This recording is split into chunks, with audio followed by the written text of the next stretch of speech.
Starts soon. But how soon?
Hello, hello, hello, and welcome back. We are live. It is Jason Glatzer and Bobby James here for the PLO Championship.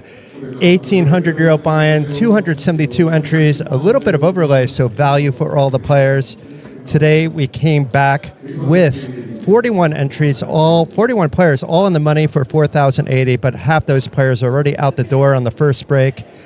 Bobby, it should be quite exciting. They've already locked up 4,870 euros. There's 106,800 on top, and I know this is your favorite one to commentate, Bobby. Yeah, good afternoon, Jason. Hope you're doing well. Looking forward to this for sure. PLO is definitely my wheelhouse. I see Harry Casagrande there, looking like he's got a pretty decent stack as well, so it's going to be pretty interesting. The table looks pretty good.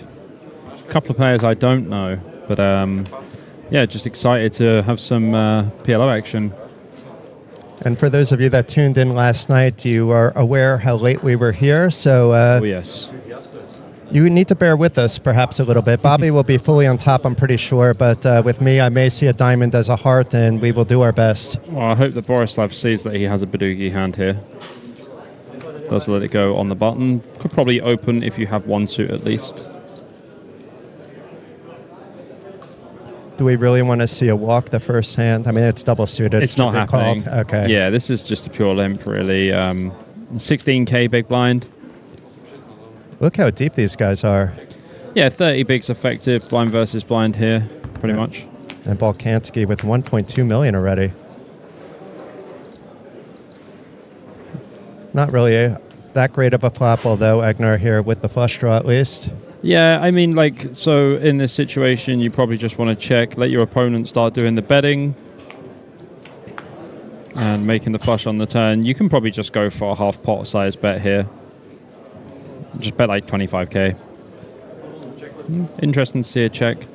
Don't think you're worried too much about your opponent having a bigger flush here once flop goes check, check. Yeah. And now we must value bet river. Even if it was a board pair, we still have to value bet river here. Just bet 25k.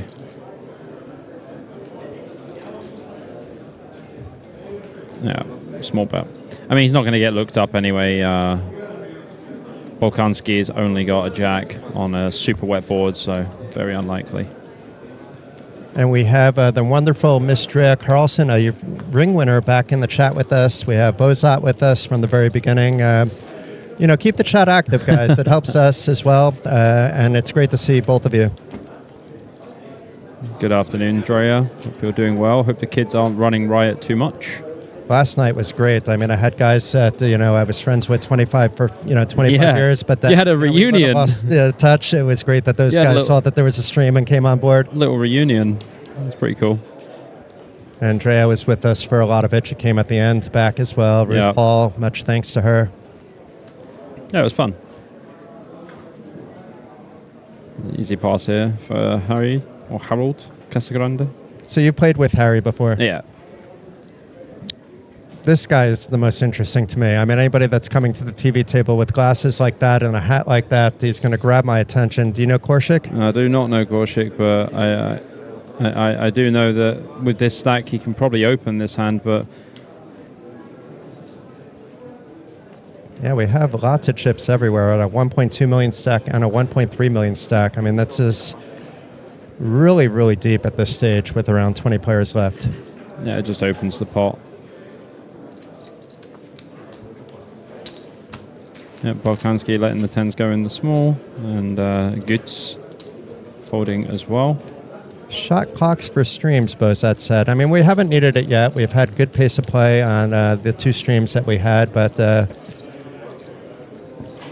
of course, if you're winding up with like a situation they had before the final table at the WSOP, where people are kind of angle shooting the clock a little bit, not within the rules, of course, but then you kind of need to do the shot clock. So it was actually nice to see that the WSOP had it for those days, and then for the final table, give the guys some space. It's one table, it's a long clock, it's not that big of a deal. There's not actually going to be that much tanking, I think, in this tournament. No, it's 4-card Omaha, which makes a difference, not 5, not 6. Well, Dre, if you love PLO, then I think you're going to enjoy this commentary, because I'm going to try and give you a little masterclass on this. Yeah, I'm going to be paying attention. I may even watch back the stream, Bobby, because as I told you, I'm fairly adept at PLO, but not like against like really difficult players all the time. Sure. I mean, like Gorchis, the link here from Gorshik is fine, only because of the stack size. That looks like a tri-suit. Okay, cool. I thought he overlimits with the tri-suit there. That wouldn't have been great. Small blind, fine, obviously, and check from the big blind. No sixes about. No sixes about, but Gertz has got the 5-7-8, which is a pretty nice hand to have in this situation. Does get checked round. 9 on the turn. Brings a flush draw for Bolkanski, and Gertz does make the straight. I would like to play this as a check call in this spot as Gertz. We are 4-way. Does get checked through. And 10 on the river. Well, you think the 10 on the river doesn't change much, but Gorsuch just bangs it off and makes a boat on the river. And Getz must think he's good at this stage, too, after checked around on the turn. The 10 shouldn't really be a scare card.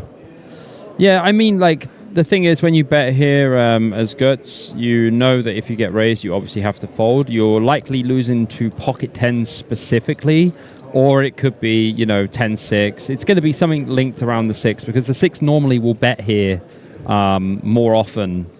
In a multi-way situation, you want to kind of thin the field. But I'm pretty sure that we're going to see a raise from Gorsuch here. And looking at the pot, 115k in the pot, I reckon he'll probably make this like 100k or something. Something smallish. You don't want to go too big. I love that in his profile picture next to his name, he has the glasses on as well. But yeah, it looks like a smaller raise, but let's see. No, it's bigger. Oh, it is bigger, right? Okay, those are the 25Ks. Don't like this too much because the thing is, he doesn't really have many bluffs in this situation. And Gertz knows that no one really takes this bluff line. So this is either 10-6 or pocket 10s, really. And, the bet from Gertz, bet folding, this is definitely going to be the right play. And as I said, Gorsuch just doesn't really have a bluff here. There's some 6 fulls, so that gets, we see he has a 7-8 that would maybe make a call. I don't know. Yeah, this is not a good call. We have the 5-7-8. We're blocking pocket 5s, but pocket 5s, you would have seen more action from them, especially when the 9 comes on the turn. Because if someone has pocket 5s or 6-5 or something, they're going to start putting some money in, when the 7-8 completes as well. It's 4 random hands, pretty much. Like, Gorsuch is the only person who's supposed to have, a semi-decent hand as he started the limping. But yeah, I don't like the bet call there. If you're going to bet this spot, you need to bet fold for sure. Is there an argument in some players to actually call, like if that are capable of repping, let's say something like that? I'm not expecting to see it in a vacuum, but it's maybe we don't know how Gorshik was playing on the table before it got over to the TV, or you don't even think about that? I mean, like, if you get bluffed, you get bluffed. It's just so hard to be bluffed there. Like, you have 5-7-8, so you're blocking the pocket 5s. Yeah. And you have the 7-8 for the straight. You don't have any of the hearts. It's not like hearts are going to turn their hand into a bluff on the river in a multi-way spot. When one person bets into 3 people, that's what you have to think about. This is the kind of breakdown you're going to get today. That's good. The real 7-8 is never doing that either. 7-8 is just calling. Yeah. So you're not even calling. And if you think he's doing it with 7-8, you're just basically spewing for a chop anyway. Yeah. Best result is a chop there, really.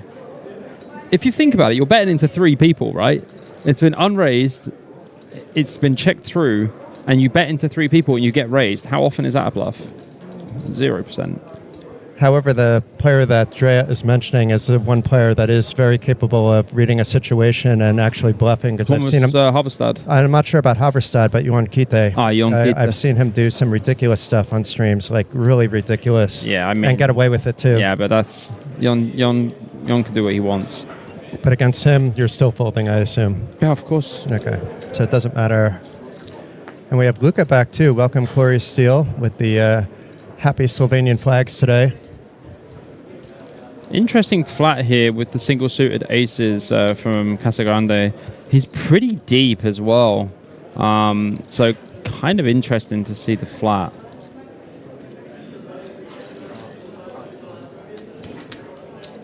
Yeah, Gorsuch lets it go with the Badugi, King 10, Queen 8 in the big. often dominated that hand, and you can't make a flush. Well, pretty good flop for Casagrande, and his aces are now a little bit disguised. Yeah, I would just start with a check here as Casagrande.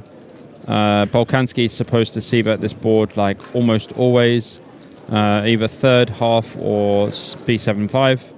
But I think if you see Bolkanski bet, he'll probably go for a mid-size, 55 or something. I mean, there are some aces. We're saying I'm never doing that with aces, but there are some aces you're flatting, obviously, in 4-card. This is not one of them. Yeah, I mean, it also depends if it's double-suited aces. Like, your double-suited aces want to 3-bet from any position or raise from any position. But when you have a hand like ace, king 3, your opponent can also have, like, some king X in their opening range that once it does come king, you have ace-king, so you have the better kicker. So you're often going to dominate. Pretty easy spot here for a raise, to be honest. Yeah, it does make it 175. So he's basically thinking that Bolkanski is going to have a lot of hands like ace, queen, jack, 10, all of this stuff, where the equity can really shift on turns. And obviously, as Casagrande did only flat pre-flop, he's expected not to have aces in this spot. But as we see, Bolkanski's hand is pretty bad, has pretty poor visibility on this board once getting raised. So, yeah, out of the hand he goes. And we have more Slovenian flags. Gorshik bringing in the Slovenians. We commented, or at least I commented, that I like anybody that's going to come to a TV table wearing glasses like that. I'm uncertain about the hat. We're going to leave that one alone, but the hat is representing, I believe, Slovenia, so we'll allow it.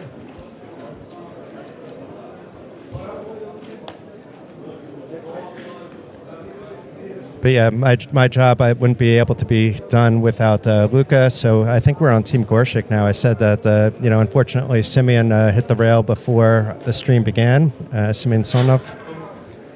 So I predicted him as a winner earlier. Even I think last night I said, well, we got Jenny, and now it's Simeon's turn. Yeah, Drea likes the glasses too, and I don't think there's any Norwegians left, Drea, but we can check. I couldn't pull those glasses off myself. I think you could. Oh, I don't know about that. You might not be comfortable wearing the glasses, but I've seen you, let's say, in different attire throughout the years. Maybe the 2026 version of Bobby can't pull off the glasses. Is that the Battle of Malta version of Bobby? Yes, oh, yes. Yeah. That was a sexy boy, that was. So Aigner here goes for the open with the ace-8-9-5 double.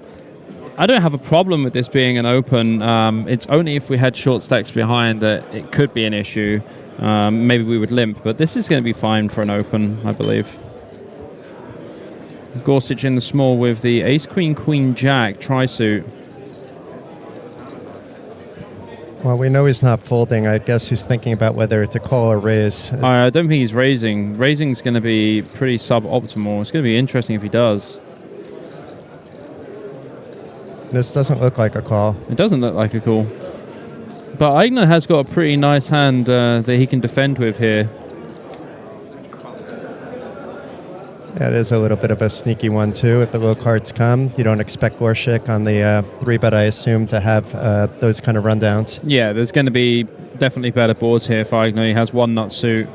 The 8-5-9 works quite well together. Borislav out of there with the 3-3 Jack 10.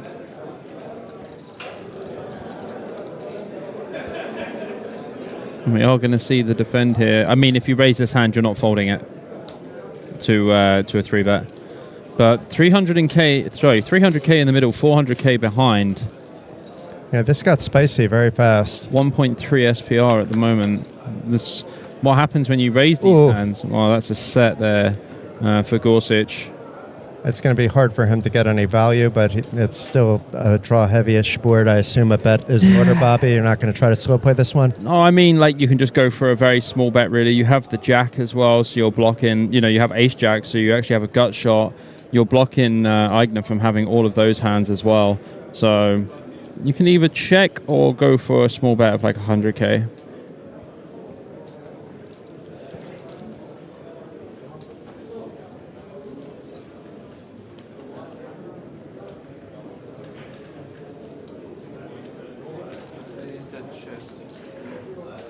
At 175.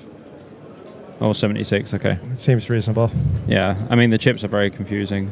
I mean, Yeah. Eigner has a pretty easy call here, to be honest. Does have the backdoor flush draw, does pick up a wrap on about 9 different cards.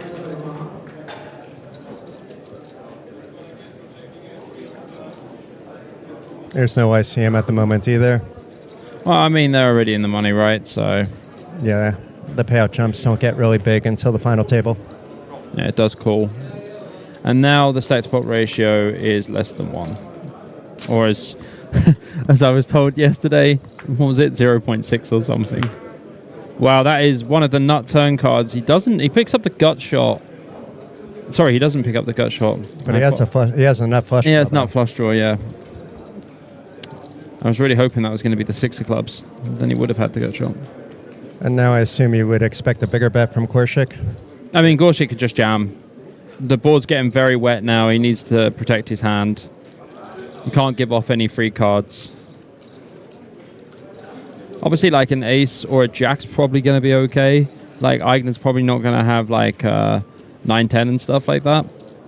Eigner's going to have more hands weighted to, like, the actual hand he does have. And I think it's nice sizing on the flop there from Gorsuch to put it in on the turn as well.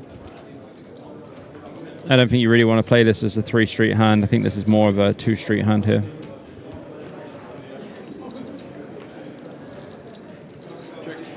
It's good that we have a couple of people from Sylvania in the stream because Bobby and I haven't seen Gorshik before, but he has some chips, so obviously he's been there and done that. So if you guys have any information about him, it would be quite great.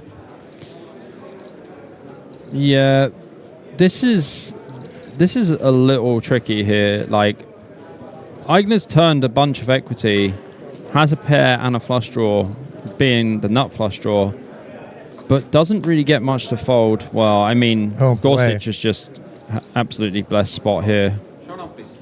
Yeah, 70-30 spot. I mean, I don't blame Magner, actually, after it was checked. I don't know, but it seems like he could have checked it back pretty safely. Get the free card. Yeah. Yeah, I mean, like, basically had an opportunity to have all the free equity in the world and just chose to not take it. Yep. So it's good game to Egner. Meanwhile, Korshik is over 2 million in chips. I mean, to have over 100 big blinds at this stage is sort of That's pretty sick. ridiculous. Yeah, it's like 150, right? 16K big blind. Wow. Drea says, the worst part about watching these streams is I really want to play poker. I hear that. This is strange.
The World Series of Poker Circuit returns to Card Casino in 2027.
The World Series of Poker Circuit returns to Card Casino in 2027.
The World Series of Poker Circuit returns to Card Casino in 2027.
The World Series of Poker Circuit returns to Card Casino in 2027.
The World Series of Poker Circuit returns to Card Casino in 2027.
The World Series of Poker Circuit returns to Card Casino in 2027.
The World Series of Poker Circuit returns to Card Casino in 2027.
The World Series of Poker Circuit returns to Card Casino in 2027.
The World Series of Poker Circuit returns to Card Casino in 2027.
The World Series of Poker Circuit returns to Card Casino in 2027.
The World Series of Poker Circuit returns to Card Casino in 2027.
The World Series of Poker Circuit returns to Card Casino in 2027.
The World Series of Poker Circuit returns to Card Casino in 2027.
The World Series of Poker Circuit returns to Card Casino in 2027.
The World Series of Poker Circuit returns to Card Casino in 2027.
Welcome back, everybody, and sorry for that 20-minute delay, but you could see what happened. There was a table redraw, and for those of you tuning in from Slovenia, you'll see that Gorshik is still on the table, but we can't always get that stare down on his wonderful glasses and hat.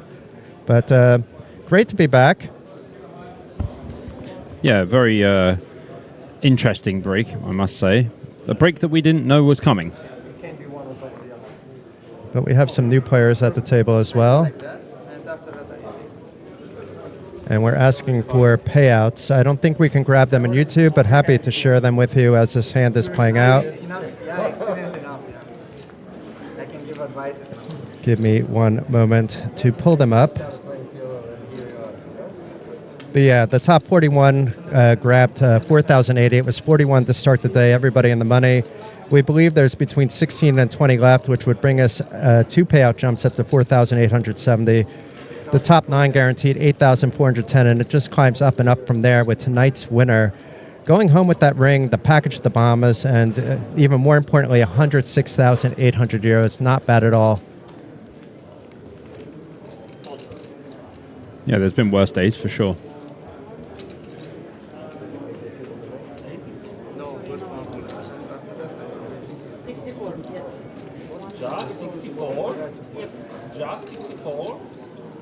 Does that sound? It sounds like Martin, That but does I don't sound think like he's Martin. in the... Oh, it's Dario Eliotto. I haven't seen Dario in ages, actually. Super Dario. We were playing the EPT main event of mixed game together, and he proceeded to win every pot against me. Super Dario. I saw him at the Battle of Malta a number of years ago, but being that I'm not really traveling that much to EPTs and Tritons and things like that, I don't know if Dario is either, but I wouldn't really have that many opportunities to run into him. Dario is definitely around. We don't have any hole cards at the moment, guys. I can't see any hole cards. We see action, though. There's a lot of chips out there. We don't know all the players at the moment, but we can answer some questions in the meantime. We have a fan for Balansky. We know Gorshik has a lot of fans.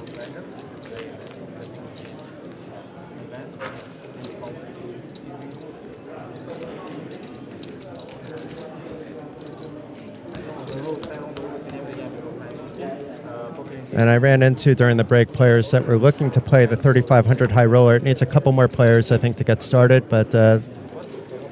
well, I'll leave you to do the commentary on your own, Jay, and I'll see you soon. Can we bring in another PLO expert then, Bobby? 'Cause, I would, but I think most of them are going to be playing the high roller, no? Yeah. I could probably hold my own without you. I've done PLO streams before, but it's much better with the analysis of Mr. Bobby James. I mean, he plays a lot of these events as well. I can leave. It's no problem. I can leave.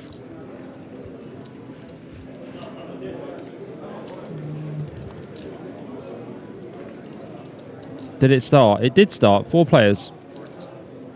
I think it's still in the lobby right now, though. Bernard Larabi, Fabian. I mean, that is the longest surname ever. Fabian Reibusch-Schmilchels. I mean, I know him. I'm shocked you tried that. I mean, I know him, but, like, I can never pronounce that. Reibusch-Schmilchels. I imagine you never have that problem when you're on a TV table. If you mispronounce Bobby James, that one would be really tough to screw up. Yeah, I mean, Bernard Larabi is definitely someone you don't want to be playing PLO or Hold'em against. Absolute crusher. One of the best that Hungary have to offer, actually.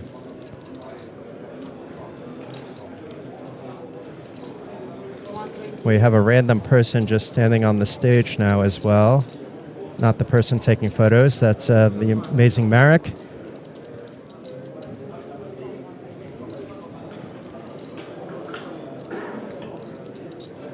But being that we can't see cards, it's okay, but it is a little strange to have somebody on the stage there.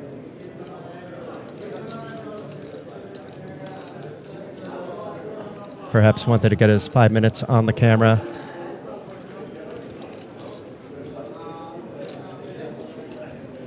But yeah, apologies. We really don't know what's going on. Now we know what's going on. We got some cards. We got some action. Nice. Some cards. And Gorshik with the open ender. And really, well, now he has top pair Belansky, but nobody with the flush draw, nobody with the made straight. And yeah, we should clear this gentleman off the stage. I know he doesn't mean any harm, but I'm not quite sure what he's doing, unless he's in seat number 1, in which case he's more than welcome to be standing up from a seat, which is certainly possible. So you need to leave. Can we go back 20 minutes in time? As we are on a 20-minute delay, for those of you that don't know. And Gorshik thinking, I think, to put a little pressure here. He does have that top pair with the ace kicker. I mean, it's not the friendliest board, but it was checked back on the flop. Kind of a mixed spot here. You can bet, no problem. Yeah, I like the third pot size, and it's good.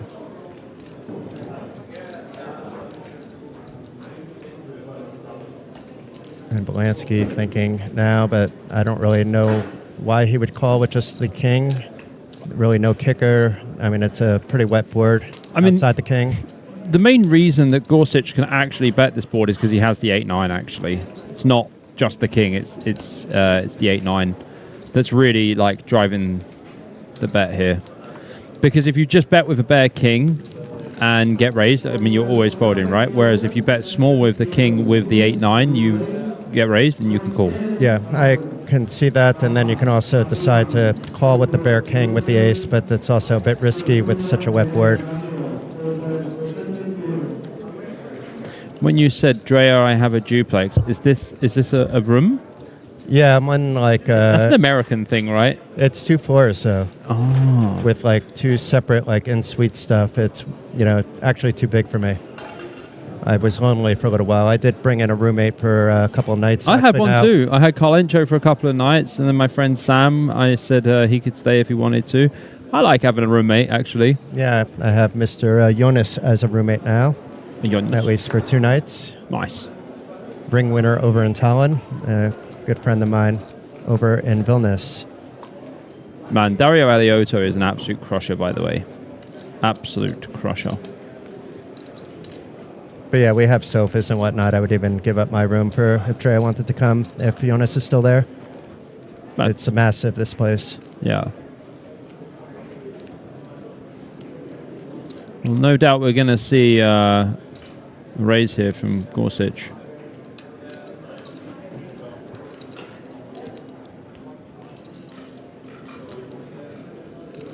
Or is that just a call? It is just a call. And I the raise mean- would have worked. This is not the prettiest hand. It's fine to play, but you don't really want to be calling a raise. Yeah, I mean, Proya can call for sure if there was a raise. Having like 8-9-9 deuce isn't as bad as you think. They're both pretty deep as well. Blind versus blind, though.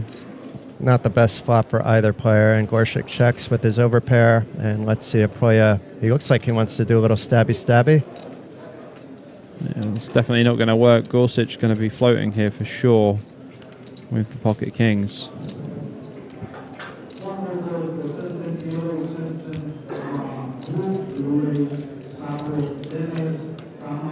8 on the turn. Gorsuch with the check again. That was pretty fast check. Yeah, 10 on the river. 10 of diamonds, albeit. I don't think this is a good bluff spot for Proya. He does have the 9 of diamonds, which is kind of an important card. He is going to take a stab, though, so let's see if it works. I mean, it could potentially work. He did bet the flop as well, and it's another diamond, so he's following the story that I had a flush draw, and it just completed.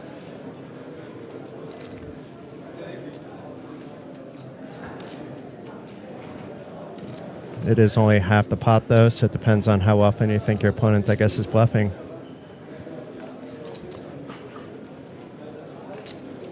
If he really fired out, it would be probably a quick fold for Gorsuch, though.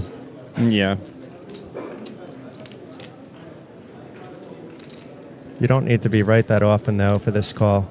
Well, I mean, it's very hard to call with kings here on this board. You lose to every single combo of 2 pair. You lose to all of the straights and the flushes. So you're probably losing to around 70 combos. Yeah, but are the straights going to bet half the pot here? You know? Yeah, I I'd bet think half so. pot So here if with you, had straight. if you had a bear jack 9, you're going to bet it. If I had a 5-6, I'd probably bet. After it goes bet check, yeah.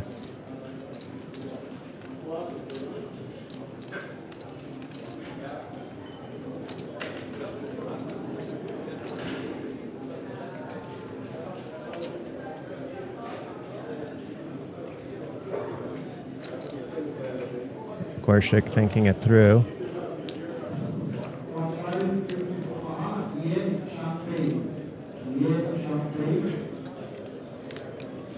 Really just need to be right 1 out of every 3 times here, though, is the thing, and he has chips, so I'm not quite sure. I understand what you're saying. It's a wet board, but he's maybe I thinking, mean, it's Mike, blind I've read versus the blind, board. right? So, like, look, every single combination of 2 pair, every single combination of straights. Wow, does make the call. That's pretty sick. I mean, I will be honest, though. I think that call long-term is losing, for sure. Like, it can't not be. Because, okay, think about it like this. You lose to 5-6, you lose to Queen 7, you lose to Queen 4, you lose to 7-4, 8-4, 8-7, 10-7, 10-4, 10-8. It's blind versus blind. There's no raise, right? So it's pretty easy for anyone to have anything in that spot. So the call with pocket kings is crazy. I might talk myself into it too, because all those 2 pair combinations, I'm, in my head, maybe, and I'm learning as I go. I'm thinking he's checking back, and maybe even the straight, just based on the people that I play against. Yeah, but I mean, like, if you're Gorsuch in this spot, right, you're basically checking all of your 2 pairs, even some of your straights on the river as well. So you pretty much want to play check call with, like, your good 2 pairs, your straights and stuff like that. Kings is just a bit wild. Hand is just so crushed, like, all the time. Without shoes. Wild, yeah. I'm not wearing shoes either. I'm wearing flip-flops. And the player that was standing next to the table was in seat 1, so he was perfectly supposed to be on the stage. Ah, yeah. Bolanski with a very pretty hand. Not the right position, no. UTG, how many big blinds does he have? Heaps. Yeah, about 70 bigs, right?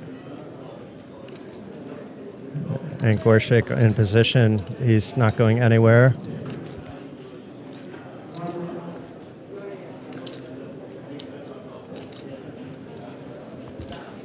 It would be prettier if it was the 10 of clubs or the king of spades, but it is a pretty hand anyway. Yeah, nut suit here. I think we can just play flats. Ace, king, 10, 6 with nut suit. Your opponent's still going to have a lot of hands like he does have with the 9, jack, king, queen. Yeah, it looks like he might take the aggressive route again. I'm still getting confused about which chips are what because the colors are different than they were the last two streams. It is a 3-bet. Looks like it's gone to about 140. Yeah, 144.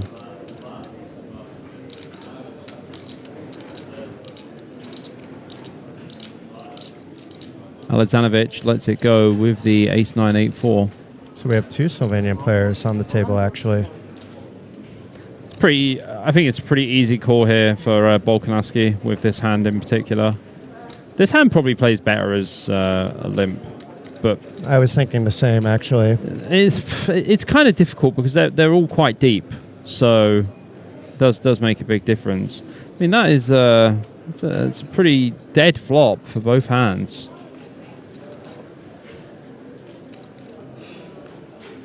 And it's hard for Gorshik to actually bet this. I mean, he could be betting the king of clubs, but then other, it just doesn't really jive with the story of what he's 3-betting with. Yeah, I mean, he's supposed to have like some, ace, king, 10, 6 that is double suited, some that's going to be suited with clubs, some that isn't, right? So, it's going to have enough clubs here to c-bet this one.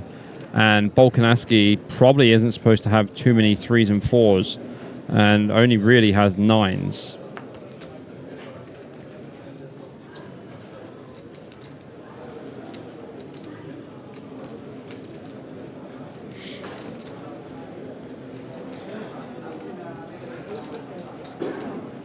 $70,000 maybe.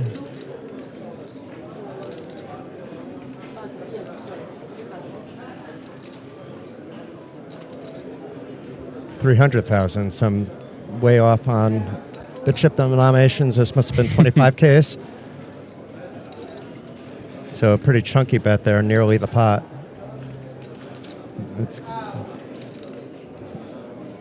We see Belansky has top pair, but he does make the call. Interesting.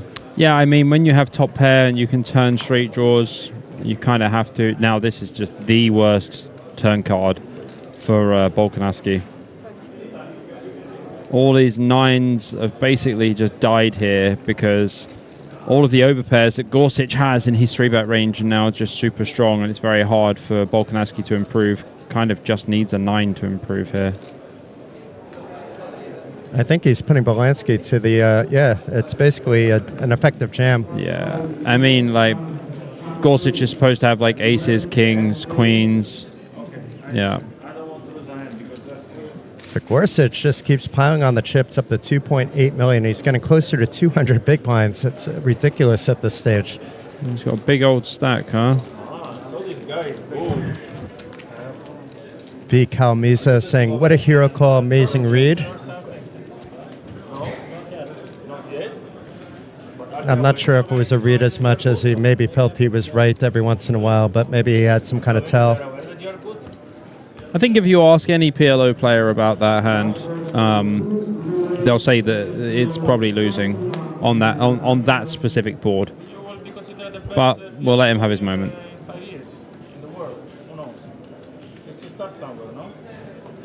The fans are happy. Yeah, I hope the Slovenian crew comes back. I know Kalmisa is one of them. But we did lose a bunch of people in that unscheduled break. I'm looking forward to the Alioto action when it gets going. Gertz here in the hijack. Pretty nice spot here for a limp, to be fair. Does go for the limp.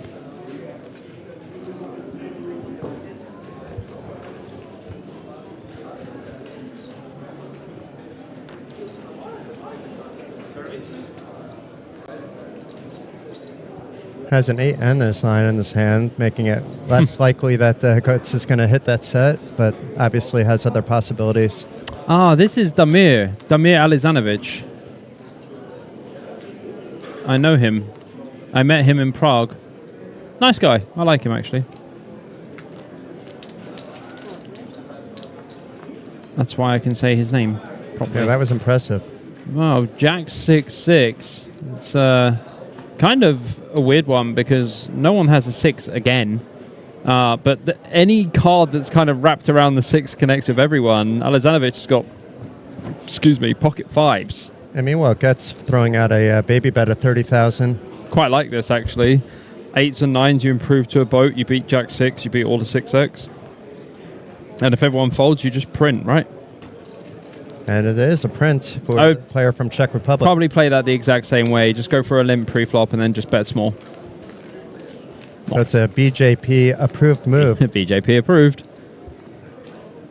That could be your new thing. You can review streams and say which one are the BJP approved moves. We use this. This is definitely a thing. BJP approved has been a thing for a couple of years now. Oh, I thought I had it. Yeah. I need to pay more attention to what you're doing, Bobby. Now that we've been hanging out, I probably will. It's okay. You know. I got a zillion things, as you know. I try to pay attention to a lot, but it's social media is not my bag, actually. Oh, it looks like they cancelled the 3.5k high roller. Okay, at least one of my friends will be disappointed in that.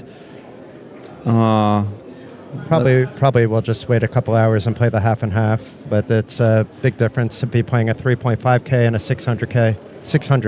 600k. Oh, you're just playing the 600k. Here we go, Alioto. The ace 886. Probably going to come in for an open here.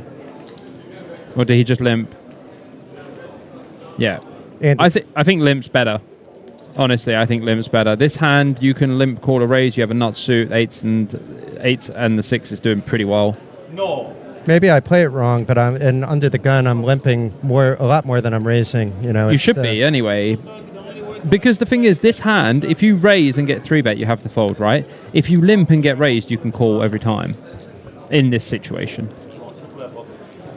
Bolkanaski should be out of there with this raggedy King 10-9-4. No good.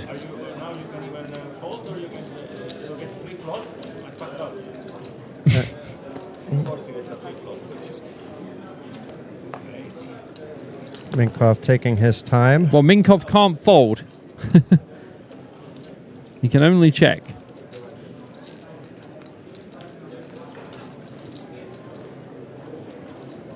So Aliato flopping the top pair, but you know it's not a very strong one, and we have Minkov with the king high flush draw and the gut shot. Pretty good flop here for Minkov actually. Alioto just going to go for a small bet. Yep, 25k. Minkov definitely not folding. Arguments for raising, but I think when you have 3 hearts and you have king queen, you can easily call, as he does. 3 of spades on the turn. Alioto only having a 6 of spades as a blocker.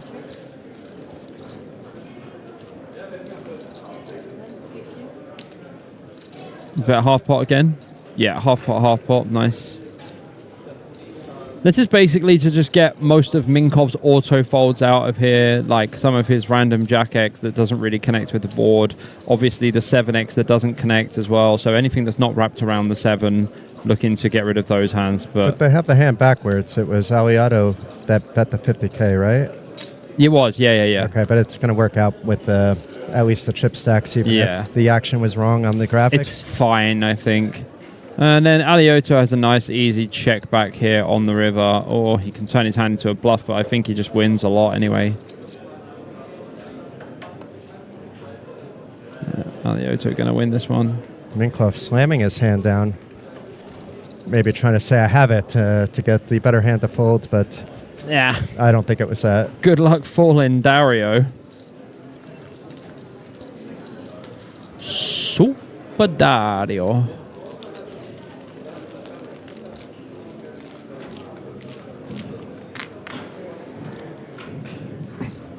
So we had this nice little thing yesterday near the end of the ladies event that told us how many players were remaining in the upper right corner. So if the tech guys are listening, it would be great to have that back because we are kind of hitting the stage where we do have some money bumps. Yeah, it would be advisable to have that for sure. And we also can then announce some of the eliminations on the outer table in a timely fashion as well.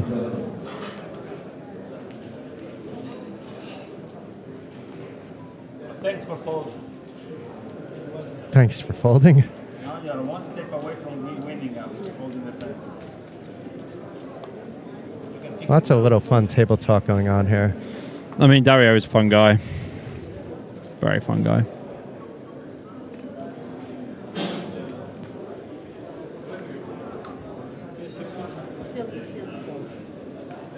So it looks like blinds will go up after this hand because Korshik asked if it's still 16,000. Proya with a very nice PLO 8 hand, a little less nice in this game. I mean, I would not be playing that if it was me, but to Bobby, maybe there's a reason to play with the deuce 5-10 with the ace. It is nut to the diamond, but other than that, it's not that pretty. Yeah, he just has one nut suit and 3 low cards. Not really a hand that I would limp from the hijack. Well, Kansky's limp is a little bit different because there's the 8 and the jack make a big difference, actually. Yeah. And it's double suited.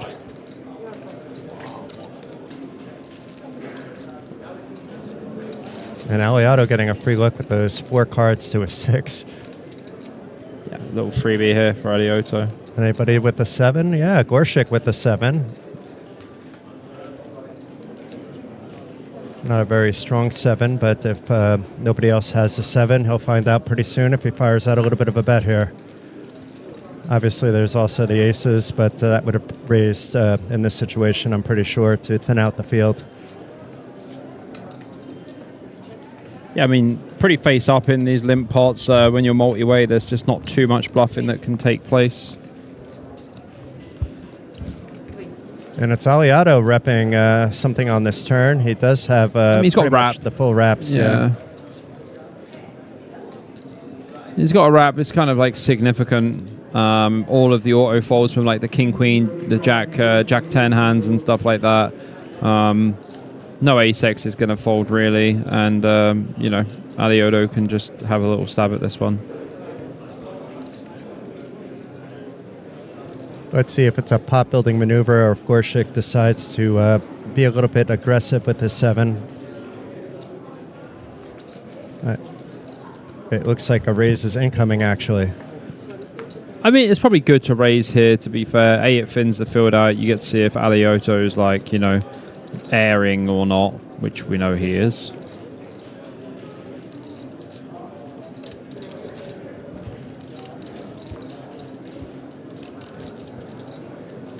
Aliotto will be a go.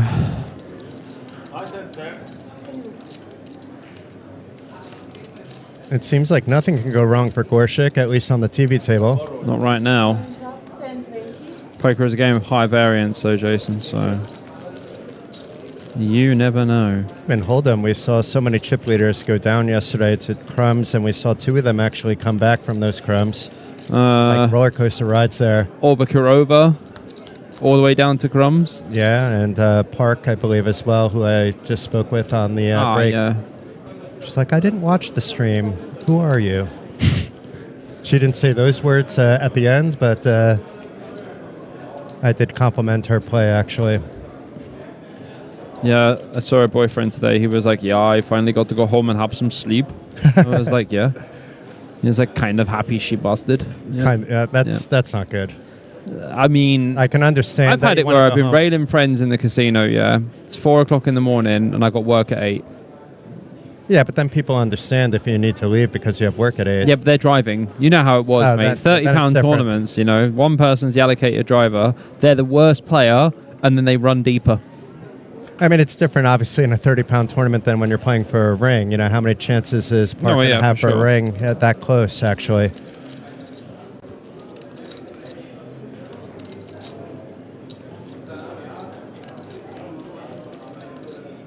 And Jenny is through the moon, actually. So even though she's won a main event ring, winning this one for her 2nd ring, she's thrilled. Yeah. She was on the money bubble last when she actually messaged me in a different tournament.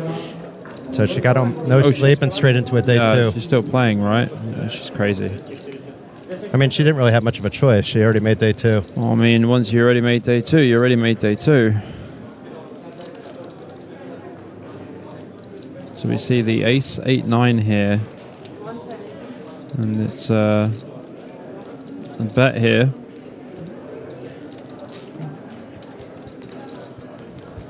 So the two Czech players with the short stack going after each other. Easy pot there for Getz, with Wagner not having really anything to work with there. How is it possible the casino say okay about no shoes? I'm not no sure. shoes on? Seat one. The gentleman that I thought was maybe working, but is actually playing when he was just standing on the stage blocking the entire view when we had the graphics. Yeah. I thought he was in seat 9 before. There was some kind of redraw since then. Yeah. No idea what's going on, really, Jay. You know. This is what happens when, let's say, we end last night late.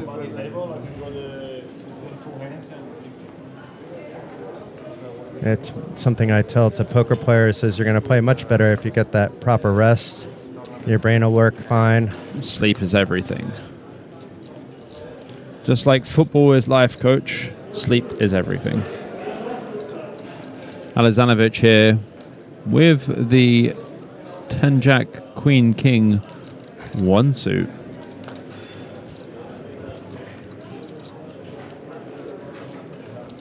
It is quite unusual, though, for someone not to be wearing shoes at the table.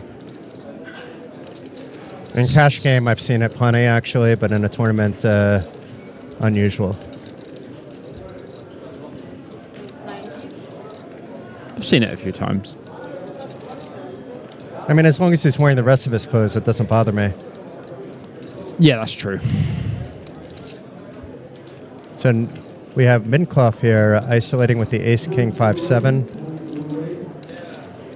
And I don't think we're going to see a fold button here from Deligen. No, then you're going to have to say it. I'm not. Damir Alexanovic. Okay, I'm just going to go with Damir for now. Yeah. Try again tomorrow, Jay. I feel so bad because I work so closely with Slovenians and I can't pronounce a single name. I actually think Alexanovic is actually from Serbia. I don't know. I think he is Serbian. I mean, Alexanovic does sound Serbian, right? Well, I mean, to me it does.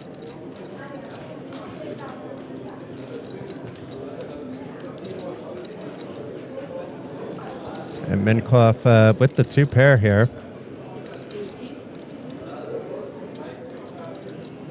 Oh, I mean, Google's not really helping me here. It says that Alexanovic is the South Slavic origin, typical Bosnia-Herzegovina, Croatia, and Serbia. Okay. But the flag looks Slovenian, right? It does look Slovenian, yeah. Maybe it's somebody like me. I'm not actually a Lithuanian citizen. Hybrid. Yes, but I've lived there for so long, almost 2 decades now, that... On WSOP, do you have a Lithuanian flag? Yes. That's cool. No, Dario, you cannot have service. Sorry. Service not allowed.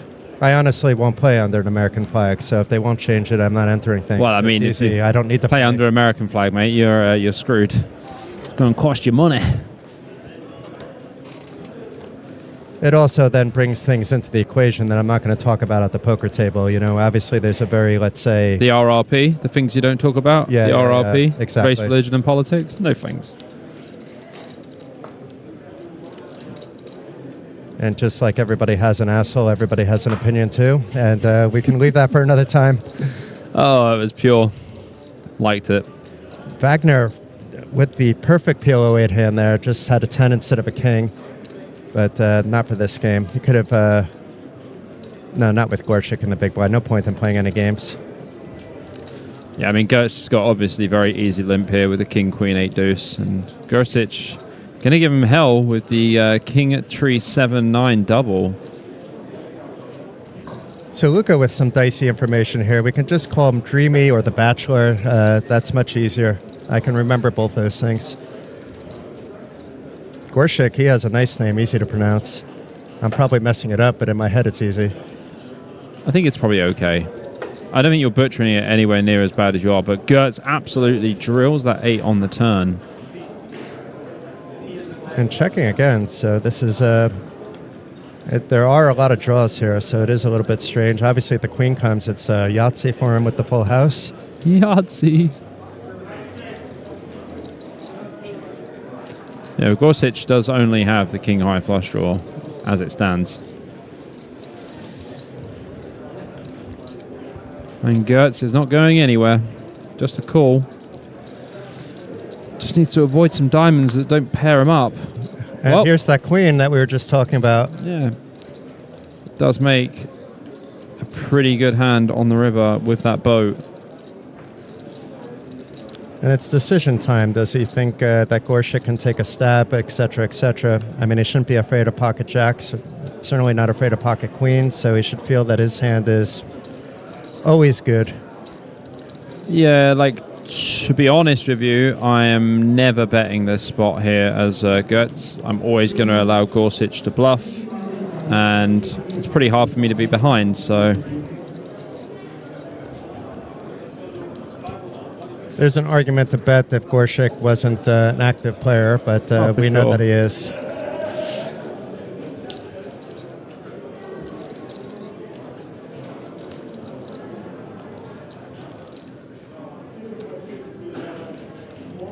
I mean, Gorsuch could just pot here, honestly, and just put max pressure on Gertz.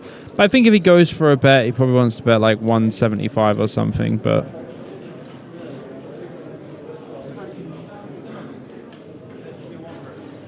you win. I have nothing. Did he bet pot? 200k, okay, yeah. It makes sense, actually. I mean, I like the sizing. Nothing wrong with it. It's nice. If your opponent had like a 9-10 or the diamond straw, it's getting through. I mean, obviously you have the king high of diamonds, so it'd be more...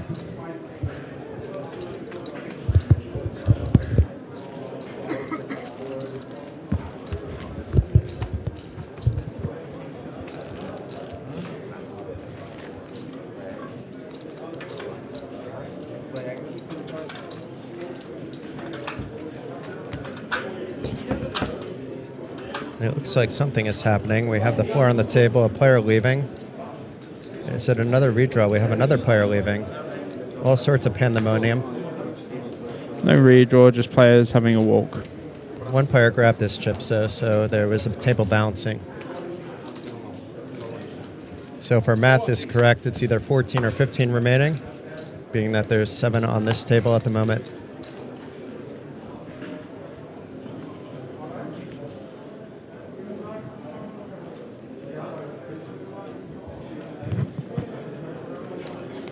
I guess in theory even 13, but that would be unlikely.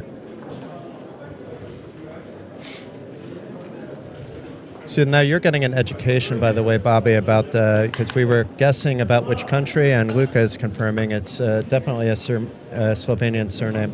Okay. Google, you're wrong. I trust Luca over Google any day of the week, actually. The amount I trust Luca is when Luca says something, it comes from the heart, and when he says it with confidence, he's always 100% correct. Good. I trust Alioto to go in for a raise here. He does go for a min raise with the Queen, 10-8.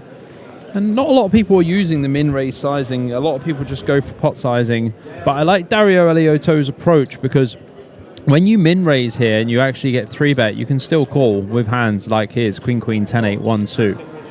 Whereas like if you pot and then get 3-bet, you're in the world of pain. With stacks as deep as they are, I fully agree. And then when you have like the short stacks and you just want to put pressure and you're on the button, it's a little bit different, obviously. But yeah, for sure. I think I played about 15 hours in the PLO tournament, and it was the same exact thing. It was either limp or min raise 95% of the time, except for spots I was just talking about. So I'm glad that's a little bit validated. I had a very tricky Simeon on my table pretty much that entire time. Yeah, it's not ideal situation.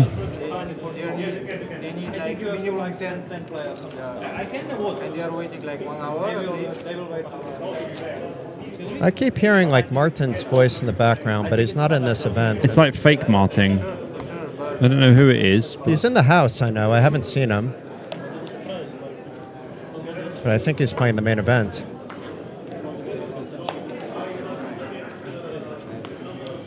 Yeah, I did see Martin the other day, actually. We saw him on stream, right? Yeah, we saw him actually. Yeah, that's right. But I haven't heard any like of his antics throughout. You know, I've been walking around the poker room a little bit during the breaks, and I haven't heard any of the Casino Royale or him, you know, holding up the table action for 5 minutes, you know, trying to get a read or whatever it might be. But Wagner here, back to the action with wrong game, but still a nice hand. Dirty aces, as we call it. And he folds. That's, oh no, he raised, okay. Yeah, I was going to say. That would have been highly unusual. Oh, I would have called the floor. And it was a big raise, nobody wants to play back, and yeah, he just opens a pot. Equity. He just opens a pot, and that's exactly what you should do with dirty aces here.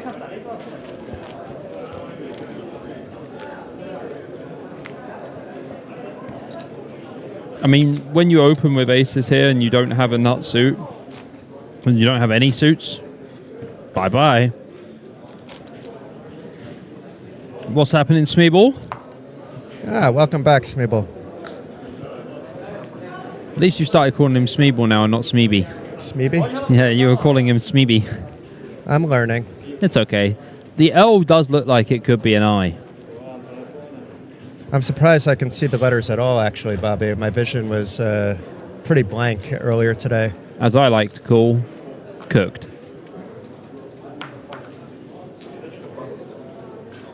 So all the players are getting up non-stop, so I'm wondering what's happening on this outer table. Must be a big pot brewing or something. There's no real money jumps going on that players need to be that concerned about. We're not on final table bubble. Yeah, Gorsuch in general, we would just fold this hand, but he's a bit of a cheeky boy. And we'll have a little cheeky raise then. It's actually a big cheeky raise up to the pot. Not so cheeky. Stephen's so upset. So this guy's going into the casino bathroom with no shoes on. I mean, when you think about it now, pretty grim. Yeah. I mean, we're not eating off the bathroom. It doesn't bother me that much. And I'm not shaking his feet. Yeah, as long as the rest of the clothes are on, as mentioned, Bobby, we're okay. I'm not sure what the casino rules are, though, but at least I'd be fine with it if I was sitting next to him, to be fair. I don't really care too much about that. It's more about, like, you know, as long as it doesn't bother me. The one thing I don't like is the people that get massages at the table and feel the need that they have to have, let's say the pants a little bit lower, or the shirt like fully off, you know.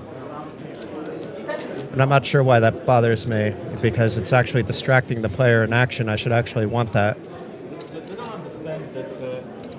But it's good to see you back, Zugi.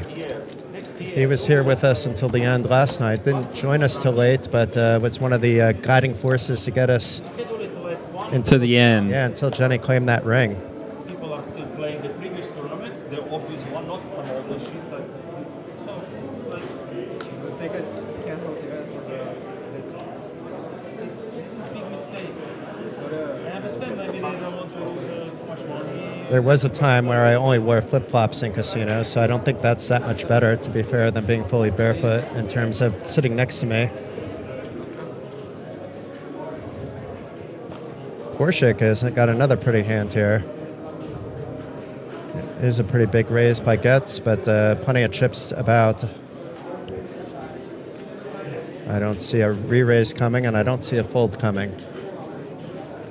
Yeah, I mean, it's just a flat here for Gorsuch.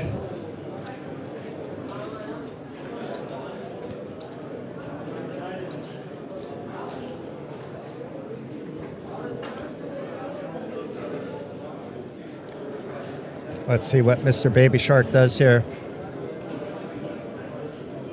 If he doesn't have a nickname now, I guess he maybe does by accident. Mr. Baby Shark.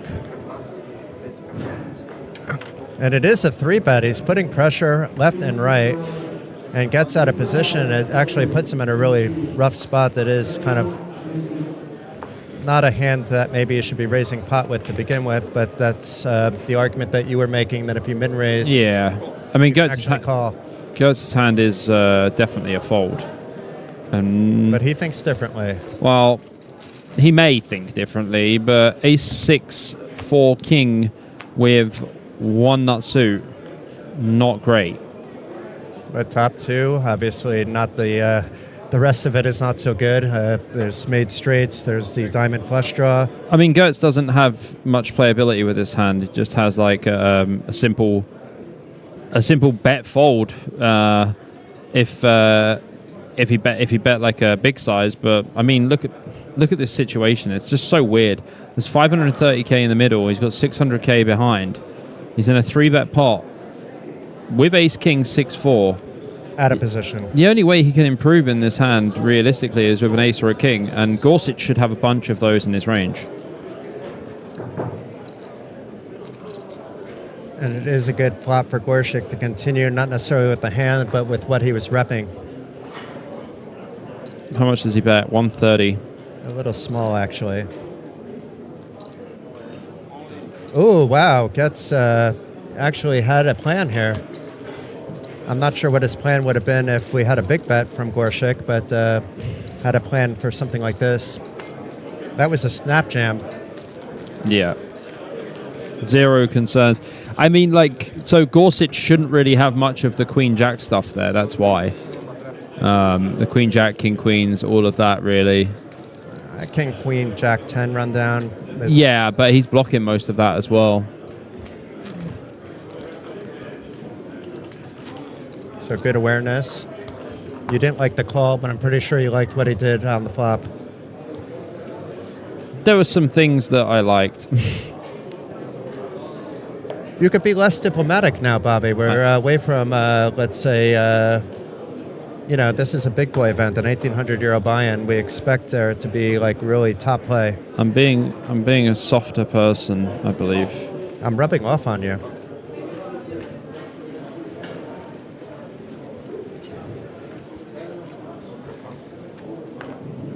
Not that you ever call anybody an idiot, but I miss now Bobby saying, bad, bad.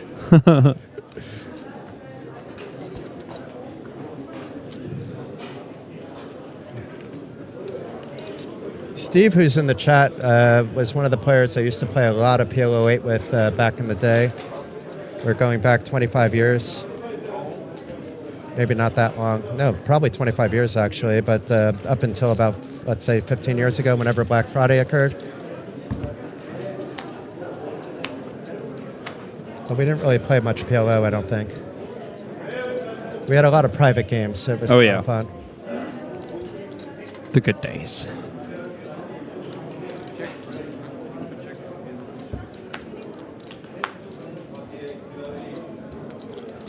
Well, Alioto is the only person who has a club in this hand, and no one else has much, so I think he can just go for a little bet himself. Does bet 25k. I mean, Alioto is very aware of like the correct sizing to use in multi-way parts and stuff like that. He's just, he's very on board with the game. He's one of the top players, I would say. Him and Yunus Barakat.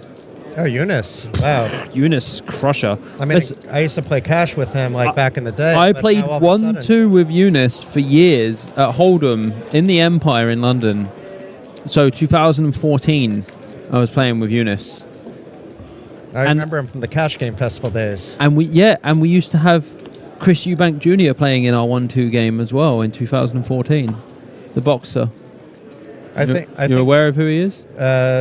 No, but I don't follow. He's quite a famous boxer. Like when even like Frock, I met him and I liked him as a person. Oh. And then I had somebody come and tell me, "Do you know who you're talking to?" I'm like, "Yeah, my new friend Carl." Carl. You must know the Carl sketch that I just did. No. Oh, Jason. As I said, I've been off social. I've been sharing some stuff on socials, but I haven't. You've never seen llamas with hats? No. Oh, I'm showing you that on break. I'm showing you that 100%. If anyone's seen llamas with hats in the chat, let us know. It's legendary. I have access to a lot of good PLO minds too, but I don't, they're friends of mine. Once in a while I'll run by a spot, but when you have like guys like Elis and Jesper on speed dial. Yeah, I mean, Elis is a good one to have, for sure. Thing is, I wouldn't say me and Eunice are super close. He ended up getting a helicopter from Monaco and didn't take me with him. So, wow. Yeah, just disrespectful, really. He said, I'll let you know if there's room. I just saw him at the casino later. Thanks for letting me know. Sorry, bro. Yeah. I think I met him initially through Nick Diaz, actually. Oh, Nick Diaz. Nick 32 Red Diaz. Wow, this is quite an interesting board here. There's so many cards. Volkanovski with the ace-king, so he does have top two. Gertz has got a king, and Wagner has got the only backdoor flush draw with clubs.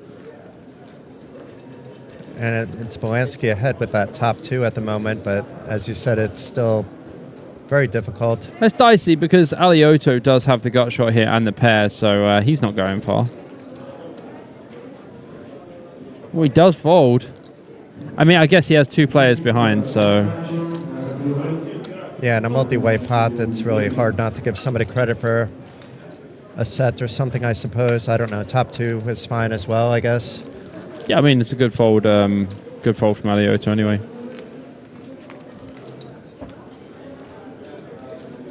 Look at Nightbot. Nightbot was being annoying yesterday, but now Nightbot, I'm back on your team. We have final table payouts by Nightbot. Nice. Smeagol says, y'all monsters, and I'm proud of it. Finish a stream at 5-something a.m. It was 7 a.m. Yeah. It was 7 a.m., and then I slept until 10, and then I went back to sleep again and woke up at 12:30. I wasn't back in my room till 7:45. Oh, my gosh. I was waiting for the shuttle a little bit, and then... I was going to say, did you walk home? It would have been faster. Oh, my gosh. It's only 1 kilometer down the road, but yeah. I probably would have gotten hit by a car because I was barely... conscious at that stage. Yeah, I was fine till the end, and as soon as the stream was over, I'm like, okay, brain can turn off. But it was the same thing. I slept 2 hours, but unlike you, I didn't go back to sleep. But I'm fine. We have adrenaline now. It's good. You need to get that extra little bit of sleep. As I said, the worst thing that's going to happen, I'm going to see a heart as a diamond or a spade as a club, but that hopefully is forgivable. It's definitely forgivable. You are forgiven already. Interesting. Dario with the 3 aces here. Yeah, this is the dirtiest of aces. 3 aces, no suit. Only limping just because he has aces, but he will be limp folding anyway. And Wagner making a move off his short stack. Perhaps Gorshik he seems to really want to play his queens, but does dump them. And it's, I think, a pretty easy spot despite having 3 of those aces. Well, yeah, he's just going to put it in.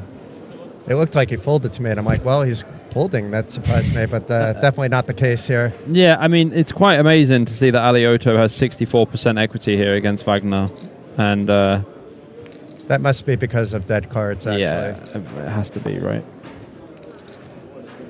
But big spot for Wagner. Alioto can afford to lose his hand. Still rooting for Alioto. That's a pretty good flop for Wagner. Yeah, he definitely takes a bit of a bump up here, and that is it. Has the straight. Nothing more to say. No flush draws with those 3 aces. You're right. I'm not sure how that was 2-1. You're blocking yourself, and then you have the 9. Yeah, I don't know. I feel like the numbers might have been wrong there.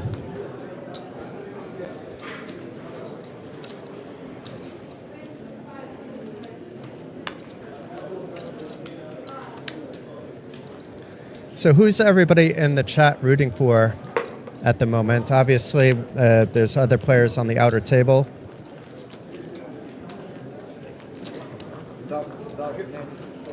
We had our last Swede bust out recently in 19th place in Hampus for 4,870. Israeli Tamar Sudriel out in 18th, and Nicholas Egner, as we saw on the stream, out in 17th. So I feel safe at least announcing those. Yeah. And I feel pretty safe in announcing also the 16th place finisher because we have to be down to 15 or less, and Roman Vengorak from Ukraine. Okay.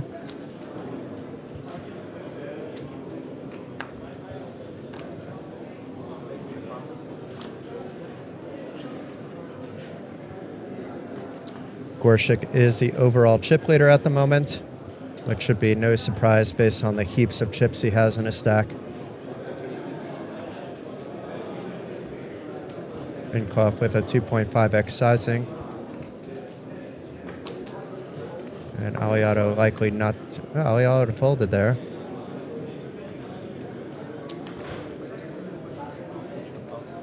Yeah, Minkov's got a pretty decent hand. I thought Aliato was going to get involved there, actually. I mean, the thing is, Aliato has actually just been overfolding in some spots against the players that aren't really that aggressive. Minkov's not really been aggressive. He's kind of just been limping a bit more. It's a nice little pickup there from Minkoff. Oh, nice little pickup.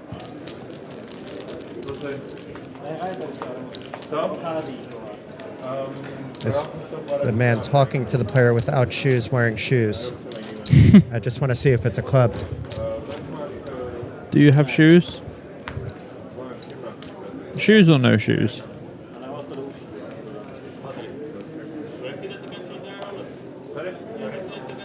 We do have a lot of Gorshik fans, and that is Kevin, who's being mentioned in the chat. Kevin! That's a nice American name, actually. Kevin is a very... I remember there was a film that was made called We Need to Talk About Kevin. And it was like the most American-esque horror kind of film.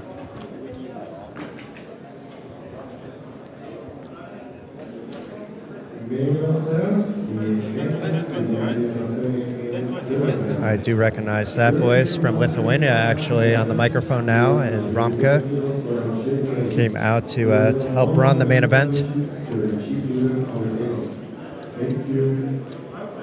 This one, Dario, is opening from early position with the 9-10-10 jack with the min raise. Folding around to Baby Shark on the button, Mr. Kevin Gorshik asking how much the bet is.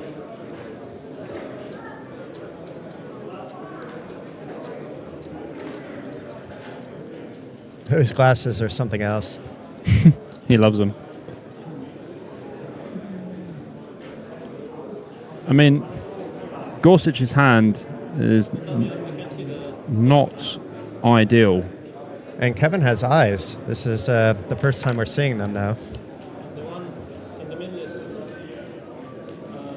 on your left, the second step is blue, right? Oh. So he's trying to get a count off of Dario. So the man who's trying to get a count has got his chips in so many different stack sizes. He now gets up to have a look. Martin Cabrel style, yeah. I mean, I don't think he's one to talk, mate, to be honest, because how are you supposed to see?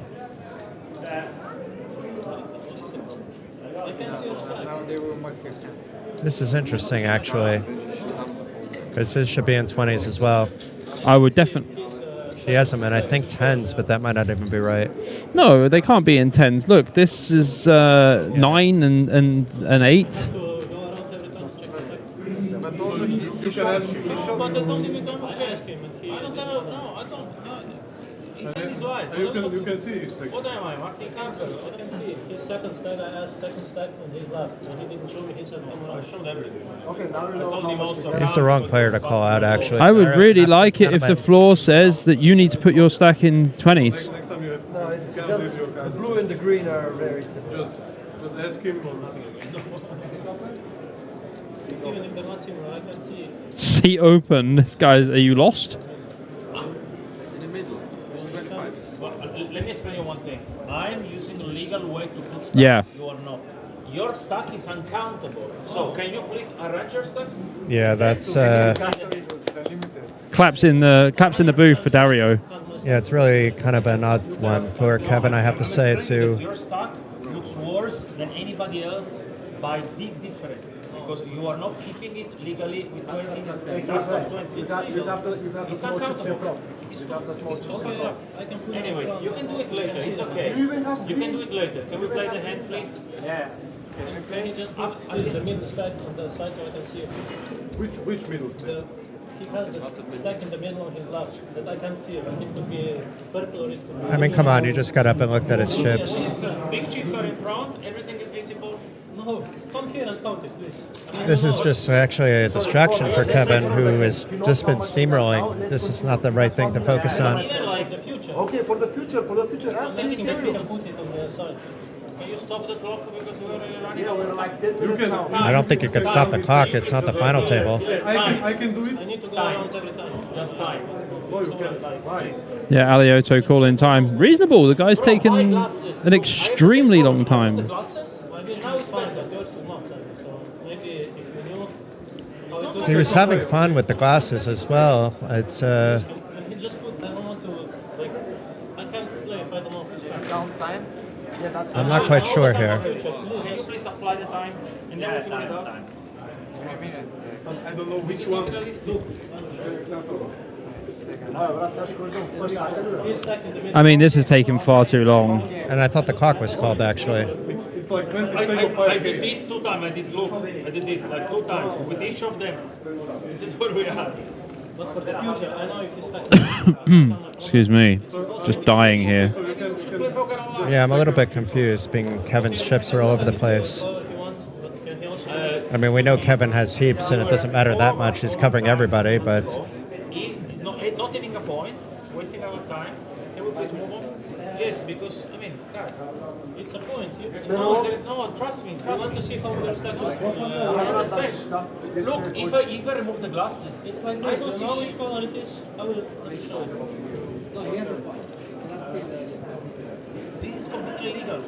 How many? Sorry, this is what the floorman cannot tell me nothing. This is how the status should have. I can't tell if Dario has the, we've seen him around, and we know he's going to have his big chips up front. Dario's got his stack perfect. Exactly how it should be. This is the most animated I've seen Dario, actually.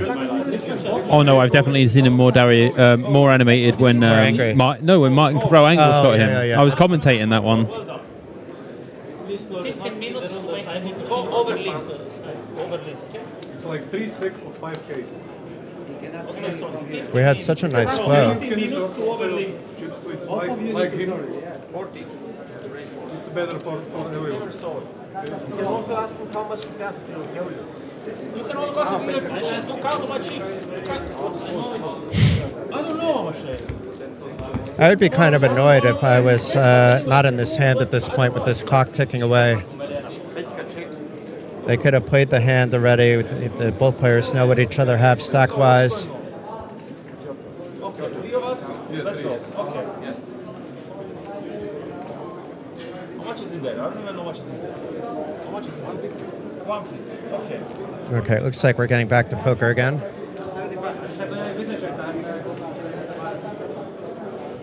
Aliato betting this flop for 75,000, and Gorshik right now with the best hand, with the ace and a good kicker, with the backdoor flush draw as well. Balkansky also with the backdoor flush draw, but a much weaker ace.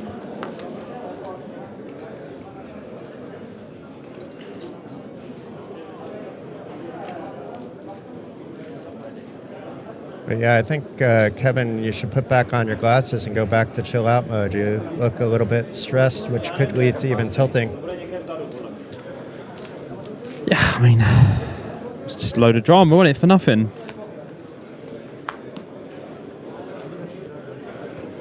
Meanwhile, Gorshik should feel very comfortable at this point. And Aliato is not the type of player. He may get a little bit animated, as we saw, but he's going to be thinking about this analytically. Looking for a justice 10 on the river.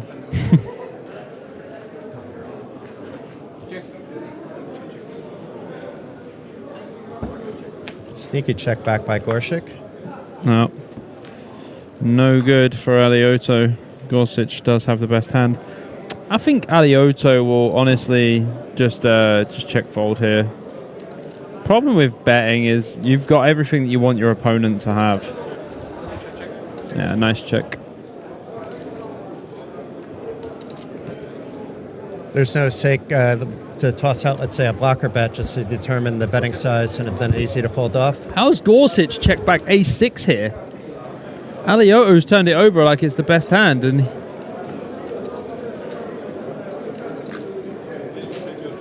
Gorsuch has got ace-queen-6, and he hasn't value bet this river.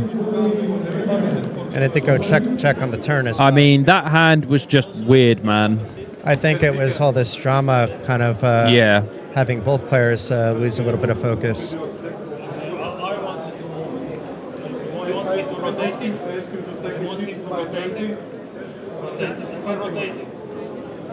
Yeah, let's see Kevin stack his chips. That would be ideal.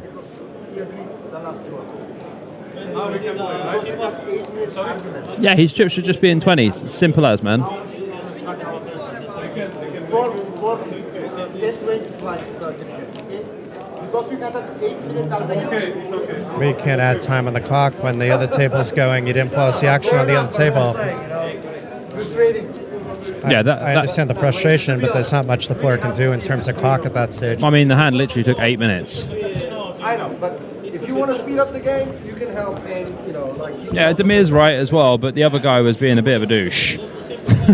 Right. It's a 5K stack or a 25. But it's hard to see blue from green. I get it then, actually, because I have that problem sometimes. And Yeah, but his stack's very visible. He has over 1 million, and the two stacks that are stacked together are 25Ks. Yeah, as long as he made that clear ahead of time, it's fine the way it is. Yeah.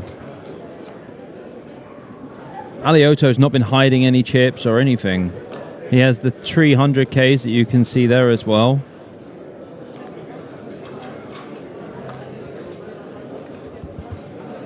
It was just drama, that was. Not BJP approved. No. Not BJP approved at all.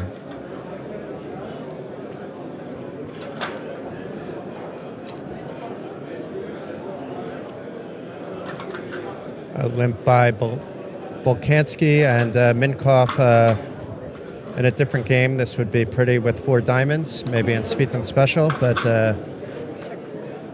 Sviton? there was a Sviton Ring event, actually. I didn't get to play it. I like Sviton. It's a fun game.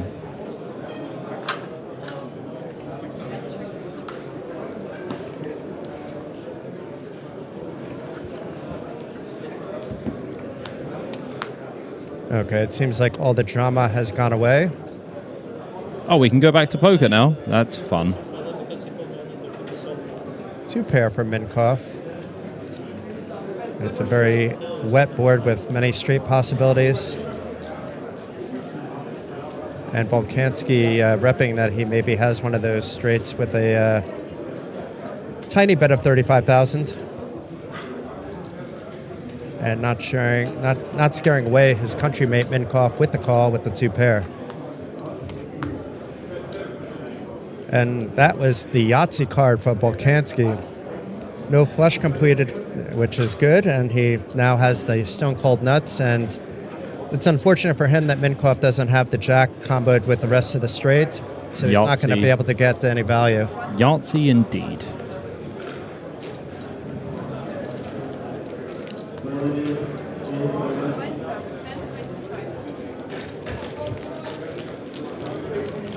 The cards are too small. Do you mean that the cards are too small that they're playing with, or the graphics that we're seeing in the cards are too small? On the stream, it looks like the same as so many other streams in terms of the card size. Then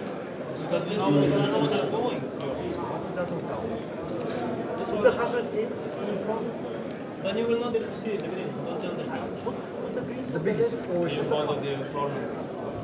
I mean, it's not on Dario to separate the blues from the greens if he has his big chips up front. Big chips in front. Yeah, we're not doing this again. Your big chips in front. They're still back at it. All right. Wow. No, you can see. Wow. But okay. As long as you I think Dario's making him happy now just so that this will stop. But he's not the only player with the greens in front of the blues, so it's actually very strange. And I still don't see chips in 20s. Yeah, we're not going to get started with that.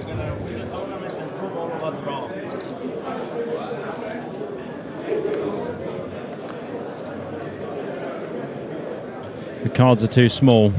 But it went from a friendly game to a very combative game all of a sudden. Yeah, just... Maybe it'll be more interesting this way. I mean, I don't know, to be honest with you, because it was all nice and chill, and Dario was, you know, having a laugh and stuff like this, and now it's all just a bit, you know, it's a bit clicky. Oh, look at this.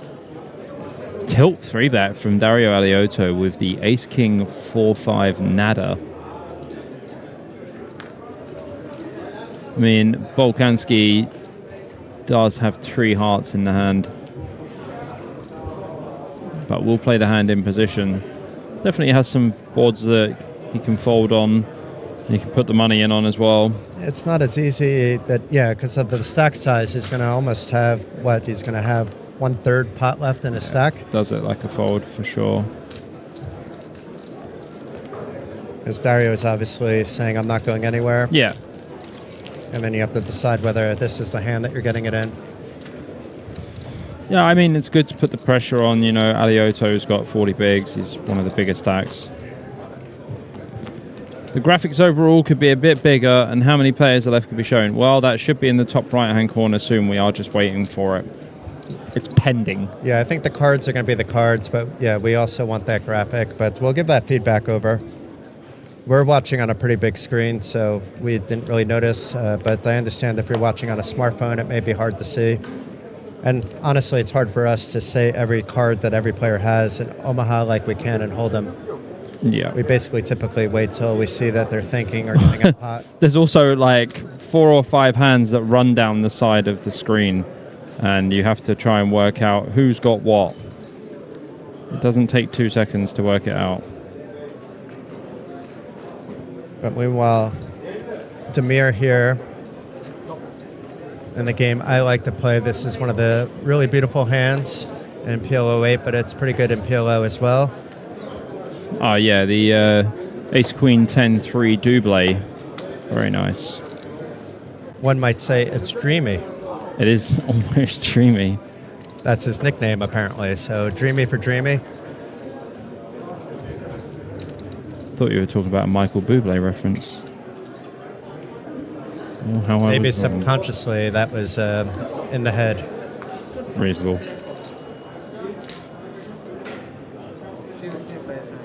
And very valuable chips there. It picks up 60,000 with the blinds going up to 1025.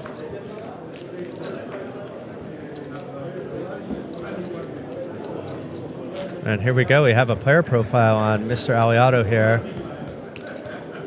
Seems pretty standard, actually. Graphics, you know, standard profile play in a 6/7 player affair. Yeah, Dario does look a little tilted, actually. I mean, he's Italian, he's a passionate man, but at the end of the day, there's only so much crap one can take. Michelle is saying it's not the first time watching in the stream and it's too small for the TV. We'll give the feedback. That's not something Bobby and I can control. We are not production, unfortunately. We are just the speakers. And Gorshik back in action with a pot-sized bet from under the gun with an 8-9, Jack 10, the 10 and 9 are clubs. And Minkoff with kings with a 9-5. Not a short stack, not a big stack. A mid stack. I don't think it's definitely not a 3-bet spot. Well, I shouldn't say definitely. Bobby, you can correct me. Oh no, versus UTG. It's kind of an awkward one. And Gorshik in particular as well. I mean, you want something a little bit better with your kings, to be honest. Like King 9-5 could even be a fold, man. Is he gonna go for the 3-bet? It does look like it's a 300,000. Okay, I mean, if you look if you look up this one in the solver, I'm pretty sure that Minkov's hand's probably going to be close to a fold, actually. And you know what? And now he's in trouble because Aliotto is being invited to just toss it in. Well, I mean, Aliotto is just going to 4-bet for sure. And then Minkoff, who already has half a stack in, is kind of left what did I just do? Now he's going to try and look at that stack that's all over the place. I believe Dario will just pot and put this one in, to be honest. And it's actually good timing too, because he looks so tilted. Yeah, run the spot. He may actually get a call from Minkoff. Maybe Minkoff's priced in as well. I'm not 3-betting in that spot. Half my stack. All in, on the indeed. cutoff.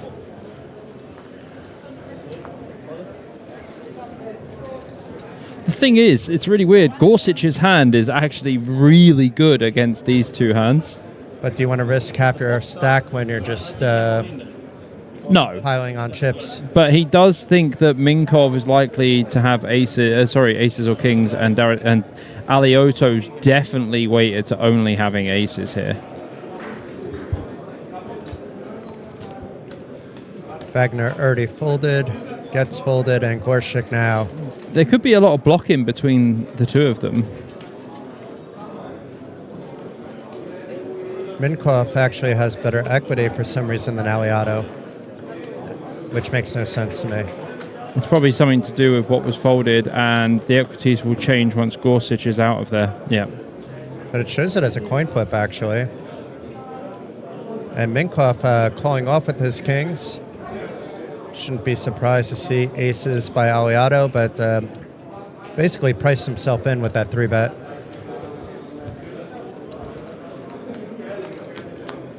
So Minkoff at risk. And look at this, gets rewarded with the top set. The Aliato is going to be further on tilt unless he's able to get there with a 9 or an ace. Nobody with the flush draw. I mean, what a flop that would have been for the other guy as well. The 6 does not change much. Actually, it gives now Minkoff a straight, so it does change a little bit. Just overkill, really. Well, at least it wasn't for the whole of Dario Alioto's stack. He would have lost to both players there. So I'm just looking at this spot now. Was Alioto... Right, so Minkov was in the cutoff, yeah? Yeah, and he 3-bet over the pot size open by Gorshik. And he had King 9-5. Yeah, with the king and 9 suited. And Aliato with the ace 6-10 with the ace and 6 suited. Okay, so he had the king. Yeah, it's only a call 24% of the time. If That's it. No, it has to be double suited. Wow. Has to be double suited to call. I'm surprised it's only 1 out of 4 times you should call there. I mean, I can see why you would fold. Yeah. I didn't realize it was that fold heavy. Yeah, and then Alioto just has pure squeeze. The raise under the gun was quite an interesting one, actually, because the under the gun hand was 8, 9, 10 jack. I don't remember the suits, but the 10-9 was suited. Yeah, it doesn't really matter. It's going to be a raise a lot of the time or a limp. So, and when you're the chip leader, you can afford to go on the more aggressive side, I suppose. yeah, exactly. You can definitely put a lot more pressure on. But to be honest with you, I think the mistake does come from Minkov, but obviously Alioto happy to put the money in anyway. And this time Minkov with the aces instead of the kings has a pair of 10s just in case. Wagner folding one of those aces. And Gorshik with the king 10, 6-5. I expect a call. Calls for 35 more. Was easily priced in.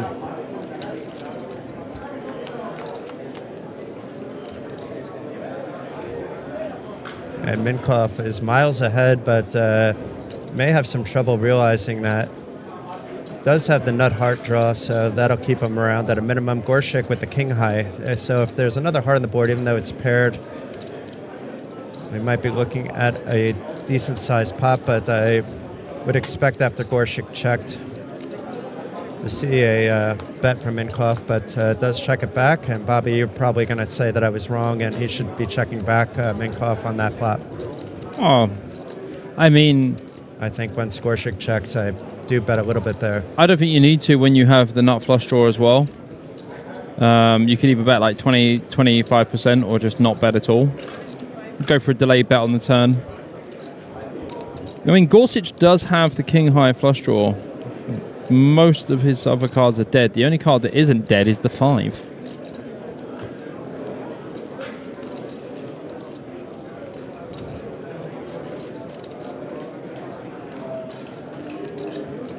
And I can't call him Baby Shark anymore. The glasses have been put away.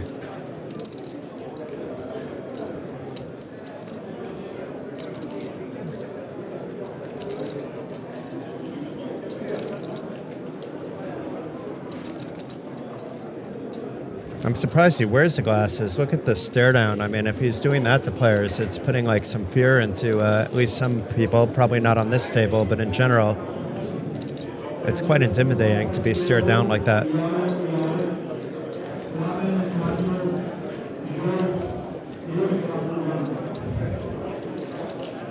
I'm gonna see a 3-bet. 180. 280.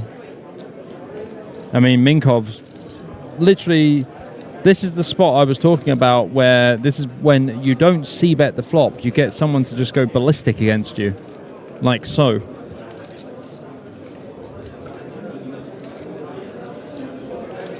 But Gorsuch can definitely rep a jack here, or a boat like 5s or deuces or something.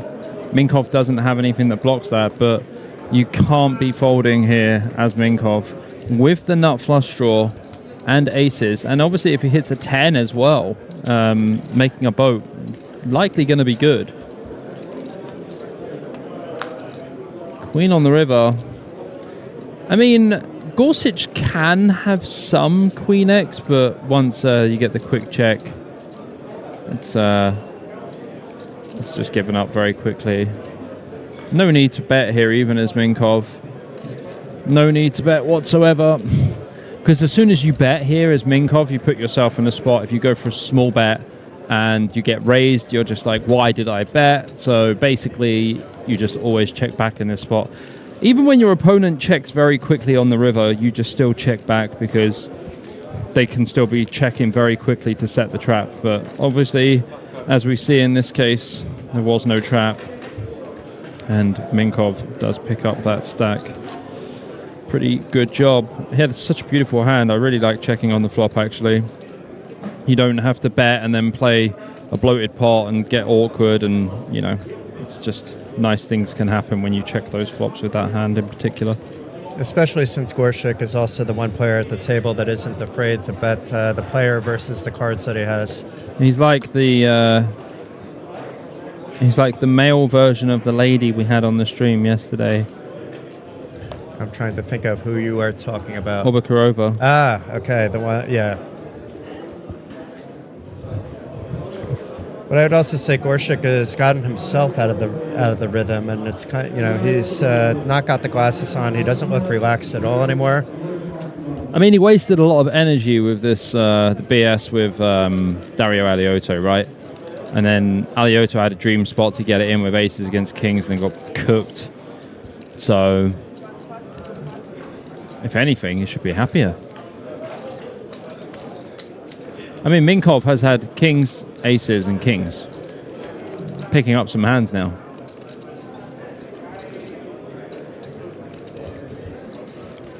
Wagner with the gut shot to the straight and some backdoors on the flush side. I like Wagner's hand here, to be honest with you. Minkov probably going to go for a bet of around 60k here, third pot or something. But his hand would be played as a bet fold because not really too many hands raise on this board. Would he go pot? Yeah, this is big. Okay, I mean, didn't expect this at all. And now he's probably going to have to call if Wagner actually comes over the top because... yeah, Wagner's not going to come over the top now, though. It's just like, his hand's just basically dead. If Wagner puts it in, that is gamble. No gamble and no future for that hand, but as Bobby said, you can't really blame him. No.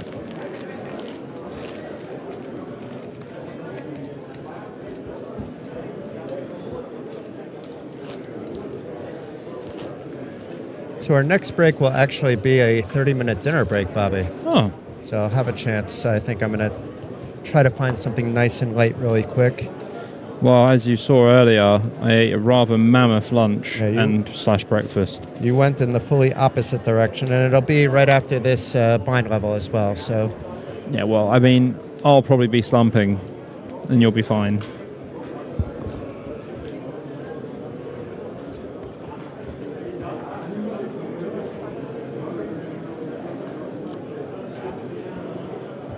Aliato folding his 4-6-6-7. Wagner 6-9 Jack.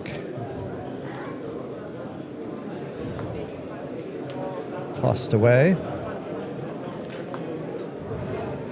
Gorshik with a 5 high. All the low cards everywhere. And Demir, meanwhile, the dreamer. Alexanovich.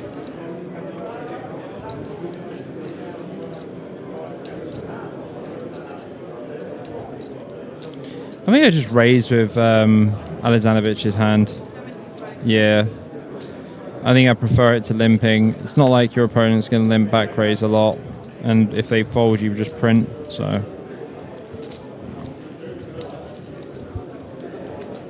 seems good.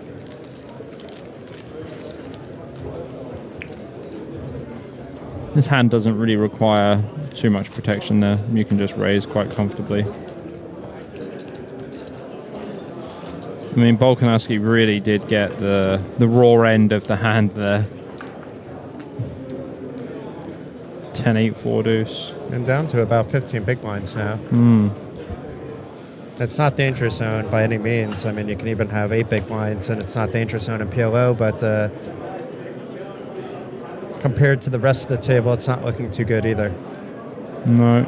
Just had a little look-see on the real-time update.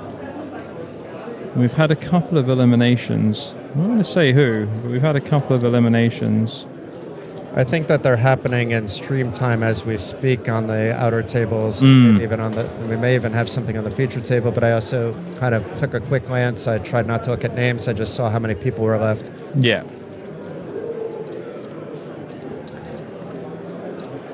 I had a little look too. But it's, I think, still 7-handed on this table, so the least amount would be, the biggest amount would be 13. The least amount would be 13 left. I would have folded this hand from Wagner. I would never limp this under the gun one. Ace King 10-3, no nut suit, horrendous looking hand. But here we are. Wagner bets with the gut shot and the 10 of spades, and Goetz has got queens behind. And Minkov with the nut flush Nut draw. flush draw for Minkov. This could just go bet, call, jam. That's how I imagine this will go.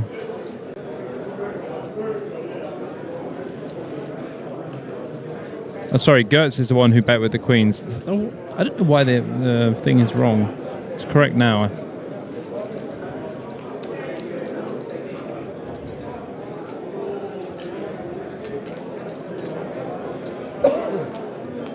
Okay.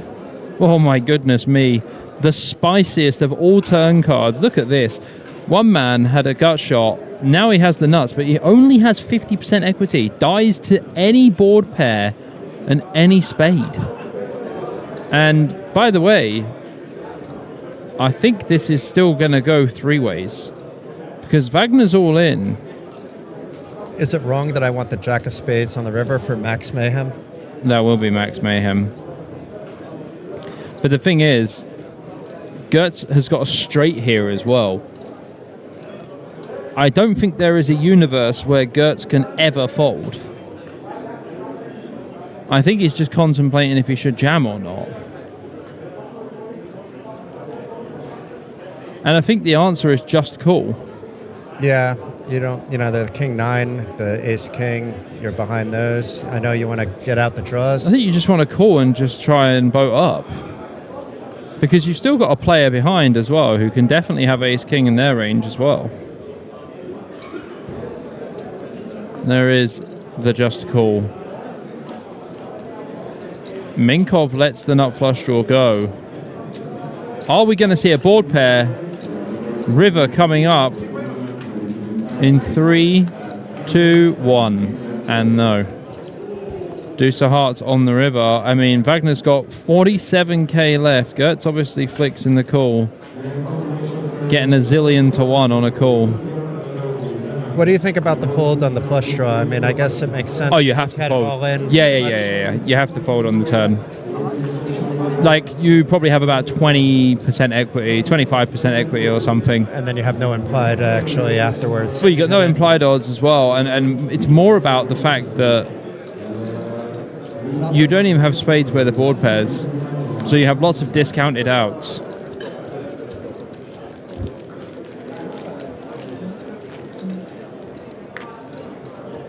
It's good for several of these players if they stick around that this dinner break is coming up. You can see some smiles now, but you can see the body language of both Dario and Kevin.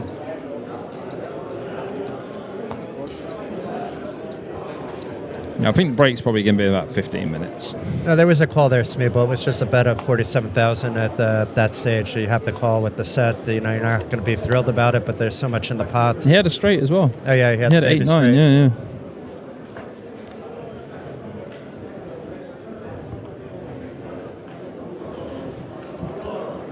And we're not playing short deck, where maybe that's not as good as a set. For sure, but Wagner should definitely have never been in that hand anyway.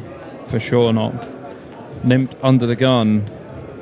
But very raggy looking hand. Ooh, what's Bolkanski is not snap folded this one. Yeah, I mean, ace-8 deuce-deuce on the button. Probably just coming for an open. Yep, 50k. So you like this open? Yeah, it's The fine. Deuces in your hand, okay. The deuces isn't really the relevant factor. I mean, the relevant factor here is Alioto is probably going to 3-bet. Oh, you win raise? Oh, I understand. So now at the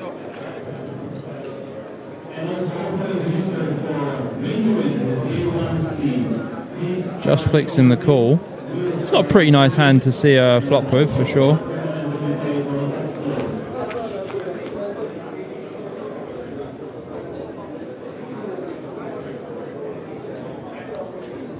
No real connectivity on this rainbow board. We see Aliato connecting with the 6, but that's not very much at this stage. Yeah, I'm pretty sure that Alioto will just check and let... Oh, is he going for a lead? That looks like a lead jam to me. Just puts Bolkanski in. And Bolkanski's like, hey man, can you see my cards? They call you Super Dario, but can you see my cards?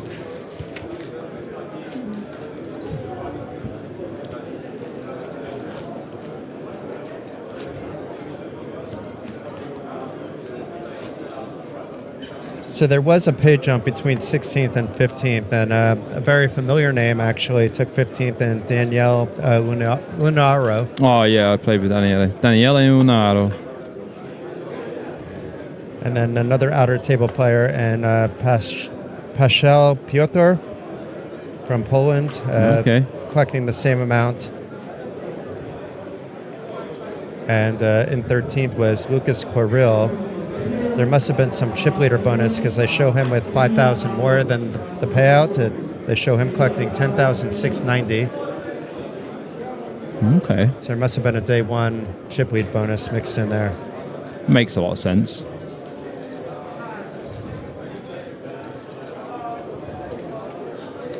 Or maybe they just give the Bahamas package to 13th place just to be a little bit different in this event. Just to mix it up.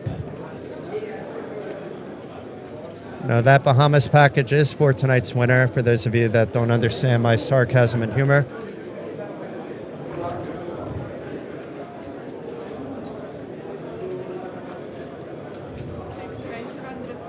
So limp by Gorshik with the Jack-Jack 10-3 double suited. And Minkoff 3-betting the button with ace, king, king, deuce. Wagner doesn't seem thrilled that he's folding his queen 7-4. Maybe we'll decide not to do that. But is that a position in the hand? I see arguments either way here. No, Queen 7-4 is a fold for sure. Only has one suit, and it's queen high. It's a queen high suit in the big blind with a player behind. And a tricky one in Gorshik. Yeah, I mean, don't make life harder than you have to be.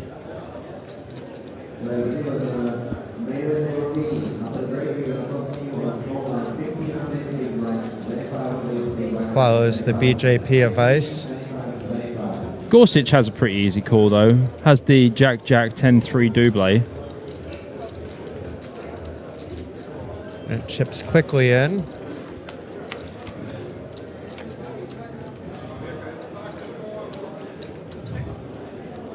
Minkoff miles ahead, but it's going to be hard for him to see any value here. Yeah, I mean, the hands are all but done, really. Like, Minkov could either go for a check or just go for like 50k here. Doesn't need to go big at all.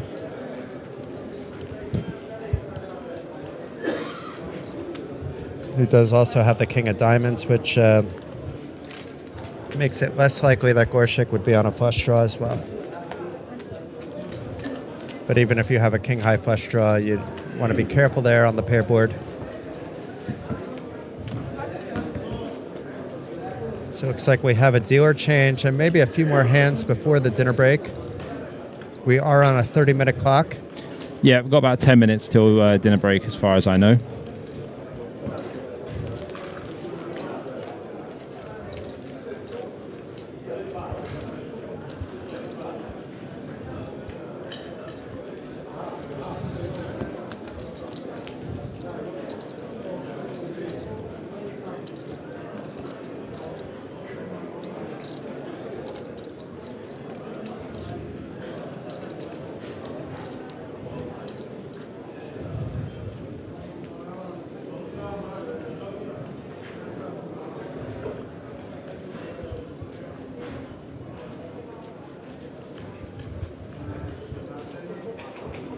Gorshik folding under the gun, queen 10-8-4, tri-suited. It's one of my least favorite words, tri-suit. Yeah, what am I supposed to say then? No, you are. No, you are supposed to say tri-suit. You're not meant to say anything else. Tri-suit is correct. And if it's all the same suit, what you don't call that quad-suited? No. I call that, I wish it was Sviten special. And give me one more card, please, so I can exchange it for another diamond. Ah, Sviten. What a game.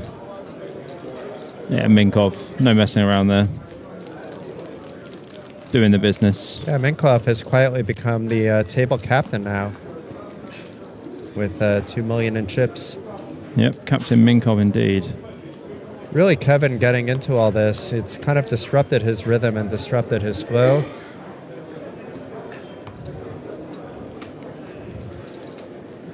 However, he achieved the same for Dario, but Dario shouldn't have been like his nearest target either. I think a dinner break will do this entire table a little bit good, actually. I agree. They could do with some descanso. Dreamy here with a nice hand. Some connectivity, double suited. Besides, it's not nice enough from under the gun, and no limp, no raise, it's just a fold. I'd limp that one from Alexanovich, or go for a raise. Yeah, min raise or limp for me as well.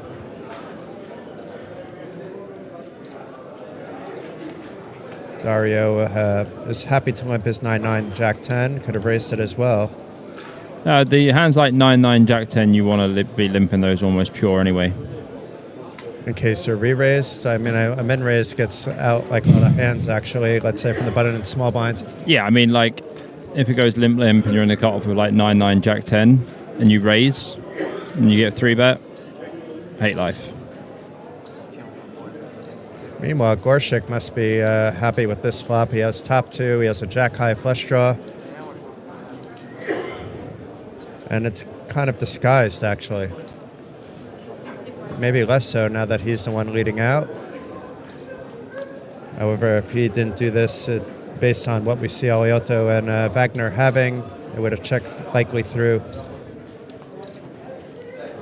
Oliato getting out of the way. Wagner getting out of the way. Gets as well. So bang, bang, bang, bang. And Gorshik back to close to 2 million. Yeah, Gorshik has had a very swingy time, gotta be honest. So I may have been a little bit premature about Lucas because the table balancing is now, but it was Czech Republic's. I think I just saw because it was an extra 5,000 in this payout list that didn't fully make sense to me. But it must be a chip leader bonus. But it was Lucas Quiril from Czech Republic out in 13th place.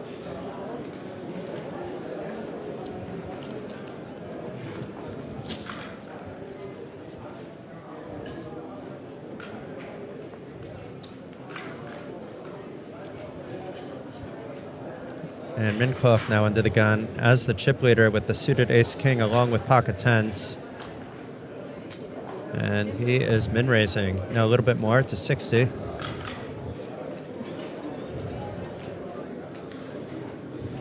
Got those jacks to fold. Volkansky, though, isn't going anywhere. This is, an easy get as many of the chips in as possible, facing off a stack with just 11 big blinds. Yeah, very easy spot here for... I didn't even have to ask you on this one, Bobby. No. Volkansky, easy spot.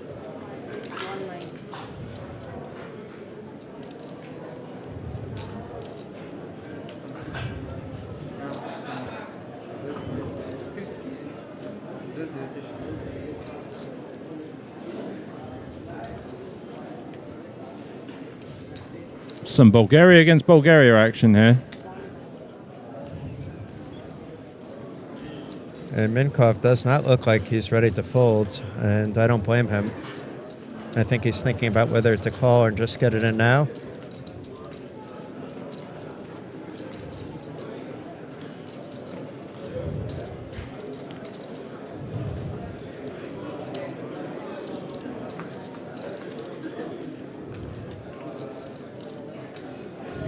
This is not the body language that I would expect a fold to happen, actually. And he does just get it in. So we're going to have Volkansky, who is never folding here, off to the races. A bit ahead, a 5-1 favorite. Yeah, I mean, I don't dislike Minkoff's call off there. It's like very forced upon him. Not really much he can do. But I'm not quite sure why he's a 5-1 favorite. It seems a bit off. I'm not sure what's happening with the outs calculator, shall we say.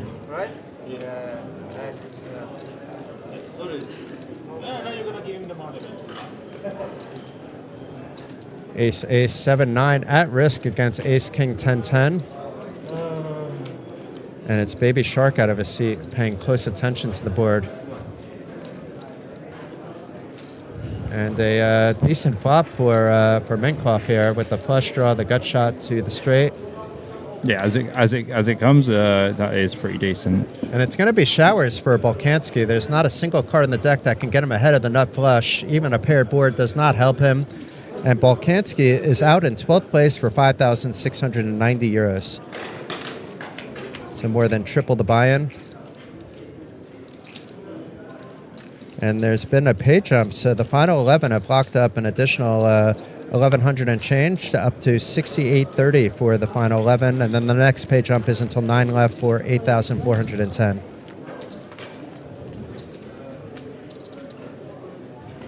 Reasonable. Reasonable payouts. Oh, I just see Emil the Raccoon in chat. We like Emil. Why don't I see that? Oh, now I see. Okay. It's mixed in with Schmeebs, yeah.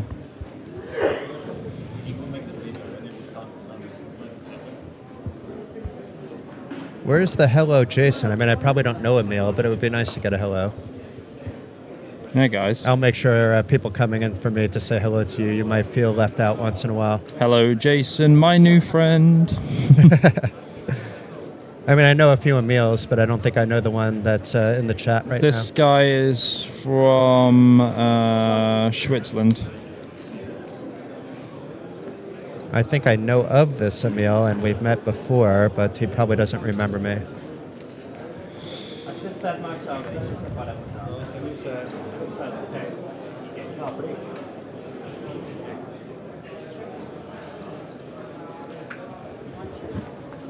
Okay, so no love for either player on that flop. Obviously, Getz is ahead at the moment and does have the Broadway gut shot, which just completed into Broadway, actually. So Getz with the goods. Has the Broadway gut shot. Got there. And is loving that he's bet into, actually. No, it's...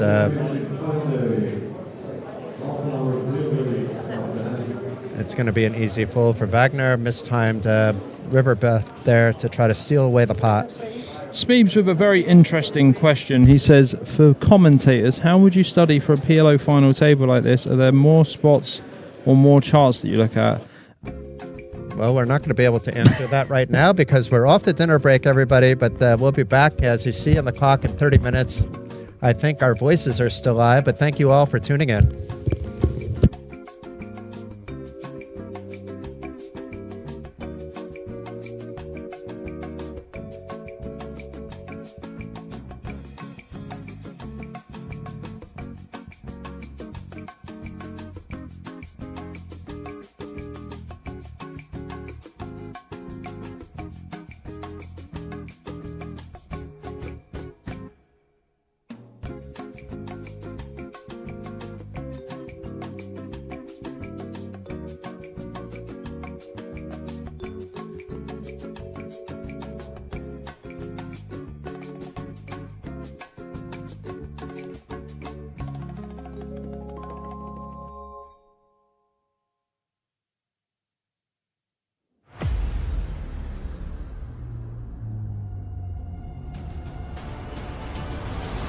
The World Series of Poker Circuit returns to Card Casino in 2027.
The World Series of Poker Circuit returns to Card Casino in 2027.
The World Series of Poker Circuit returns to Card Casino in 2027.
The World Series of Poker Circuit returns to Card Casino in 2027.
The World Series of Poker Circuit returns to Card Casino in 2027.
The World Series of Poker Circuit returns to Card Casino in 2027.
The World Series of Poker Circuit returns to Card Casino in 2027.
The World Series of Poker Circuit returns to Card Casino in 2027.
The World Series of Poker Circuit returns to Card Casino in 2027.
The World Series of Poker Circuit returns to Card Casino in 2027.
The World Series of Poker Circuit returns to Card Casino in 2027.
The World Series of Poker Circuit returns to Card Casino in 2027.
The World Series of Poker Circuit returns to Card Casino in 2027.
The World Series of Poker Circuit returns to Card Casino in 2027.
The World Series of Poker Circuit returns to Card Casino in 2027.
The World Series of Poker Circuit returns to Card Casino in 2027.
The World Series of Poker Circuit returns to Card Casino in 2027.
The World Series of Poker Circuit returns to Card Casino in 2027.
The World Series of Poker Circuit returns to Card Casino in 2027.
The World Series of Poker Circuit returns to Card Casino in 2027.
The World Series of Poker Circuit returns to Card Casino in 2027.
The World Series of Poker Circuit returns to Card Casino in 2027.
The World Series of Poker Circuit returns to Card Casino in 2027.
The World Series of Poker Circuit returns to Card Casino in 2027.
The World Series of Poker Circuit returns to Card Casino in 2027.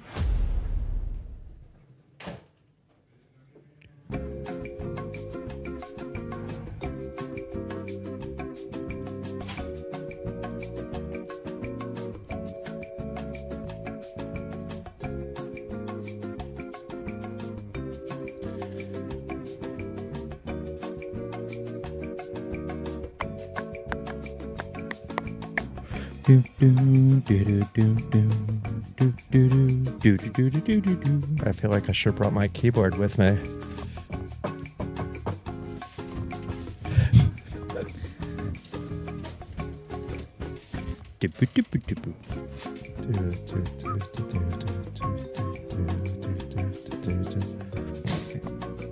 I haven't heard this in my sleep yet, though. I have. You have? Mm. I probably just jinxed myself. Yeah.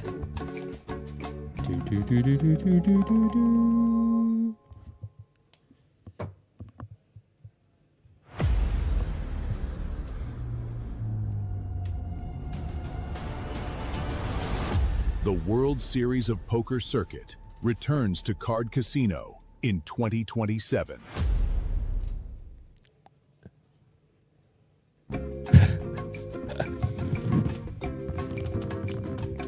The troll is real.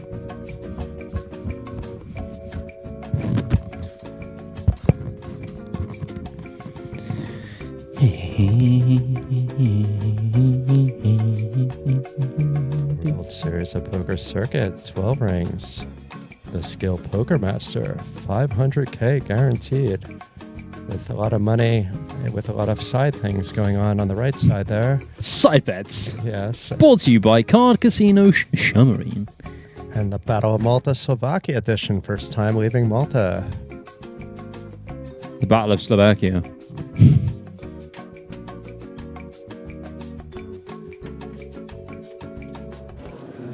Welcome back, everybody. It was a little bit of a break there. Players had their bellies filled, but we are back in action. I hope you enjoyed your time away from the tables as well.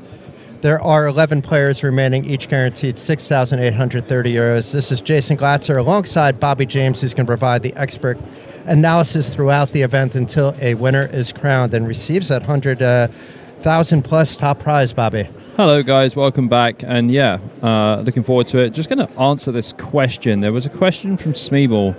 He said, for you commentators, how would you study for a PLO final table like this? Are there more spots or charts that you'd look at? So first thing I would consider is definitely ICM. The ICM is extremely important in PLO final tables, as well as Hold'em final tables. Also your player profiles, you need to understand how people are playing. Do they understand the ICM implications or not? And honestly, I would say you probably want to do a lot of limping. Limping is extremely key in these final tables. A lot of limping, and yeah, that's about it. So the two guys that got a little bit embroiled in something that took 8 minutes to play out on a hand are back in action, battling against each other. A little bit of a loose open, but it was a limp by Gorchik. And PLO 8, this is a monster, but not in PLO. I guess you can limp it, Bobby. I don't know. Ace 2, 7, 8 with the spades, the 7 and 8, and the spades. It's not the worst, it's not the best. It's not ideal though. It's not ideal. But able to take down the pot with the top pair with Dario not having much going on. Yeah, unfortunately, Dario had nothing.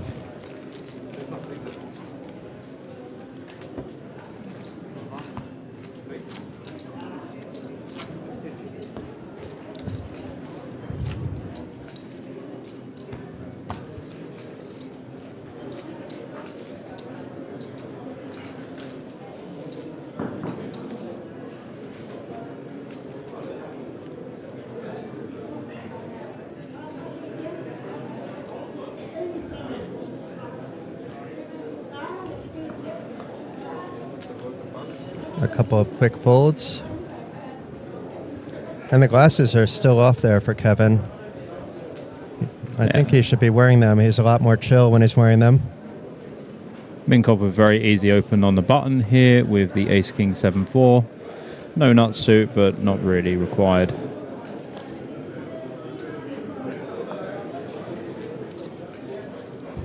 Dario with the easy fold from the small blind, and let's see if Wagner defends. It should be a fold as well. Yeah.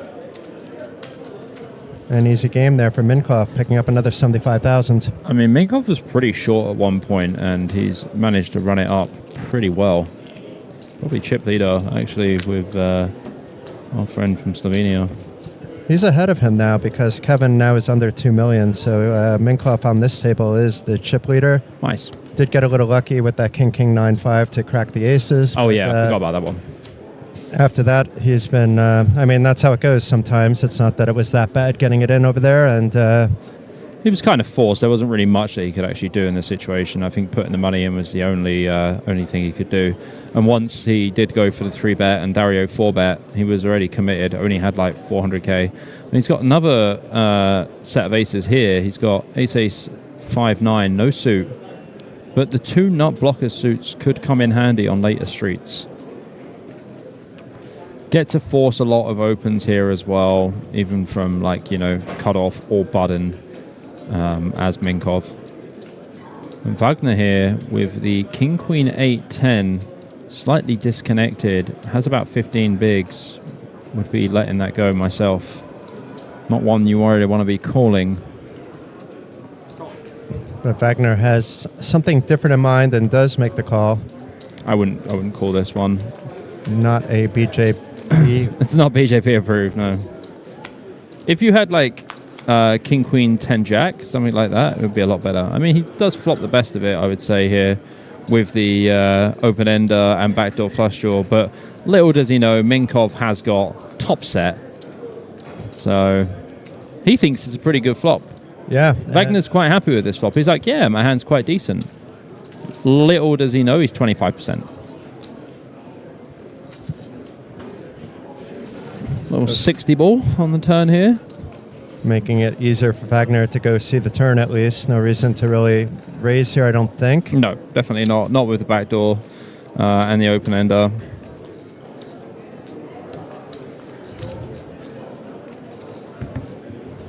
Pot size bet behind.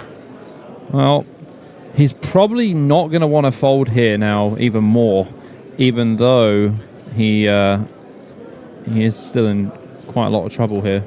It may also slow Minkov down. I'm not sure I would bet here, Bobby. I would maybe bet the river, but not over here. No, I'd still put it in on the turn. Like the reason I put it in on the turn is because Wagner can still have like 2-pair here for sure, 2-pair or even 3-pair.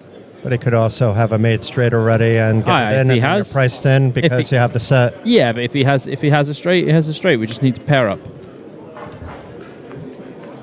Can't live with monsters under the bed, I'm afraid. Minkov agrees and is up to 2.5 million after firing out a bet of 200,000 into that 340 pot. And meanwhile, Wagner is now down to just 11 big blinds.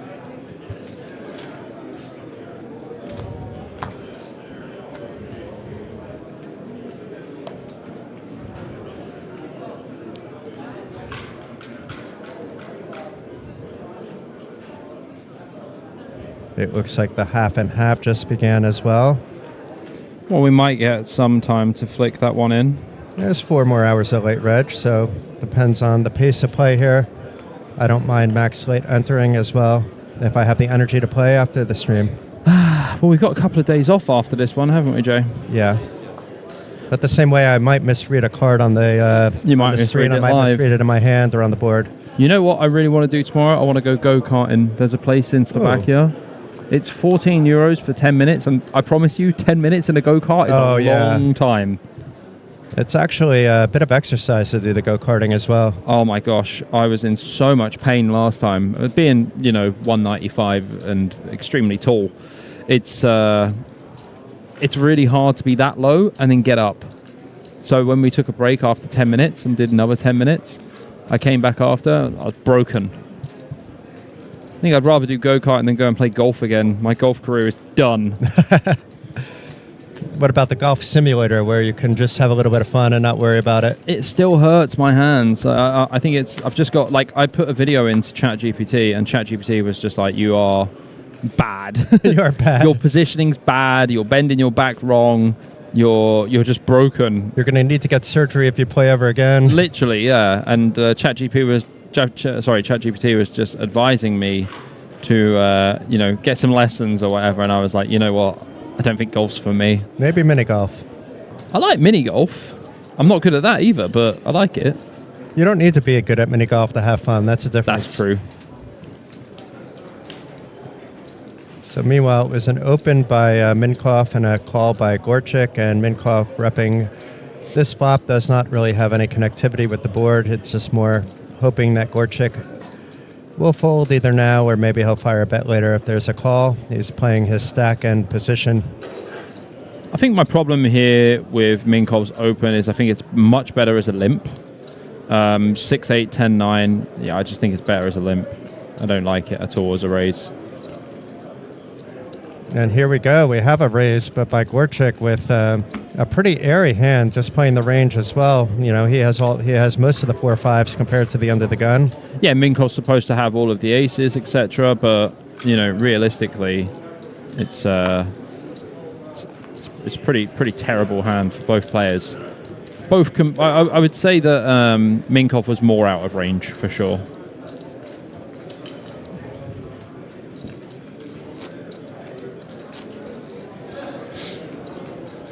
And besides the subjectively, let's say, out-of-line behavior, maybe not so subjected by Kevin, he is actually mixing it up more than any other player at the table. Yeah, I just don't like the raise from Minkov pre-flop. I think you can just limp that one. You can quite comfortably limp call that one. Yeah. Alioto with one of the trashiest hands I've ever seen. Deuce, 9-4. I think he's just checking to see card that. No, why is he? He's putting him in the box to make sure. I guess it's red. I'm like, he can't be playing that. Why are those cards going back towards him? But does fold and gets might have something else in mind. He is on the button. 8 Jack Jack King, and it looks like an open. Maybe a limp actually. Nope, it's a raise to 105. And Gorchik not happy about folding, and Nimkov lays down as well. So gets over 1 million now.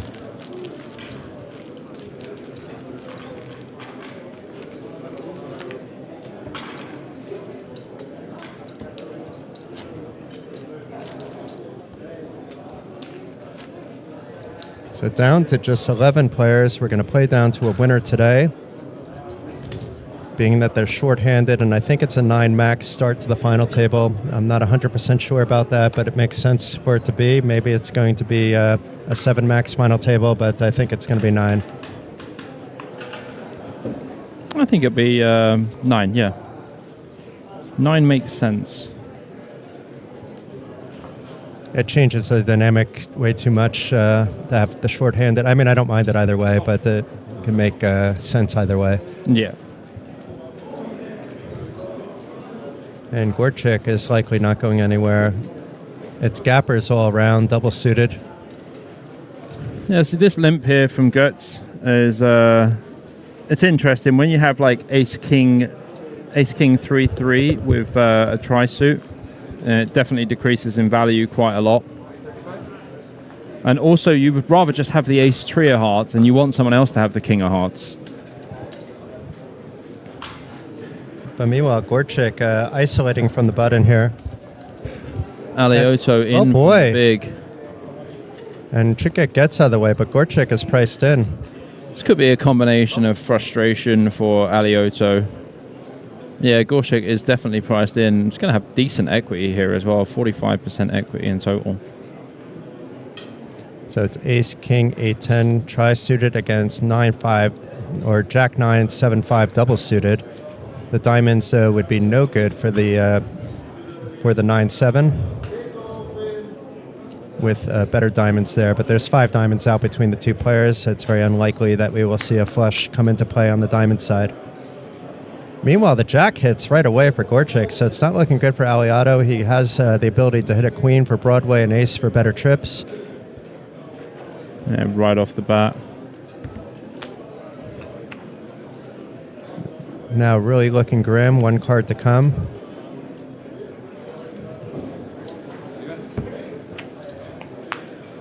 Yep, and we do lose Dario Alioto. Definitely one of the best players in the field by an absolute mile. We do lose him. 11th place. 11th place. 6,830 euros, and there will be a pay jump, not now, but with one more player out on the final table, we think is reached at 9 max.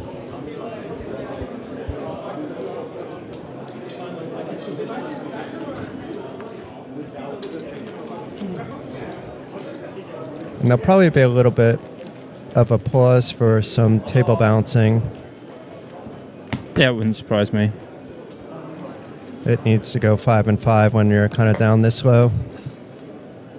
Maybe they'll continue to deal at least one hand, though, while they're waiting for the other table to play out.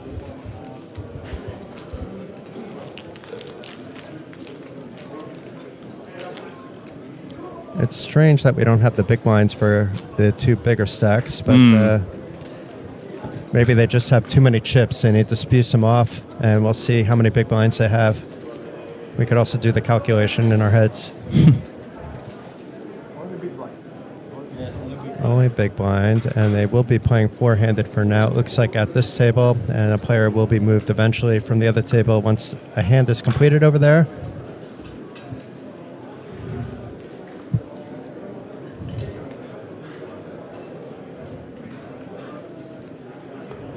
Gets before with the ace-king 3-3, this time with king-10 3-3. And Gorchik folding his king-jack a4 tri-suited, and Minkov with ace-queen deuce-4 double-suited. Yeah, definitely an open here for Minkov. No limping is actually necessary at all.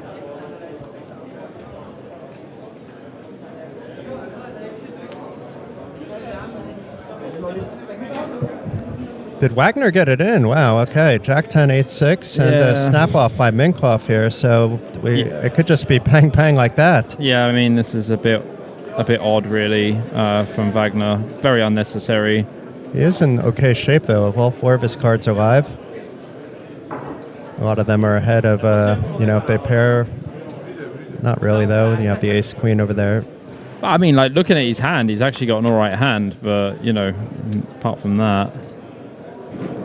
Well, needs a queen now, or some backdoors to the clubs, or to the clubs only.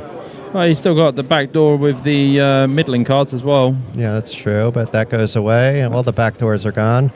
Yeah, just now Minkov has a flush draw, 94%. A straight flush draw. And that is no good for Wagner. We're going to lose him in 10th place. Wow. That was quick. Yeah, I think we're going to have another break if it is final table time. And we are on break, folks, and if you can hear us, because it would be nice to be able to still talk to you for a second, the top 9 have guaranteed 8,410 euros, and it just goes up from there. See you in 15.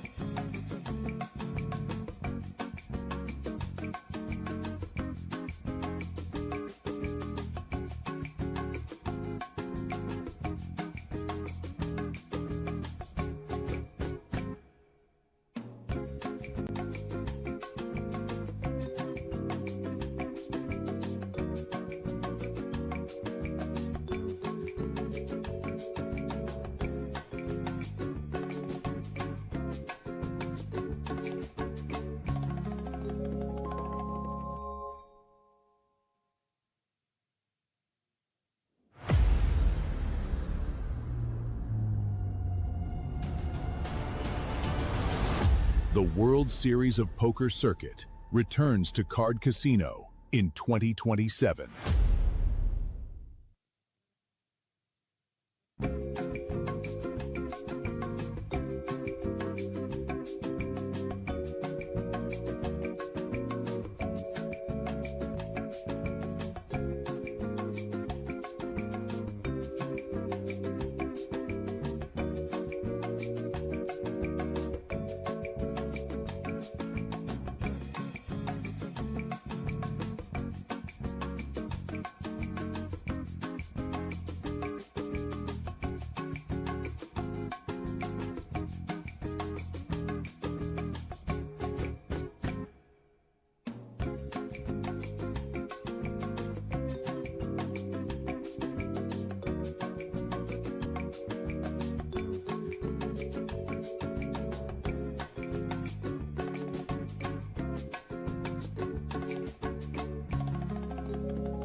The World Series of Poker Circuit returns to Card Casino in 2027.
The World Series of Poker Circuit returns to Card Casino in 2027.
The World Series of Poker Circuit returns to Card Casino in 2027.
The World Series of Poker Circuit returns to Card Casino in 2027.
The World Series of Poker Circuit returns to Card Casino in 2027.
The World Series of Poker Circuit returns to Card Casino in 2027.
The World Series of Poker Circuit returns to Card Casino in 2027.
The World Series of Poker Circuit returns to Card Casino in 2027.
The World Series of Poker Circuit returns to Card Casino in 2027.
The World Series of Poker Circuit returns to Card Casino in 2027.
The World Series of Poker Circuit returns to Card Casino in 2027.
The World Series of Poker Circuit returns to Card Casino in 2027.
The World Series of Poker Circuit returns to Card Casino in 2027.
The World Series of Poker Circuit returns to Card Casino in 2027.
The World Series of Poker Circuit returns to Card Casino in 2027.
The World Series of Poker Circuit returns to Card Casino in 2027.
The World Series of Poker Circuit returns to Card Casino in 2027.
The World Series of Poker Circuit returns to Card Casino in 2027.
The World Series of Poker Circuit returns to Card Casino in 2027.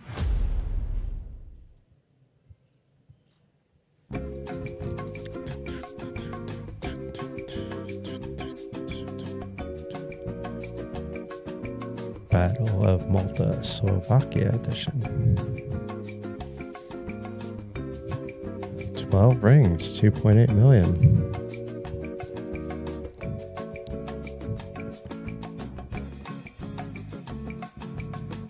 Lots of side bets.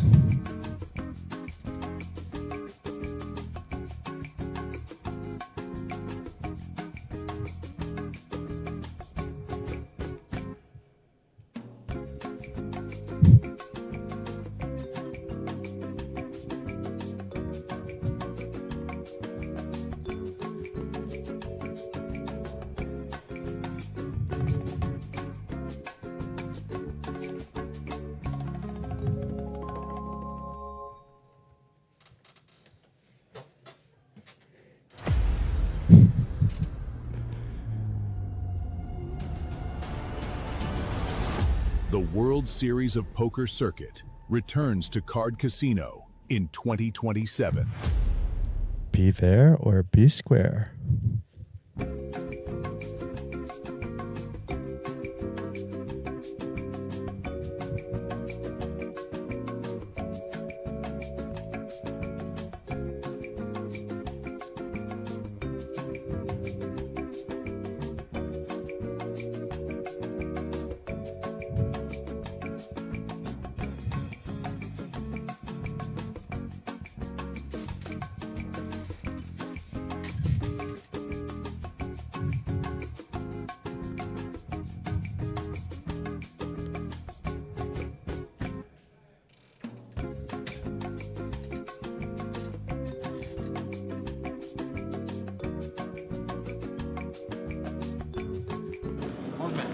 Welcome back, everybody. It's been worth the wait because we are down to a final table in the 1800 PLO Championship. This event began with 272 entries. Today began with 41 entries, all in the money. Now it is just 9 hopefuls remaining, each locked up, 8,410 euros. But that is just the beginning. There is a massive 106,800 top prize, the ring, the trip to the Bahamas, and all the glory. This is Jason Glatzer, and I am back with Bobby James. What's happening, guys? We are back indeed. It was a little bit of a long one, that was, but we're glad you stuck around. We're going to be here until the end. And yeah. Dreamy right away with a hand, but it is 9-handed, so, and here's the short stack. Yeah, Alexandrovich here with the ace, jack, jack, 9 does go for the open under the gun. Clearing out a lot of crap, and actually an ace, king, jack, 7, which had at least a single suit.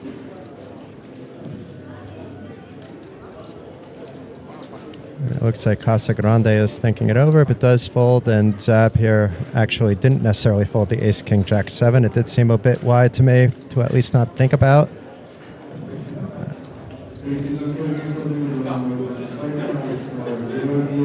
I can understand that you might not want to be playing big pots the first hand of the final table, but you have ace, king, jack, 7. Bobby, what do you do in this spot? It's a pot size raise again from a short stack, and he opts to 3-bet. Yeah, I mean, I think it's okay. Going to put the money in anyway. And it's Damir at risk. Mr. Dreamy from Slovenia. It is basically a coin flip situation as to whether he's the first on the rail for 8,410 or whether basically, he's right in the thick of things with the short stacks, even pulling ahead of Zab with the double.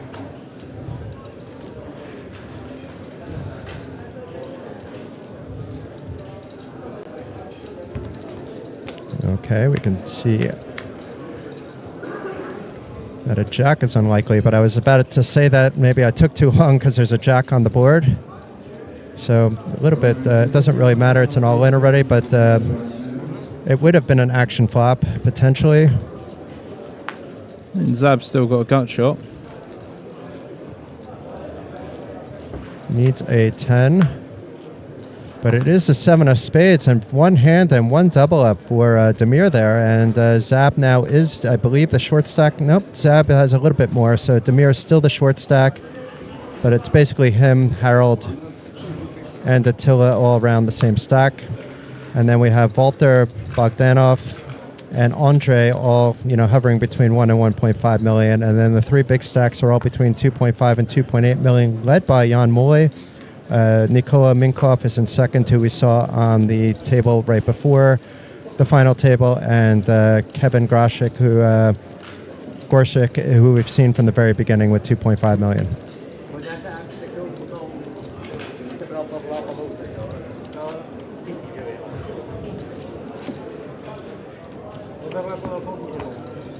It's an average stack of around 50 big blinds, so we could see some action at. We could be here for a while, Bobby. I think it's pretty deep. It's going to be an interesting one. I'm not sure how this one's going to go. Depends on how aggressive the big stacks are, to be honest. And while we know Kevin can mix it up, he may actually tighten up on the final table with some heavy ICM. It's pretty much the polar opposite of what we saw in the ladies event where I said maybe ICM shouldn't be that big of a factor with the prizes so top heavy, but that 5K being added and top prize being under 6K. Yeah. Here the 5K being added is, you know, it's nice, but it's an extra like 4% on top of the top prize. It's not going to factor in that much into ICM. Yeah, it's true.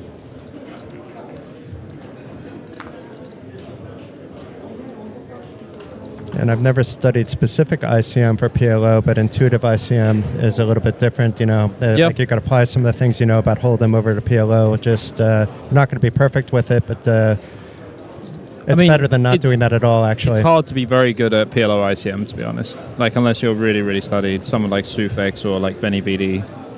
You know, even like the legends, like Lautaro Guerrero, Richard Grieco, Laszlo Boitas, you know, like these guys are the top elites. I'm pretty sure they spent a lot of time studying the ICM. There's just way too many combinations, and now 5-card Omaha is as popular as 4-card Omaha. You see many PLO tournaments even being 4 or 5 mix, round of each. Yeah, I like that. I'm a bit of a 5-card fan. A lot of people aren't, but that's okay. Well, there is definitely 2 10s in the mix there. Minkov's got one, Proya's got the other one, but Minkov has the better one. And not much going on for anyone else there.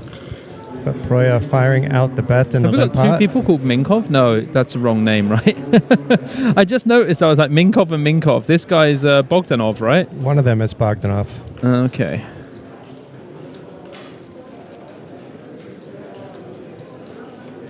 We've probably been making that mistake for a while, actually. No, because his name was Bogdanov before. Yeah, but this is Minkov. No, this is Bogdanov, maybe. I don't know. Everything is backwards in my head at the moment. We're dealing on a very late night last night, and when we see the names, we're just going to go by what we see on the screen at the moment. But both players with trips, and Minkov with the better kicker here at the moment. Although now Proya with the full house, so that changes everything.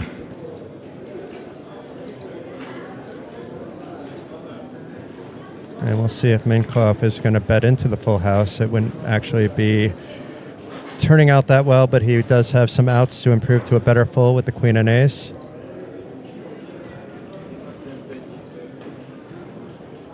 Looks like for a 175, so it's not going to cost him that much if he doesn't improve, and you can't really expect Proya to do anything other than call, but maybe he's going to raise. He kind of wants those draws to hit, being that he has the boat already. Not the draws that we see Minkov having, but the straights and the flushes. Yeah. Well, Proya is still having pretty superior hand by the river. And now what you need to think of is there a spot where Bogdanov actually has a straight? Well, definitely. You can definitely have some queen-jack stuff. But tons of inferior boats. Wow, Proya with the check. I would definitely bet this one. Yeah. So Minkov getting away cheap, but down to 685, and Proya up to 2.1 million.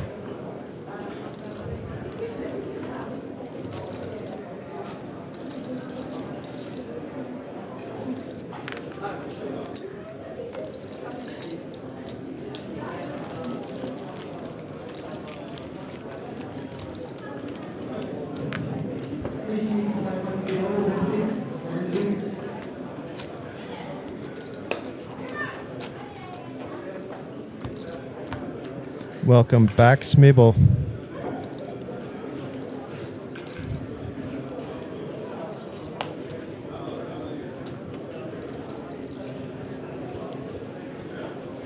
Schmeeps.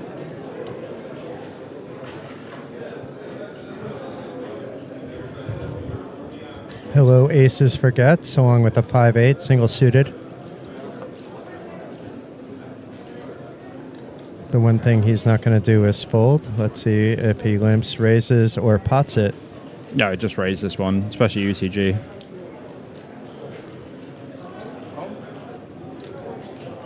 Okay, but this is not Gets that's opening, actually, so We may be wrong all around. You know, this is we know who this is. This is Kevin Gorshik that just put chips out. Götz is the one who just. Okay, put maybe he chips just out put the now. big blind out. Okay, that makes sense then.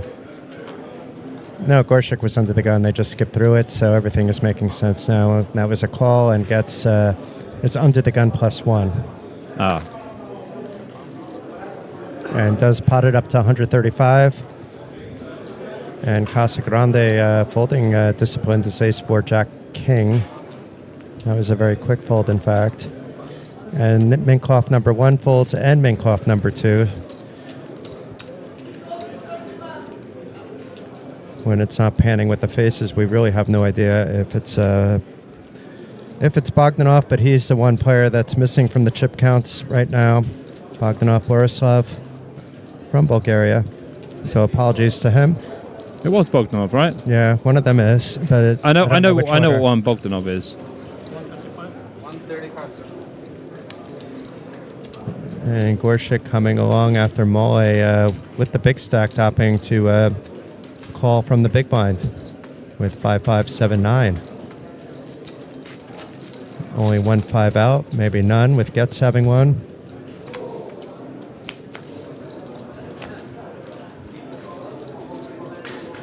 Some hearts there for Gorshik. Does have the flush draw. Not really the flop Getz wants to see. I mean, it's not the worst flop in the world for Moore, is it? No.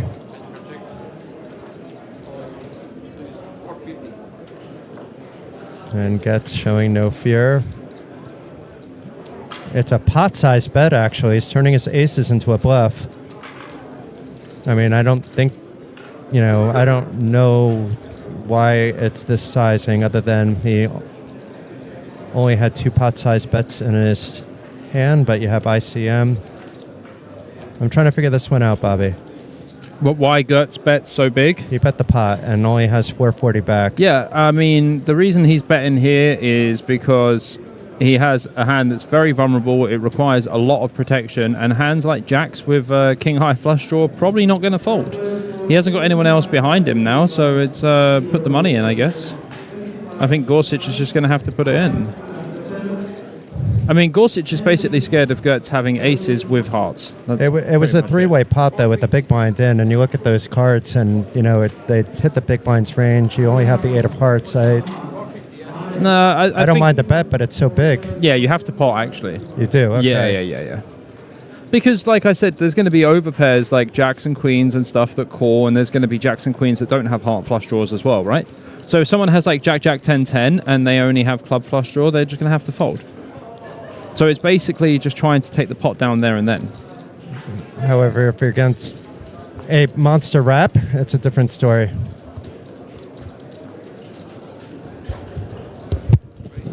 Yeah, he does put it in. It doesn't surprise me, because the thing is, in this situation, as I said, you know, Götz is just going to protect his hand. And unfortunately, he has run into Gorsic, who does have the jacks with the king high flush draw, but Götz is still favourite here. So nothing to take away from his play here whatsoever. Yeah, and he got the big blind to fold as well, but we see there was just really a gut shot there. He's basically just trying to deny all the equity. And honestly, he's done a very good job. He still has a gut shot with the 7 as well. Obviously, we can see Gorsic does have a 7 as well. I mean, that's a really good turn. Deuce on the turn, perfect for Götz. Just needs to avoid a jack or a heart now. Both players with the clubs, so that's also going Götz's way. Yeah. Yep, another club on the river, and he's going to take a really nice double up here. And Gorsic now only got 1.5 million. Pretty awesome stuff. I mean, yeah, so Jason, you're asking about why he potted the flop. He needs the protection, but he's also getting value at the same time. It's not just, it's not like a semi-bluff with the aces. It's more just value and trying to get someone to call with a hand like he had. My issue was it was a 3-way pot with the big blind, though, and he didn't really have any hearts in his hand, but I understand what you're saying. Yeah, so if the big blind's got a hand like 9, 5, 6, 4 or whatever, yeah, pretty unlucky. But what else are you supposed to do with aces there? You don't really have many other options. You just have to put the money in. I think it was nice. I was quite happy with the play.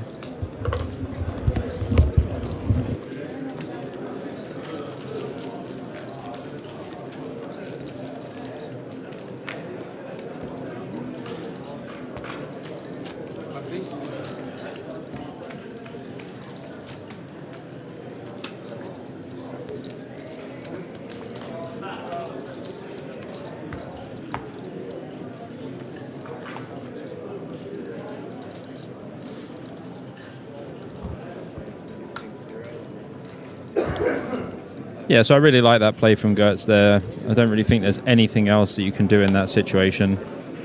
You just have to put the money in.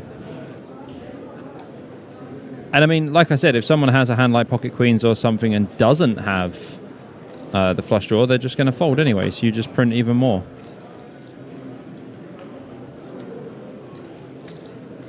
So Zab, I'm expecting to see a fold here with the ace-queen 10-7 with no nut suit.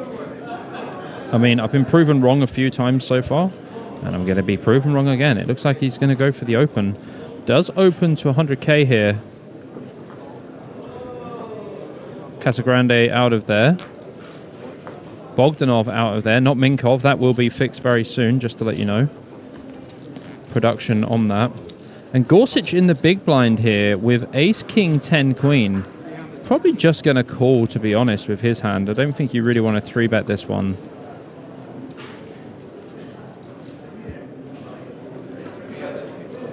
Oh, he has gone for the 3-bet. The thing is, when you're going for the 3-bet here versus the early position opener, you know, they're going to have a lot of these kind of cards in their range, but they're also going to dominate you in some spots as well. I mean, the ace, king, queen, 10 is a pretty nice hand. I mean, Zab has absolutely blasted it off here. He's put in 20 bigs pre-flop with the ace, 10, 7, queen. Wow, wow, no wow. nut suit. This is, Jason, as I touch your leg, this is ICM suicide. So Gorsuch actually, you know, he could be back up to 2 million, but he could be really just the short stack after this as well. I mean, now it technically looks like a value jam by Gorsuch, but it definitely wasn't at first.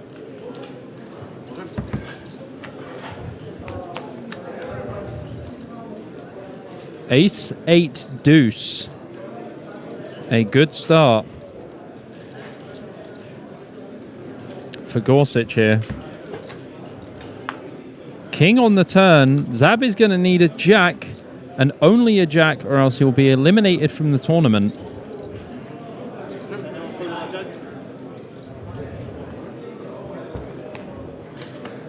And that is a 9 on the river. No jack on the river for Zab, and he is out of here. We are down to 8 players now. Attila Zab of Hungary taking away 8,410 euros. But honestly, I really feel like Zab could have just done so much more there and not put his stack in pre. I think the hand was close to a limp pre-flop and probably not a raise. And the 3-bet and the 4-bet, it all just got a bit too much very quickly. Not advisable to do that, to be honest. But here we are, you know, we've well, not really sure what happened there. Well, we've seen Kevin actually 3-bet quite a bit. And yeah, he's 3-betting a lot from the big blind. Like, yeah, like it's okay to ICM pressure when you have like 100 bigs or something in that spot, but you're running it against the early position opener. And what was so surprising is how bad Zab's hand was. He has ace, queen, 10. What did he have? Ace, queen, 10, 9 or ace, queen, 10, 7? Something like that. I think it was a 7. No nut suit. It's not even an open. It's like you can probably limp. Minkov, however, with a double suited ace, 10, 7, 6.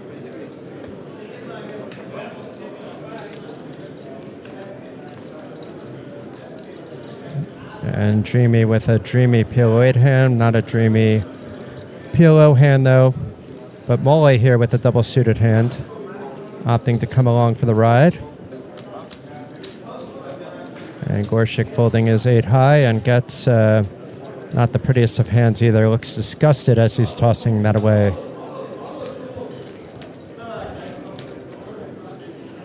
So equity's pretty close. Spades could spell trouble for Mole. But meanwhile, it's a pretty decent flop for Minkov. He has the gut shot. He has the 7 high flush draw and was the pre-flop aggressor. And you don't expect the button to really love this flop if they're flatting. But does opt to check, maybe with the idea of check raising if he's bet into. But Mole really has nothing here. No red cards in his hand, just the deuce.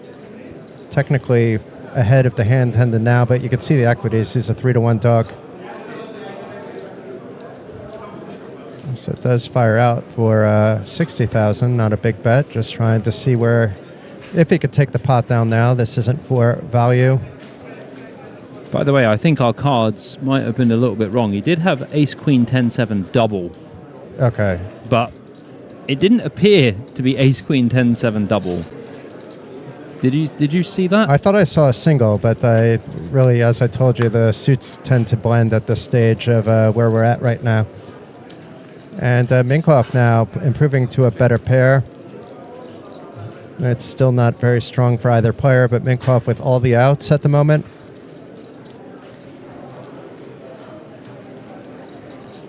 Now let's see if Molly is going to try to continue the story with that he started with the small bet on the flop.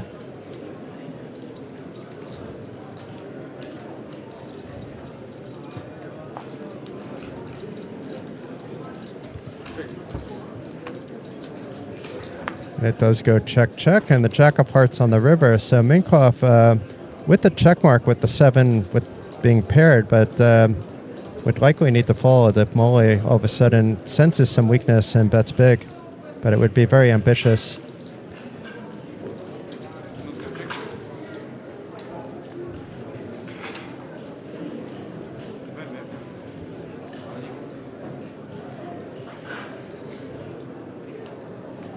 I think it does check it back. I was going to say, I think if Minkoff wanted to try to get value off a hand, he's going to be betting, so it could open up the opportunity for Molly to steal it away. But playing it safe, which is probably the smarter move. This is Bogdanov and Minkoff. It's being corrected. It's very difficult. You know, keep in mind we were streaming last night to 7:30, and when we have 2 Minkoffs listed on the table, we got the text in and they're fixing it. And apologies.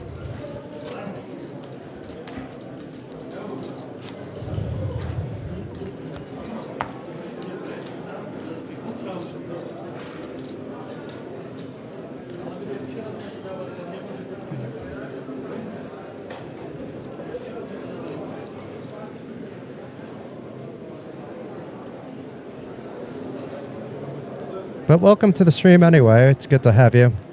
And we'll try to do better when the names are fixed up.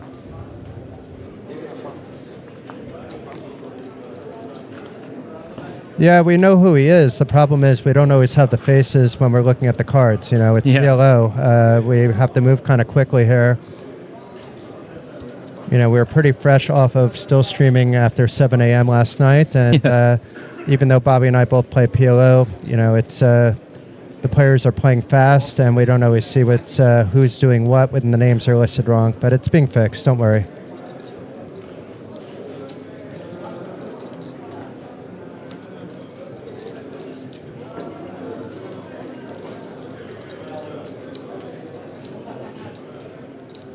And Getz just stealing it away from the small blind.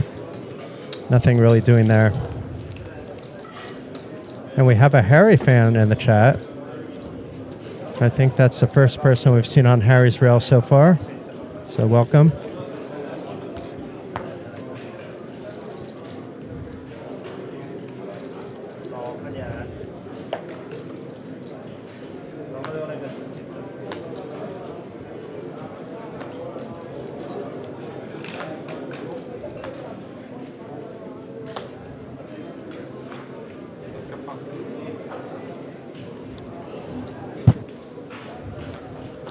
Some rags here from Proya along with the King Queen. And over to Demir with the 8-9-9 Jack and folds, but Molly with the King 7-6. Single suited is going to open the hijack most likely off of a big stack. Harry is the Austrian goat. Yeah, Harry is. Mr. Casagrande is very good.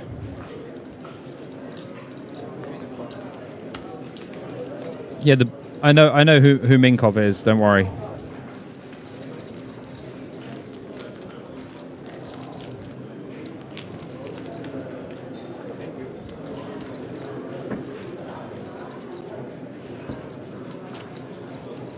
And I can understand the frustration if we're calling somebody by the wrong name, Bobby. It's understandable. Well, that happens, you know.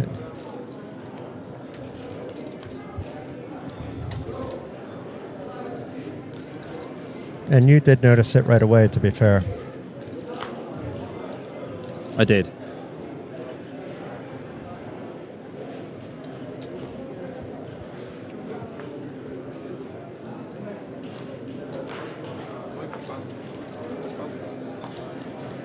Folding it around to Dreamy, and does fold, and Mole having something else in mind with the 9-9-6-5 with the 9-6 of spades.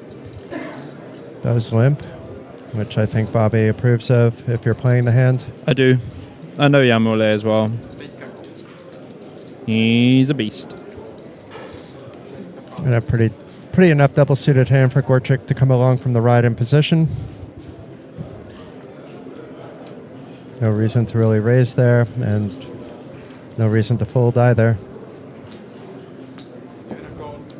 And the real Minkoff is calling, and Bogdanov is, or the fake Minkoff is checking from behind. the fake Minkov, also known as Bogdanov. Interesting flop though. Gorchik connecting rather nicely. We Same have with Mole. He's got the set and a flush draw. The flush could spell trouble for him, and then we have Minkoff with the king high flush draw. So the odds of a spade coming out are slim, but possible. And the problem is Mole actually blocks his own set as well with the 5. It's not ideal. Minkoff has the other 5 as well, so there's not too many cards to pair up here for Mole. But he is ahead. Gorsic with the Rap-a-ding-dong, as I like to call it. Been calling it a Rap-a-ding-dong for a long time. And Minkoff with a king high flush draw. Otherwise, nothing doing. Does have a backdoor to the diamonds as well, which may be more likely to hit than the spades, with all the spades being out.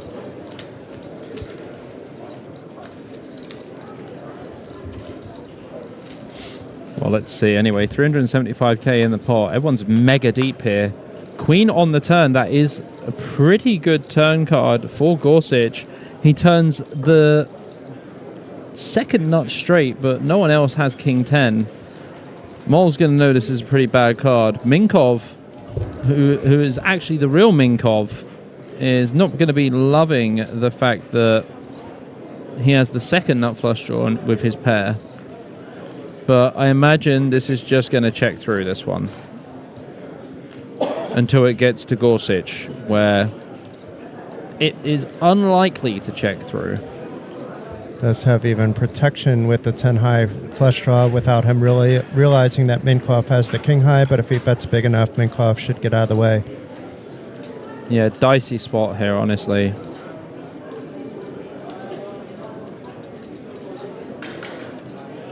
He's going to bet. I reckon he probably goes for pot size, honestly. What's he going for? It looks like 250. So 2/3 the pot. And yeah, Minkoff snap holding. Yeah, Mole's not going anywhere, though. Not going anywhere. Really just one play here.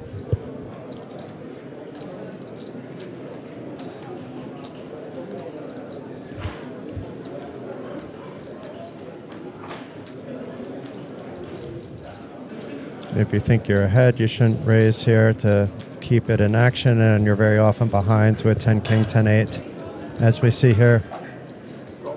But the call is very standard. He has the set right now. He has a flush draw, which we see isn't a good flush draw, but he might think it is. And that should be a complete action killer. I mean, Gorchik may try for something super thin, but he's only being called by a chopper better.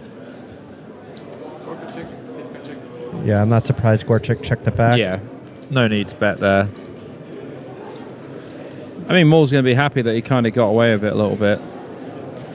Yeah, it's big problems if it's a spade, depending on how much Gorchik would bet that. And a blank, he's probably going to have to call bet 2, and Gorchik may try to fire out for value. Yeah. Unless he's putting Mole on the possibility of slow playing the nuts,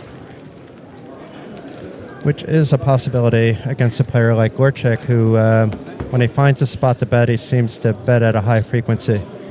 Yeah, I mean, Gorchik is a very interesting player, to say the least.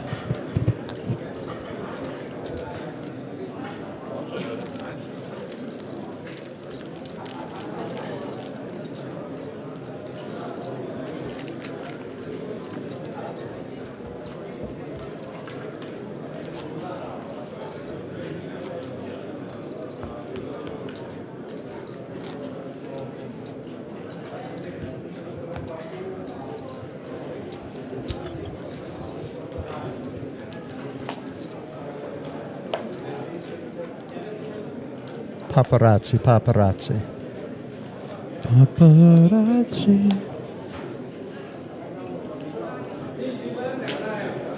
Why did you say paparazzi? For the camera. Ah. Paparazzi.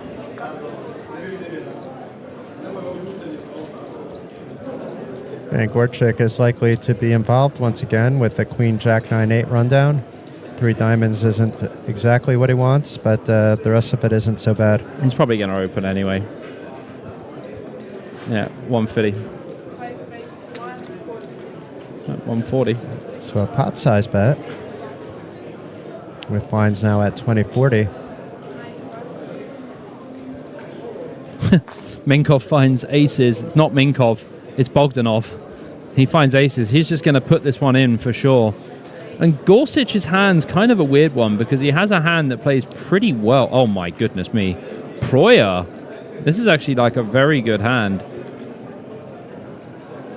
So when it goes open in a 3-bet and you have a hand like this, it gets very dicey. I think that you can actually play call here as Proya. Yeah, that is just too pretty of a hand, actually. You can't be too thrilled about the 3-bet. Gorchik also opening with a pot-sized bet. I'm not going to be shocked if he says, you know what, I want to play this, but I have 2 million, I'm just going to fold. There's way too much action that's happening here. Yeah, I mean, you can flat, for sure. But folding is going to be fine, too.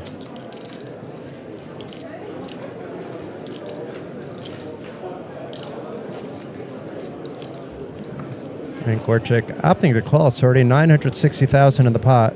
Yeah, no problem with Gorchik's call. A pretty dry 5-5-2 flop.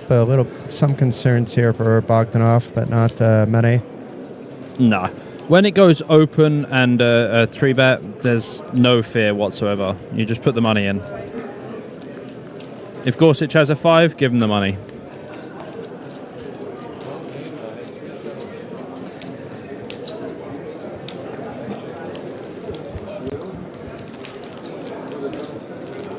So nice little pot there for Bogdanov.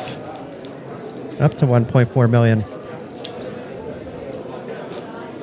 Entered this table with approximately 1 million. Actually, I think exactly 1 million. Yeah. Gorchik is one of the best Omaha players in Balkan. Huh. Future bracelet winner for sure. He's certainly been the one that's mixing it up the most and seems to know where he's at a lot.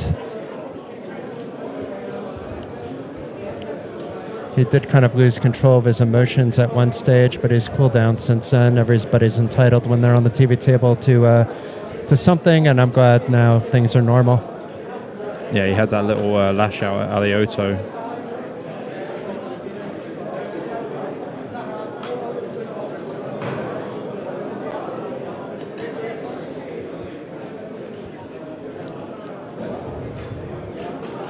My rule of thumb is you could be as rude to me as you want at the table, but the second you're rude to the dealer or to the floor, you know, Different game. it's very different. I will speak up for them. Me, I feel if it's going to make you on tilt or target me, I have some information and I can adjust my play. You know, if me pre-pandemic though, it would be effective actually. Yeah. I have to say, like especially when I was drinking a bit when playing. Stop. Never really been a thing for me. No, but you've always been playing professionally, you know, where for me, I'm a hobby player, even though it's a profitable hobby for me. You know, it's a little bit different. I was definitely a fish for a long time. Yeah. Like, to be honest with you. But the fun EV is a real thing for me. You know, as I said, if I see a fun mixed event, like, you know, the half and half to me is fun. You know, I want to play it, you know. I took a 2-hour train from Heathrow to Stratford to play a £220 8 game. There we go. That's what I'm talking about. Yeah. Exactly. And you won't ever see me go and play any other tournaments in the UK at all. And if you're traveling, it's not usually for anything under 1K anyway, for a main. Maybe a 550 for something like really exceptional. Or a 600 for something like the Battle of Malta, of course, is exceptional. You know, the value there with over 2 million in the prize pool is a kind of a unicorn. Yeah. I mean, when I'm traveling in general, I'm either working or playing. But yeah, You would play those events as side events, of course, but the main event needs to be spicy. I'm not as price focused as you think, honestly. Like, I played some big games, and I also played some, like if we go and play the half and half after, Yeah. I'll still play it like I'm playing a 5K or something, really, in my mind. It's not about the price. No, to me, that one's about the ring. Although I could use a little bit of money, but it's still like it's not going to make or break really anything for me to win that financially. But the ring would mean a lot, actually. Oh, there's a ring. I forgot about that. Yep, that's the pot at the end of the rainbow, and the fact that I probably wouldn't go to the Bahamas unless I have like a trip or a reason to be there, because it's just a haul. But I know once I'd be there, that's all all fun and games, especially in December. There's so many options in December, though. That's the problem. So we see Proya with this button open here with the King 9-6-3. I don't mind it. The only issue I have with this entirely is that he's opening into Maul's big blind, and Maul is a very strong player. So I prefer to have something a little bit more connected. I know he is double suited, but you could also limp this hand if you wanted to. But I would probably not play this one. And then the bet of 40,000 maybe is for pot control later, but otherwise doesn't really achieve much.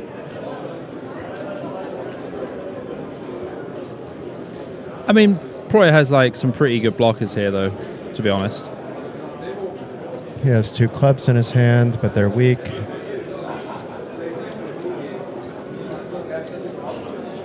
And Maul pulling still ahead. But if he's facing a bigger bet by Proya, may not want to continue. It's not a big bet, though, so Maul will probably call. His ace-10 is often good, but not always. But it's also, he has the clubs. Obviously, he could be drawing dead here, too. Yep, that's just cool. Yeah, also when you've got a sticky opponent like Maul in the big, then it's going to be pretty hard to bluff this guy. And Proya still has some showdown value with the 9.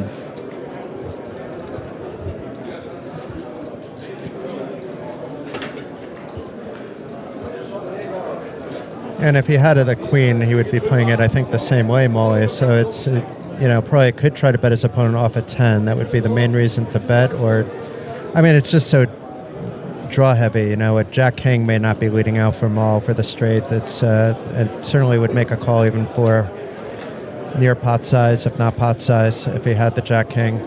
Ace 10, we'll see what he does with, though, and we'll see if Proya can find the bet. Yeah, I mean, if Proya bets here, he's going to have to go like 400, because there's no real sizing that's going to put a lot of pressure on unless you make it very, very big. And a blind queen is checking here, even maybe a full house, because you bet the flop and turn. But does check it back, and so we shall never know what amount Molly might call. But I think he would be calling at least a small bet there.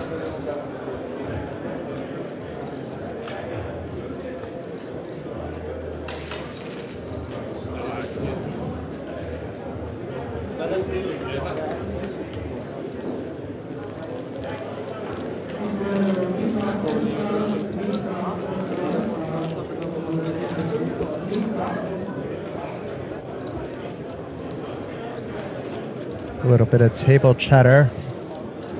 We had some before, like the little bit of a flare up on the TV table, and then people kind of were quiet after that. But now that we have 8 people on the same table, a little bit of a chatter going on, which is, at least to me, it's relaxing when I know I can, there's another friendly face at the table and you could say a few words in between hands or maybe have a laugh about something. Yeah, well, it's nice and chill like that, isn't it? They are playing for a lot of money, though, so I don't blame people for keeping within themselves. 106,800 on top. Yeah, it's a lot. You know what, Jason? You'll be very impressed with me today. Do you know why? I haven't had a coffee. Not one, all day. I would say the same, but you can call my bluff just by looking at what's in my hand. Yes, you are drinking coffee, as we can see. That's maybe my 6th cup, actually. I'm not sure what I'm doing to myself today. 6 is a lot. I mean, they're small cups at least. Coffee is coffee.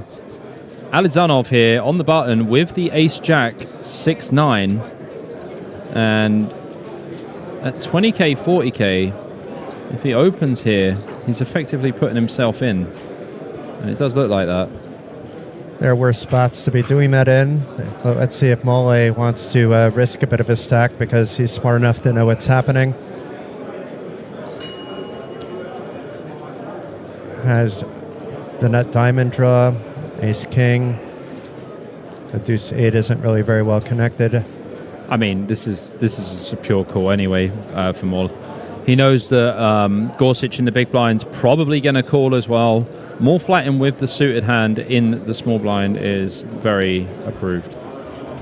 And Gorsuch does let it go. He doesn't have a nut suit, but he knows that Alexanovic and Mole are probably going to get this in with this very small stack to pot ratio now. Yep, that one's going in. Alexanovic is going to put it in. Mole's definitely not going to fault. There you go, he does it for him.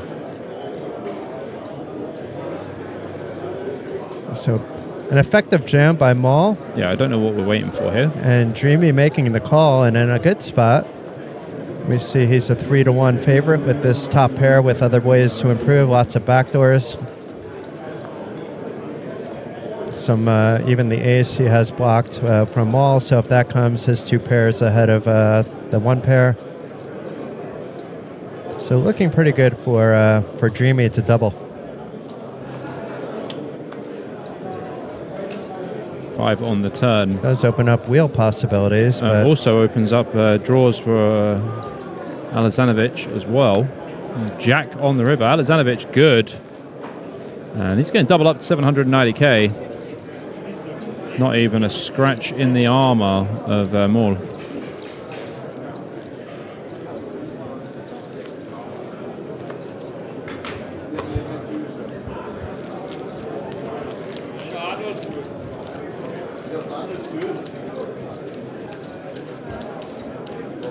I'm trying to think who is the best Balkan PLO player that I know, and I'm not getting past Blaž for some reason.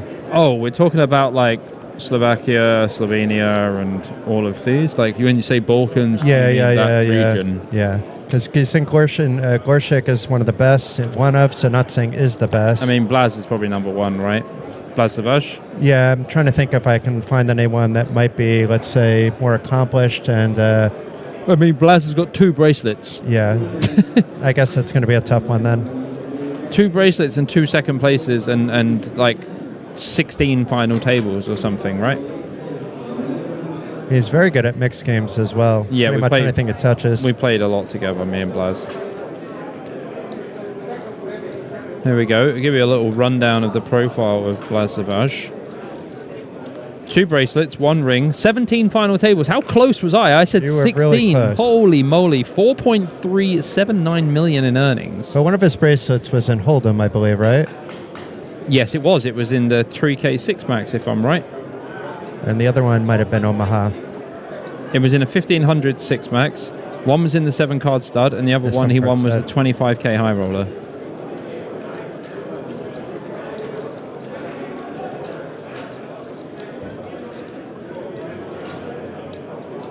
And gets it raising from the big blind against the small blind. So trying to isolate, I mean, it is a pretty big hand, blind versus blind, double suited. And Gorshik opting to play it safe. Seems fine. Yeah. Just a little surprised, but now it seems like he has a new gear. He folded the ace-queen the previous hand, and he does like to play post-flop, even out of position. So it's a new gear for Gorshik. I still can't believe how close I was with those statistics about Blaž. Yeah, that was really good. I knew he had 2 bracelets, and I thought it was 16 final tables. It was 17. 17 final tables. How many seconds has he got? I remember he got a 4th in the 8-game mix this year. And that's a tough one. He got a 3rd in the PLO mix this year. He got 6th in the 5K bounty high roller. He got 2nd in the closer in Bahamas. Here he got third in the Super PLO high roller, third in the high roller no limit. Yeah, I mean, man's had some runs. Second in the WSOP deep stack as well. Beastie. Nice guy as well. Blaz is such a sweetheart.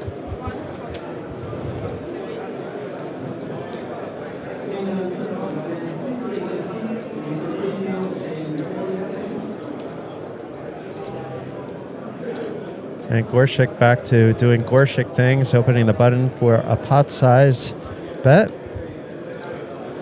And Mr. Casagrande with a pretty ace, queen, queen, 8 in the big blind.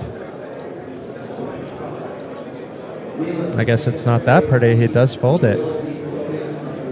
Do you fold to a pot size bet with ace, queen, queen, 8 against a very aggressive Gorshik? Well, not in the big blind, no. Somewhere else, maybe. Yeah, last to act, cap the action. Seemed like pretty easy to get away on a flop, and if you hit a flop, you're pretty much going to have a very big chance of doubling up, or at least trapping for some action. So we have Borislav now, Bogdanov, and Nikola Minkov as two different people. That's good. And apologies again, Mikkel.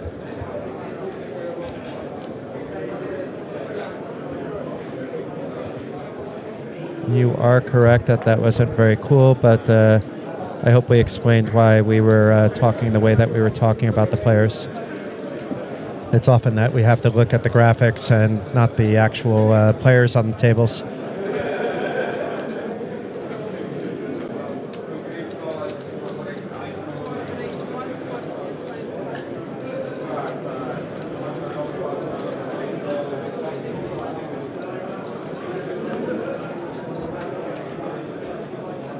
I'm surprised we've seen so much pot size raising on a final table of this magnitude. I must be doing something wrong.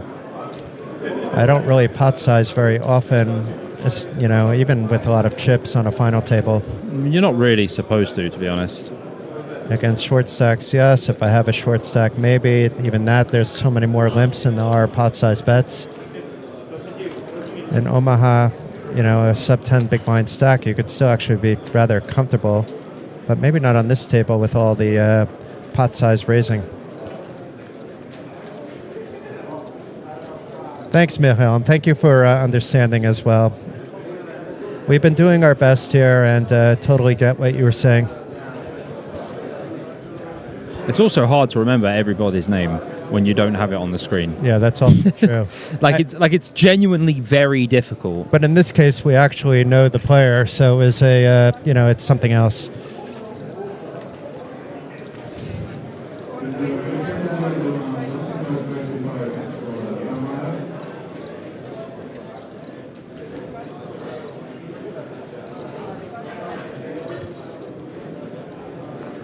So many nice Svetan hands coming up. Yeah. I mean, 4-card Svetan isn't really a thing, but just discard if it was, yeah, maybe that's the new variant. You get 4 cards and you get an extra one whenever you discard. So if you don't discard, you get a free one. And it's face up. If you don't, if you're just keeping what's in your hand, then it's face up like in Svetan. I don't know. It's a game I really like. Svetan Special with Peter Laterra. Peter is a character. When did I last see Peter? Isn't Peter like the original OG creator of Svetan Special? He is one of the original players, but it's Anders. It was actually invented in a former club called Svetan. Ah. And it was one really late night that there's like 3 or 4 players, and one of the guys just invented the game on the fly, and then they fine-tuned it because they were bored. I mean, everything is always invented on the fly. At the same time, there's a game called Dromaha, which is quite similar, and I can't tell which one it was invented first. I have a feeling they were invented independently because the rules are just slightly different, but so close. It's really just the exposed one card for when you're taking one. That's the only difference. Yeah. And maybe when you're burning cards could be different, but that's irrelevant to me. People really get uptight sometimes about when the burns are, but to me, as long as it's consistent, I really couldn't care. Yeah, it makes sense. So we see the real Minkov going for an open here with the King Queen 10 deuce double. Proya just going to let it go with the deuce deuce jack 6 rago in the big.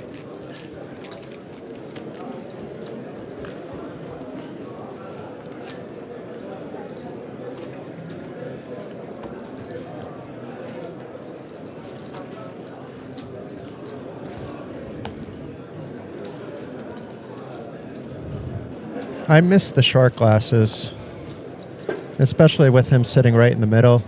We still have the hat, but the glasses made the whole ensemble. I didn't mind them. I'm not massive on the glasses in general. No, but if you're going to have glasses and they're funny, it's... There used to be a guy in Estonia that had the glasses that would like say different messages and like digital print across them. I found that funny too, or make different shapes, like a Pac-Man going across it or something. That's pretty cool. I like that.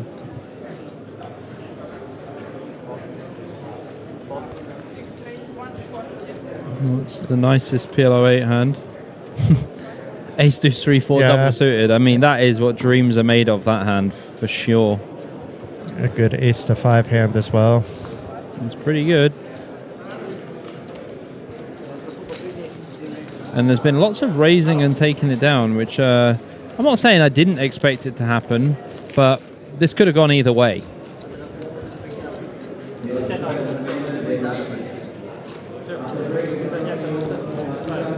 It takes away a lot of the playability, though, as players get short, if the big stacks are doing this. So there's maybe some rationale to it. I don't know. Perhaps. Even on a big stack, you know, you could size it up a little bit, but I just stick to the min. Once in a while, you toss an extra chip on top, it's okay.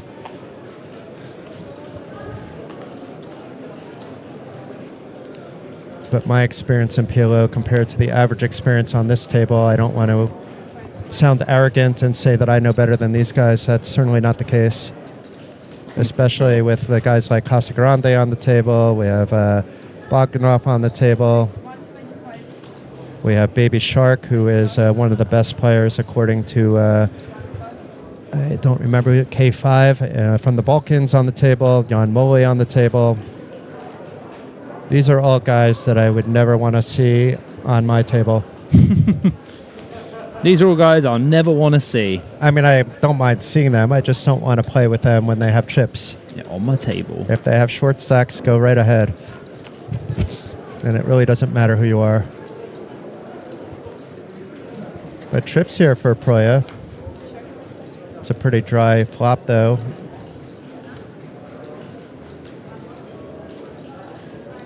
And Casagrande does check. And expect a smallish bet anyway.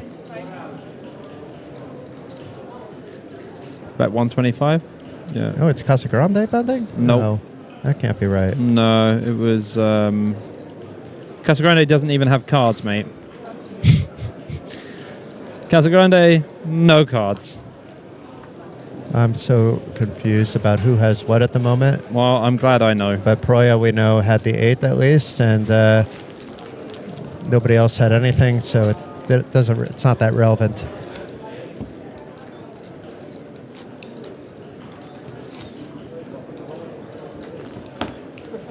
So we have 2 players from Czech Republic, 2 players from, no, 1 from Austria, 2 from Slovenia. I believe 1 from Hungary and a couple from Bulgaria. There's a few.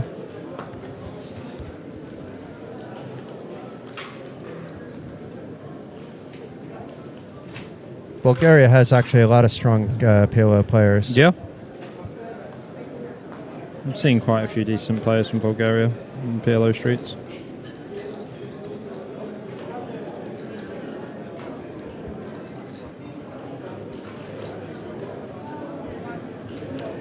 Oddly enough, Bulgaria is the one country that has a few good like deuce 7 triple draw players. Yeah, it's a strange thing to say, and it's strange that I even know that. But I remember being in Sunny Beach and randomly being, you know, why don't we play some triple draw? And all of a sudden, we're playing 24 limit triple draw for about 5 hours, 4-handed, and fun game. I was holding my own, but you know they were playing fairly perfect. I should know when I'm being challenged to something that I'm not going to be facing some soft competition, but it was fun. I'm trying to remember who I played that with. It was me and 3 Bulgarian guys. You know, nothing, no funny business or anything. It was a fair game and all that. Really enjoyed it. Couple of queens and a 6 on the flop here, and Gorsic flopping the best of it. 9 on the turn. It just gets better and better. Just makes a bigger boat. Just make a boat. The problem is, if he's not betting, it's just not going to add chips in, but nobody really has anything. The Jack 10 would have possibly called. There is 2 hearts there, too. I mean, a king or a jack is the only bad river, and it's coming off suit 4. It's a good river for sure. He's going to have to try to get some action now after it's just checked through twice. Maybe a crying call from something small from one of the players, but I highly doubt it. It would have to be looking bluffy. It is possible someone else would take a stab at it if it was checked through, but it wouldn't be Demir with the showdown value. Really just Proya would maybe take a stab, but I don't see him doing that either. Yeah, it wouldn't make sense.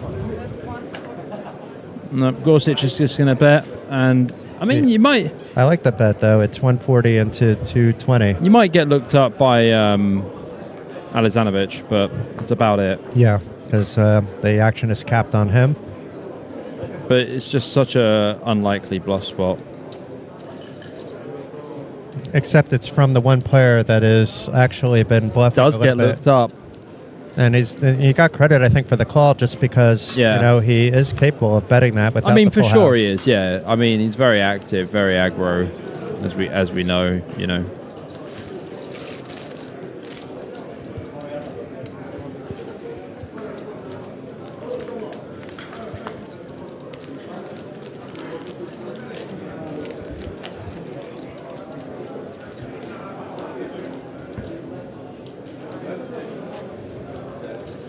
So still 8-handed, and I think we should be going up to 25-50 soon.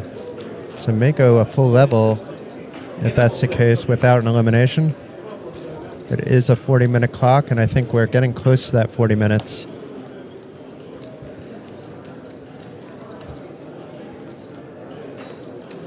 It's been a while without an elimination, hasn't it? Yeah, we had one like very early on the 1530 level, I believe. And that was Attila Zab out in 9th place for 8,410, and that put all 8 players in at least 5-figure territory. Casa Grande with the double-suited ace-queen 6-3. So far, so good. Dreamy folding as well. Jan calling with the mystery cards. Gorsic with another playable hand here. Queen Jack 9-9. Extremely playable. Molly with the ace jack 10 deuce, but is on the button in position.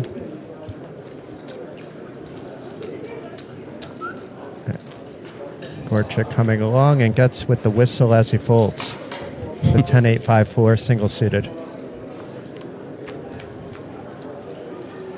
And here we go, a 9 out the window. Wow, look at this. 9 in the window with Queen Jack. Wow. Casa Grande with a Queen High flush draw. Morley with a Jack High flush draw. And Morley also has 10 deuce. Wow, wow, wow. And Casa Grande with the Queen High flush draw with the best flush draw. This is dangerous, honestly. Morley could bet here for sure. And if you're betting here, you probably want to bet on the bigger side because you need to deny equity against some of the draws. But Morley has a Jack High flush draw to go with his 2 pair.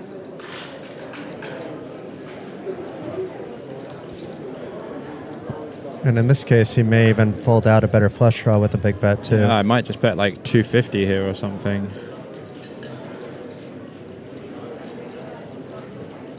Yeah, 200. I love the bet, honestly. 200, 250, either one's great. And we've seen Gorshik play kind of, not this exact spot, but somewhat similar spots with either a call and a raise. It's hard to really predict which he's going to do, but what would you do here, Bobby? I It's another big stack. There would is raise. ICM I would involved. raise. I'd make it like 700.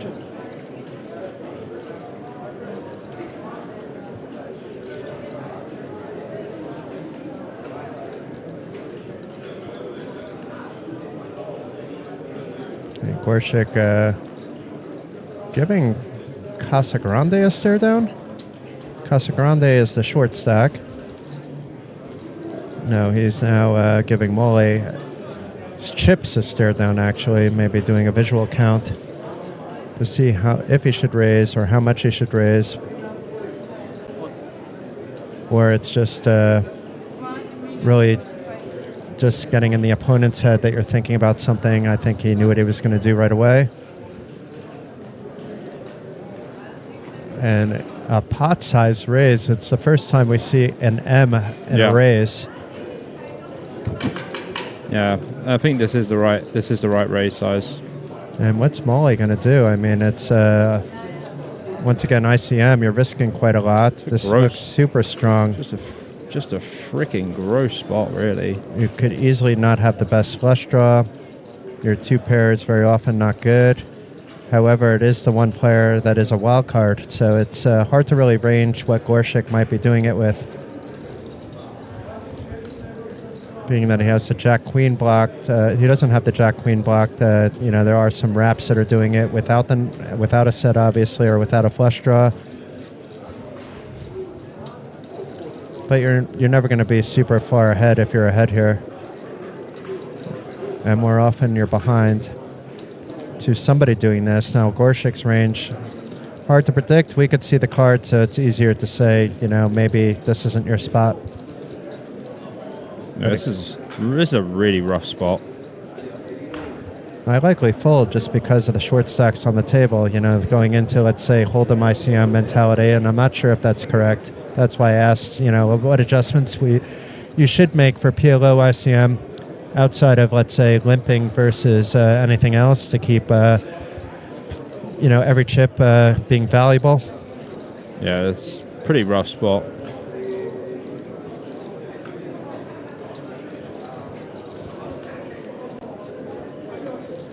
But Jan has been in these spots before. Maybe not against Gorshik.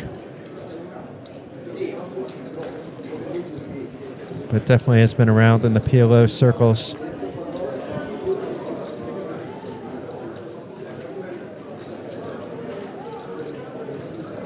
And it's exact this spot that I'm glad there's no time clock. He deserves, he would have chips to think about too, but, this is a spot that I'm glad that he's taking his time.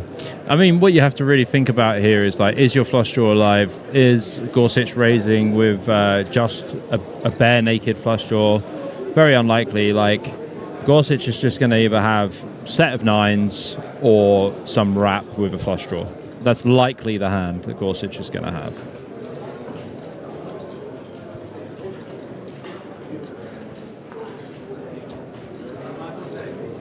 It's not an easy spot. This is a very tough spot, to be honest with you. What do you think? You think he lets it go or not? I think he's going to let it go. And Rybos is making a good point that if he just checked the flop, he would be able to call a bet here, but this is now way too big. It's basically saying I'm committing my stack on this hand when we're still 8-handed. And if you fold here, you're still on 1.7, which is more than 40 bigs. And Jan folding, I don't blame him. Yeah, I think this is a bet fold for sure. Very hard to be winning here. Very hard to actually hold in this situation. And it's just the sheer amount of hands that are beating you. And I understand what people are saying now. Gorshik always seems to be aware he's getting the bets in at the right time. And that was a solid play. Obviously he's very lucky that Maul found that specific hand. Rybos says he needs to check back the flop in first place of ICM, bet more polarized. No, I think betting that hand is pretty good. You can also check that hand as well specifically. I think either is going to be a fine option. But you liked the bet when it was made. You said even 250 was okay. Yeah, I liked the bet for sure. I'm not disputing the bet. The bet was great. And Gorshik back to the random stack sizing again. But Dario's not on the table, so it probably won't be an issue. But when you see his chip stack, it's all over the place again. It's either stacked in 10s or 9s or 11s. It's hard to tell, but certainly not 20s.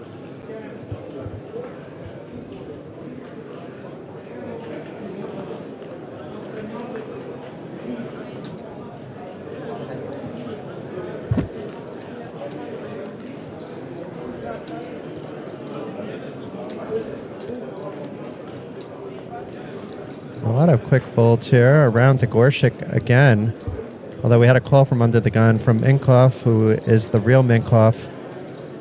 Although we don't need to say that anymore, actually. We don't. There's only one Minkoff. There is only table. one. One Minkoff to rule them all. That's it. And Queen, 6-5, and a very pretty hand for Gorshik.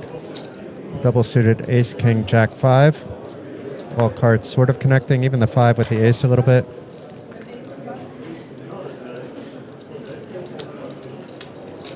And Minkoff with some chips, I expect to make a call. That's, you limp, so you can do this actually, even if though you're out of position. Any reason to fold here, Bobby? Nope. No reason whatsoever. There's certainly no reason to raise. Nope. So call is the action that Minkoff agrees with as well. Optimal strategy. Ooh, and not a bad flop again for Gorshik with the nut flush draw. Not much doing there for Minkoff. Yeah, I mean, it's finding some good hands, right? Like, it's getting some good flops, finding some good hands. It's a pretty good strategy to use. And getting some value from these hands as well. Yeah, it's also important. You may even get a small flop bet through. I mean, it's not really... I don't know. I assume that he should be betting here. I'm just not sure if it should be big or small. I would use small size if I bet anything, but I'd actually probably just check this one. And yeah, Gorshik does the same. Yeah. So pot control and all that, and a pretty disgusting turn card for both players. But now a big bet by either one would take down the pot most likely. But it would take a little bit of balls of steel to do this at this stage. Yeah, I think check-in's just going to be fine, to be honest with you. I mean, Gorshik wants to make sure, you could try to realize all your equity now, but you could also get bet off the pot if you're firing a bet. But the chances of Minkoff checking again might be good actually against this certain player with a jack 9 or a 6-9. I think now with Gorsic's hand, you probably want to bet, but you can just bet like 200 or something. You just go like half pot here. I mean, checking's still also an option. Both players have like probably the same amount of jack 9s in their range as well. 375? Yeah, something like that. Maybe 370, same idea. 375 is a bit chunky, but it gets the job done. Everyone's happy. Gorshik is happy. He's up to 3.2 million. Didn't have to wait to see if he connected with the river. It's helpful.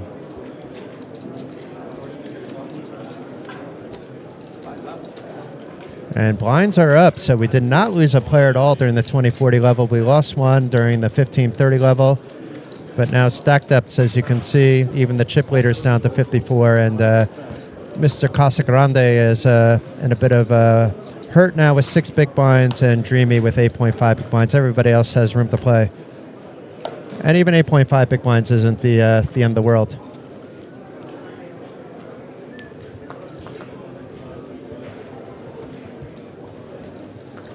It's workable. On this table, though, 8 big blinds is a bit shorter than on a typical final table, just based on all the pot size raising that we're seeing happening. Yeah, it's just been an abnormal amount of pot size raising when normally you're just going to see smaller raising and lots of limps. Is it going to 3060? I thought it was 2550, but maybe I read things wrong. Yeah, I think it just goes straight. It is 2550, actually. Oh, really? Yeah. Oh. So we need a fix there. I mean, the stacks will be slightly off, but not enough to really stress about. I think we'll survive. It's possible my structure sheet is wrong, but it came directly from WSOP, so I think it has to be correct. And the graphics need a little bit of updating, but it's 25, 50, 50. And a jam here by Dreamy. Ace 5, King 10. Yeah, he's going to get called off here by Proya for sure. Yeah, Minkoff has to fold and Proya has to call. So it's off to the races for Dreamy against Proya.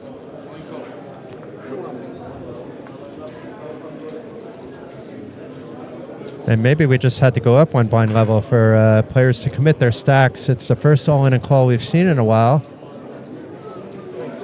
And it's not actually looking that good for Dreamy. It's showing he's a 1 in 3 chance, a little bit better. He has a live 10. There's a lot of chop possibilities and has the diamonds, and the 5 is live too. A live 10 is the most mixed game thing I've ever heard anyone say. But now the 10 may come into play, right? So let's see. It's a king 8-8 flop. Neither player with the 8. 7 on the turn does not help Dreamy at all. Needs a 10 or a king or an ace. But it is a queen, so showers for Dreamy, but it was a very good run for him. In 8th place for 10,630 euros. He was the short stack to enter the table, did ladder up 1 spot, and the final 7 are now locking in 13,760 and counting. Yeah, GG to Damir Alizanovic, who did put in a good battle. Unlucky to him. So one of the 2 Slovenians on the rail now. But we didn't have too many shout-outs for Dreamy. It was more people on the rail of Kevin Gorshik, who is now the chip leader.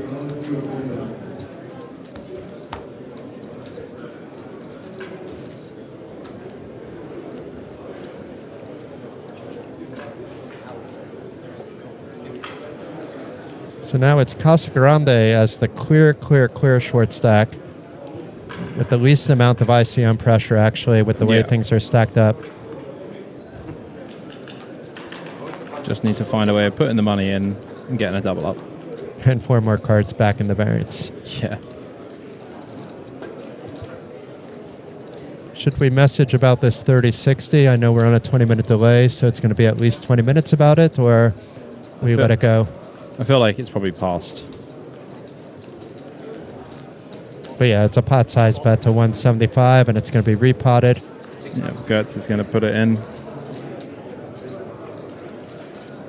And being that there's going to be a break after this level, the stacks can't get too far off, being off 10K on the big line and 5K on the small line.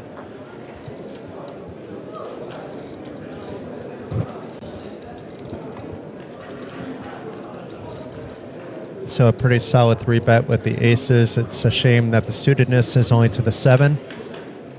That happens. But against Gorshik, playing in position.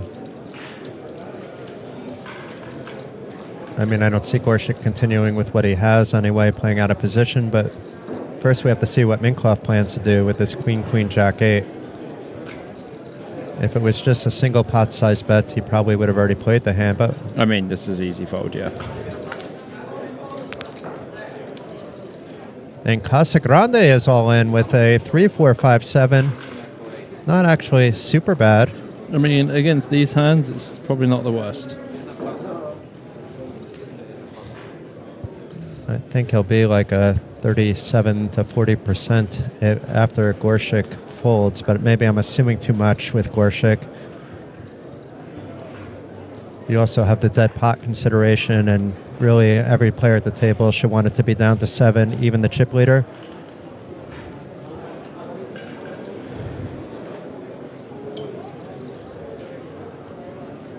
But Gorshik seems to pick all the right moves, at least results-oriented wise, and does have a reputation in the Slovenian and Balkan poker community as being one of the top PLO players from at least one of the people in the chat. And he's, outside this little outburst, we've enjoyed watching him play, to be fair. Yeah, it's been enjoyable.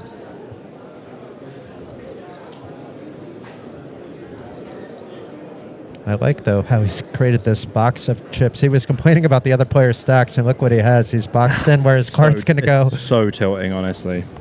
Because you can't actually see if he's in the hand.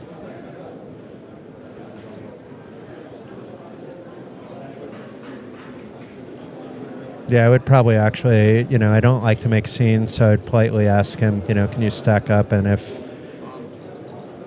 not doing it in an aggressive format, and then I would do it, when the floor is in the neighborhood. So, would be like a very casual way of just letting the floor know, make sure this happens without causing a scene. because you can have no idea what his stack is and no way to count it. But we have an all-in and call here, so Casa Grande is potentially at risk. We could be losing 2 players this blind level. I said somewhere between 37 and 40%, and he does have decent equity at 38%. But we haven't been relying on the percentages and the graphics for a variety of reasons, but this one seems actually pretty close. Yeah, 3, 4, 5, 7. It's got decent equity. Well, that is horrendous. That is the worst, really. I mean, he's just got a 5. A 5, literally a 5, and only a 5. Oh, that opens now he's got up a 5. six. Now he's got a 5 and a 3 as well, and a 6. Good turn card. 15% equity. Up king on the river. And that's it for Harry Casagrande. His run ends in 7th place for 13,760 euros. Good run from Mr. Casagrande. And that was quite the pay jump with the final 6 now earning at least 18,260 euros. No, that's pretty significant.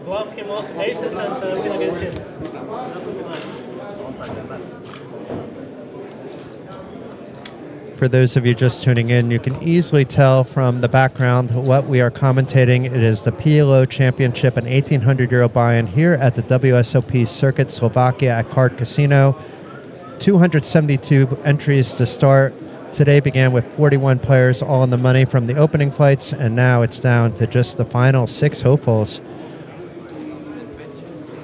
And the most prestigious PLO event of the year probably here at Card Casino. I know there was another circuit, but I imagine this one was bigger in terms of entries, but would need to look back. 500K guarantee. It's rather impressive. There was a small amount of overlay, so some value for all the players as well.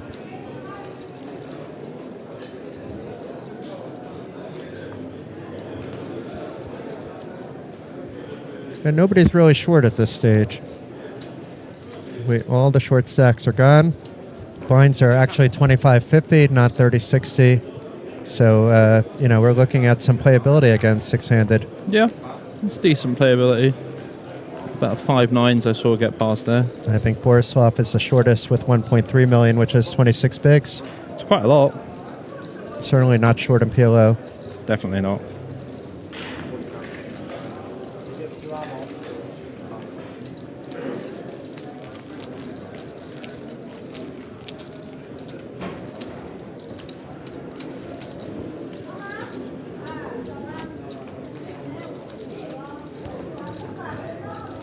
All right, some space being made, some chairs being moved out of the way. We saw that yesterday also in the ladies' event. I do like that at a TV table, allow the players to be a little bit more comfortable. Yeah, it's nice. The chairs are comfortable, the rail is comfortable, but it could be a little bit stressful knowing that everybody in the room is paying attention to what you're doing. Could be a little daunting, can't it? I don't think for these players, but certainly for, let's say, ones that haven't been on a TV table before. Yeah.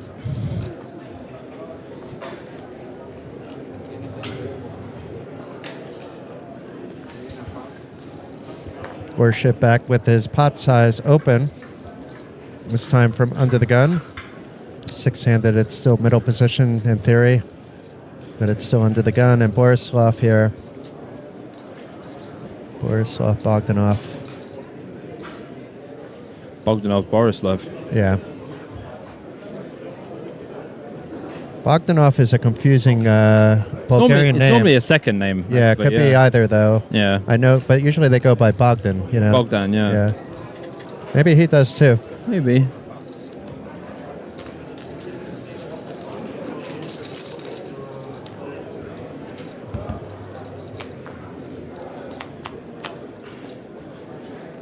Actually, you have something in common with your surname. It's typically a first name. And my middle name. What's it? Robert. Yeah. Robert Peter James. Peter's the middle name. Yeah, Robert is definitely a first name, but Peter and James could be very interchangeable. Yeah, I have 3 first names. Pretty good flop here, actually, for Gorsuch. at least your parents weren't mean and just name you like Smith or something like that, then people would be really confused. Yeah. You'd be James Smith all of a sudden. I'd be annoyed about that one.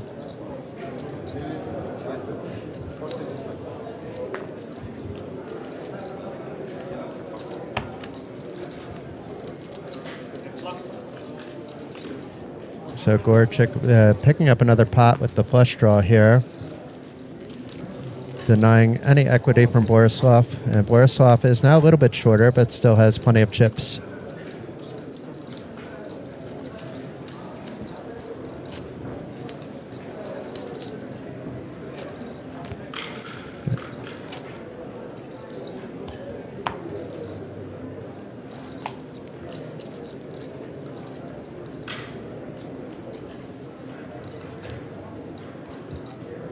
So out of the final 6, we know that there's a lot of fans for Gorshik. We know that there's fans for Borislav. Anybody rooting for Getz or Minkov or Mole or Priola in the chat? I like to see when everybody kind of has someone rooting for them. Always nice to have a little rail.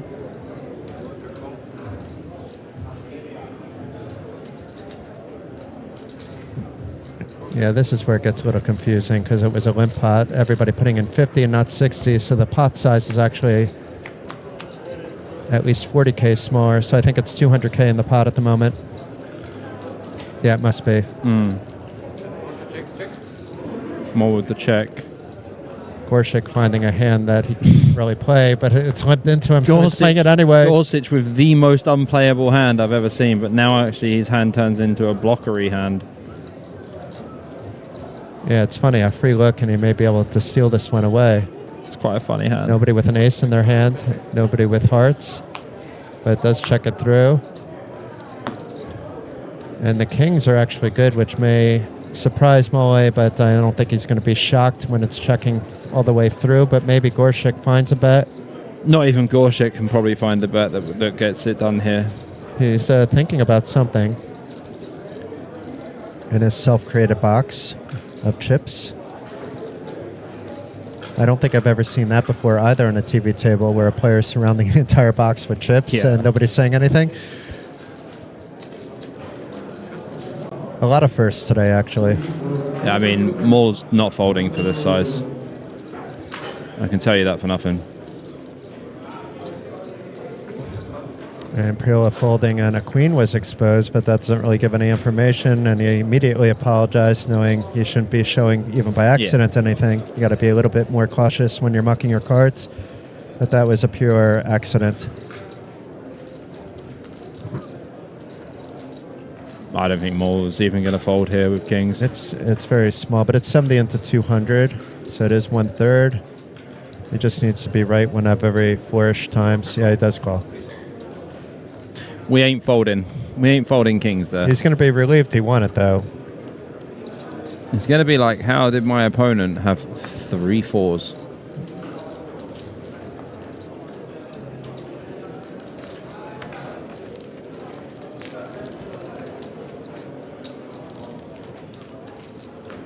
Now to figure out who may have an A in their range that may have called pre. Any of the 3 players could have had an ace in their range, actually.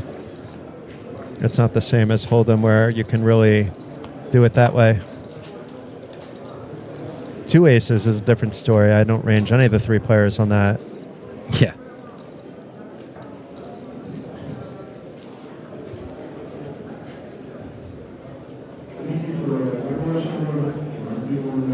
I was just checking how the half and half looks. There's 110 players registered. Oh, that's nice. How much late reg left in that? 2 hours and 10 minutes. It'll be close. I don't know if this will be over in time.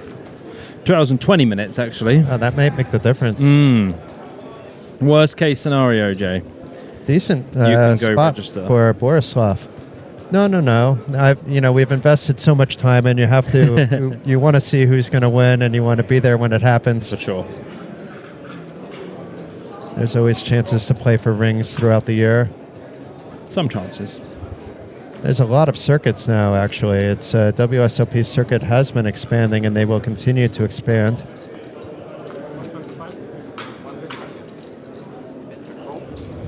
It's a very popular brand for a variety of reasons, and it could be catered to different casinos. Like in Tallinn, there was a little bit more mixed games than here because of the culture. Here we see a bunch of nice little PLOs and a half and half, along with all the hold'em action. There's a lot of stuff going on. It's a very active place. I have no idea how much is in the pot, but I assume it's around correct. It's at least 500,000. It's not going to be far off. Anybody with the 5-6 about? No 5-6s. Spades and clubs. We have Minkoff with the nut spade draw, and Getz with an inferior spade draw. I mean, Gorsuch does have a straight at the moment. The wheel, yeah. You missed the wheel, didn't you? I was looking for the nuts. I was looking for the 5-6. The first thing I looked at was wheel. I mean, Gertz could ping a 6 as well, to be honest. If Gertz pings a 6, serious business.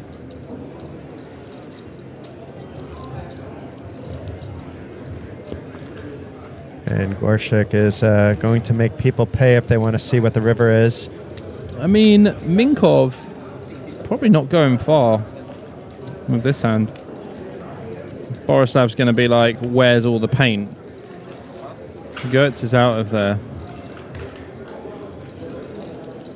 I don't really see Minkov sticking around either, because Borislav is still in the hand, and you're just calling on the flush draw. You got to put one of these guys on a straight, even if they didn't have it. I don't know. I mean, Gorshik has been betting some of the time when he doesn't have it, but this is a chunkier bet. I mean, you have to give him credit, I think. Obviously, if Minkov raises, Gorshik probably folds, but that's out of line as well. You don't want to blow up your stack with just in flush draw with one card to come. Unless you have an absolute sick read. Or the ability to run it 3 times. A call, though, is fine. And Borislav easily gets out of the way with his kings.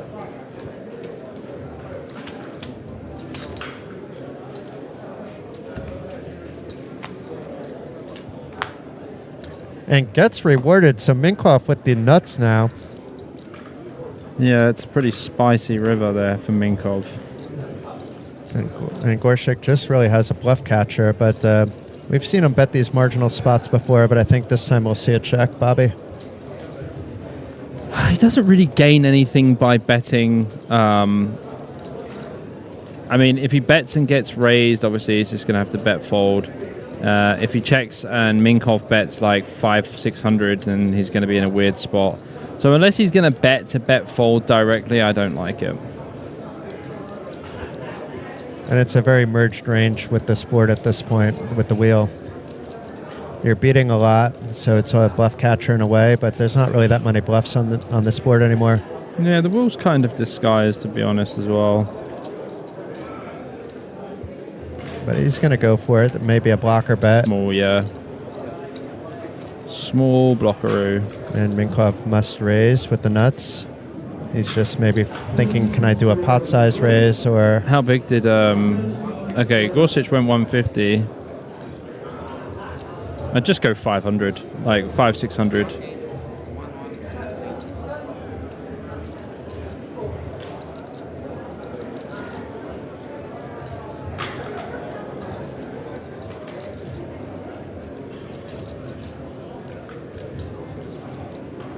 And when he's raised, it's an easy fold for Gorshik, whereas if he checked, then it was bet into. It makes the range a lot wider for Minkov to be betting. Yeah.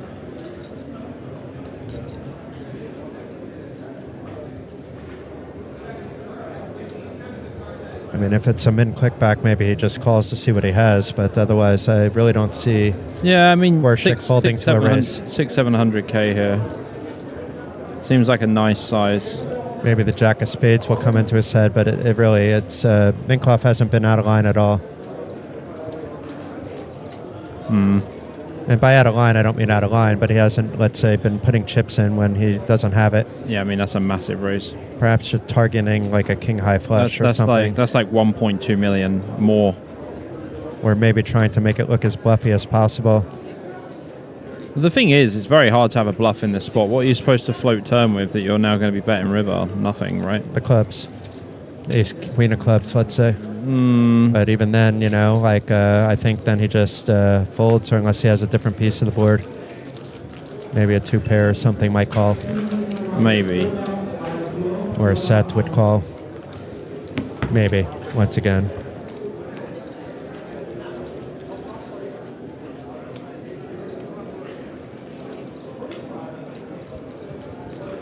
But I think Gorshik actually saved them chips. He may have been making a crying call if it was checked. I don't know.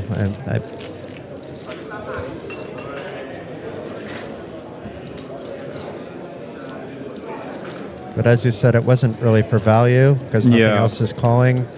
Maybe a set, maybe a high 2-pair, but I doubt it. And then, you know, all the better hands, some of them are just going to call, and then, you know, some of them, you know, like the good flushes are going to raise. Yeah. But maybe even a king-high flush just calls and you save some chips. I don't know.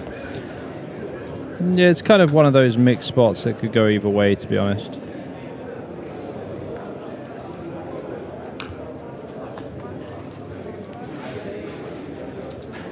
Proya hasn't really been using his chip advantage so much, actually.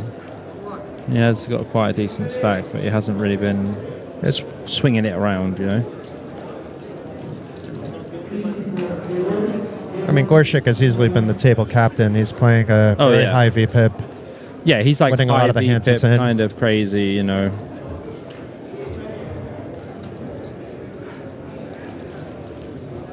When I said I don't like playing necessarily with Simeon, even I did for hours, and it's nice to talk to at the table. Gorshik is kind of similar, where it's very hard to really know what he has. You can often range players, but it's hard with him. Well, He's comfortable playing a lot. Has got Queen, Queen, Jack 10 double suited. That is a very good looking hand. Yeah, and after just chipping up a bit to nearly 3 million, it could be a little spicy with some diamonds coming, maybe. Yeah, I think we'd definitely raise here with this hand. I don't think you need to check.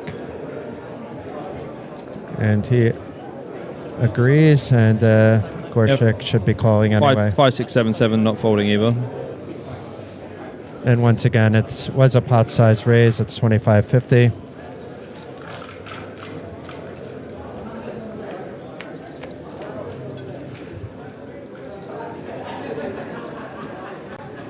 No hearts about for either player, no aces about for either player, no kings about for either player, but Minkoff does have everything to the Broadway draw. He's blocking obviously at all, but still a lot of outs, and is ahead with the queens. Yeah, I mean, like, you have two choices here on this board, like ace, king, 5. You either want to go like half pot or you can check. I don't think you want to go big. You can just go like half pot. It's probably enough. Any justification for just making it a less than half pot, though? Something like 175. I mean, it's not 440 in the pot, actually. So it's more about ICM implications here. Like, you don't really want to be betting super big. I don't know what's happening with Broya. Maybe they're going on break after the hand. Maybe. Or maybe he's just a little bit hot and taking off his hoodie. I mean, there's two of the guys standing up, so there's always potential.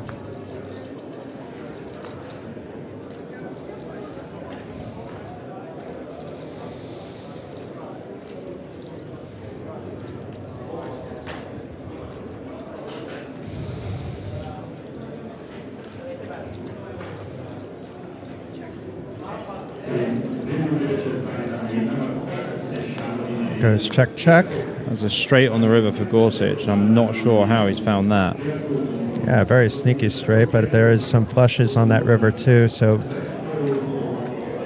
Minkoff doesn't block any of them, that's the problem. Yeah, he's going to check again and give up if Gorshik does find a bet here. He should assume that Minkoff would bet maybe with most flushes completing. And even if he's not sure, you would expect at least some bet, and if he's played back out, to give Minkoff credit again and fold.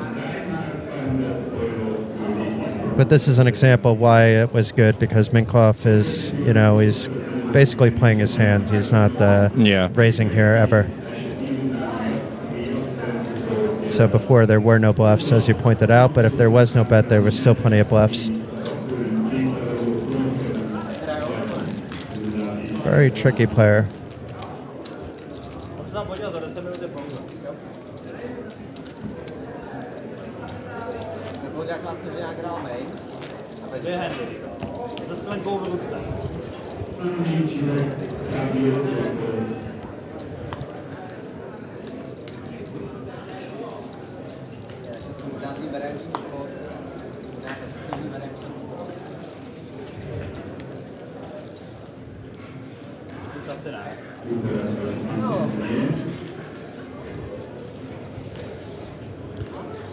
Proya just not really getting a very good selection of cards, which is one of the reasons he's not really playing anything. Gorshik just keeps getting playable hands.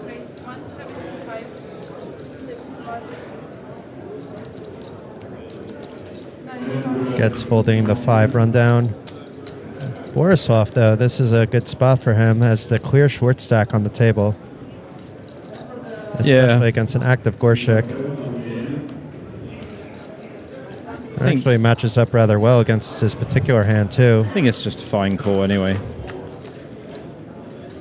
Yeah, he's actually fairly deep still. And both players with top pair, but Gorshik with that ace of diamonds, not really backing it up with any other diamonds, but understands his opponent doesn't have the nut flush draw at least. And does have the king. And was the pre-flop aggressor, so...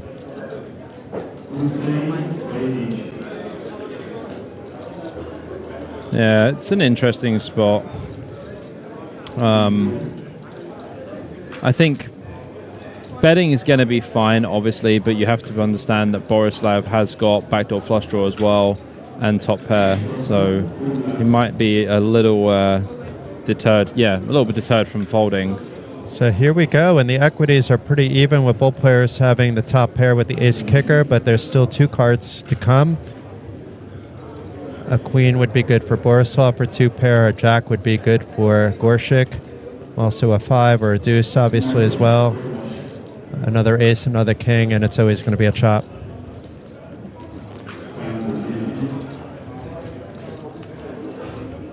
Well, not with another king, always a chop, but it's a 10 on the turn.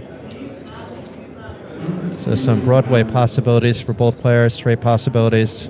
Yeah, same story here. Queen would be a bad one for Borislav. Oh my God, I called that one. Wow, wow, wow, wow, I'm wow. such an animal. Gorsic makes the nizzles on the river. I'm so sorry, Bogdan. And Gorshik running hot over 4 million, and that's the first time we've seen a player over 4 million. Clear chip leader, and Bogdanov Borisov, very nice run, 6th place, 18,260 euros, not bad at all. And we are down to just 5 hopefuls. And the final 5, it's another big pay jump, almost 25K, 24,790 locked up for the players you see listed on this board. Not bad at all.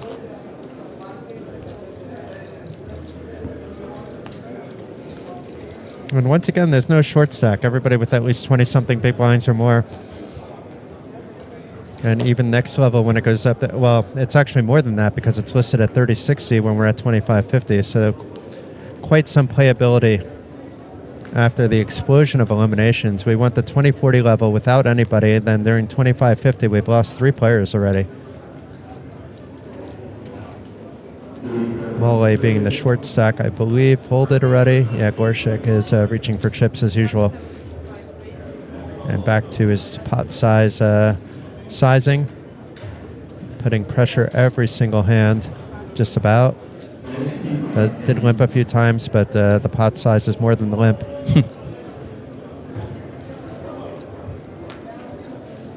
You know, it's so funny, right? There's been so many hands where people have had such similar hands.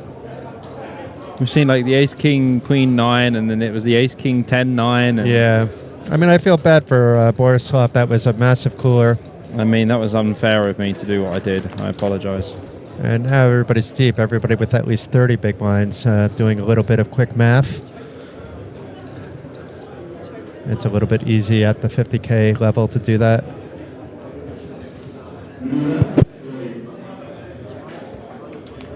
Checks all the way through to the 4 clubs on the turn. It's the nuts for Proya.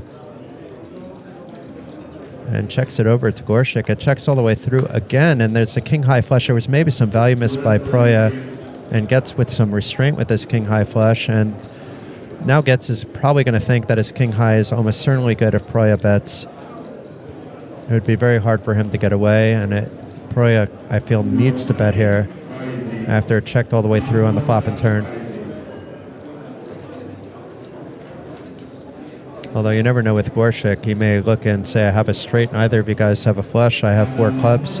So if Proya checks, we've seen Gorshik do this before, and it's exactly what he's doing. Yeah, you just don't know with Gorshik how it's going to go. It's a small blocker bet again.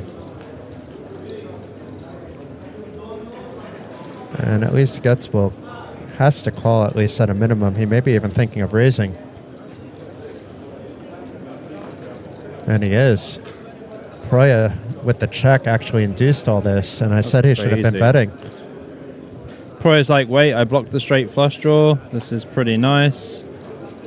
Yeah, it's definitely the nuts at this point.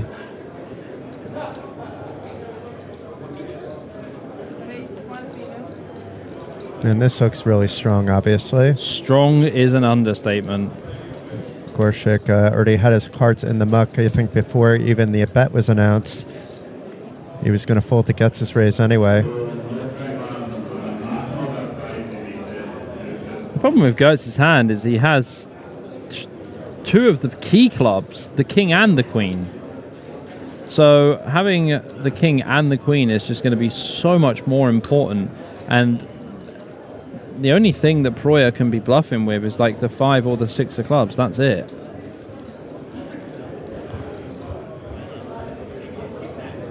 I mean, you can't be happy about folding, but it's not Gorshik, it's Proya, which makes a big difference, actually.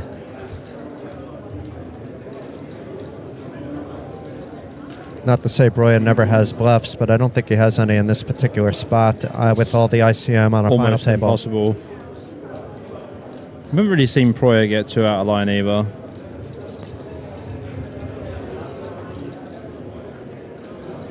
And to target Getz, who's been very quiet, would be strange as well. When he fired in a very strong raise on that 100K bet. But he's counting on his chips, so maybe Proya sneaks one in.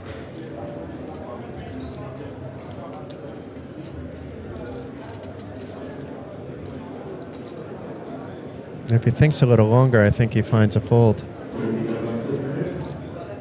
Yeah, you can see the facial expression. He's like, I mean, what do I do here? Proya has no bluffs. This is the problem. But this Getz know that. You know, we've seen all the cards throughout the day. I mean, it's very apparent. Gorshik has a wide range.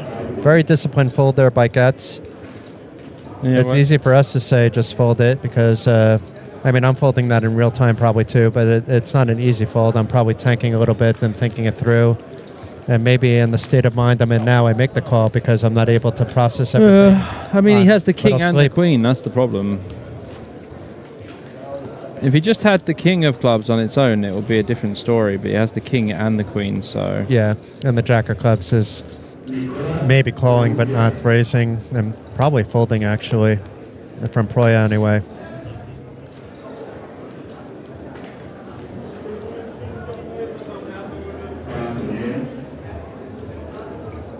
So still 5 players remaining, everybody with chips. Gorshik was over 4 million and near 4 million now.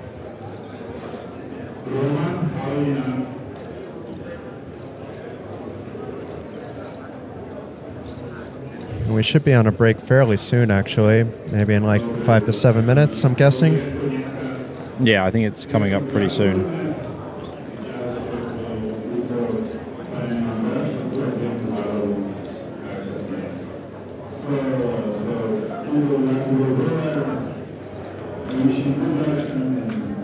A little limpy from under the gun from Gorshik. Not strong enough for his usual pot size betting, but wants to hope to see a flop. Maybe it's break now. We saw, I think it was Molly get up from the table. Molly's that was still Molly there. there, yeah. I don't know who got up then. It was too fast. Ace, 8, queen, 2 diamonds. Gorshik, the only one with diamonds. Nobody with an ace. Molly with the queen, but really nothing else. He has queen 8, actually, so maybe we'll stick around. Maybe not to this sizing, though. That was small. It was 100K. Yeah. And Proya with the set, actually. I missed that. Yeah, I need a break too, Bobby. Playing it safe on the draw heavy board. Not wanting to create a high variance situation. And this is a very good turn for Gorshik. Not only has the flush draw, which may or may not be live, we see it is, but now has that open ender.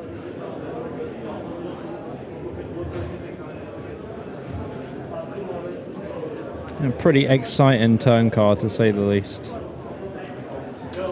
And Proya finding a call again. And likely should be checking most unpaired rivers just to induce. A bet would look pretty strong, and Gorshik is capable of, this is an example. This time he gives up, but there's spots where he has bet in there, just repping something he doesn't have in position. It's not a good river to bluff, to be honest with you. Like, Gorsuch would have to have a hand like, King Jack 10, X, whatever. It could be a break now. It is a break. All right. We will see you in around 20 minutes. Catch you soon. Ciao, ciao.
The World Series of Poker Circuit returns to Card Casino in 2027.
The World Series of Poker Circuit returns to Card Casino in 2027.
The World Series of Poker Circuit returns to Card Casino in 2027.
The World Series of Poker Circuit returns to Card Casino in 2027.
The World Series of Poker Circuit returns to Card Casino in 2027.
The World Series of Poker Circuit returns to Card Casino in 2027.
The World Series of Poker Circuit returns to Card Casino in 2027.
The World Series of Poker Circuit returns to Card Casino in 2027.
The World Series of Poker Circuit returns to Card Casino in 2027.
The World Series of Poker Circuit returns to Card Casino in 2027.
The World Series of Poker Circuit returns to Card Casino in 2027.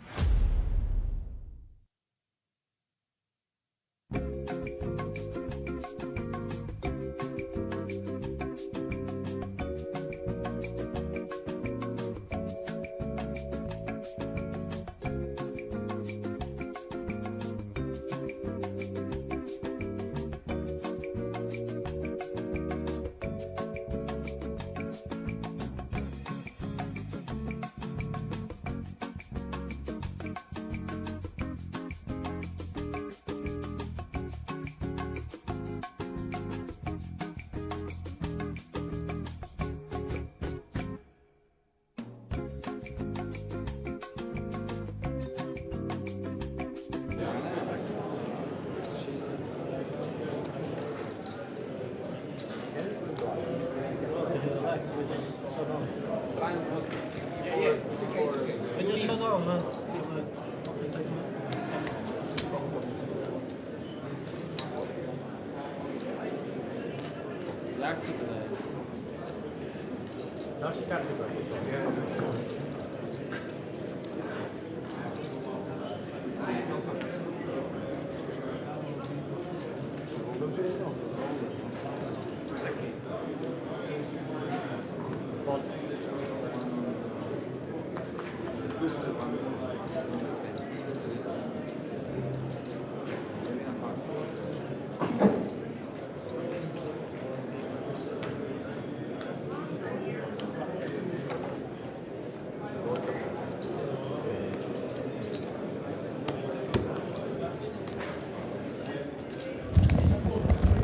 Welcome back, guys, to the PLO Championship here in Šamorín in Slovakia.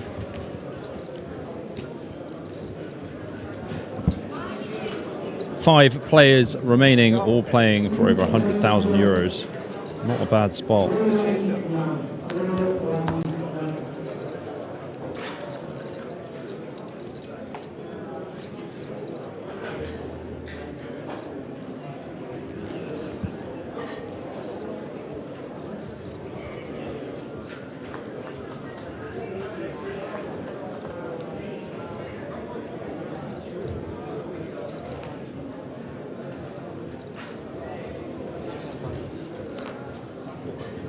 So Proya here with the 7-7-8-9 double.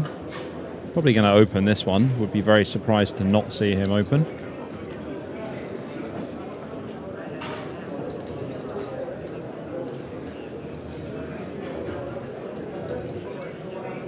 Jan Moll with the Queen-Queen 6-4, just going to go for the limp as well. Okay, Proya goes for the limp. I don't mind the limp either. Limp's going to be good. Open is also going to be fine. Gert's going to check this one back in the big blind with the Jack 10-5 deuce Badugi. Welcome back to everyone in the chat, everyone watching. Hope everyone's having a good time. Ace 5-6 with two hearts. Just Maul with the flush draw. And Gorsuch, even though he had one of the worst hands pre-flop, does pick up a small wrap. Ace on the turn. Spades now coming in, but no one having a spade flush draw.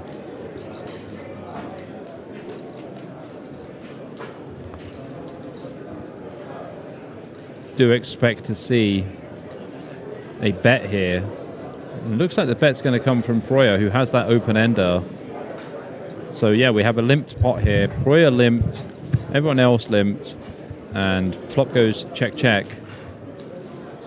Proya with the bet on the turn. Going to see a call here from Maul with that queen high flush draw. It does also have a 6 and the queen of spades in case he wants to get a bit fruity. And we see the deuce of spades on the river. Gorsuch would have made the straight, but wouldn't have been loving life. Queens are good for Maul. And after Proya checks, I imagine this one will likely get checked back by Maul. You're not being called by any, maybe jacks or tens, but I don't even see that calling here. You just check it, I think, and be happy that you won the pot. Yeah, I think you just check here with queens. Your hand has too much showdown value. You don't need to turn it into a bluff. And it looks like they've updated the stacks a little bit to adjust for the small amount in the blind difference. So thank you for that. Yeah, we do see a check back there from Maul.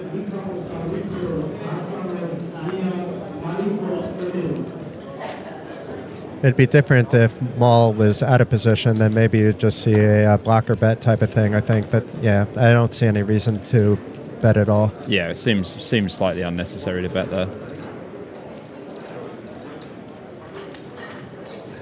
There's some aces that are even checking out of position there. Yeah, for sure.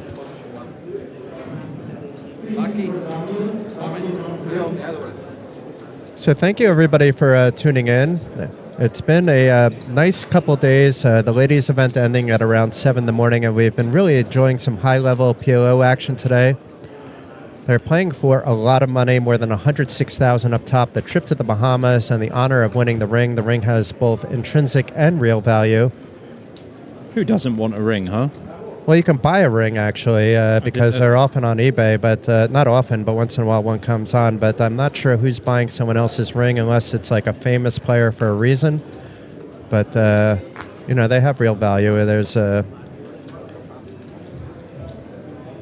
But I would want to hold on to that ring. For sure, yeah. Occasionally break it out at an event. A little bit of bragging. I don't think I'd ever wear it. No, I wouldn't wear it, but I would maybe have it with me. You know, same with, I remember when Fox won his bracelet about 15 years ago, he was carrying it around. You know, that's a bracelet, of course, which is different than a ring, but similar. Definitely holds quite significant value.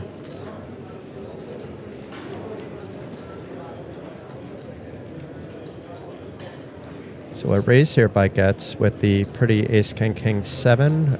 Although it's 3 clubs, it's not as pretty as I thought. But still pretty, especially against Gorshik's range here. Even with tri-suit, we're still happy to raise this one. Gorsuch going to defend with the 5-5 Jack-8 double. In position as well, so we've seen him get tricky just with positional play.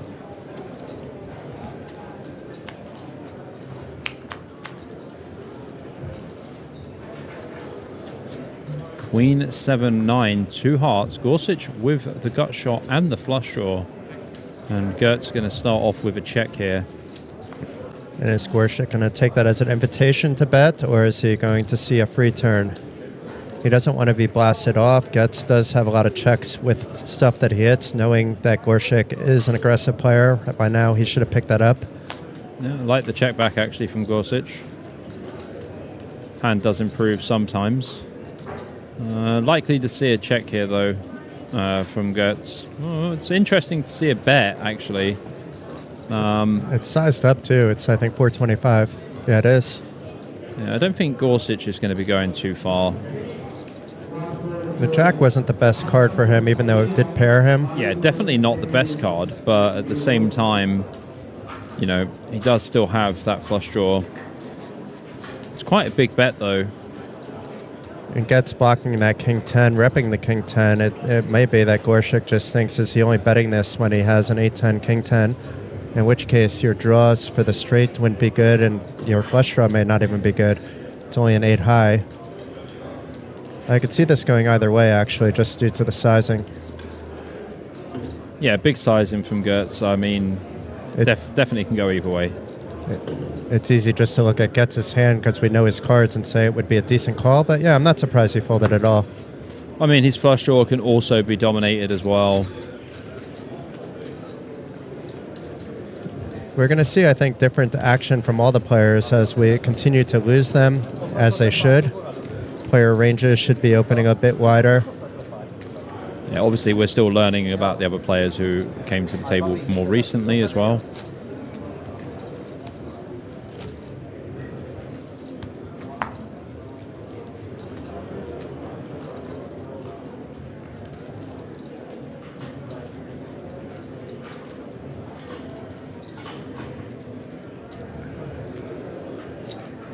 The casino is absolutely buzzing. I mean, I didn't see too many people on the registration line, but I saw a lot of people battling it out both in the cash game areas. We heard about this 100-100 game that's running for at least 3 days, nonstop with no break. Yeah, there's a lot going on.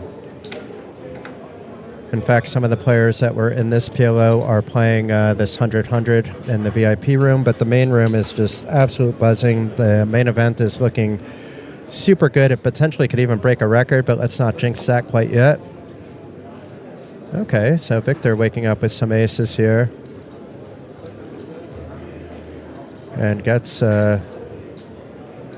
would be in position. He opened, facing a 3-bet here, but decides it's too big for him to call. This is the problem with raising this hand. This hand plays perfectly as a limp on the button. Raising the hand means that you have to fold to a 3-bet, as we just seen. This is the most helpful I've ever seen Nightbot, actually. Nightbot has been absolutely behaving, not banning anyone for things that they shouldn't be banned for, and offering the payouts. Yeah, Nightbot's on a good run. I call you out, Nightbot, when you're misbehaving, but today it's been stellar A+ so far. Watch it start like timing people out. But the chat's been quiet too, to be fair, today comparatively to yesterday. It's been a pretty chilled one, hasn't it? Yeah, we've had some support, some questions.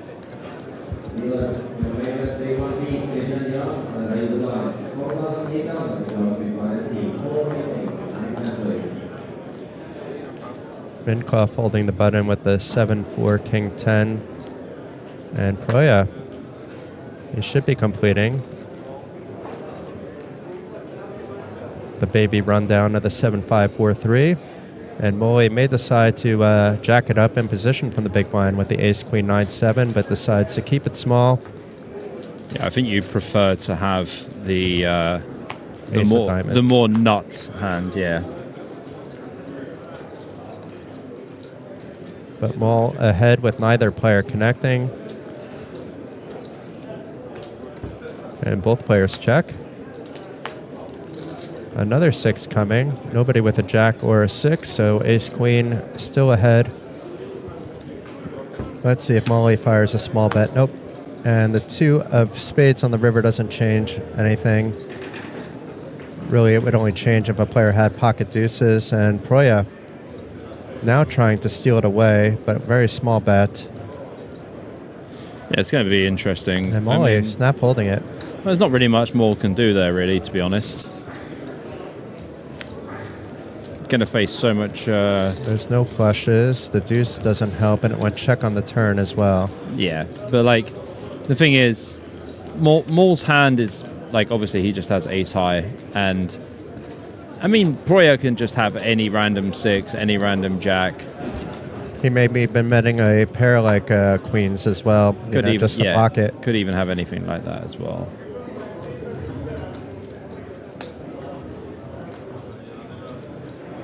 Yeah, it's a situation where when you're looking at the cards, you say, yeah, you should just call a min bet. But yeah. you're right. It's not even worth calling the min bet and getting away with one, though. Ace, king, king, 3 double suited. Very pretty. And it's a pot-sized raise for Getz this time. Some really disgusting cards I saw folded there, but Molly thinking about what to do with the Jack 10, 4, 6. Yeah, let it go in. Even Gorshik can't play a hand. Yeah. The thing is, you see Gertz has been quite aggressive with his opens. This one seems standard, though. You're not raising ace, king, king, 3, no, it's double fine. suited? Yeah, it's fine. That obviously that one's fine. But, like, you know, the one before the queen 10 deuce or whatever it was. Yeah, on the button as well. Yeah. Where you're guaranteed to play in position. PLO being a very post-flop game comparatively to Hold'em. Yeah, extremely post-flop game.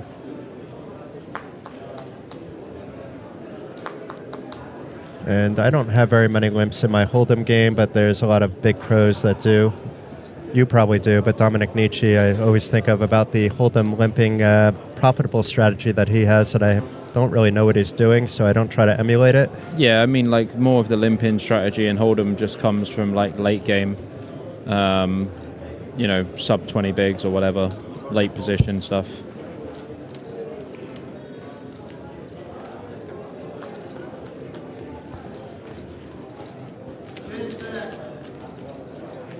Gorsuch and Gertz both let it go.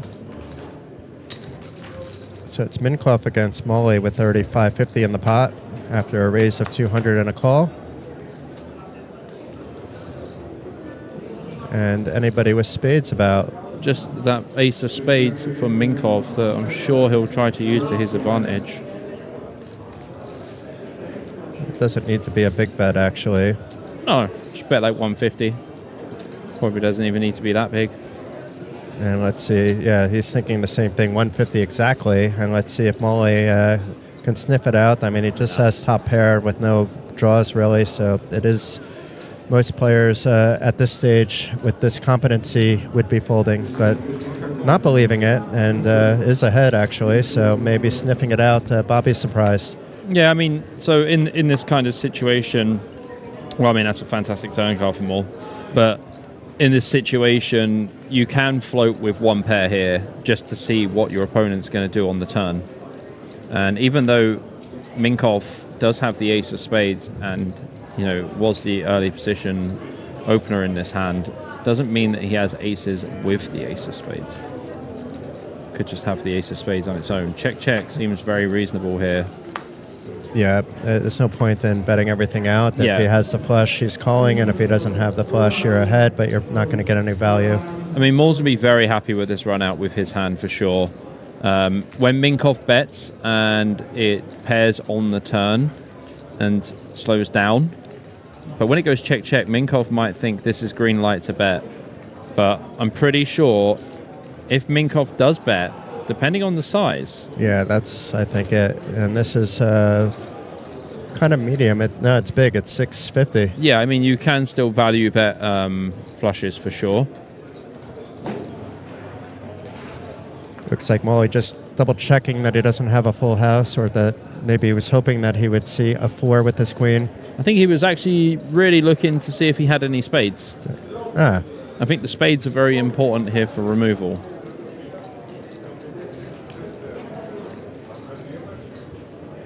A very polarizing decision here for Molly. He's beating every single bluff, but not beating every single... He's not beating any value hands.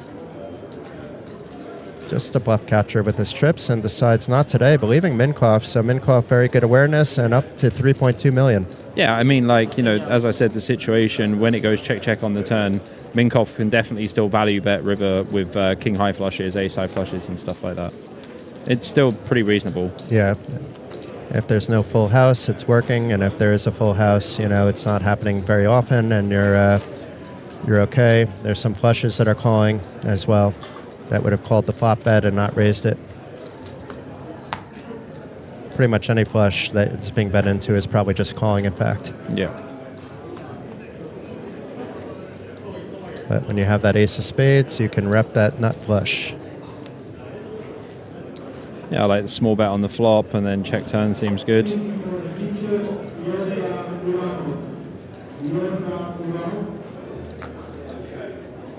It is double suited. He is thinking, do I want to play? Do I want to raise? He probably is going to play it based on the body language. Nope, I misread body language there. Yeah, it's too early position, really.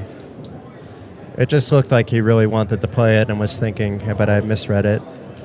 It's okay. But Gorshik is folding from the button. He's thinking about what to do, though. How many chips to put in? Is it a call, a raise, a pot? He's going, it looks like, with a call. Very reasonable. As you mentioned, he can now call a raise. Yeah, limpin's definitely advantageous.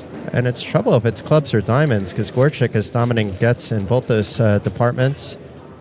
Hearts for Minkov.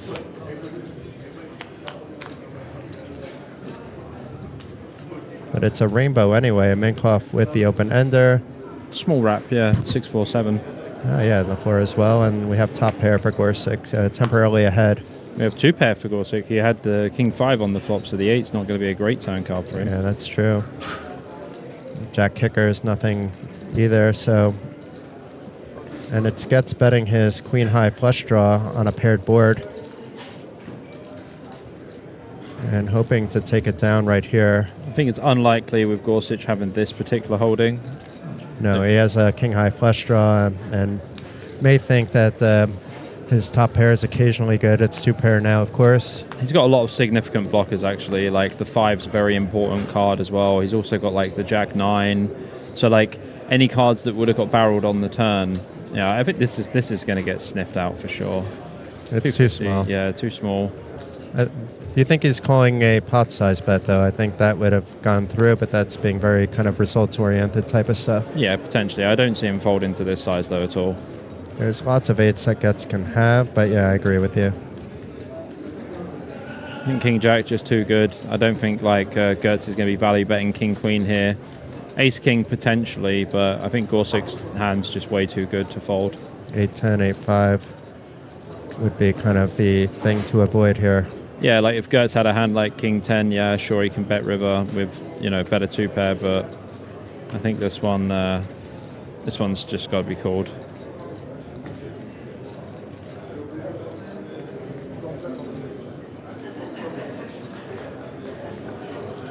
Bluffing and rubbing the beard is so funny. Maybe that's a tell like in rounders with the Oreos.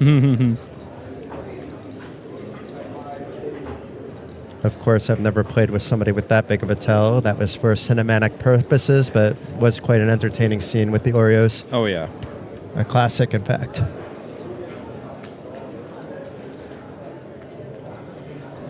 Teddy KGB. Mr. Sons of a Beach, let's play some cards. Once in a while there's talk of a sequel, but I really think it just needs to remain as is. There's been talks of a sequel for, I don't know, 10 years? Yeah, 20 years? more, yeah.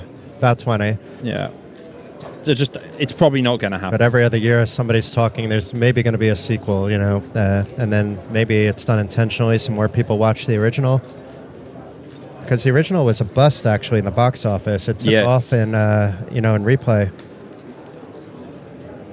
Despite the star power in that one. Very good acting in that. Ed Norton as well. Not just the two main stars. Well, he does let it go. Malkovich, I think, is playing KGB, and it's DiCaprio as the... no, it's Matt Damon, right? As the main... yes. Main star. I mean, Malkovich is a big star in Yeah, I mean, his role was fantastic, and Norton's role was amazing as well. You know, plays Worm.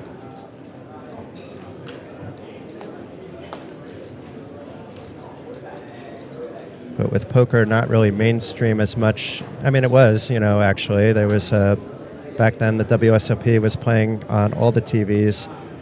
Even my mom, who doesn't play poker, bored, she would liken with Phil Hellmuth or Daniel or whoever, she would have people that she would hate and people that she would like, even without knowing what's fully happening. I had a taxi driver in Vegas who literally knew, like, all of the old school pros. And he was like, yeah, like, I've driven this person, I know this person, I was friends with Jen Harmon. I was like, that's pretty cool. I played a lot of poker with Jen Harmon before I knew who she was, before she was really, I guess, famous, Same with Ivy when he was, before he was Ivy. I was in Atlantic City quite a lot, playing the stud games. That's pretty cool. Ivy remembered me. Harmon did not. Andy Block remembered me. I remember Andy Block.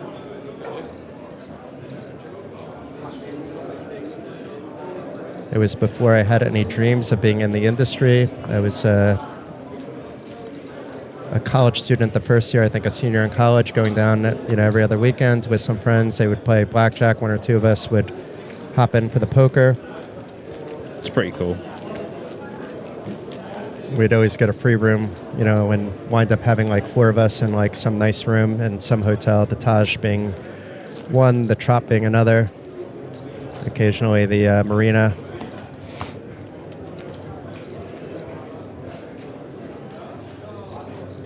I really like playing in the Taj back in the day, though. Not sure. I guess Borgata has all the poker now, but I haven't played poker in New Jersey in a good 20-plus years. I've never played poker in New Jersey in my life. I was closer to the games in New York City, actually, but, you know, it's I didn't know about them back then. I didn't know about them until Internet Poker and meeting some of these guys, like, you know, it was like guys like Nick Schulman's, you know, good friend that I think first introduced me to this. Guy that was in the chat last night, actually, that I was calling Todd, the guy that with the apartment guy. I remember meeting him one day in the city, and he took me to a game, and then I was kind of like my eyes open, unsure if it was even safe or whatever, but it was a lot of fun. And it was safe. Well, at least it was safe that day. A lot of these games do get busted.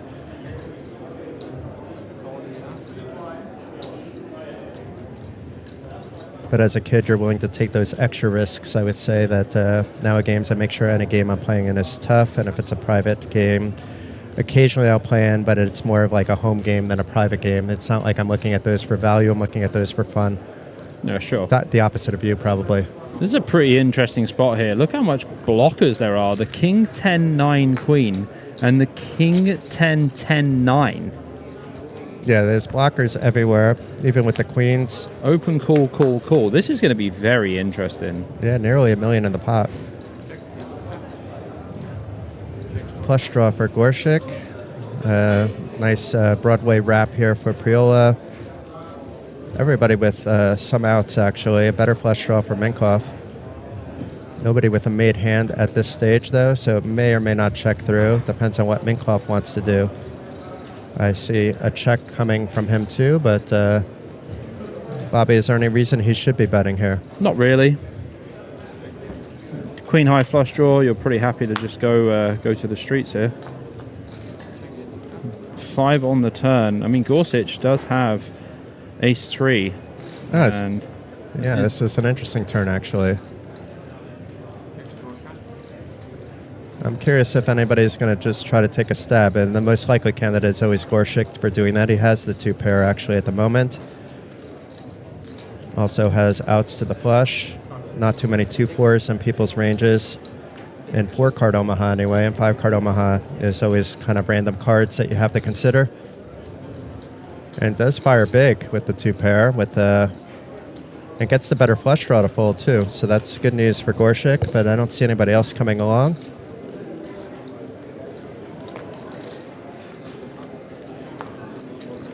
And really no reason for Mole to stick around either. So Gorshik picking up and grabbing all his equity right now. Yeah, it's pretty decent play, to be fair, with that hand. Has the flush draw, has a few other things going for him, too.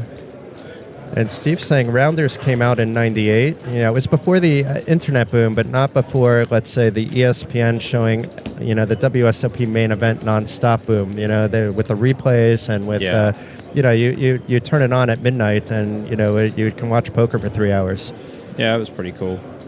There used to be a channel in the UK, Channel 4, where they used to have like Devilfish and, you know, Phil Lark. They would play poker after dark, and it would be put on there every night.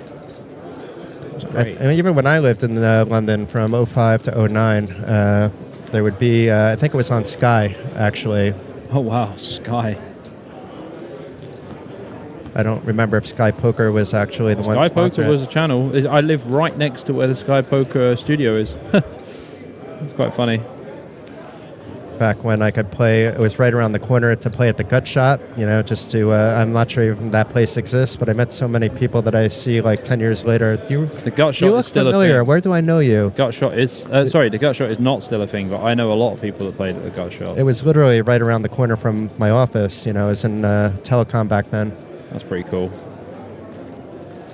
Over on Old Street. Yeah, Old Street, that was it. Going to see an open here, maybe. I do see an open for Minkov with the 5, 6, 7, 8, the rundown.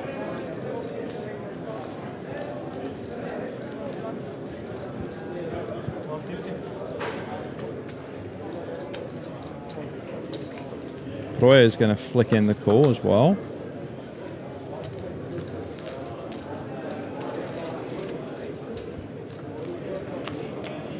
Nobody with anything too strong. Gorshik with the best hand so far, and certainly got a lot better. Wow, look at that. That is an unbelievable flop.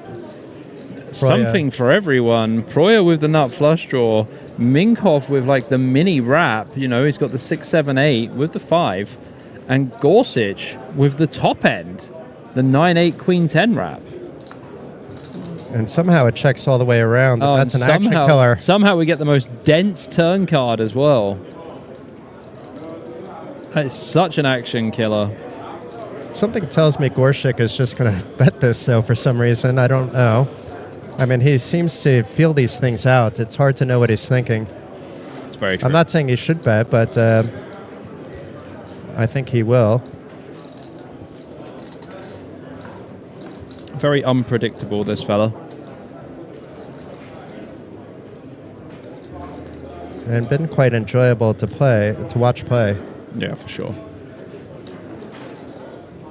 And they colored him up now, so he doesn't have like chips around the whole box. Well, that's good. But it's still in like some weird number that's not 20s.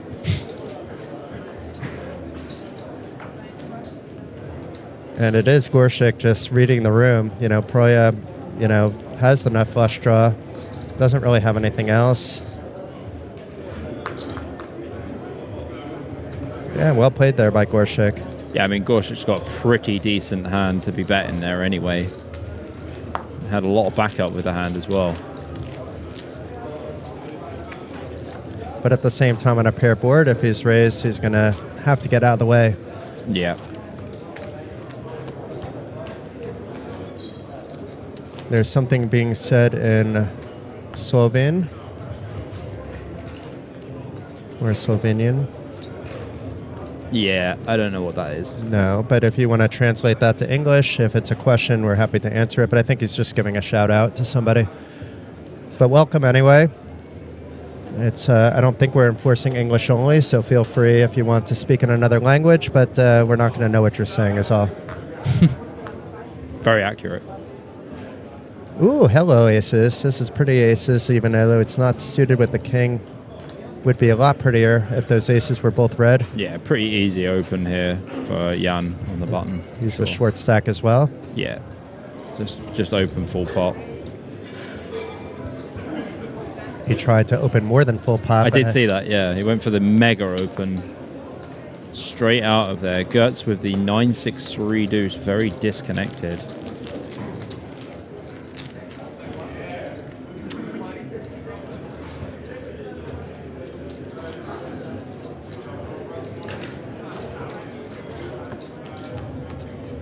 We do have Mole taking an unscheduled break here, but maybe he'll be back in time for the deal of the cards. Yeah, he's back in time. Yeah, it looks like he was just grabbing his bag. Good to remember when you've got a bag, isn't it? I was talking to my friend Rob Cohen yesterday, and he was telling me about a time when he left a bag under a table in Vegas. And that might not be good, because that bag probably had a lot of cash in it. It did have a lot of cash in it, yeah. And he was telling me about how he ran back, and somehow the bag was in security. I got lucky, and I had all the money in it. Like, nobody said, "Ooh, here's your bag back," and it's short 50K. There was 43K in the bag. That's exactly how much there was. He told me last night. What a great story.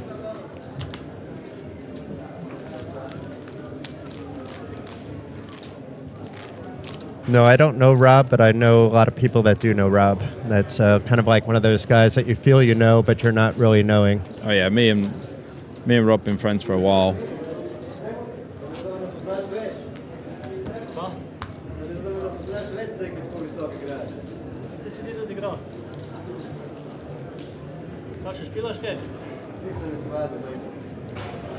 I have one long call at work, and now we're done. Yeah, we are down to 5, so your timing is good to get back into things, unless you didn't have that call yet. No, you say you're...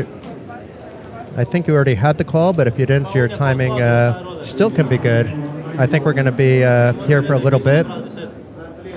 There's really no super shallow stacks at the moment. Yeah, this could go on for a while. I don't think you'll be playing the half and half tonight, Jason. No, I've already kind of written that off. There was a chance that we were going to actually get a special guest in the booth, and then maybe I would have hopped in, but I'm also pretty exhausted, to be fair. It's probably not a smart move to be playing. If anything, maybe an hour or two of cash, but I don't think I'm even going to do that. Understandable.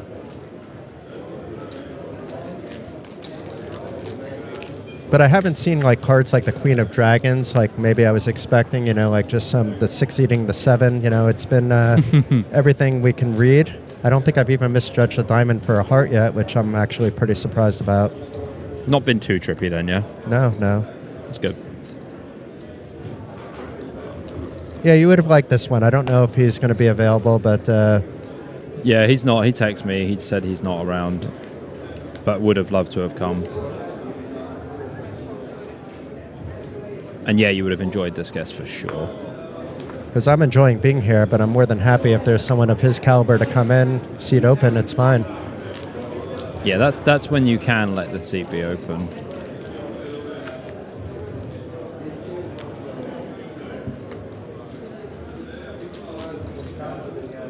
There were two people, actually, because also guys around, but then he said he was going to go play today. And that's what he's here to do, so it makes a lot of sense. But he did message me about coming in. But I think he was expecting more commentating after today before the conclusion of the main event. Yeah. Makes sense. And today he's trying to get a bag in that main event. Oh, the main looks like it would have been fun.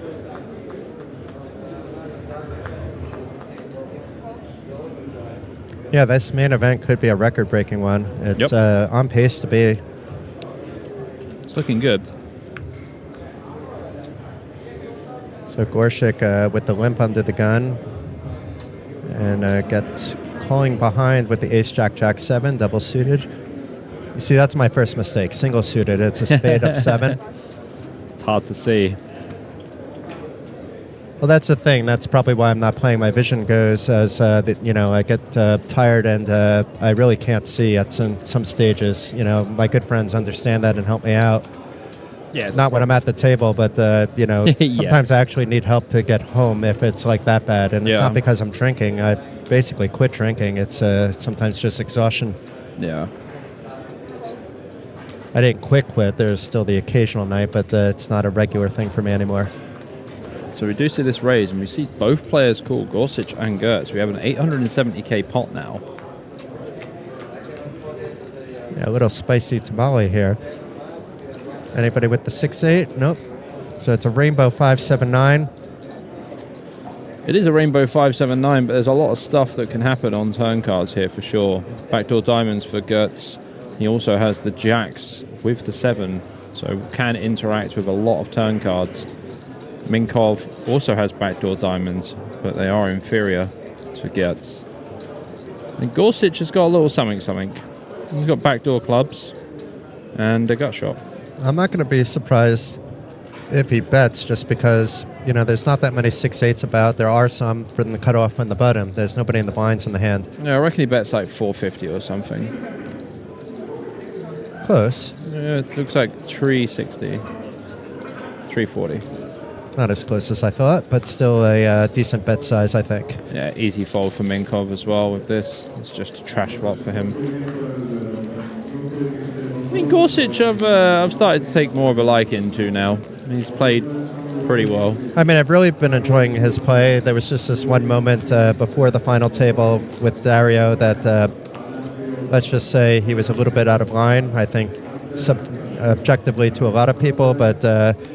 you learn. It's not, emotions get high. It's not even like anything to really be concerned about. He's been quite professional with everybody. And as I told Bobby, I don't mind if a player's a little bit annoyed with me. I'm a nice guy, but not everybody's flavor. But I do mind if they're annoyed with the staff. And we didn't see that at all with, he's quite professional when the floor came over, etc. Yeah. Explaining his position, a little bit heated, but still showing the proper restraint and respect. No, it's 30-60 now, bro. We had a break, and the blinds listed now are in line with the actual blinds. But that is a very good question, considering that it wasn't at the 25-50 level. So 2 pair here for Gorchik. He connects again, but it's the nut diamonds for Mole. And a quick check by all 3 players. And this deuce actually hits Proya. And maybe Gorchik is going to think maybe I should be betting my top 2 after check the round, but Proya hitting that sneaky deuce from the button. Sneaky indeed. You could put Molly on some deuces. It's small blind. You don't really put him on too many deuces either. So, but it was a limp pot. And Gorshik saying, I have all the deuces. I'm betting my 2 pair, though. Not a very big bet. And Proya taking the opportunity to try to fold out some of those draws. The King 10 has a lot of Jack, Queen, Ace, 9 wrap kind of combos.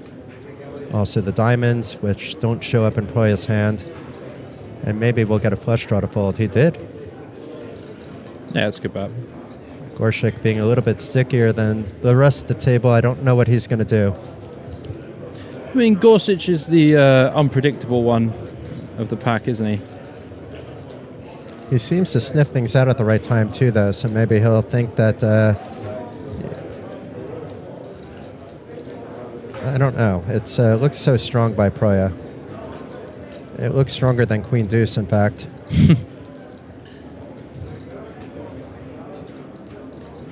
The thing is, Gorsuch doesn't really have a way of improving, so... Yeah, just 4 outs, really. Yeah, no need, really. Just put it in the bin. So Proya would have maybe liked to have... I mean, I don't even know if he wanted to have a call. If he's called, he's often behind with his Queen Deuce, so... There are some draws that maybe would go fishing. But I don't think with his 4 opponents, there's going to be fishing for the wrong price. We haven't seen it yet. Yeah, not the perfect fishing.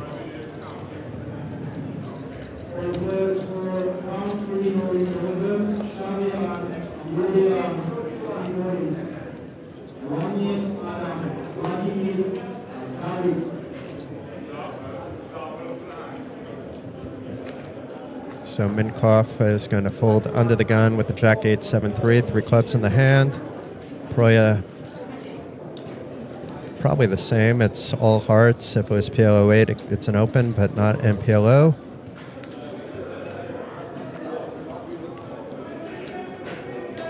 And all the way around back to Gorshik, who doesn't have a full button very often. And it's up to 40-80 now. Yeah, and the thing is, like, you don't really get many raise first in spots from small blind in this kind of setup, so... I think he announced... yeah, he was just asking for the big blind amount. But he should know that considering he was the one to put in the small blind. But maybe just asking how much for pot, and players have been playing a long time, so... Sometimes you don't want to have to think about that stuff, and it doesn't hurt to ask. Yeah, it's all right. Don't see it causing any issues.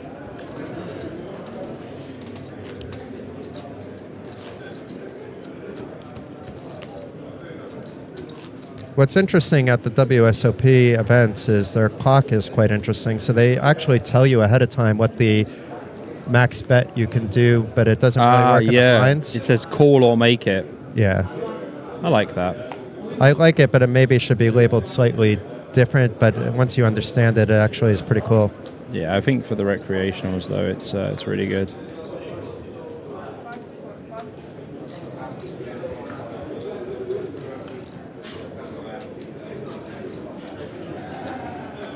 Gorshik is, once again, not going to find the full button. Some players might, but I think it's a limp for most players, maybe a min-raise type of thing. But Gorshik is, was it a limp or was it a raise? Let's see. Oh, it's a big raise. Raise to 280, a pot size raise. Oh, what's going on here? Gets with his double suited hand, tossing in a 3-bet. He's had enough of Gorshik. Yeah, he's not taking any crap at all. And found some good timing to do so. It's going to be very hard for Gorshik to come along. He may decide to anyway. And Nimkov would have liked to maybe have played this hand. I don't think he would have called a pot size raise from the button, but maybe he would have. Is going to find an easy fold now. And Gorshik, we never know. I don't see him 4-betting, but he could be calling and playing in position. He's looking at how much Getz has behind, and we see it's around 1.2 million. It would be a high variance situation. He's usually the aggressor. And it would be different if we were still at like 2040 versus 4080, where he has room to call that 3-bet. But if he limped, he can call that raise, but let's see. He wouldn't be in the worst of shape if he does find the call, but he's in really bad shape against the range of Getz 3-betting, in my opinion, just because we haven't really seen Getz do this at all. I wouldn't put him on this if I was at the table. Yeah, I mean, the thing is, Gorsic's hand is just not great, but he would be playing the hand in position. That's the only positive about this hand. And Gorsic seems to get people to fold when he's behind, too, at times, so...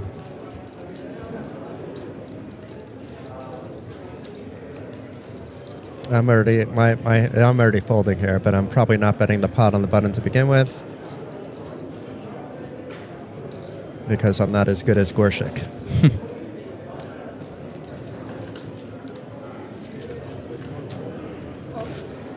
And does find the call, so we have a very spicy 2 million almost pot with nobody with premium holdings. Wow. This is a very interesting situation. It's really the first time we've seen Getz do this kind of move. Yeah, this is pretty out of line, to be fair, the call from Gorsic. And this is going to be the biggest pot of the tournament so far, I think. Yeah. I mean, Getz is going to have to get in most flops with really just a 0.6 SPR. I was still able to do that. Nice. And it's a good flop for him to just no get one's it in. folding. Yeah, just get it in now. And he does. It's a snap in and a snap call. Wow. This is a monstrous pot. So Getz actually ahead, but Gorchik with a lot of outs still. Yeah, it's 60-40. It's a 60-40 spot. We could see all the outs up top. There's a lot of them counterfeited, actually, so it's less real live ones, but it could be 13. Gorsic has a pair and a flush draw. Pair and a gut shot. Oh, 7 on the turn, though, for Gertz. That is not a good card for Gorsic. Does give him an 8 for an additional out. Yeah, it does give him more outs. 3 on the river, and Gertz is going to monster double up here. Takes the chip lead with ace 4, 7, jack. I mean, it is double suited. He did make a move and got crazy. He got paid off for his aggression without scratching the beard this time. Because once that was said in the chat, I was trying to see. Maybe there was a little scratch there, but there was no overt scratching. Yeah, I mean, that hand snowballed massively. When is the next circuit stop? I mean, are you talking about in general? There's circuit stops all the time. I would go to the WSOP website or, download this WSOP Live app. It has quite a lot. Over here at Card Casino, there's another one coming on February 5th to 15th. All the advertisements during the break have now been drilled fully into my head, all dates memorized. I'll be hearing the music, I think, in my sleep tonight. That hasn't happened yet. Yep, it's coming. There was a player whistling along with you on the table. I heard. That was actually really the most uncanny thing ever.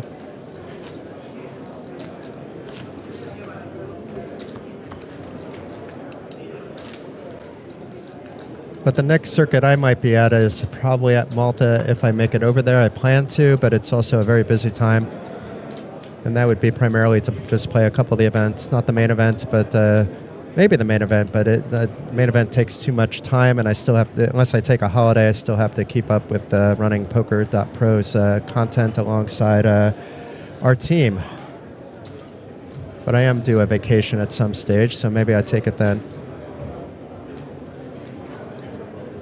And that is at Casino Malta, end of September, beginning of October. It's going to be a big fun one. I shall be there.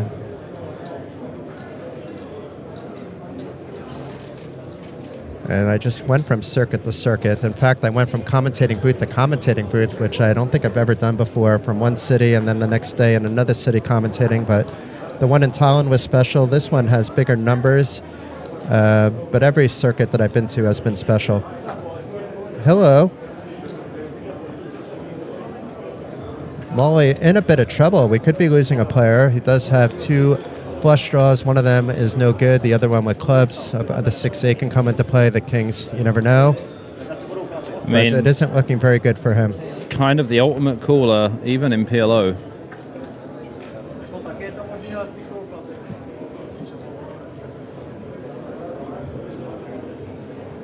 So let's see if Molly can pull this one out. If not, Proya has a massive chip lead. Yeah, it's flush draw on the flop, though, for Maul. Yeah, at least some hope. 40% equity. Also some other backdoors, I suppose. 5 on the turn, no good. So needs a club or a king.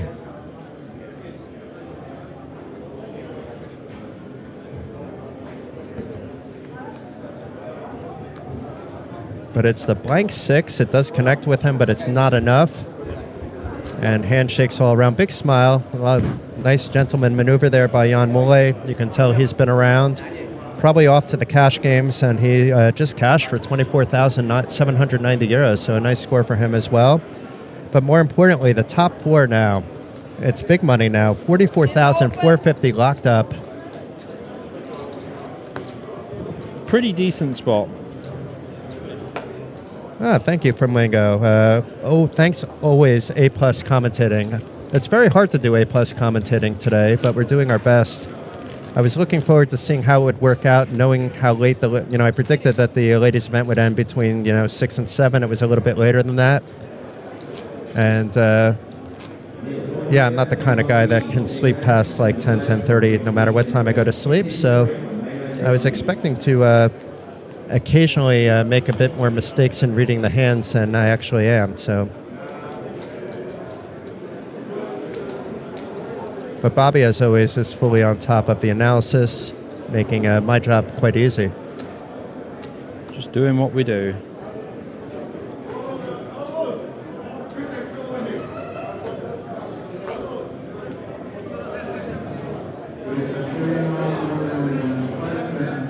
Gets back in action.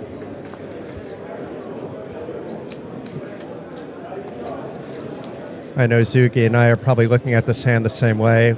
Like in PLO 8, you're like trying to like hide the fact about how strong you are there, but it's not that strong in PLO. It's still strong enough to be opening. I just don't like that deuce. But we've seen the deuce come into play before. Deuce does come in handy sometimes, yeah. They make some wheels with the ace, but even that, it's the baby under the wheel. The baby under the wheel. I like it.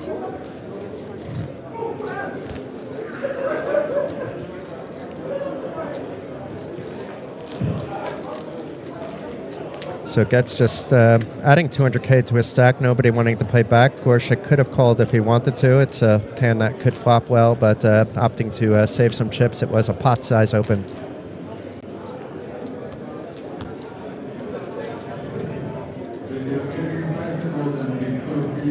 I'm just going to check if the break is after this level. Nope, there's going to be also the 5100k level before a break takes place, so there'll be about an hour of play. So Bobby, I may leave you alone in a little bit just to take care of the fact that I drank way too much coffee and I mean, you can go now situation. If you need to. I'll stay for 1 or 2 hands, and right. Gorshik with aces, nobody's going to believe him. I have to stay for this. It is from the small blind, so really I don't think anybody's going to believe him. Well, there's only one player that he has to worry about, and it's Getz, who has a monstrous stack. And maybe I didn't need to stay for this one. It was a limp, though. I'm not sure about the limp. I mean... And now it's a monster. Yeah, blind versus blind, I think it's kind of alright, actually. And then on the turn, obviously not much happening here. Just going to bet as small as possible, maybe 80k. Could also check here. You have the ultra nuts. Too much already. Way too much. 120 is too much. And we know Getz would fold even to 80, but it doesn't, that doesn't matter. Against Getz's range is what Bobby is talking about, not Getz's actual hand. Yeah. I mean, when you have the board as locked up, as he did, it's probably just like not ideal.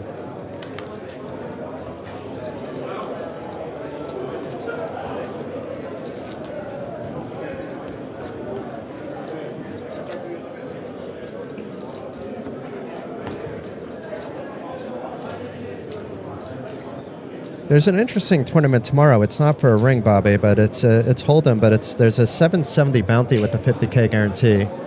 Oh, there's a bounty tomorrow. Yeah. At 7 p.m. as well, so we could be well rested and hop in that. But it's not a ring, you say? Not a ring, but maybe there's a trophy. We can find that. It does have a guarantee. Not a big one, but I like playing in events that have about 100 to 200 entries, and that's what I would expect out of this one. Good work. See how we feel tomorrow. It reduces variance. If you're playing always big field events, you have to be ready for those downswings. It's very true. It's one of the reasons I like PLO 8 tournaments online is that the fields are small, so therefore the variance is almost nothing. It's almost impossible to have a losing week playing PLO 8 tournaments. I've never had a week of playing PLO 8 tournaments, to be honest. Yeah, I can understand that. It's very rare that the prize pools are going to be, you know, crazy during like the festivals, yeah.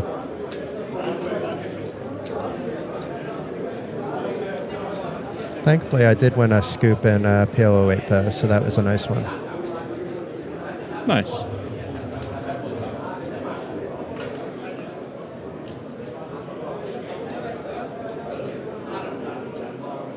Yeah, 2 online trophies this year. Decent. The other one was in Hold'em though, boring. Boring. Hold'em, boring.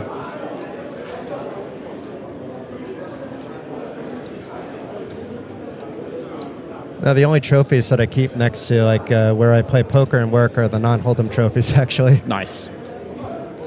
My favorite one is the pot limit stud high-low, because it's never been offered since I won it, so Oh, wow. I'm still the defending champion after 2 years. That's always cool.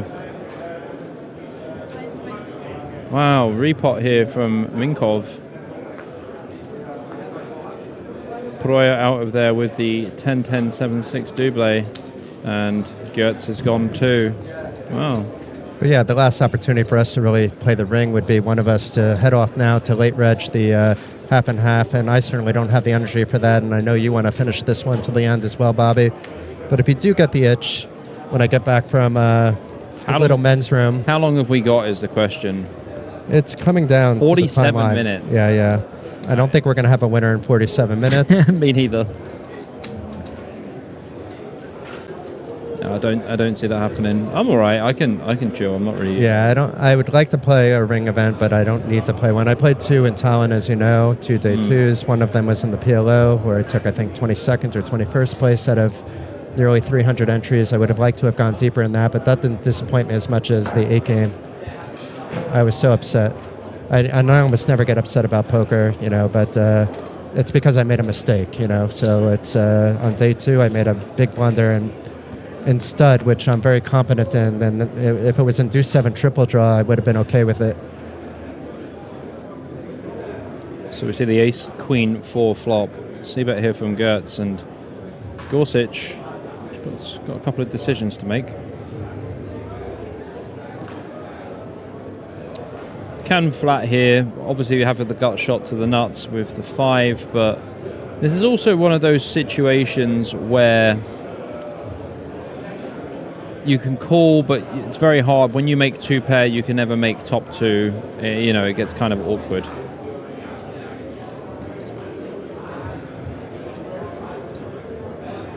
Yeah, I'm curious if Gorsuch is going to be sticky out of position here with just like a weak ace. I mean, obviously has like a gut shot to the wheel, but no possible flush draws, and you know, even his 2 pairs might not be good. We see that the best he could do is ace 6, which would also give Getz the same 2 pairs, so even from a results point of view, it's not very good. Meanwhile, if he does decide to fire in a raise, it's going to be awfully hard for Getz. So, and we've seen Gorsuch just barrel, and it looks like he's about to. This is not a call. So putting the pressure on. This kid's got moves. He has definitely got moves.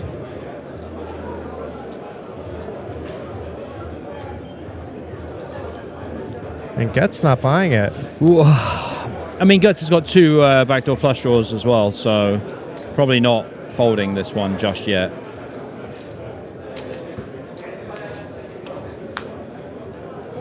Seven on the turn.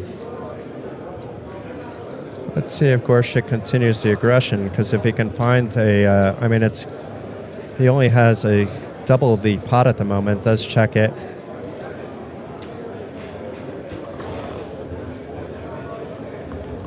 And gets checking behind, not wanting to get raised again. And the Queen of Hearts, it completes all the flush draws, completes a lot of full houses, does go quickly, check, check, and gets with the pipping of that 9 kicker against the 6 kicker, takes down the pot up to 4.7. But Bobby, I'm going to leave you alone for a couple hands Enjoy. before I start dancing in the studio for the wrong reasons. Yeah, so pretty awesome stuff here. It's been very interesting final table so far. You know, we've seen quite a lot of aggression here from Gorsic, and also Gertz has stepped it up a few gears. So, yeah, quite a lot of aggression across the park entirely.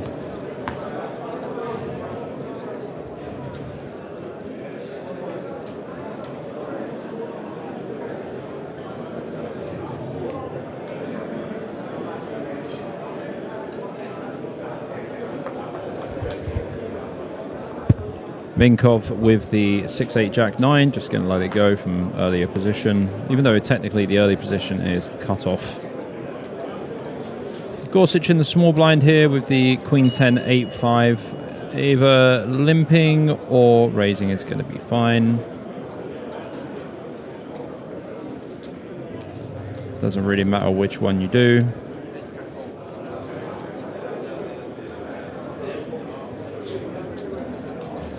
Does go for a limp. I imagine Gertz is going to check this one back. Yeah, Ace Jack 9-7 gets to realise his equity. It's quite a nice hand.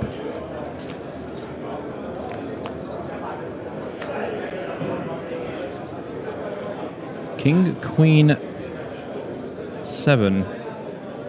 Gertz with the Ace of Clubs blocker does have a gut shot as well with the Ace Jack. But Gorsic does have top pair.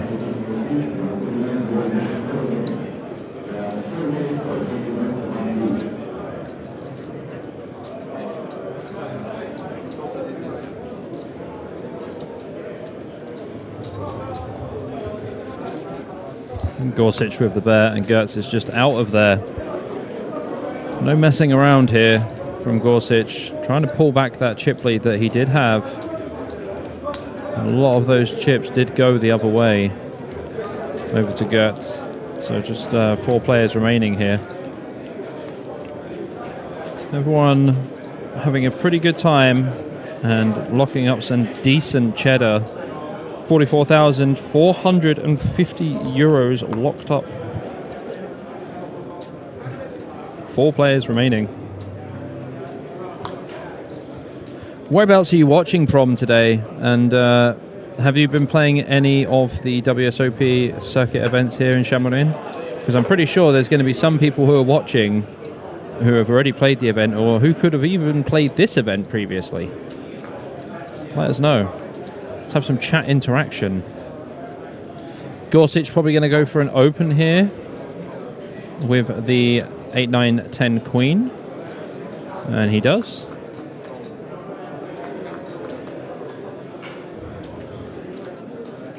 He just goes for a limp. I do apologise. Just the limp from Gorsic in the end. King 4 deuce. That is a gut shot here for Gertz. Does have the backdoor flush draw also. Pretty decent holding, to be honest.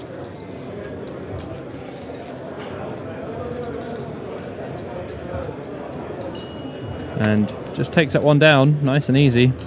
No messing about. So did I miss any action? I see we have 4 players still remaining. You missed nothing. Oh. Usually when I do that and I leave for a few hands, it would be down to heads up, but I wouldn't expect that in this event.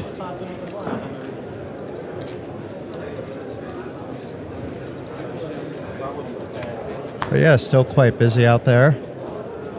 Yeah, super busy. There's also a lot of people hanging out near the beverage area in the bar as well, so also a social evening on top of a poker evening. The beverage area. I'm not sure how to describe that area. Does it have a better name? I think the beverage area is a fine name.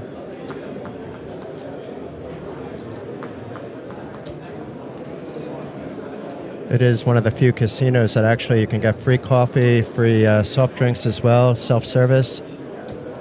There are a few others around, but typically in Europe, those are all paid things.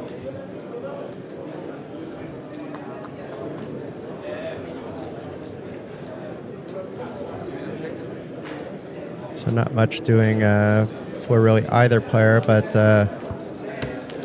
Proya taking advantage of a position there and taking down the pot up to 5 million position and stack. Yeah, I think Proya's played pretty well, to be honest. I think everybody's played well within their own styles. I mean, Gorshik is playing a bit crazy, but it's not crazy. It's you can understand what he's doing, and it's been working more than it's not been working.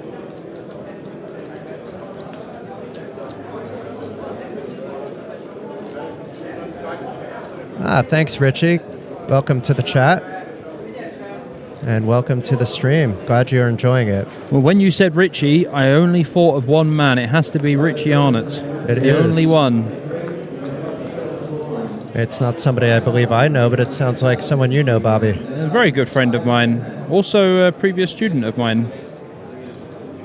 Great lad.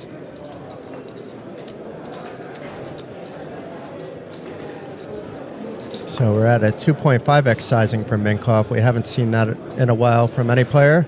It's been min raise, limp, or pot. So mixing it up a little bit in Gorshik with the tri-suited kings. Tri-suit. And is 3-betting about 40% of his stack.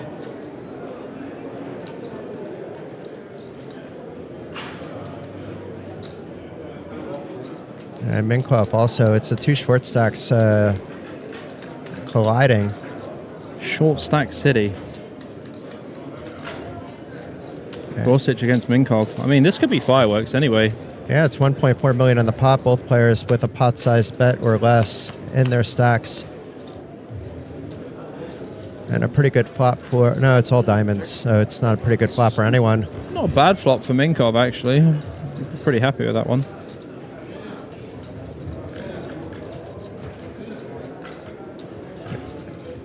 It's kind of the spot, though, where if you I don't think you should even bet this big. You know, I was thinking it would be a pot-sized bet depending on the flop, but on this one, you know, you're just going to trap yourself. You're not going to get anything else to call. You just want to realize your equity now. Honestly, I'll probably just check as Minkoff. He didn't even notice that the other guy had checked. So if he doesn't answer, no answer. Norman. Maybe he's asking about the stack.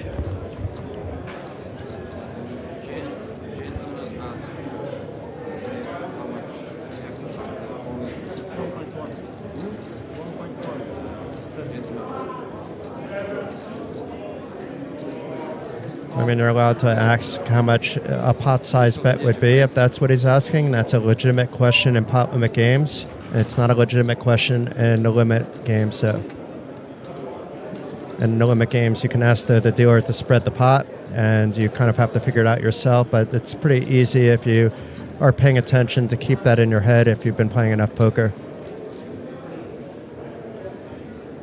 And it is a jam. Well, he does put it in. I mean, I don't expect to see Gorsuch call here. It wouldn't make any sense, actually.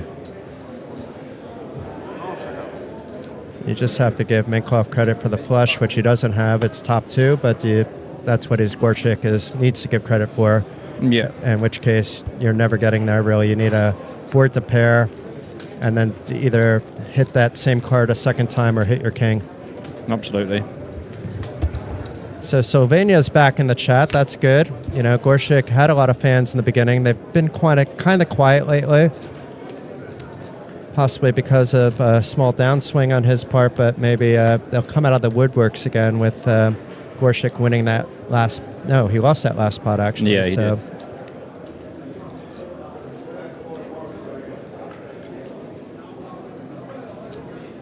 But by far, he's the player that I least want on my table playing PLO tournaments just because of the trickiness that's involved with him. Yeah, he's a tricky fella. Oh, Nightbot's misbehaving again, but it's been so good today, so we'll let this one go. But it did time somebody out for, I think, this time it was Caps. Yeah, they were like, let's go Slovenia. In caps.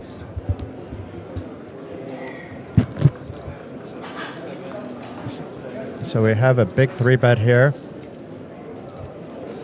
to 720. So Proya trying to bully people now with his stack a little bit, but Minkoff and does bully Minkoff with the all heart ace queen jack 10 rundown.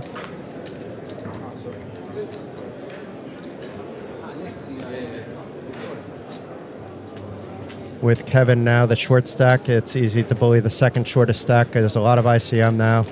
The opposite of what I described the ladies event yesterday, where there was some ICM, but it's so top heavy that you just play for the win.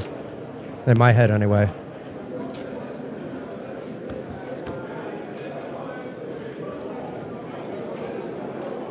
Well, at least the man who didn't have any shoes on has gone. Or has he? He might be... oh, I think it's skirts, isn't it? Yeah. He maybe has shoes on now, though. We can see the camera hasn't been panning down that low lately. True. Gorshik, we know, is not going to shy away from this. Yeah, he has like 12 BB or something. And he's going to open. Looks like to, what, 180, 280? 280. Yeah, max. Minkoff definitely has a defendable hand here in the big blind, to be honest with you. And while there's arguments to be raising here, there's a lot of arguments to just be limping a lot of buttons. I'm not sure what you prefer here with this stack depth. I'm limping quite a lot here, though. More of a limper.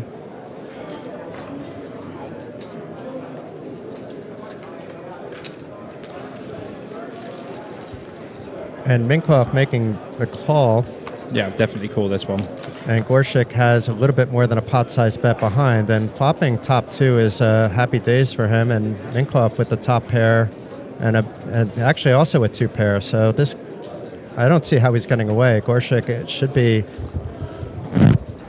betting rather big on this, I think. I mean, it only has a pot-sized bet behind. Yeah, I don't think there's any getting away here.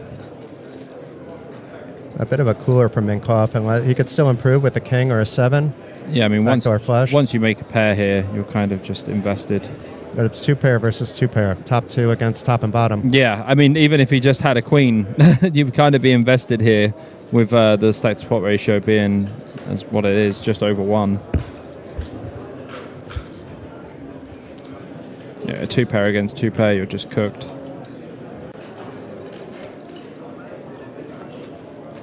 It's a bet of 170 instead of a big bet. But maybe Minkoff will raise now. Yeah, Minkoff's just going to put here it we in. go, and Gorshik should be more than happy to call.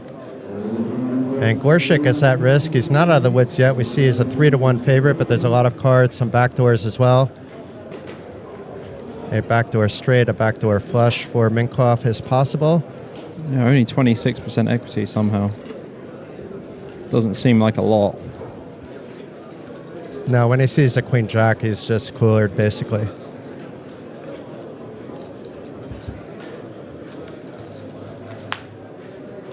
Ten's an interesting card, though. It just gives Gorsuch even better holding, really. It gives Minkoff the open ender as well.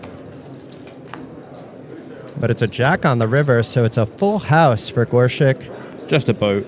And just a casual full house. And meanwhile, now we have Minkoff. I mean, 1.5 million is still okay with an 8K big blind, but it's going to be 100K soon enough. Yeah. Still okay, 15 bigs. It's going to start creeping up for sure.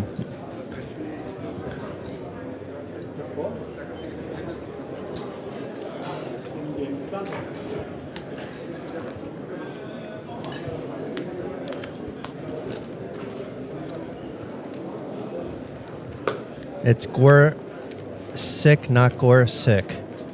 That doesn't help me any.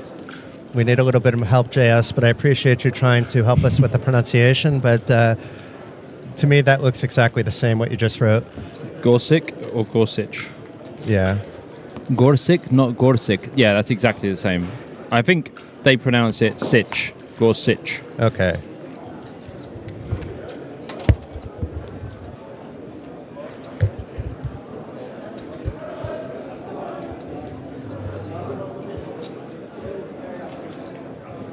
But we can go with Kevin. I'm pretty sure the pronunciation of that. Oh, like Doncic. Okay. There we go. You got me at the right one. Basketball is pretty much the only sport that I follow. I do live in Lithuania. I follow everything basketball. No longer actively engaging in betting because it just takes too much time to really study. But there's a lot of money to be made in EuroLeague betting and college basketball betting. Less so in NBA, but you can find can find your spots there too. Very, very much less so in NBA for sure.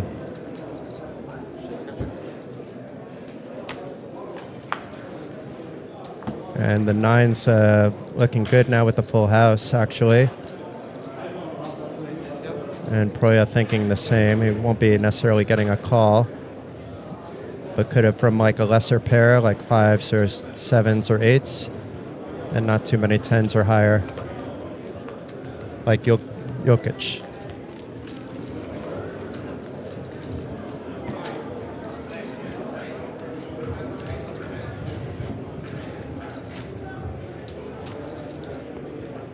So Gorsic, is that correct? Gorsic. I don't know. Well, we have a lot of people trying to help us, so we can maybe get it right. We're trying. And we don't mean any disrespect. I run Poker.pro during the daytime. My right-hand man is from Slovenia. He was in the chat earlier. I have all the love for people in Slovenia. It's an amazing country. I've been to the casino on the Italian border several times as well. Maybe I've met some of you over there. It's been a little bit of time. Oh, we got it. Gorsic. Okay. We got I there. probably just messed it up again now. But meanwhile, we have Minkoff. That's an easy name, and he is all in. Against Götz.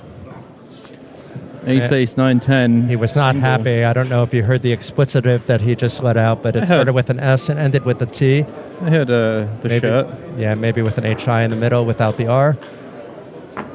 Maybe, though, he can get there. It's actually fairly close in equity, despite the aces for Götz. But better flop here for Götz than it is for Minkoff. Minkoff does hit with the 8. It's pretty decent for Minkoff, to be honest, like from where he was. And the 4 clubs on the turn changes nothing. Nobody with clubs. So it needs a Jack, Queen, or an 8. And that's not a Jack, Queen, or 8, so it's a good game to Minkoff. It was a very good run for him, very solid player. And we're down to 3-handed play, so I'm not sure if they're going to take a quick break to, let's say, spread the players out, but we could see Minkoff collecting chunks. It's more than, I think, that 34,000. We'll look it up in a second. It's actually 44,450 he collected, so there's 10,000 missing. Don't buy what you're seeing over there. And, yeah, the final 3 player had happy days for them. It's a massive payday. They've already locked up... no, it is 34. Sorry, it's 48,950. It's strange. It says 34 here correctly, but then when we look over here, it does say 44 actually. So maybe there was an extra 10K that he picked up somewhere from chip leading bonuses or something like that. Yeah, I think it's the chip leader bonus. Because I was wondering why it was so top heavy. Like, as in, it was such a big pay jump. That makes more sense now.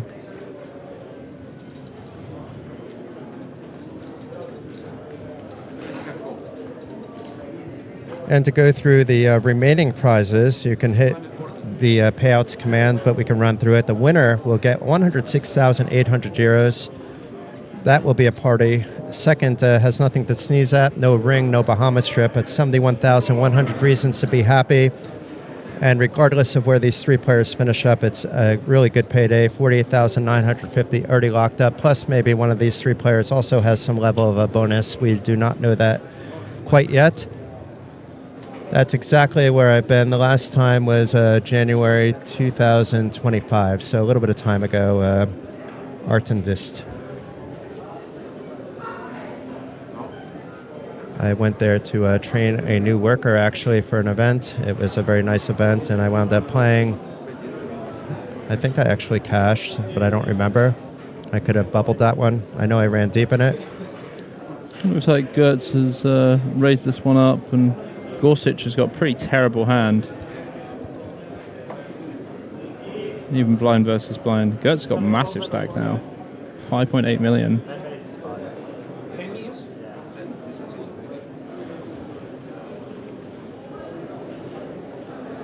You don't have to play every hand, Gorsuch. This is kind of one that you can give your opponent a little credit on. A 3-5-5 king with 3 hearts. Yeah, you might get there, but you're also facing the chip leader. This is a very easy pass. Yeah. Yeah, I mean, I love Novogorcha because it reminds me of growing up. I'm older than I look. Well, we can talk about that later because it looks like we are taking a 3-handed break, so stay on tuned.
The World Series of Poker Circuit returns to Card Casino in 2027.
The World Series of Poker Circuit returns to Card Casino in 2027.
The World Series of Poker Circuit returns to Card Casino in 2027.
The World Series of Poker Circuit returns to Card Casino in 2027.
The World Series of Poker Circuit returns to Card Casino in 2027.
The World Series of Poker Circuit returns to Card Casino in 2027.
The World Series of Poker Circuit returns to Card Casino in 2027.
The World Series of Poker Circuit returns to Card Casino in 2027.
The World Series of Poker Circuit returns to Card Casino in 2027.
The World Series of Poker Circuit returns to Card Casino in 2027.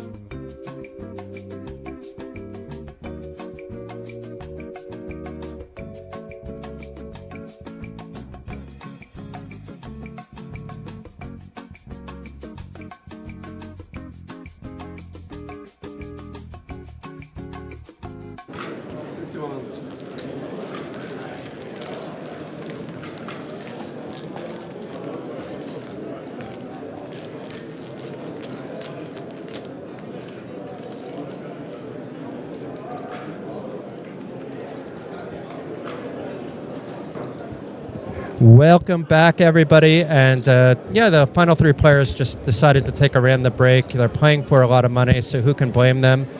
But it's Gorshik in a bit of trouble, not that much trouble. But blinds are at 50,000, 100,000, so they just moved the break before the start of this level. And Gorshik does still have some playability, but he needs to be careful, I think, with the overall aggression that he's displayed up until this point. It may be the time to employ a few more limps and try to build up his stack slowly again. But if he finds a big spot, of course, take it. Yeah, he probably needs to tone it down a little bit. And we may see a walk here, actually, which I don't think we've seen before, but I think Getz is going to complete anyway with the 4-4 Jack-7. And Proya having none of that and jacking it up with the King-King 10-7 and getting Getz to fold. So those two players both around 6 million, and it's under 2 million for our Slovenian friend here.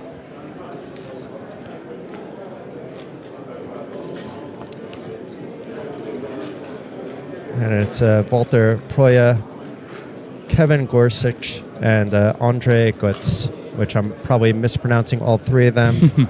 But we have an international affair here.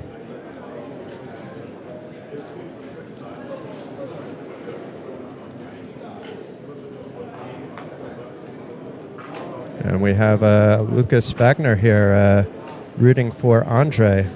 Lucas taking 10th place, unless somebody stole his screen name, but we did see him a bit earlier taking 10th place for 6,830 euros. Nice to see him rooting for his countrymate. Three Czech players in the top 10. We saw Jan Mole go out in 5th place for 24,790. And now we see Andre here with the chip lead to start off the three-handed play after the break. Meanwhile, we have a little bit of action here between the blinds. And Proya with the flush draw. And Gorsic with not really much.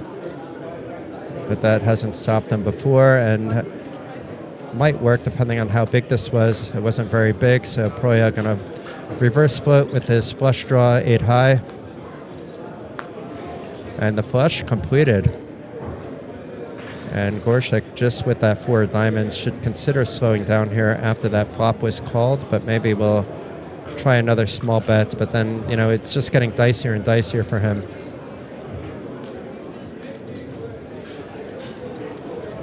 He could just decide to rep the lot here, though, and a big bet.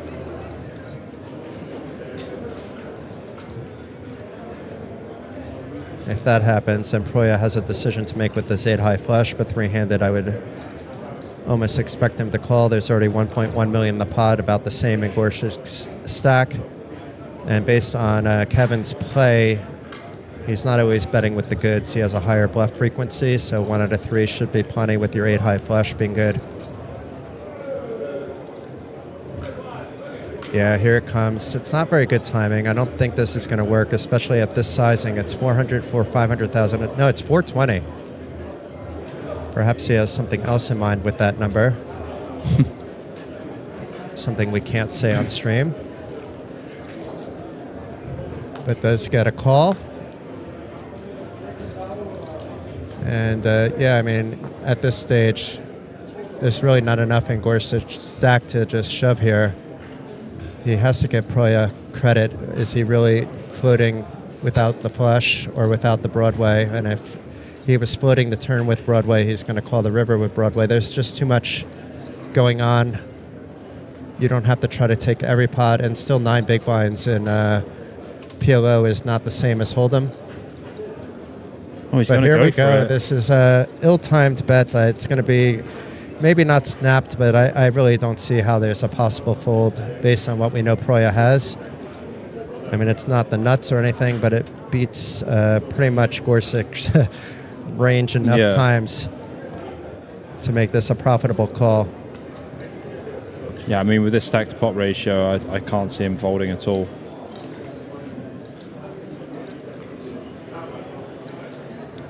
I did get a chance to talk to Kevin not so long ago, not during this break, but the break before. and does seem like a very nice guy. You know, so the thing with the chips just happened. You know, we excuse that. He's been quite fun to watch, and I think this is going to be the end. But Proya hasn't called yet, so maybe it'll work again. I mean, we've seen some hero folds being incorrect against Gorsuch earlier on. Yeah, but I just don't see how this is so is one of them. erratic, though. I mean, the way this hand's played out is, I think Proya just has to call. Especially, against this player in particular. He removes combos of ace-6 and ace-8 suited, also 10-8 suited, 10-6 suited. I mean, it's either a bluff or it's not. I mean, we've seen Gorsuch actually do this with a merge range as well. Mm-hmm. I guess trying to bet out things that are better. I don't think he was trying to get anything worse to call in that spot, but he did have one or two spots where, you know, I would have checked it down with a nice showdown value, but not really going to get more value out of the hand spot. And I think one time he did get the better hand to fold, so... I have more merge range spots in Hold'em than I do in PLO. Yeah, he's not folding. I know this stance of a man. I think he's being talked into calling, actually. He said, I need more time. Fair enough.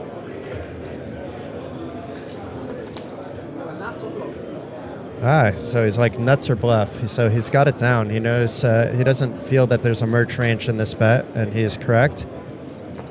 Now can he put him on some bluffs? He doesn't need to be bluffing all the time. Just, I mean, you have enough chips to make the call here. Really just a little more than 1 out of 4 times you have to think he's bluffing. Yeah, it's very much a nuts or nothing spot. Or...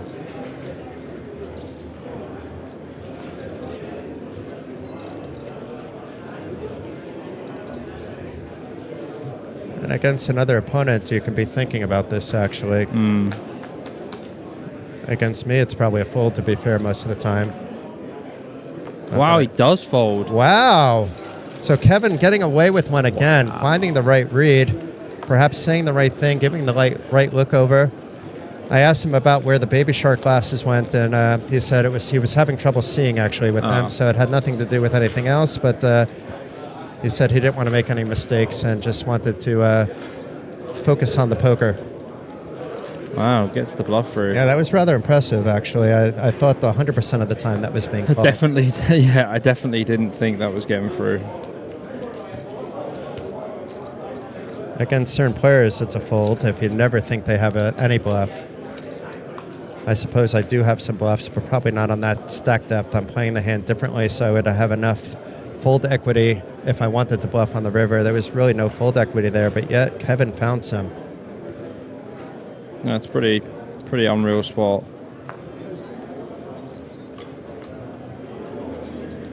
He's been really fun to watch. Out of all the players, it's Kevin keeping us on the toes the most. And getting a walk with 6-4 deuce-deuce. Happy days for the chip leader. We take anything. Yeah, we have a wow in the chat. That was exactly the expression, if we had a camera on Bobby and E, that we basically expressed without maybe saying it out loud. We probably said it out loud too. But yeah, it was a bit shocking. But if he's putting him on no bluffs, then it's a fold, actually. But this isn't the player you put on no bluffs, in my opinion. This guy has a lot of bluffs, for sure. And it's a walk for Proya, getting his big blind and ante back, and an extra 50K for the small blind about to come his way. Oh, nope, it's a graphical error. Sorry, it is a limp pot with the flop of King 5-7, 2 hearts. Nobody with hearts, top pair forgets. Ace of diamonds on the turn, switches it over to Proya, and now an ace-8, 2 pair for Proya. There are some straights on the board, no flushes on the board, but after it gets checked again, maybe a cheeky easy bet. value bet, 150 or something. Sounds like 175, and a quick fold there by Getz. And Proya back near 5 million.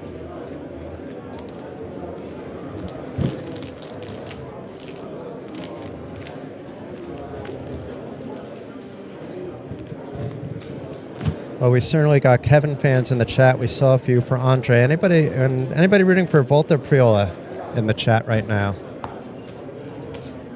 Bobby and I were talking during the break that, you know, his game has been super solid, actually. Yeah, he's played very good.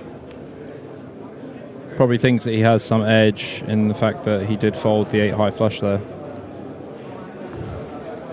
You fold and you're still sitting on 40 plus big blinds in this stage. I guess, you know, you'd rather make that mistake than overcall, but it just was almost no fold equity there. So it is maybe not a mistake in a vacuum, but against the particular player, as we already mentioned.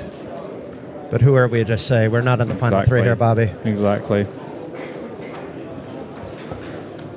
And while you're playing at this buy-in level, you know, it's like 1K would be the most I'll put into a PLO event. And even then, I'm probably selling, you know, between 20 and 50%.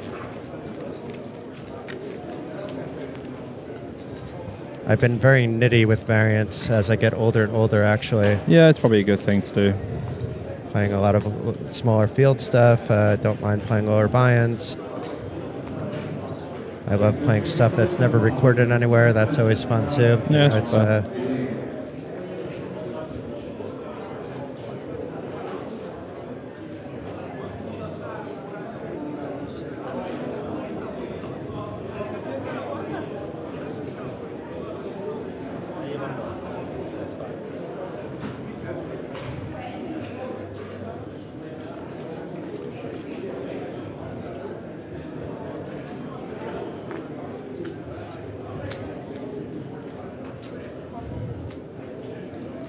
So Proya with a decent hand on the button, opting to call with the ace-king jack-6. And Gorsuch, now that he has some chips after getting his bluff through, looks like he will just defend. Well, he's not defending, he's completing from the small blind, and it's a check back of the option from Getz. So a three-way pot, three-handed. And two players connecting with the queen. And Priola has this nice Broadway wrap and some hearts in for Getz, who is leading everyone's out. Got a little something, huh? Gorsuch with the worst of it. Yeah, Priola is likely going to call here. Yeah, definitely. I mean, like, Gertz has also got the jack-9 to go with his queen as well, and the flush draw. 4 on the turn. Very blanky. But let's see if Getz continues. Oh, opting to check back, not wanting to get bet off the pot. Check seems good. And even now, this often goes check-check between these two players. If we had Kevin in the hand, it may go check, bet, fold. Yeah. Pretty standard one, that. He was just saying, do I have a pair? Oh, I have a 6, but it's no good. It was a decent flop, but not a decent turn Yeah. or a decent river for Priola. So it gets picking up a little bit there, not so much.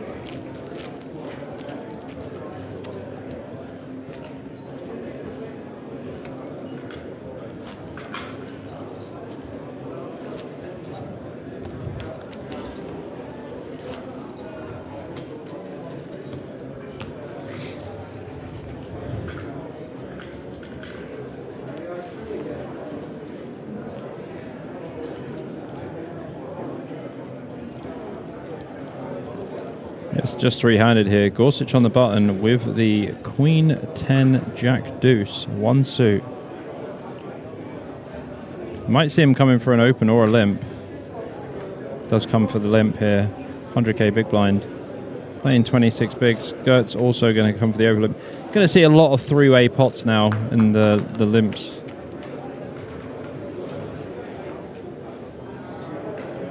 And top two for Priola. Flush draw for Gorsuch. Nothing going for Getz, though. And a pot-sized bet with the top two here for by Priola, trying to deny all the potential equity that is out there, the 5, 6, 8 type of hands. Gorsuch immediately folding his jack-high flush draw. Yeah, I mean, this hand requires a lot of protection for sure. So Priola not too disappointed with taking it down right there. He wasn't betting pot necessarily, hoping to get a call, but at the same time, he's very often ahead when he does get it.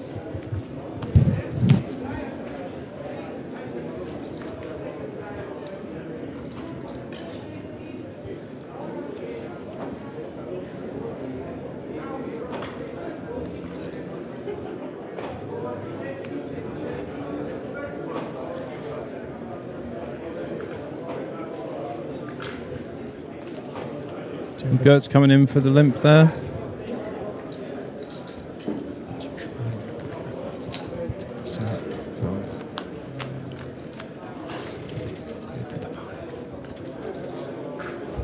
It's okay. Ace 4-4 on the flop. Priola with that pretty nice looking wrap. Can also catch the 5 to not only make the straight but to make the boat as well. Gertz just has the ace. Gorsuch with nothing. 7 on the turn. Oh, wow. Gertz with the ace and now makes the boat on the turn. Probably comes in for a small bet here. Probably wants to go like 150 or something. Yeah, it goes for 100. Smallest possible bet. And Priola getting out of the way, even for a min bet, understanding there's a bunch of boats here. Well, very hard for him to improve in that hand. He had the 2-3-5. Yeah, but that's not enough. You have to hope that it's live. It is optimistic on a paired board. Yeah, very.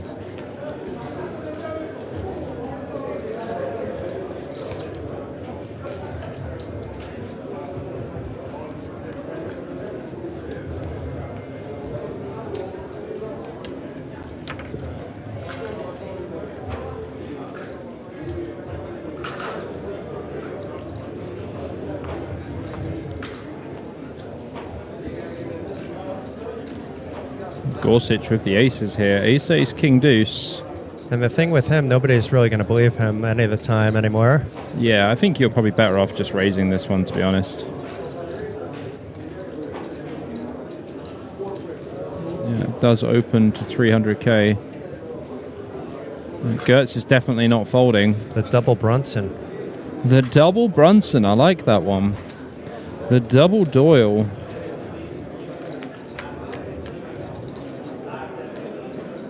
Oh, 5. Oh, There's wow. An action flop here. Not only is it top set for Gertz, Gorsuch has got nut flush draw. This could be a big one. Yeah, especially with Gorsuch, I don't see how he's not just trying to run it over. Knowing he has that flush draw, he probably thinks his aces are often good here too. It's just a weird spot for him, but maybe he gets there. He has a lot of equity. Yeah, I mean, this is just a really ugly spot. And, you know, SPR of 3, I can just imagine Gorsuch bets probably like 400k on this flop, and Gertz will just put it in. And there's no way that Gorsuch is going to fold. Not on 10-6-4 when he has the nut flush draw as well to go with his aces. And it looks like it's about to play out that way. This is a big bet as well. Pot size bet here, 700k. It may get in right here, as you said. I mean, it should. I imagine this one is going in. Really ugly spot. They are getting it all in. This is a 4.8 million chip pot. Wow. And Gertz has got the best of it here. 68% equity here against the overpair and the nut flush draw. Gorsuch does have backdoor straight draw potential as well. And I think the double Doyle will hold because Doyle's watching down from heaven. Double Doyle. Tree on the turn does give him a straight draw now. 5 will make a straight. Lots of outs. Some of them are dead already, but 12 effective outs. He'll win it a quarter of the time. But not this time. That is a full house on the river for Gertz. And Gorsuch has been eliminated here in 3rd place. How much is he taking away, Jay? 48,950, so not shabby at all. Very good payday for Kevin. Yeah, not shabby at all. And guys, we are going to be heads up. Short break and we'll see you very shortly. Ciao, ciao.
The World Series of Poker Circuit returns to Card Casino in 2027.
The World Series of Poker Circuit returns to Card Casino in 2027. Good luck, buddy.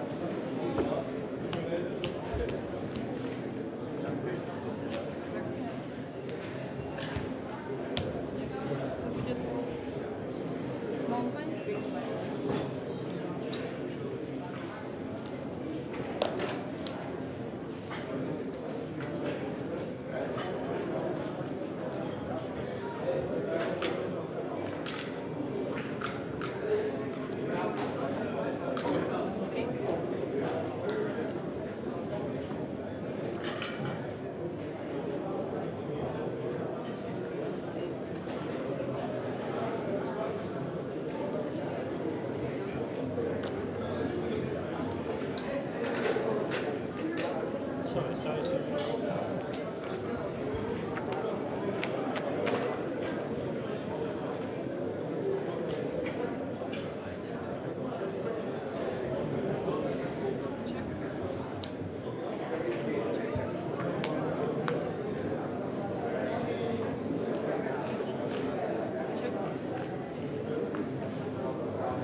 Welcome back to the PLO Championship.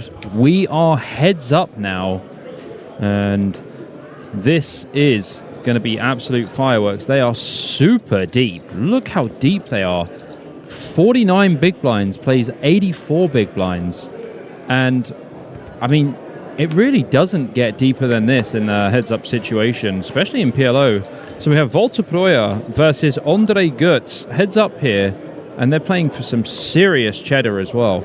71,100 euros for second place, and 106,000 euros, 800 for the eventual winner, plus that $5,000 package to the Bahamas and a WSOP ring. So heads up, definitely one of my favorites. I don't know if I'll say it's my specialty. I'd say that it's definitely up there. And yeah, this is going to be awesome. Super deep heads up. Yeah, let's just follow the action and see how we go. So Ondrej does have quite a big chip lead, 30 big blinds more, which is quite a substantial lead. But PLO is a swingy game, and it can go either way. No one knows how this is going to go.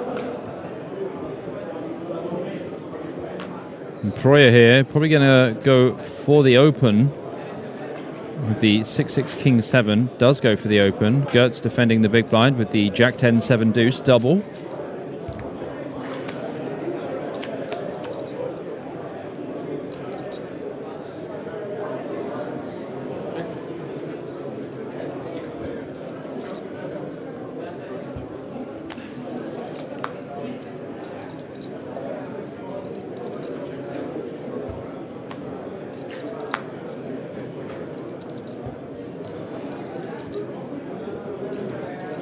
And we do see the two pair on the river here for Goetz after it has been checked through.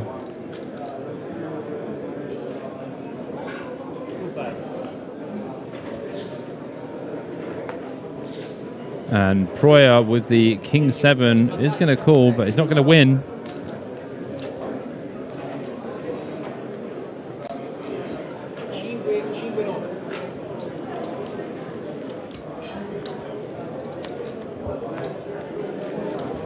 So heads up action here. Where are you watching from? Hope you're looking forward to this. This could be a long one. This could be 2 hands, or this could be 52 hands. World Series of Poker circuit event at the Card Casino in Šamorín. Beautiful graphic on top of the table. I mean, the table's so sick. It's just such a nice feature table, the way it looks and everything. So Ondrej Goetz here with the Ace Queen 7-8, going for the open to 300k. And Proyer passes with the 4 suit, 4 clubs, King Jack 7-3. Not a defendable one, even heads up. Has to be careful, doesn't want Ondrej Goetz to get too much of a lead. As soon as you start letting them run away, that's when it can get a bit dangerous, but I think it's going to be all right.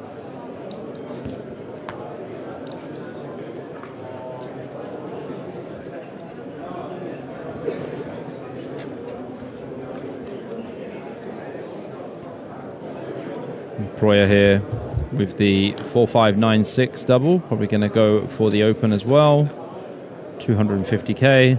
So Proyer's been opening to 2.5x, and Goetz has been opening to 3x. Okay. First couple of hands. It's a little switch up, heads up. Yeah, so Goetz has got basically 9 million, Proyer's got 4.5. And no limping yet. No limping, no, not yet. Interesting flop here. Proyer's got the open ender and top 2. Just probably going to go ahead and bet like 300k here. Goetz has got absolutely nothing. Probably just throw this garbage away.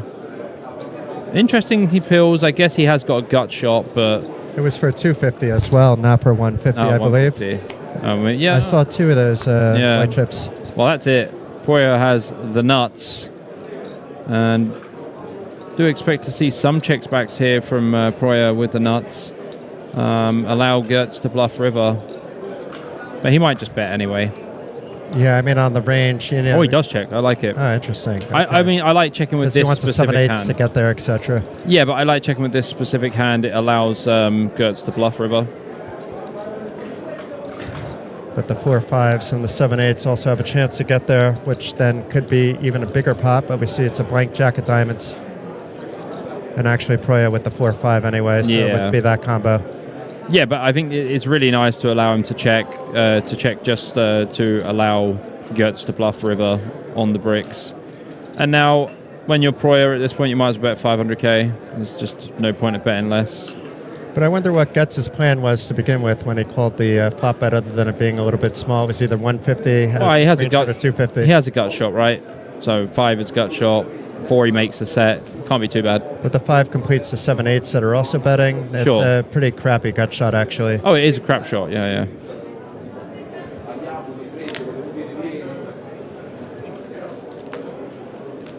We should look up the results of both of these players to see how often, at least in the public setting, they've been heads up, because it'll make a difference. Because if you're not playing a lot of Omaha tournaments online, you're not always in these heads-up setups where you can play optimally. I think it's more likely that you'll see Gertz bluff in a situation more than Volta, to be honest. Heads up, I'm very comfortable in an MTT for that reason. You know, once in a while, you know, you'll get somebody that's more experienced, but I'm actually very happy to play heads up in any format.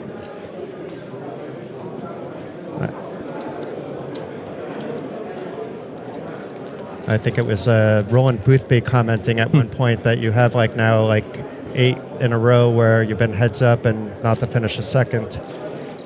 And I said it's not 8, it's more like 5, but he said same thing. I like Roland. Yeah, he's a good man. Known him years.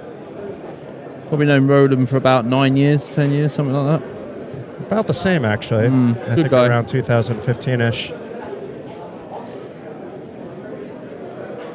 I like all the Hendon Mob guys. Roland is one of the key people at the Hendon Mob on the business partnership side, but they have Hans, they have Kev Math, they have Anthony.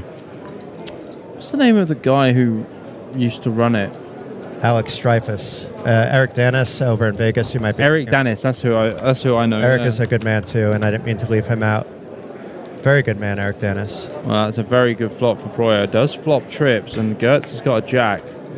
And it does go check. Yeah, I mean, probably bet turn now as Proya. You want to get called by all the Jack X. And Getz is going to be now thinking, well, he didn't bet the flop, so I guess that's why he did it, but...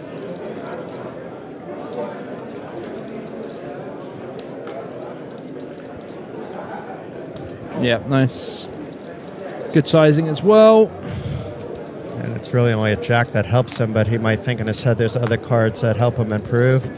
Club's tough one, really.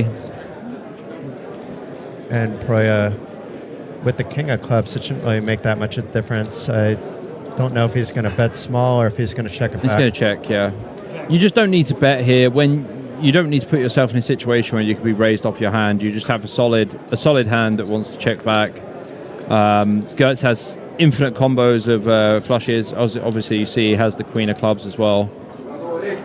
The dynamic would be a lot more different if Kevin was heads up. Oh, yeah. Then sure. maybe the jack is even a call there, even with the flush and whatnot, just because his bets are so polarizing at times, even with the merge range every once in a while. Yeah. Kind of wasn't surprised to see these two get heads up, to be honest. Both played very well. Pretty enjoyable. Both of them were actually playing to get heads up in a way, you know, like they weren't really doing anything like ICM-wise that was awful. Not to say Kevin was either, but Kevin was, you know, bumping up the pots and trying to put pressure. Gertz just going to come in for the limp here with the 10-10-6-7. Proya with the 5-5-6-7. So is this the first limp? This is the first limp, yes. And a pretty good flop for, well, not really a good flop actually, but both players connecting with the 7. The queen makes this a bit uglier. Should go check quite a lot in general here. Gertz still has a good hand with the 10s. Only 3 big blinds in the pot too. Another flush completing river. And it's going to go check again. And Getz will be higher. He's like, I could beat that 7. And Andre winning a very small pot, but they're playing pretty deep, so it's not even a significant pot, but very often it heads up. They are very deep. That would even be significant 3 big blinds. Yeah, they are very, very deep. 50 bigs plays 80 or something like that. It's pretty deep. I mean, after last night, ending after 7, we know we're not going to have that today, despite it being after 1 in the morning. But I do want to see some heads up, actually, Bobby, believe it or not. This could be fun, man. Yeah. I just came off in Tallinn the day before I flew. It was a 4.5 hour heads up. That was in Hold'em, and it was so exciting. Even Wise Guy and I really enjoyed that one. Easy open here for Broya with the Ace Queen 4-3 double, and easy flat for Guts here with the the Ace Deuce 5-5 single. And diamonds could be pumping up the pot, but let's see what comes out. It's an Ace 8-9 with 2 spades. This probably just goes check, check. Yep, deuce on the turn. Good turn for Guts, and does give Broya a gut shot. Probably just goes bet call here. Broya can't really fold, having ace queen as well. Could slow down with any black card on the river. Otherwise, I expect Broya to keep going. 9 on the river. The ace queen is now good. Yeah. Counterfeit. Getz can't bet anymore, but he can't call a bet in theory. But if Broya's betting big, he's got the pot. But it checks it back with the ace queen. Hope not wanting to get trapped with a raise by a sneaky 9. Yeah. You just check this one back. Ace queen good. Oh, cameraman's trying to get a shot there. Yeah, the amazing Marek over there. I do want to check out that lens. It's been so while since I used to play around with cameras quite a lot, but with the smartphones being so good, a person in my position, when I need a professional photographer, I just hire. There's so many that I like to work with. Yeah. But very often, the phones take amazing photos these days. So if you're not professional, there's no point in getting a very expensive camera if you're not going to be like an editor or whatnot. Yeah. This needs to be with this camera because it's probably for stream purposes, so it's shot in very high def. Yeah, I just got a new camera actually recently, just for my recording studio. It's pretty beastie. To me, it's all about the lenses. The bases are the bases. It makes a little bit of a difference, but not at the level that I'm speaking. Yeah. I had a couple of Nikons over the years.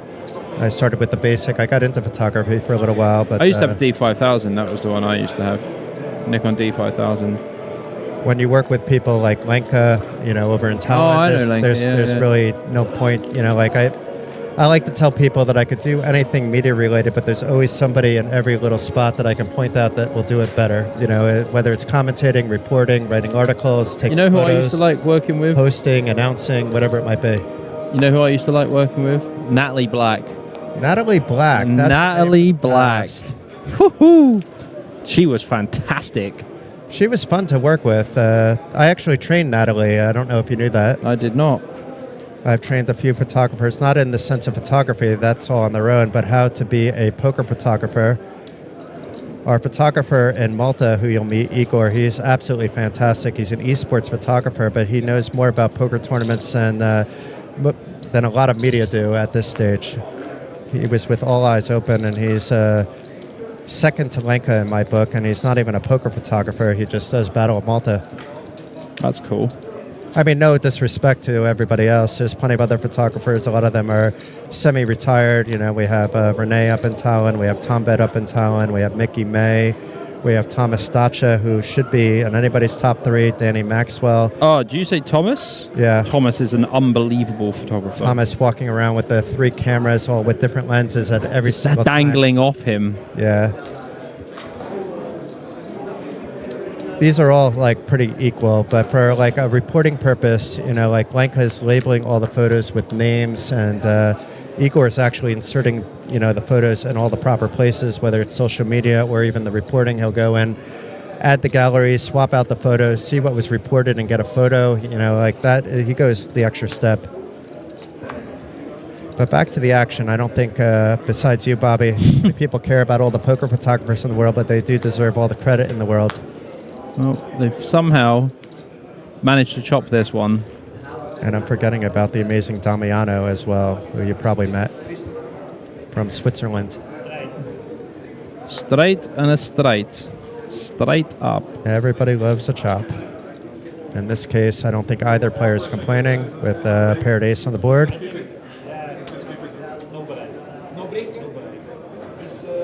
But yeah, I'll show you Damiano's pictures. Like, he's a poker photographer, but not for reporting at all. He's like an artistic poker photographer, Damiano Negro. Ah, that was fast. But it looks like a quick 5-minute break, so I guess like we could talk over it this time. I'm not going anywhere anyway. Yeah, I'm not moving for 5 minutes. But it's a good time to thank everybody for tuning in, and thank you for the name pronunciation, especially with the Slovenian players. I could have easily called Luka or Žiga or somebody else during the break. Christian was actually here in Slovakia for a little time. We have 3 members on our team that are Slovenian, a couple of the owners as well. It's a mix of ownership.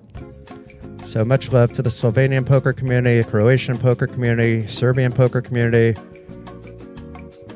Have you played poker in Croatia, Bobby? I have not. It's on my list.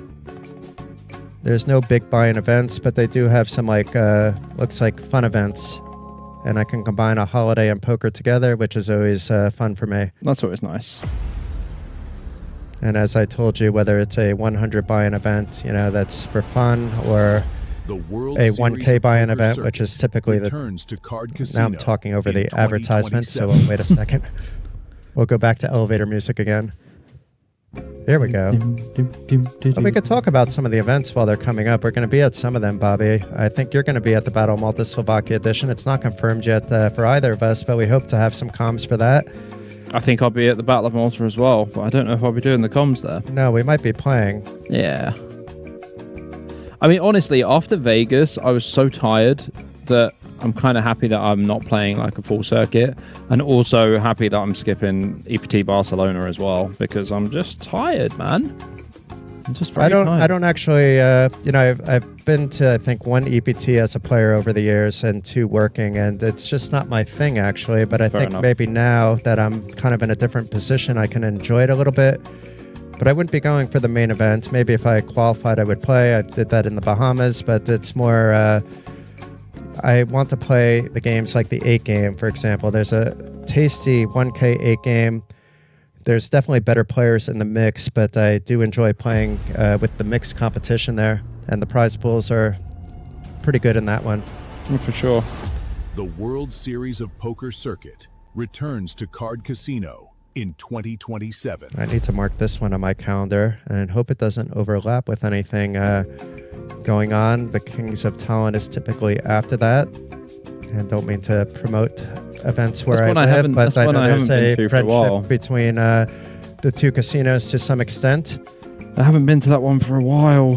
It's actually where I met Petra, was at the Kings of Talent many years ago when she was first starting out, and I was Fedorova, or? Yeah. This Petra. Yeah, Petra Fedorova, yeah. And I've watched her grow. She's watched me grow. Lovely person. I have all the love for her. I really like the people that actually are running Card Casino. I had no problem with the old people that were running it. Lasso is a good man as well. Wonder what he's up to. I'm going to take a short break. Yeah, I just, and if hands come up, I'll do my best to channel my inner Bobby James. If that's possible, because to get into the mind of Bobby, you need to study, actually, and I do not have time for major studying. I do have time to talking with big name players, but then you're not wanting to spend an hour with them talking strategy. You want to talk about other things, but you can bring up a couple spots. I used to talk a lot with Dara Davey on Hold'em,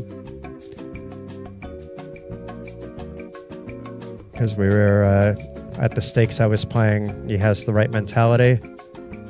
And it makes a big difference not to be doing, let's say, high-stakes strategy and low-stakes games, because it's often you're just leveling yourself.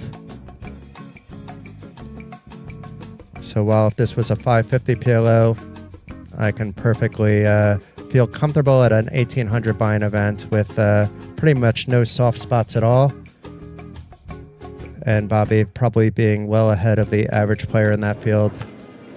But we're back, so enough of Jason talking nonsense. We can talk about the poker action instead. I even bored Bobby. He took off the headset. My ears were hurting, so not from you talking, just from the headset hurting my ears. A little bit of me talking mixed with elevator music and announcements about the WSOP circuit. But you notice we kept the viewership during that break, so nice. I think we maybe think about doing that a little bit more, or maybe getting some videos. We're going to be commentating again in 3 days' time, so I'll be on a little bit of break, and then it's going to be rather exciting because this main event, Bobby, is shaping up to be massive, maybe even record-breaking. It's at least on pace for it. That's good. That's what you want to see. I have a few friends that came in just to play the main event. When they were seeing everything on social, a few of them came over from Tallinn just asking where I'm going next. And I think my hotel room is turning into a, not a homeless shelter, but basically, a camp. Yeah, more or less, because the hotels in the area during the next couple days are sold out, not necessarily in Bratislava, but in Šamorín, where we're located, which is about 20 minutes away. So it was actually good that I was up early because I helped out my friend Jonas. He didn't have to stress about the fact that I'm going to be in the commentating booth at 1:30 in the morning, and it's probably back resting in the hotel room. It's not really, it's a duplex, not even a hotel room. It's crazy what you can get out here. I may be requesting this room again now that I know it exists. And it's good for the casino as well because there's always a few players that want to tag along when I'm on a trip. I do the same with some of my friends too for a last-minute trip. I'm sure it's the same with you, Bobby. People see you're somewhere and get the idea. They're not necessarily coming just for you, but for you and the poker. Yeah, I always house people.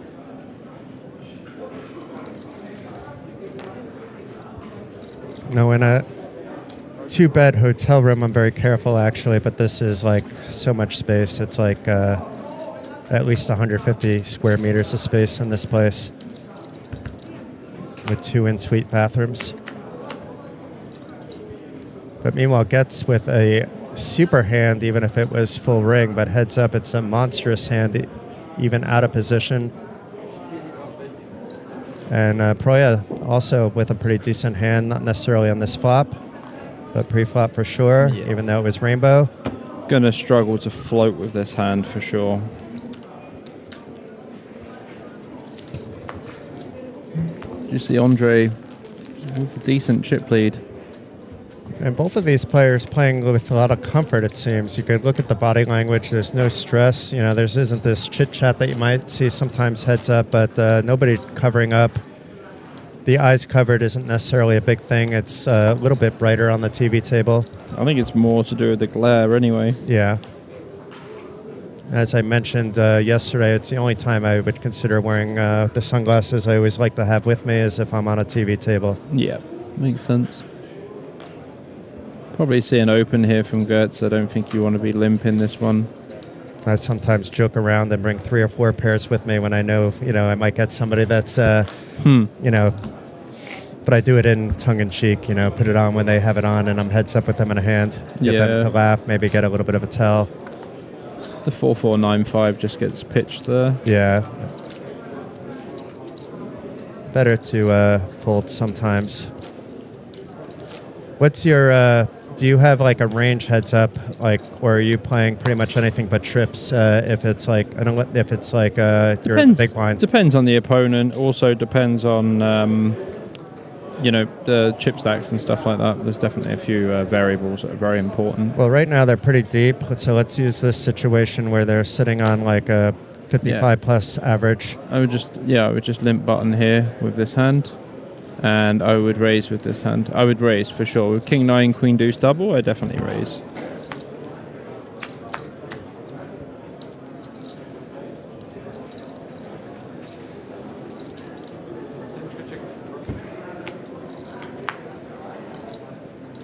And with the stacks this deep, position is more important than when stacks are short. And sometimes even being out of position is an advantage when stacks are short because you could be the first one to get your stack in to put pressure on.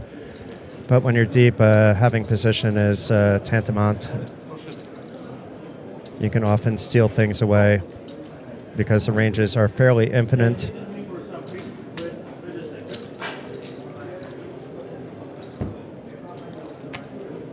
I love deep stacked heads up though, whether I'm playing or watching it in any game. Last night was probably the exception. I was happy that Jenny didn't drag that on longer than it needed to be.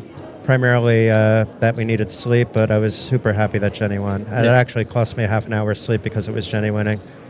Yeah, Jenny did a solid job. Jenny is one of the few people, if she calls me up for a favor and I'm not doing anything super, super urgent, I'll drop what I'm doing for her. I shouldn't say one of the few, but she would be near the top of that list. Seems reasonable. And believe it or not, I've only known Jenny like on a friendship level for less than 2 years. She used to be a poker dealer, and I knew her back then. Occasionally, I recognized her from that. As soon as she told me she used to deal occasionally in England and used to deal a lot there. Pretty interesting spot there when Proya bets the river as a pure bluff. Ertz did fold 2 pair, but there was a flop straight and flush came on the river as well. So kind of, not really a spot you can do much in, but at the same time, it's like you probably have to call some things, right? For sure, and against Kevin, it would be much easier. I think it's kind of like they're feeling each other out a little bit heads up. You know, they were both on a tight, aggressive scheduling with Proya with a few moves that were very impressive at the exact right times. But Andre as well, he's been super solid throughout. And as Bobby said, he's not surprised it's these two guys heads up. Oh yeah, for sure. And both players playing a much more tournament style, you know, with protecting their stacks a bit when they needed to than Kevin was. Kevin was playing to get all the chips at all times. So we see Gertz with the open here with the ace 5 3-10.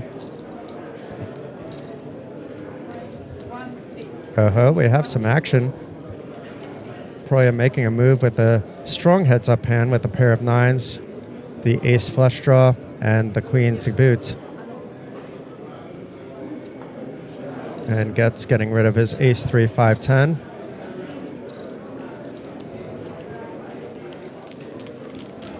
Can we do polls on YouTube? It would be interesting. I'm not sure if YouTube has that functionality. Maybe you know, Bobby, but we could put up a poll, you know, to see who people are rooting for heads up. We know we have Andre people, but I think I think that there's probably an even split at this stage. Could potentially do that. If it was Kevin, I know it would be weighted a lot towards Kevin. We knew there were a lot of Slovenians watching. The Slovene community is quite strong. And my day job, Poker.pro, is heavily involved in the Slovenian community, thanks to Luca and Christian and Giga and others. Very integrated in the community. And I try to actually make sure that if I see a Slovenian player that seems somewhat friendly, which is more often than not to, you know, just say hi, not even bring up my company. I'm not even wearing my patch at all this week, being just Jason and not Poker Pro Jason. That's okay. But you can head on over there, actually, because we have a lot of good recaps that actually Slovenian Luca has been producing for the most part. I think all of them, actually. He is the rock of our company, actually. A lot would not get done without Luca behind the scenes, so I can't express enough love to him. But we also have Glenn Brown actually coming out tomorrow, and you should check out our social media because it's just going to bump through the roof, I think, with Glenn out here. If you've never met Glenn, he's a bundle of energy regardless of how many cities he might be in a week. And he's also the host at the Battle of Malta, which is one of the reasons coming out. So there may be some stuff coming out on their channel with Telly Bartolo coming out also this weekend.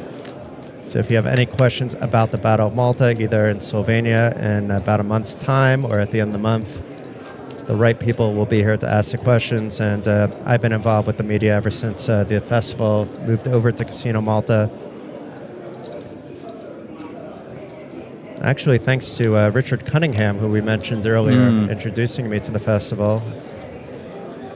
And oddly enough, it was one of the reasons I got into commentating. You know, I walk in and they had, you know, it was like the first time they hired somebody just to do like 2 to 4 hours of commentating a day, and he stuck to that. Yeah. And I just turned on the stream. I'm like, what's going on, Richard? Is it okay if I hop in? You know, I've been practicing a little bit. I just want to give it a shot. And I grabbed Laura Cornelius, and it was the Boris Becker affair. That was a private Boris Becker game. I think you were out there for that, not playing in the Boris Becker game, I don't think. No, I don't. But you were a little bit of you were an ambassador there for another company. BetSafe, wasn't it? That was a long time ago, yeah. Yeah. But also kind of an MPN ambassador. Yeah. I miss MPN. I had never understood why they closed. You know, everything went over then to iPoker. Well, poker wasn't making money with them. That's why it closed. Still, you can figure out how to do that, I think. They had such a big network. Yeah, it was cool. I liked MPN. You can close a few of the ones that are just bringing in the sharks, make it a little bit more rec-friendly. Like 32 Red was an example. That poker room closed. Redbet closed, which was on it, but sites like PoolBet and whatnot, they're over on iPoker now. Yeah. And iPoker is growing by the day.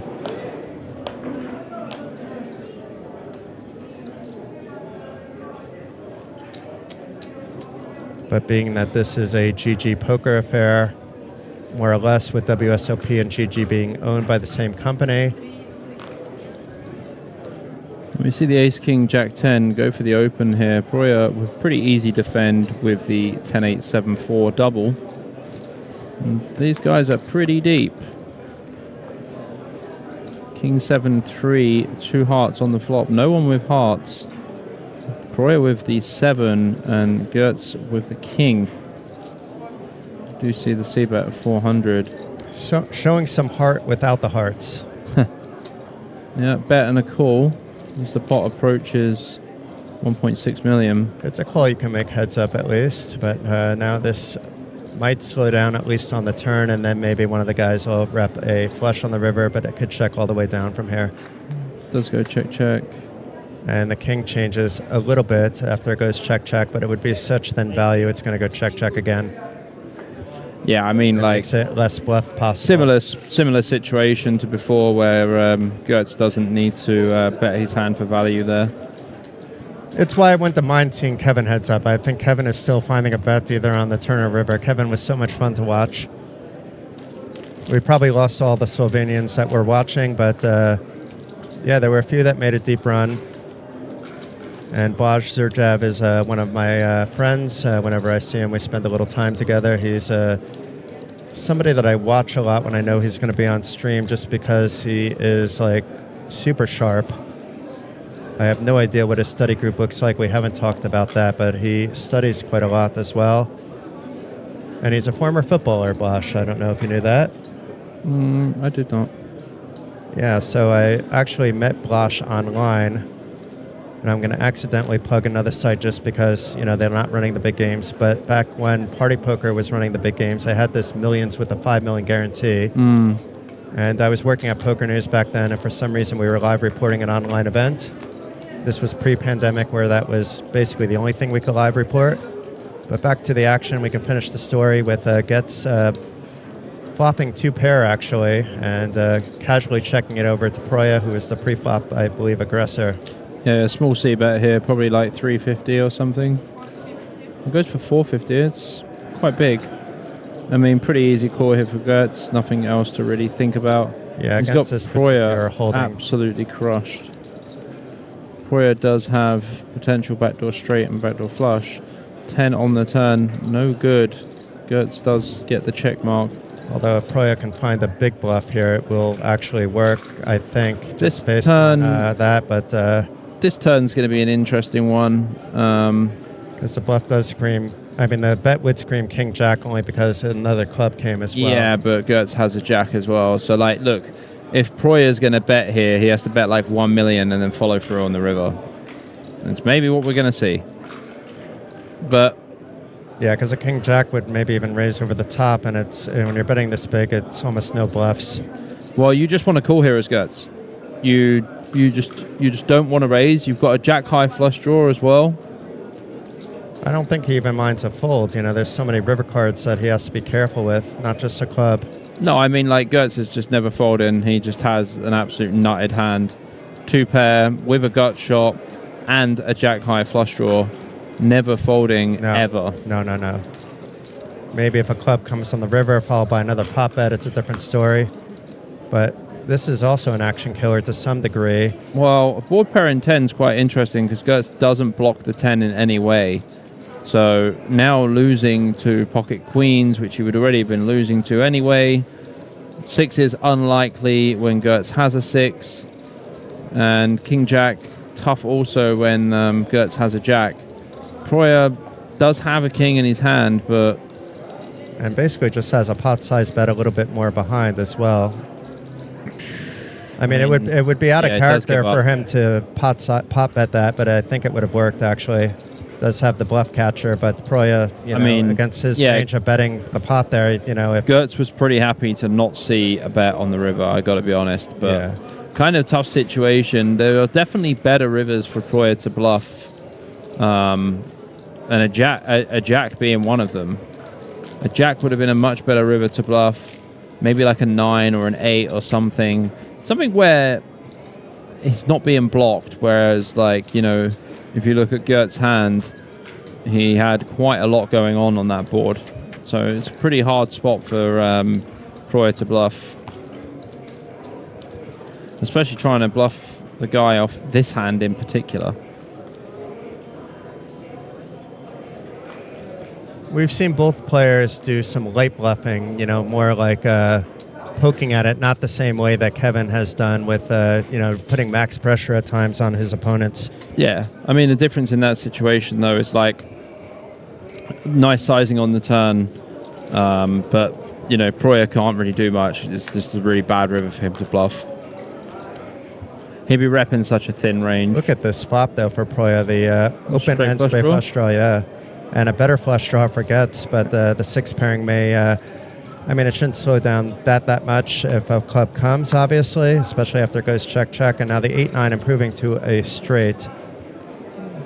And perhaps Proyer will try to get some value. Yeah, he'll bet like 400 or something here, 450.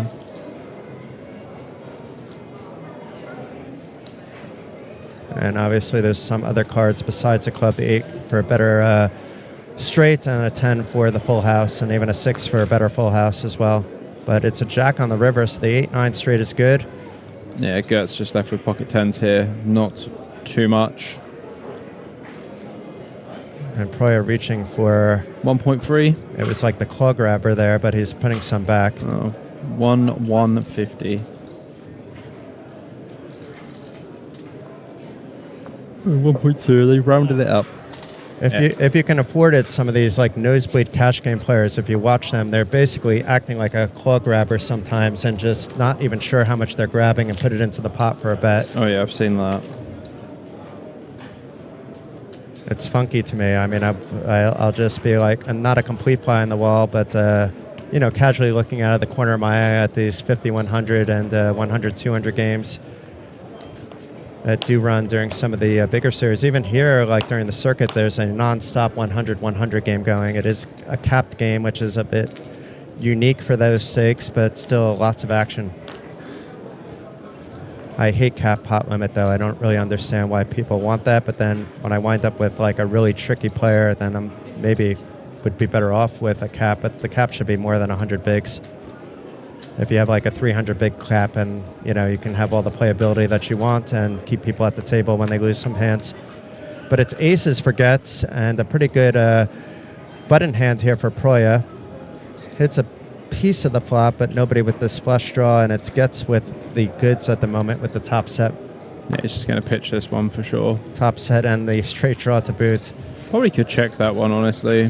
Really just missing the diamond draw, and then he has it all. Well, I mean, it just has open ender and top set. It's pretty hard for the other guy to have anything. The thing is, both players are checking back with the hands that they would be calling with, you know, and he has the top of the goods. So I don't really mind the bet here, but against a player like Kevin, then it's a check, I think. I mean, we have a lot more information than I would have, actually, if for some reason I got the anticipation for an 800 PLO and I ran hot enough to be heads up, because I would need to run hot to make it this deep. Yeah, Gert's just been limping these really raggy hands. Boy, with an easy raise. Jack, Jack, 9 deuce, 1 2. Still really deep, though, at 40 big blinds. And gets calling. That's a lot now. Yeah. Pretty good flop. Yeah. The flush. And with the 3 hearts in his hand, he shouldn't be putting his opponent too much on it, especially now. And now it would be a good bet, even though we see Proya's going to fold. But if he has an ace, king, or any 2 pair, he's going to likely not believe gets with the 4 hearts and no bet on the flop. But Proya really with nothing doing here, just connecting with the 9.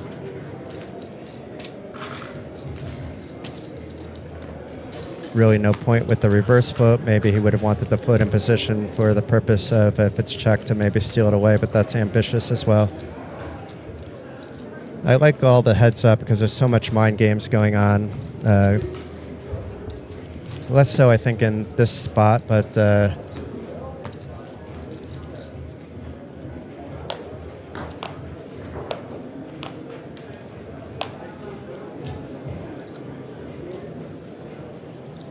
especially in pot limit format, I love heads up because you're not getting these all-ins. You're playing post-flop. Hold them very often, you're playing post-flop, but it could get pretty dicey pretty fast. Yeah.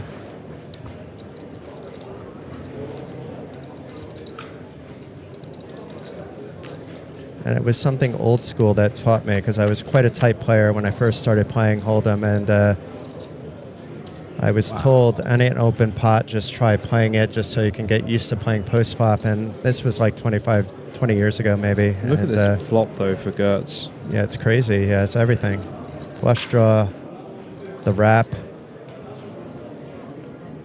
The 10, he gives him a straight 9, 8, 6, 4, and 3. And he gets Proya betting into him. And just realizing all the equity right now and getting Proya down a little bit less. I like the raise there. Happy to get it in if you're re-raised, and happy to just take it now and get all the equity at one time. More so that's important in Omaha than Hold'em, I would say, is realizing your equity to 100%, even when it's at 67%. It makes a big difference. It means you're losing 1 out of every 3 times that you're letting your opponent hang on. With Hold'em, very often when you flop something good, you know, you can play it many different ways. Probably see a raise here from Gertz, to be honest. This is normally one of his raising hands. Well, just lamping. Good timing. He would have been likely 3-bet. Yeah, he's going to limp call anyway. Doesn't know he's absolutely crushed with the hearts.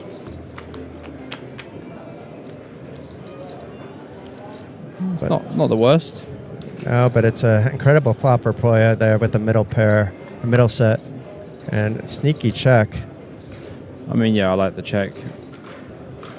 He maybe would have gone a call on the flop, though, that he's not going to get on the turn. Yeah, it's not happening now. He may not bet. He wouldn't have maybe even gotten on the flop with this sizing anyway, but if he bet like half pot or less, it probably would have gone a float.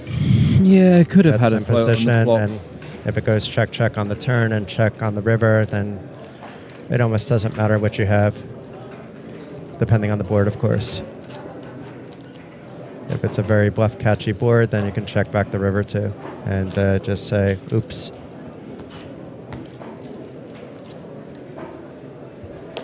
How many times were you heads up in Vegas this summer? I know you played like everything. I know at least in the bracelet stuff it was a little bit different, but I know you played a bit at the, where was it, Venetian you were at? Yeah, but 0 heads ups.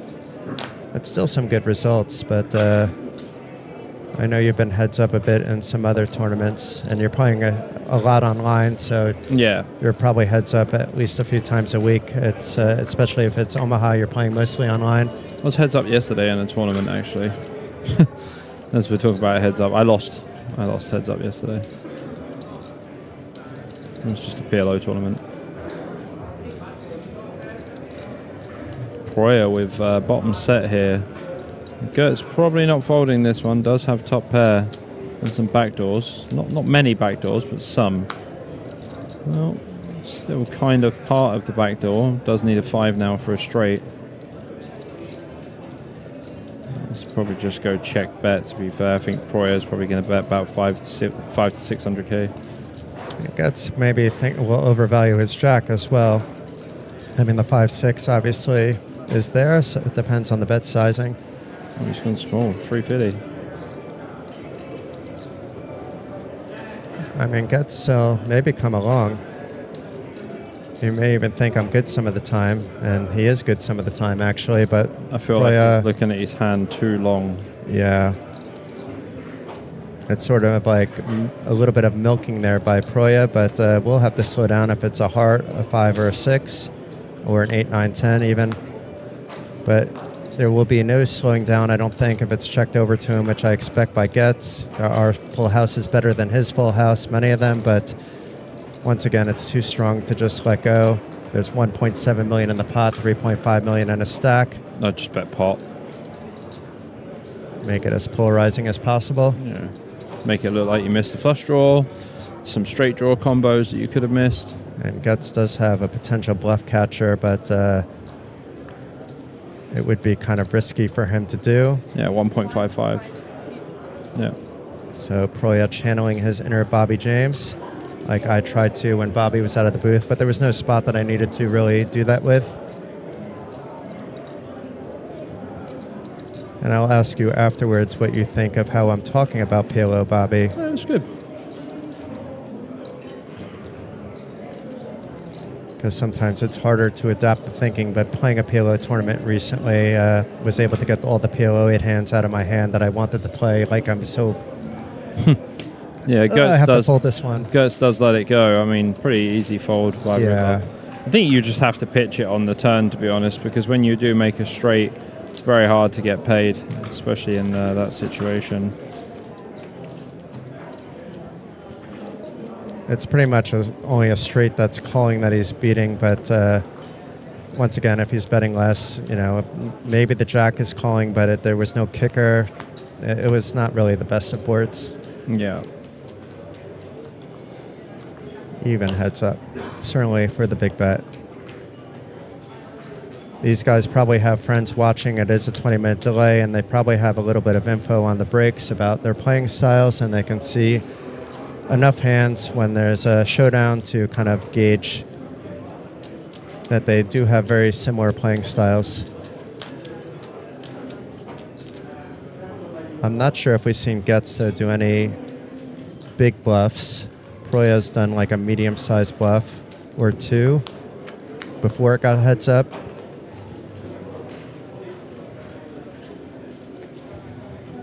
And a top pair and a flush drawer for Proya. Gets with all black cards, does hit the 7, but should be checking it back. And another action killer card, Bobby, the 3 pairing the board. Yeah, I mean, in this situation, Gertz is just going to bet. And Proya is going to call with that pair and the flush draw. The size is right. If it was a pot size bet, he would be thinking about it longer.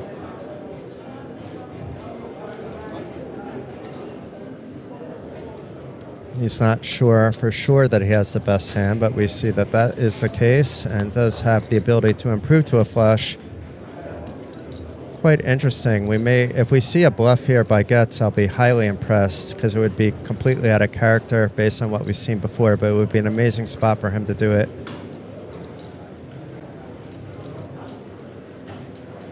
Yeah, I mean, again, this is one of these spots that if you're going to bluff, you need to go massive. Small bets won't work here. And it's still not a bluff by Getz. He knuckles it. I'm not saying a bluff would have been incorrect, actually, even, but I would have just liked to have seen it in a results-oriented point of view, just because we haven't seen him do it yet. Yeah. I probably do bluff too often. Heads up, that's maybe a weakness. In PLO 8, there's still a lot of bluffs heads up. Not for sure. And NLO 8, I'm being absolutely relentless because most of those are bounties, and the bounty is big at the end. I'm just going max, max, max quite a lot. You kind of have to. Very often there are turbos on line too, so even if it's like my opponent has 30-something big blinds, I'm jamming quite a lot. I'm limping some and raising some, but the jam is at a higher frequency than both of those. And then, of course, there is a fold button, but not from the button, not unless I have trips. But a much different game where the low cards are valuable in PLO 8 and less so in PLO.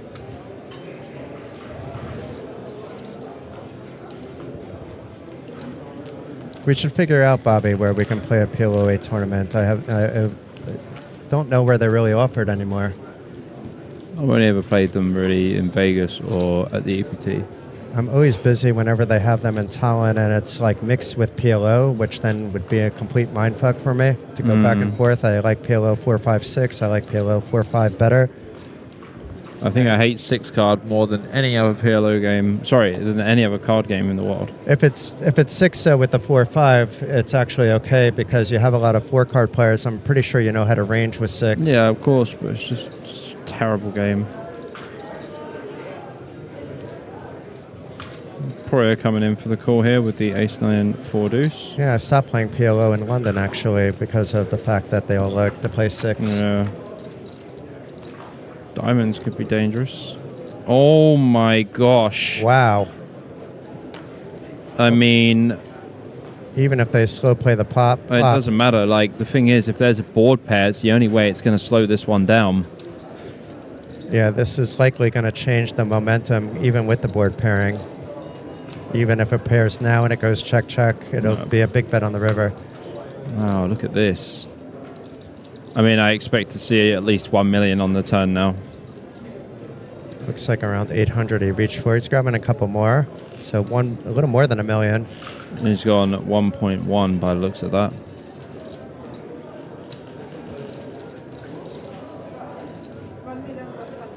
And you got the number correct. And gets with the second nut. It's almost impossible to fold, especially with that third diamond in his hand. However, once again, Proya hasn't shown any bluffs. At least like this, where it's a big bet on the turn after a bet on the flop. But yeah, it doesn't matter. I mean, Gertz is not folding, mate. No, it's an easy call. Unfortunately, it's the wrong results-oriented call, but Gertz has got 3 diamonds in his hand. Yeah. See, the board pair, that's the thing that slows us down. This could have, honestly, been all in on the river and call. And Proya may still be betting here, though, but I don't see it either. What you have to think about here, right, is Proya has gone bet, it's gone call. And Gertz can only really be calling with a king high flush or a queen high flush. So when the board pair's on the river, Proya has to think, well, maybe Gertz could have had 2 pair or a set and just made a boat. It doesn't look like he's thinking this way, though. I mean, no, you still have to bet your hand with value. You're playing heads up. Yeah, and it's going to be a big one. It looks like you just reached for 2 million in chips. It looks like 1.5 plus another, I think 500K, so 2 million, yeah. And because of the board pairing, actually, Gertz might actually get away. Exactly. But especially with Proya not showing any bluffs previously of this nature, where he's just going really hard. Both players probably have it in them to do it. But until they do it, you almost need to give credit. If I'm Gertz, it's a really hard one. I don't know what I'm doing. It's hard to really think in that mindset, knowing what Proya has. It's so borderline and makes the side call. Wow. He said very good, yes. And Gertz not showing his king high flush, but I'm pretty sure Proya will look back at the hand. What was Gertz calling me with? But he probably has an idea it's the king high flush based on the big betting.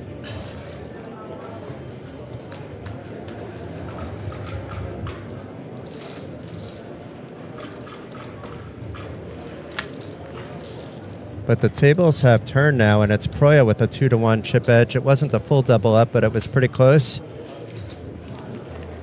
Yeah, it's a pretty big one. 9.7 million. He's taken a massive chip lead realistically compared to where he was. Did come into the heads up with 4.5 million.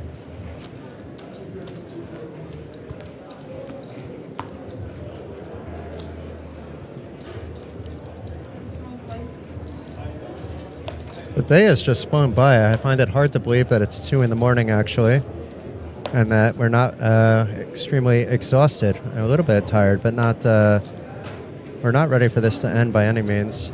Neither are they. I think that's become apparent. Well, Proya wants it to end. It'll be 9.6 pays 4 million, right? Yeah, 3.9. And not the best of hand, but heads up, you're still going to defend here. And Proya trying to put a little pressure, and we'll play a bloated pot in position.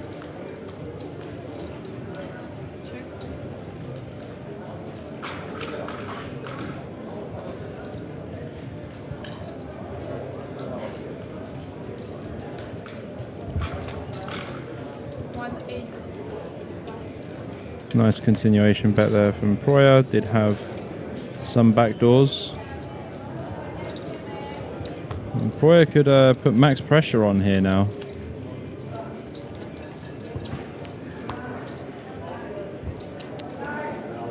No dealer change. Thank you for your dealing. The dealing has been phenomenal. I haven't seen any misdeals. I have not seen one misdeal since I've been here. I've not seen one card get flipped over or anything. Even at 6 in the morning, it was phenomenal yesterday. Yeah, man. I mean, it's been very, very good. It's not the easiest of jobs. You have to, especially in pot limit, you have to keep track of the pot.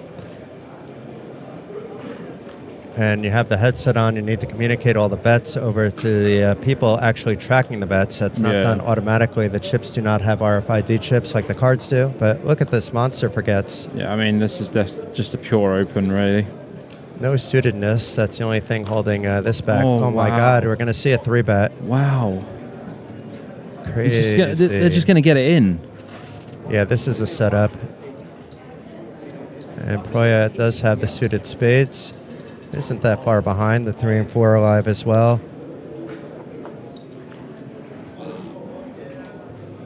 And a 3-bet by Proya. And a gets jams, and Proya saying you must have aces. You saw the smirk there, but he's going to have to call. Not folding.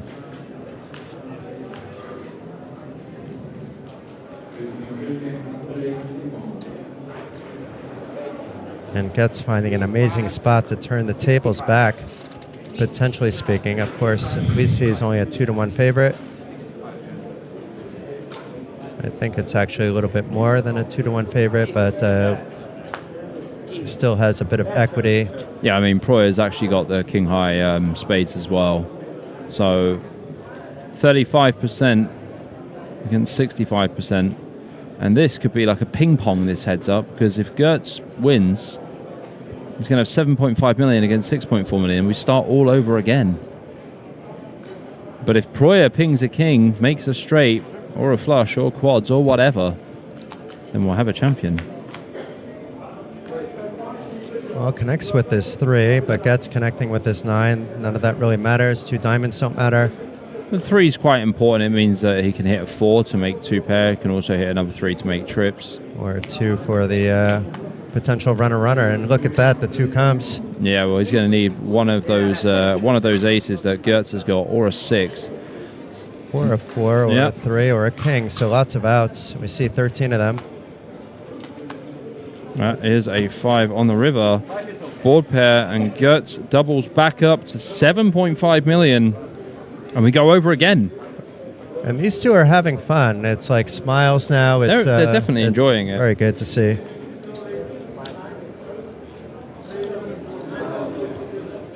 Oh, 2 a.m. is half a day. We were here past 7 yesterday for the one-day ladies ring event that Jenny Westerlund runs. Jenny Westerlund won. Yeah, I was going to say, I wasn't sure where you were quite going with the Westerlund. I was proving that at 2 a.m. maybe my completion of sentences may not be fully there, but that was also the case at 2 p.m., to be fair. I think Bobby and I combined maybe got 5 hours sleep, so... If we're lucky. But we have 3 days to catch up, and I'm not ready for this one to end by any means. But thank you, Flamingo. You have like 7 now, like me. 4, 5, 6. Yeah, they're very close. It's like 6.3 against 7.2 or something. And I'm surprised nobody asked why haven't they made a deal, but there's no deals allowed at WSOP circuits or WSOP bracelet events. The side events, you can make deals still. No deals at WSOP, full stop. So Proyer here with the 10-10-3-8 tri-suit should probably come in for a limp. Does. And Gertz likely to raise here with the Queen, Queen, King 7, as he does. Also has those hearts live too. And one of the spades blocked. Yeah, Proyer's not folding. I mean, these guys are action right now as well. Yeah, I like how it's picked up. And we don't know if the VPIP, when it actually began, but based on what we saw previously, it might have been restarted for heads up. It was like, I was looking at what the guy's saying in the chat about how it was all in. It was definitely fine. I mean, there are 2 clubs on this board and not 2 spades. If there were 2 spades, it would be very good for Proyer. And current situation is, it's not so good for Proyer. He's probably going to pitch this one and just move on to the next. 8 million plays 5.9 million, and we continue. Limit should not be 2.8.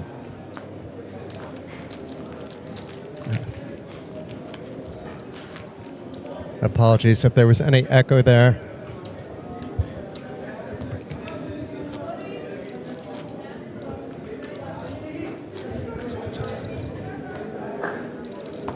So this heads-up battle continues. Or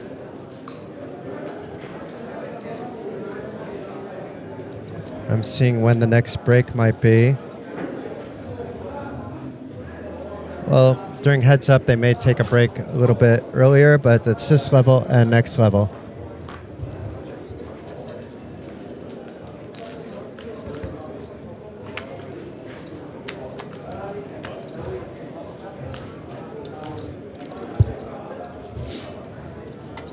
So we see Proyer here with the Queen 6-7-9.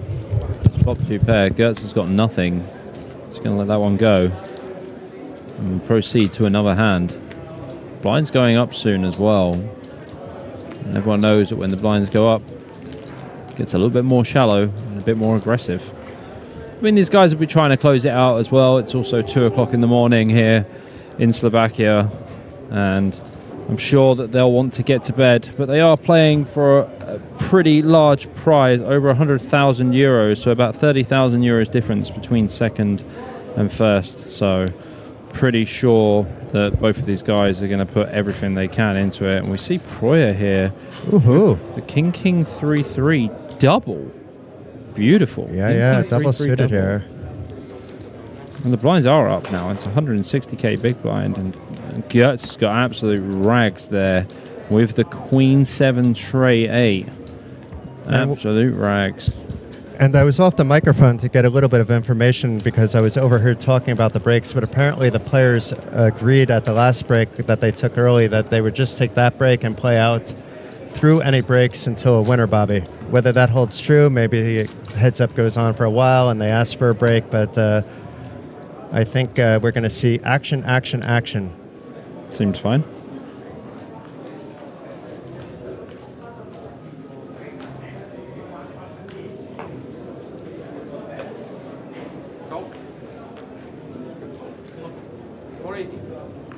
And a limp by Getz, and Proyer's going to jack it up with a very, very, very pretty ace-king 10-9.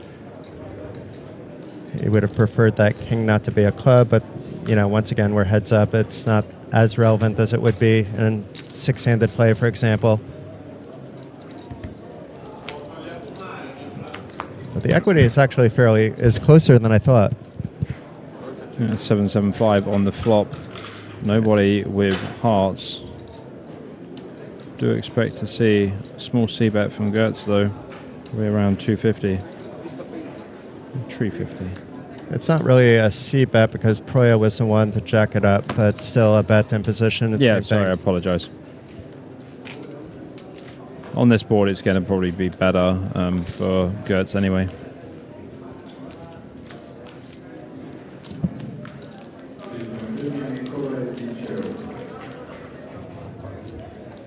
We were way off on the possibility of entering that half and half. Bobby, that late registration closed hours ago. Bro, you were the furthest thing in the world from entering the half and half. No idea how you thought that you were going to be able to. Different realms of being able to enter the half and half. It was just wishful thinking, I think. Very wishful thinking.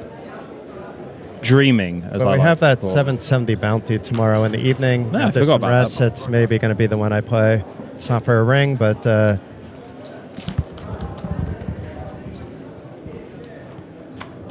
Proy here limping with the 10-10-9-3. Gertz flopping a straight. Pretty good flop, but the problem is Proya is blocking that with 2 10s and has a 9 high flush draw. This could get spicy. I mean, Proya went big as well. yeah, it's a pretty good spot to do it for the reasons you said. It's just bad results oriented wise. It does have the diamonds as backup though. I mean, Gertz has got the ace of diamonds blocker as well, which could definitely be used in later streets.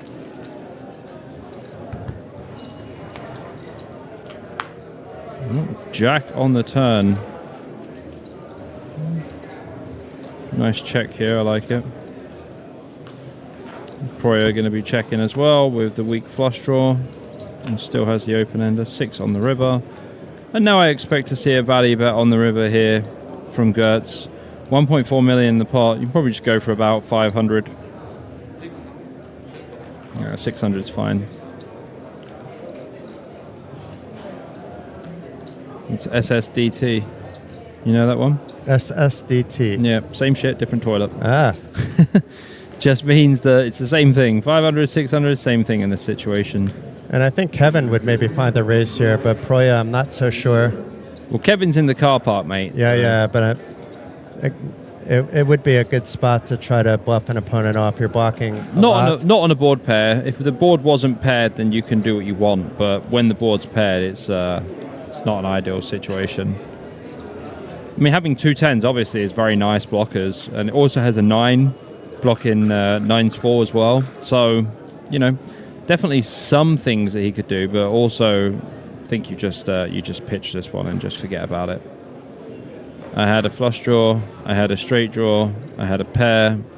Now you got nothing. He's thinking about the hero call. He's not the kind of player, I don't think, that's thinking about turning this into a bluff. It does have showdown value, but I agree with Bobby at this stage. Yeah, I don't know if he's thinking about calling too much here with the 10s. Probably one of the worst hands to call, because you want your opponent to have some 10x as bluffs, but yeah, it's a fine fold for sure. So it gets back up to 8.8 million. A 3-2 chip advantage, a little bit more.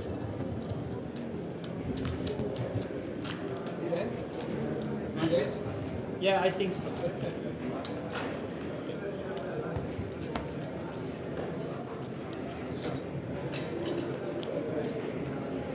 No, deal unofficial doesn't fly, because if they sense that there's a deal, or they hear people talking about it, they're still in the casino, that they could potentially be disqualified. There's a big risk, actually. That's just not going to happen. And if these guys don't really know each other well, that even add to that. But there was some controversy a year ago at the WSOP, and since then they're really, really strict about that.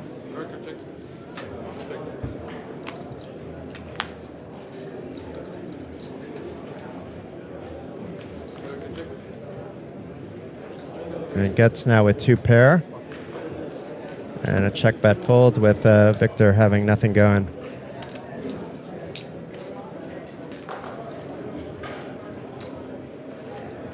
Walter, sorry.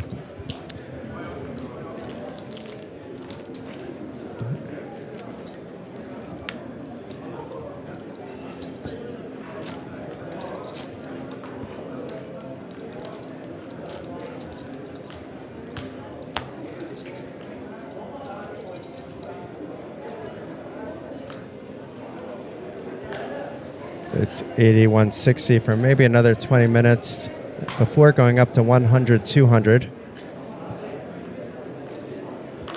And it could go beyond that even. The double suited Queen Jack 5 deuce, raising for a pot size bet, and gets deciding to get out of the way with the Jack 664, just with the hearts draw, but a hand you don't necessarily need to play out of position, even heads up.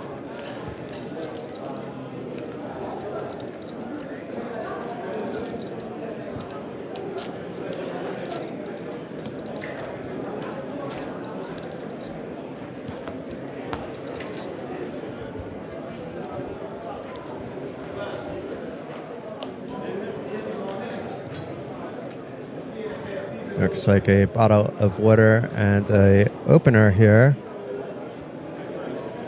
And gets, meanwhile, while that's happening, is opening up the button for, looks like just completing. And a check back the option from Walter. Both players with the 5-6 in their hand. Diamonds for Proya and hearts for Getz, but it's an all black flop, so none of that really matters. Getz connecting with the 9 temporarily ahead, but it's Victor leading out from the big blind. And it's actually going to be hard for Getz to continue, so Victor with some awareness there. A cheeky little bluff bet there, but not risking too much.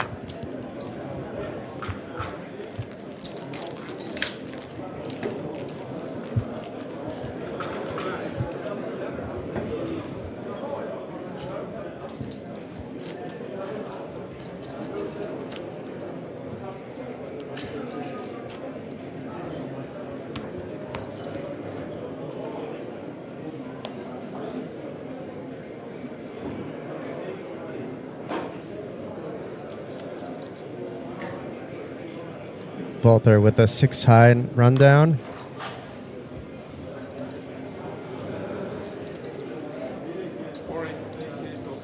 Is opening it up to a pot size bet of 480 and a call by Getz with the 7-7 Jack 10.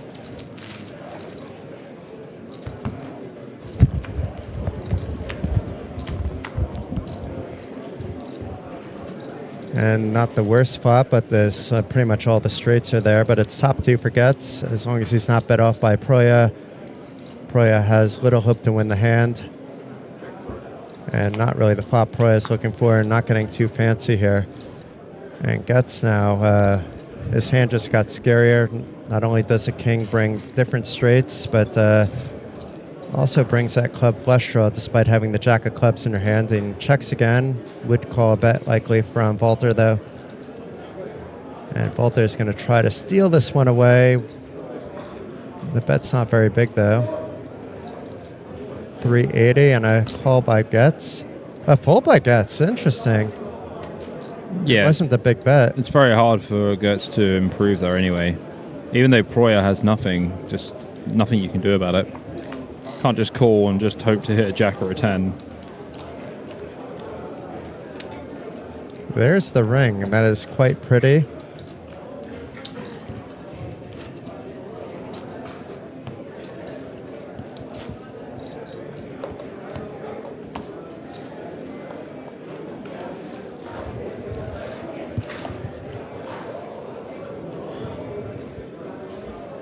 I think that was the first yawn of the day for me, which is surprising. Sorry if anybody heard that. I've had no yawns today. It's not because I'm bored at all, actually. I'm very hyped up about this heads up. And look at this hand by Walter here. Ace, King, Queen, 9. And if any hearts are about, it's going to be trouble for Getz.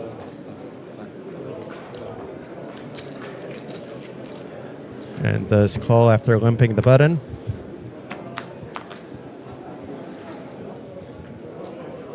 A 2 pair for Getz. Neither player with the club potential flush draw, though Walter with that king of clubs.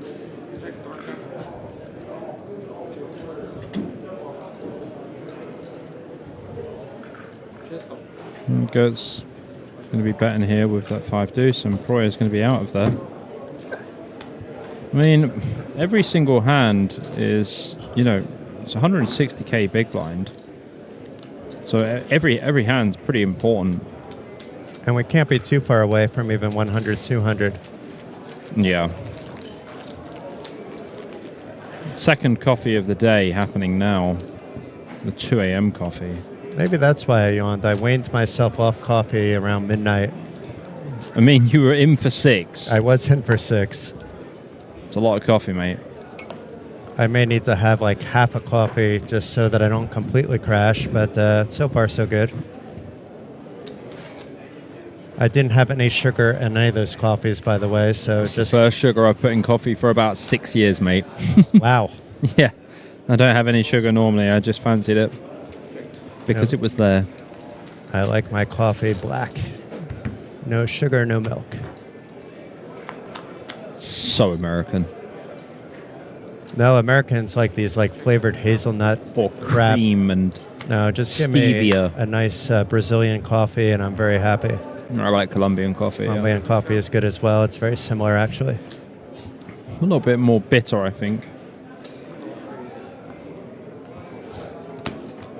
And once in a while, flavored coffee isn't the end of the world, but it's not my go-to. Even when I wind up at a Starbucks or something, I'm just getting the, I just say black coffee large, and then they look at me funny because I'm supposed to say some certain size that isn't large. Where's the venti with 7 pumps of sugar-free caramel and 4 stevia? Yeah, You know? no thank you. Once in a while, maybe, you know, like the ice drinks in the summer when it's really hot can cool you down, but No thanks. it's not a regular thing. I'll just have coffee in a cup, thanks.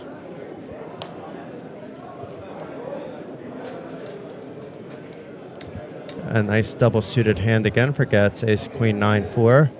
We're gonna raise this one up. And gets a fold. We haven't seen too much of that, but this is certainly a hand worthy of folding. 7-3, deuce, deuce. Doesn't really play well against heads up or any type of situation.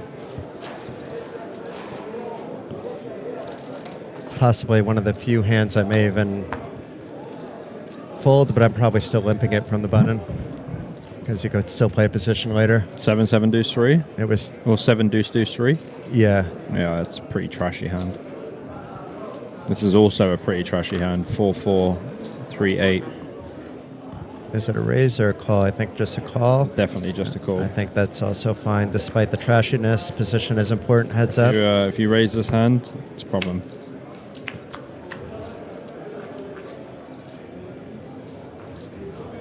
So 2 spades on the flop and 2 spades in Walter's hand. Also has the gut shot, but it is a bet of 160 to try to get the equity now, and gets not really connecting at all with the board. Makes a quick fold.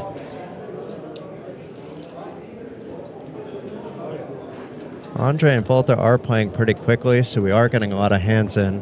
The dealer is being put to work with constantly shuffling and dealing. Yeah, that can get a little bit frustrating for the dealer. Kind of hurts your hands a little bit after a while. However, it's great for people watching the stream.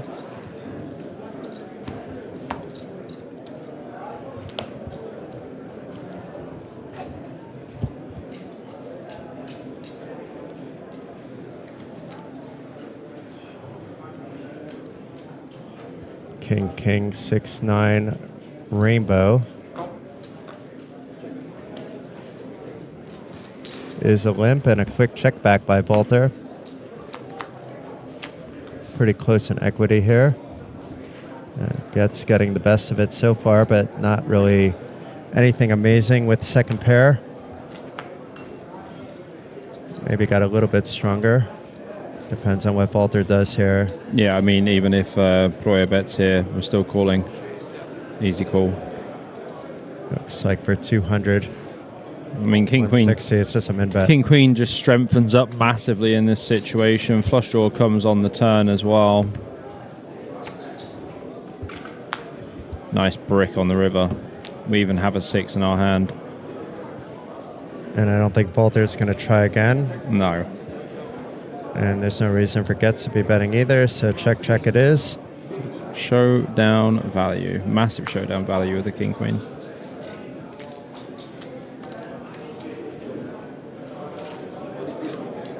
Even passing the button to each other. How nice. Yeah, everybody working together helps the dealer. It's like a little production line there.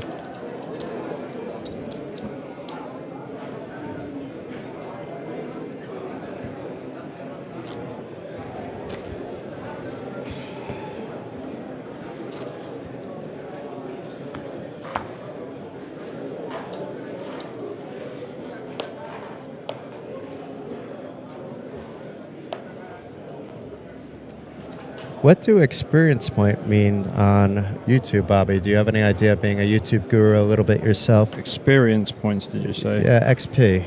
You're getting apparently 175 XP by being the number 2 fan. Yeah, it's just... And Smeeble getting number 1 fan status. I would agree with that today. Yesterday we had quite a few number 1s all at the same time. Hard to really rank anybody there. We had a very active chat, keeping us alive at like 5, 6 in the morning. Definitely helped keep us going. Podobně jako když jsme začali, no. Spíš cyklu 2.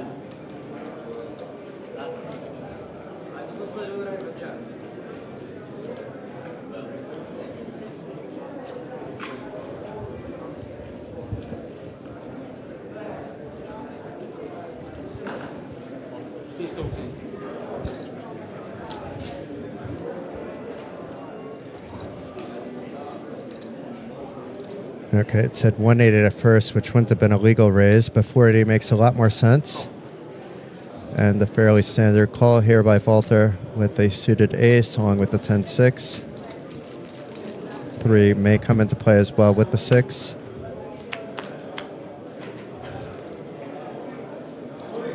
But it's a gut shot for Proya with a backdoor flush draw, and Getz with the top 2 is going to be betting for value. And it's just a small bet that he can back off from any dangerous turn. If not, I expect him to be betting big. But first, we need to see a call by Proya, which isn't a given. Yeah. I mean, he's getting pretty good odds to do so. But he's doing something else than calling, actually. This is kind of mistimed. Maybe Walter heard, you could probably sneak in a bluff and get credit for it. But maybe not right now. Not on this one. And coming back over. Yeah. Yeah, no point of taking a passive line there. And up to 9.9 million. So the biggest gap so far we've seen. And Andre, he could even double up his opponent but not be too far behind.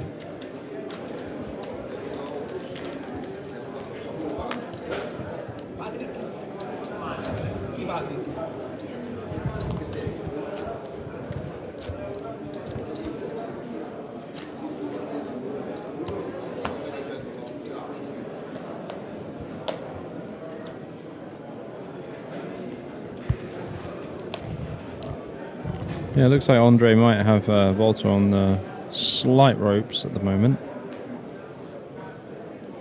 Only has about 24 big blinds. Goes for a limp here with the ace 7-5 deuce, and I expect a raise here from Guts. Yep, ace 10-8 queen, easy raise. Just gonna be a limp fold here. Yeah. So Lorenzo has a good question. Sometimes it's really tough for Hold'em players to understand the maximum amount of raised pot. It's pretty straightforward, but it does take a little practice if you haven't been doing it. But it's basically triple the last bet plus what's already been put into the pot. Yeah, 3 times the last bet plus the rest. Antes don't count until post-flop. I don't think I've ever seen them count pre-flop. You'd be surprised. Yeah, maybe in the UK I've seen it, but UK actually doesn't play PLO with antes. It's actually really strange to me. Like because Poker Pro, we had a PLO event and I put in antes and people are like, what's this? I'm like, we're playing a PLO tournament. Yeah, but why are there antes? Because we're playing a PLO tournament. Apparently that wasn't the proper response because, people did still play it in big numbers, but at the same time, there were a lot of people coming. We prefer it without antes if you do it again. Yeah. And therefore, I prefer not to host a PLO event in London anymore because it's it's just too nitty. You need antes in PLO.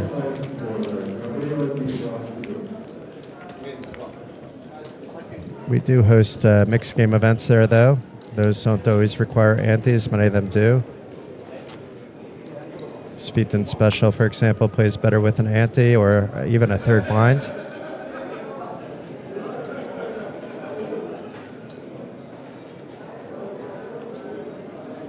We tested out Red River Hold'em. I'm not sure if you ever heard of this game, Bobby.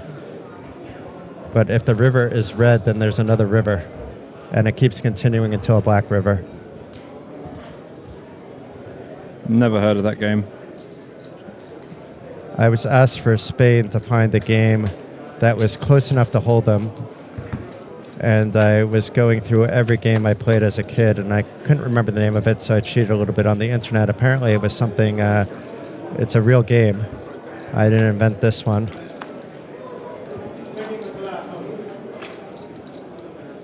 This one checking through on the flop. Gertz does have trips. He's going to be betting on the turn 250 probably, 350, 325.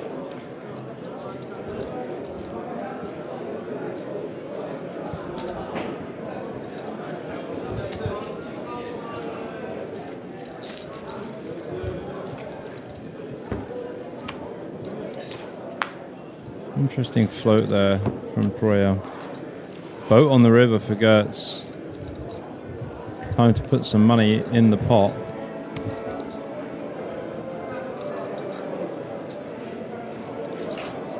Yeah, I'm surprised Proya stuck around on the turn. Yeah, I mean, just had a gut shot, which was... It seemed a little bit ambitious. Yeah. And Proya might be thinking of turning his hand into a bluff because that's the only way he's winning, but I think he's going to understand this isn't the spot to do it. Yeah, even being down to 3.1 million. Yeah. Not happy about it, but does fold. So Lorenzo Y, for example, now could jam. You need to look at how much is in the pot. So there could have been like a jam in this particular spot. I don't think you were talking about this hand, but with 3 million back, 3 million in the pot, that didn't even really take. He was talking about the aces versus kings hand. So it was like open, 3-bet, 4-bet, all in. Yeah. So it's like pot, pot, pot. That's it. And every time it's pot, it's triple the last bet in that spot. No, I mean, after the second bet, after the second bet, so it went raise, then 3-bet. After that 3-bet, pot was all in anyway. Yeah.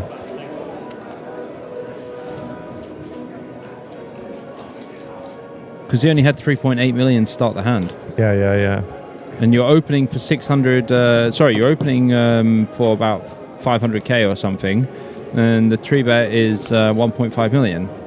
So, because you don't count your own bet in that. And then it's about 4.3 to 4.4 million 4. to, Yeah, it's just 4.5 because you don't count the original bit.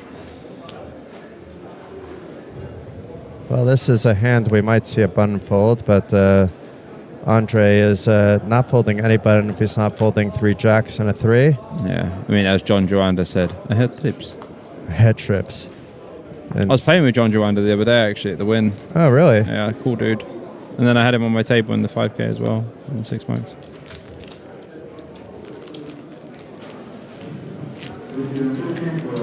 He's one of those players that us old school people know about the legends.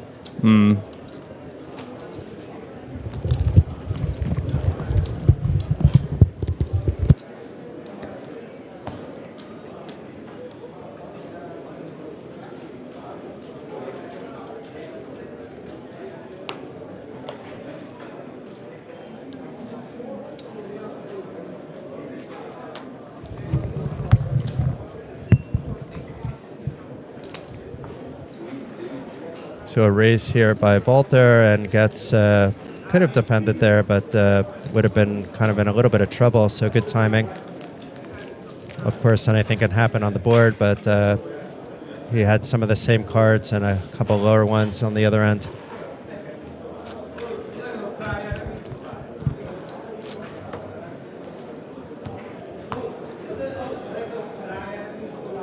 A bit too easy. Is happy that Priola may be gaining a little bit of momentum by just taking down the blinds. But we have a 6-3, Queen 10 double suited. Expect a raise here. Gets over 10 million. Ooh, what did he wake up with for pot? This is quite interesting with both players with the same suits and Walter having the better end on both suits. And jacking it up to 1.4 is Getz going to still play this in position. Is he going to 4-bet, which would be a bit surprising? And yeah, it doesn't look like he's wasting any time in making the call. So one of our biggest pots in a while, at least before the flop. Yeah, I mean, 3 million already in. Yeah, only 2 million behind. So really any connection for Walter, he might even just get it in out of position. This is certainly one he can do. Getz, though, has that 10, but, and yeah, Walter just jamming it in. And Getz is only calling with a 10 or a wrap, and he has a 10. Obviously, a pair of jacks is happy to call too. But yeah, it's a rough spot for Walter, but at the same time, the equities are pretty good. How does he have so much equity? Because the queen is blocked. I guess he has king, queen, 9. The 6 or 3 it showers, but all those other outs are live for Walter, actually. Oh, and the ace is live as well. And the flush draw for the clubs, so there's other things, but that wouldn't really matter because Getz needs a 6-3, queen, or 10. Otherwise, stacks will be evened up. Yeah, 8 on the river. So look at this. It's 7 million for Priola. And we go again. Yeah. It's going to be a 35 big blind average pretty soon. Still deep.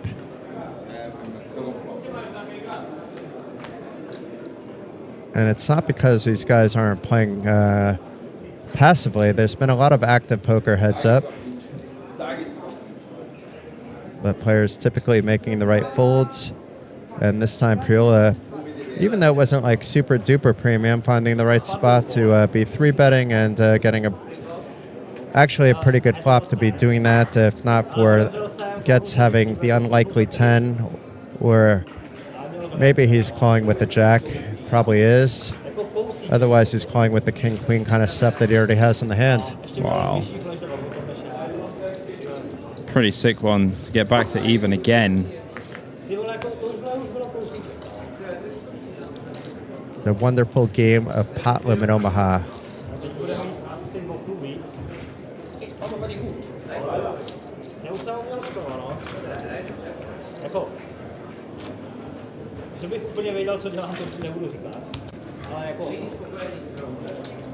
How is your check, Bobby? Terrible.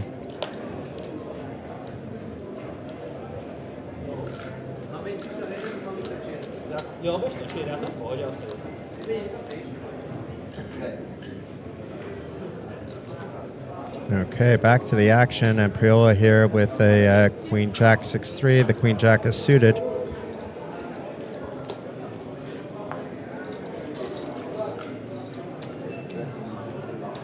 And Getz with the mystery hand. It doesn't really matter. We could just assume it's not very good because he is defending at a very high frequency.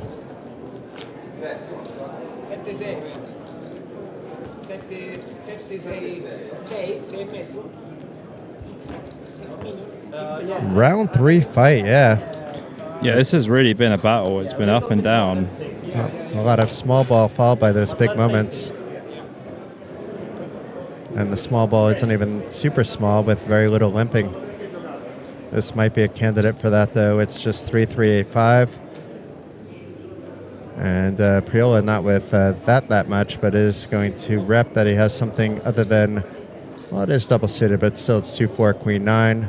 Connectivity on both ends. And it doesn't matter. Gets his hand. He decides it's too weak to call in position, and Priola finding a spot.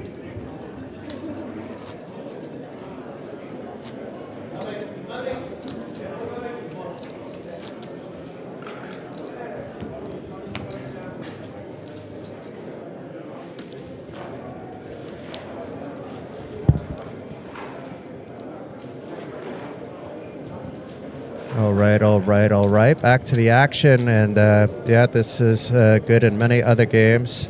Badugi, even, it's not the perfect Badugi. Jump that 3 of diamonds and hope for a different 3. But an ace deuce 4 for a 3-card hand and Badugi heads up is still a monster. Monster in PLO 8. In this game, very often you have an ace and 3 dead cards.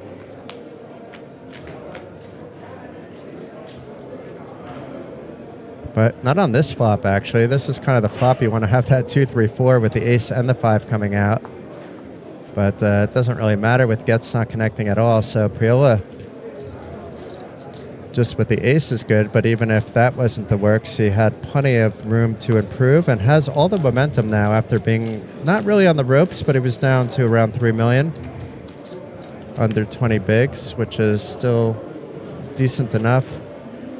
But now things going the other way for him.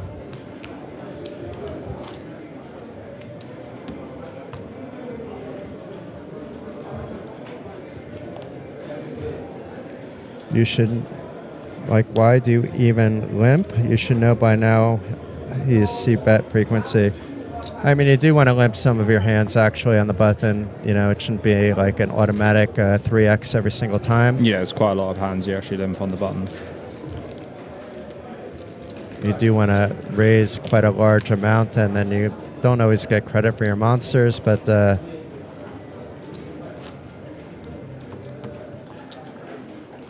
really like a hand like, 4-4, 7-9, you may want to limp or you may want to fold, but you probably don't want to raise that. A hand like 4-4, 4-7 is one you can just fold even though you have connectivity for the 4 and 7. But the trips play very badly in PLO because you're blocking yourself. This is not the worst of hands, heads up.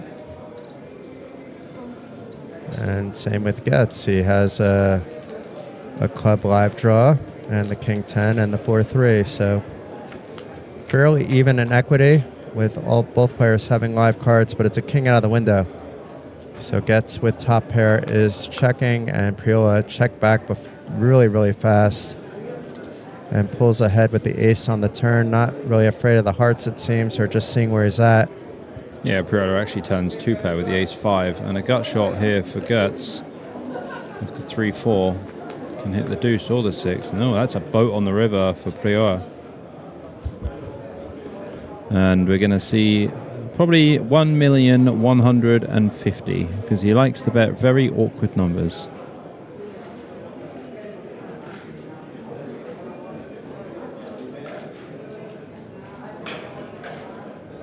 You might be like perfect on this one. It looks like 1150. No, it's 750. Okay. 750.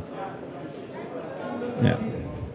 He was going to bet 1,150,000 and then he was like, actually, no.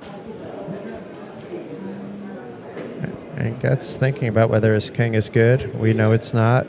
It's not even close to being good, but it could be good in other situations, just not this one. Hearts got there, boats got there. Just pitch it. And there was a bet on the turn as well. Yeah, it's just 0% chance you're winning with just a bare king. You don't even have a kicker to go with your king. Your kicker is a 10. It's not really a kicker. Can't blame him for calling the turn with the double gutter, though. This is true. And other ways to improve, even to some 2 pairs. He didn't know he was up against 2 pair at the time. But the 3 heart should be a concern and should have been a concern on the turn, and now with the paired board. And yeah, doesn't overvalue his king, and Walter getting a come on, come on.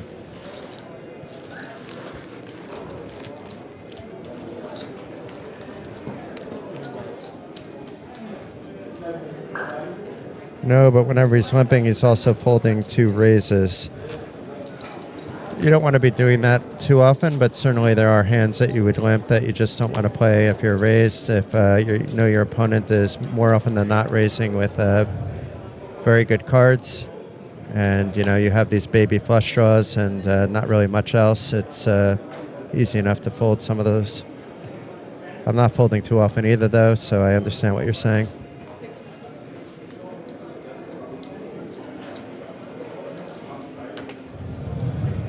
This is interesting. 4-4-5-7 against King Queen 9-5 with the hearts draw and the clubs draw in 2 different hands, and it is the clubs draw that we have a sweat on. And checks it back, and the clubs draw is completed, but I mean, we know that PLO is not going to get played back at, but he may get a call with 2 pair by Getz. It's definitely going to call. Minimum call. The problem is the 6-7 also got there. Just needs to draw another 5 or a 9. Easy game. No good. And the 7-5 flush is good, but meanwhile Getz now with Queen 9 further improving. Yeah, I with think top 2, it's going to be harder for him to get away if it's a smallish sizing. Proya can bet that size that I wanted to use last time, 1.1, half pot.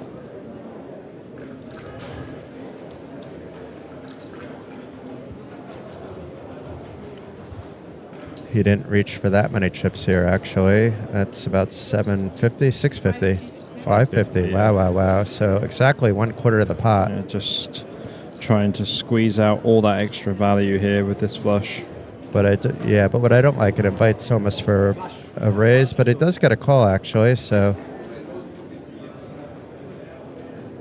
against Kevin, that kind of bet sizing would have been much more different than against Getz, actually, because Kevin is basically sensing weakness and would have been able to get a 7 high flush potentially to fold.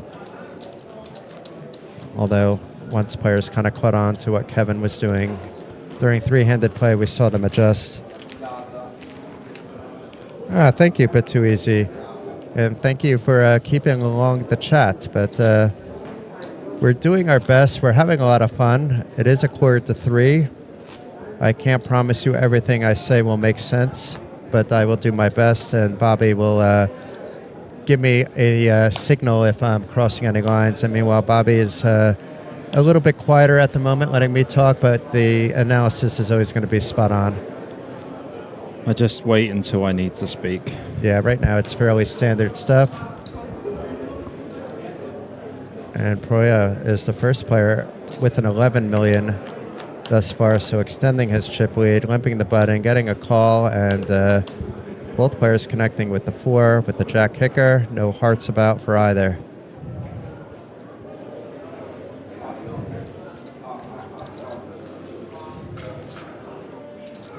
So a nice little donk bet there by Getz. Kind of crazy to see that Gertz is down to 3 million. It's kind of crazy. It's interesting that Priola. Okay, I was going to say it didn't make sense, I guess, because you know the blockers there with the 3s. You know, you just gotta maybe do something there. I mean, of course, your opponent can't have the wheel, but more often than not, does not.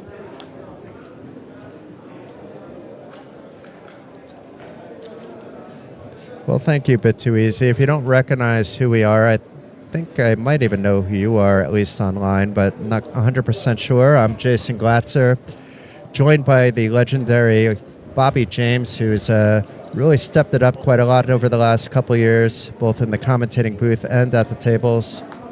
Also poker coaching, I suppose, as well, Bobby, you're doing a bit more of, but you're always kind of doing a bit of that. Poker coaching just depends on time, really, more than anything. I've been doing a bit more work, a bit more like making the content game as well. You know, I've had my YouTube channel now for just over a year. It's doing quite well. I'm such a bad partner of yours. I will check it out. I have 3 days to catch up, Bobby, so I'll catch up. I've made a video since I've been here already. All right, I'll at least watch that one. That's fine, yeah. I don't listen. You know, I support a lot of the podcasts, but it's awfully, you know, like you have shorter form content, which is easier for me to digest at the moment just because of a time perspective and what I can focus on. My content is very good for when you are on the bathroom, in the bathroom. In the bathroom. Yeah, it's one of those. So it's shitter material. It is, yeah. Or sleeping. A lot of people fall asleep listening to my voice. Yeah, we do both have that ebook voice going on. Yeah.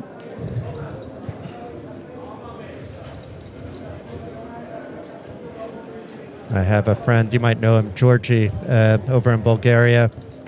Not the Georgie that you're probably thinking of, but Georgie Sandev? No, that's why I was saying not the Georgie you're thinking of. But maybe even Sandev as well, but it's a different Georgie, not one that really plays, but one that's like more of an organizer.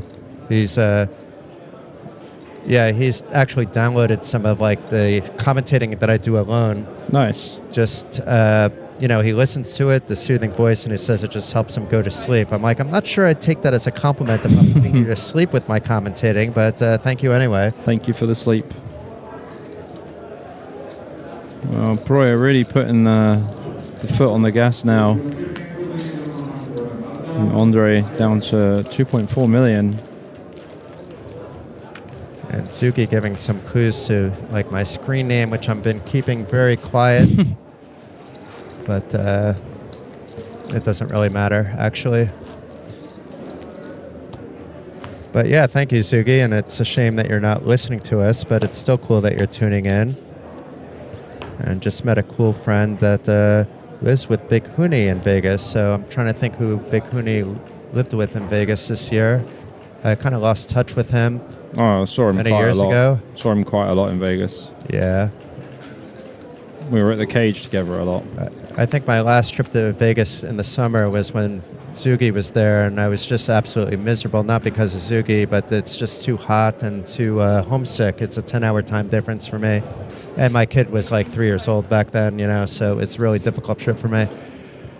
It's going to call this one for sure. 325 to call. This is going to be dicey.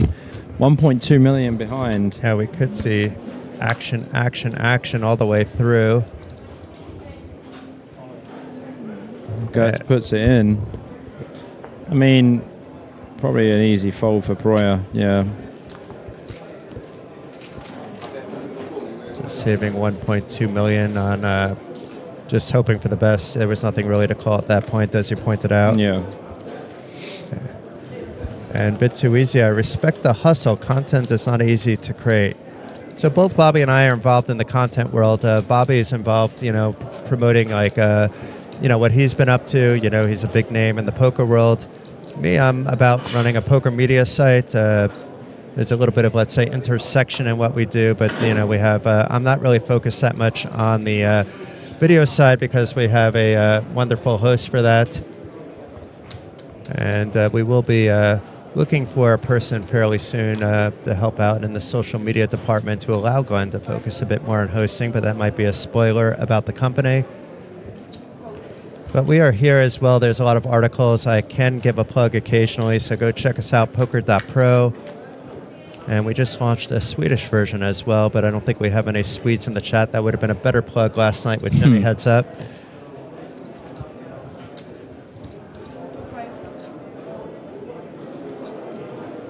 Yeah, I don't see Gertz folding here just yet with the King 10.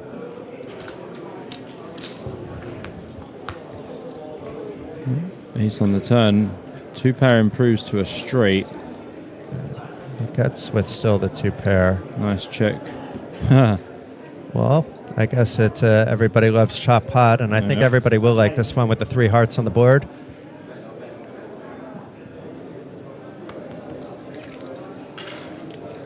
I imagine that Priel likes it just a little bit less just because he had the straight on the turn and kind of got, you know, screwed a little bit on that river, but it could have been worse.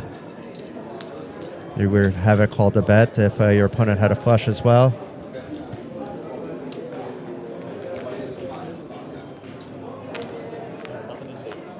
Nothing to see. Good luck in the future, boys. Thank you, Bit Too Easy.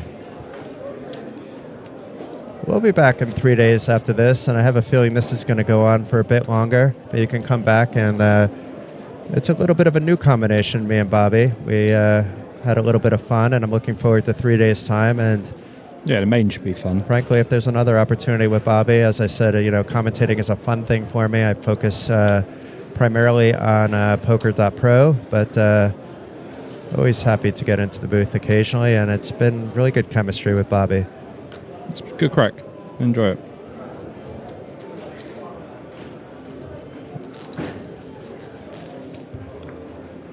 And raised a pot at 100, 200, leading to 1.4 million in the pot on the Queen 10-5 Rainbow. It's top pair and the baby end of an open ender for Getz. And, Priola does not have much. So maybe Getz is going to come back up to 4 million now. It's still anyone's game.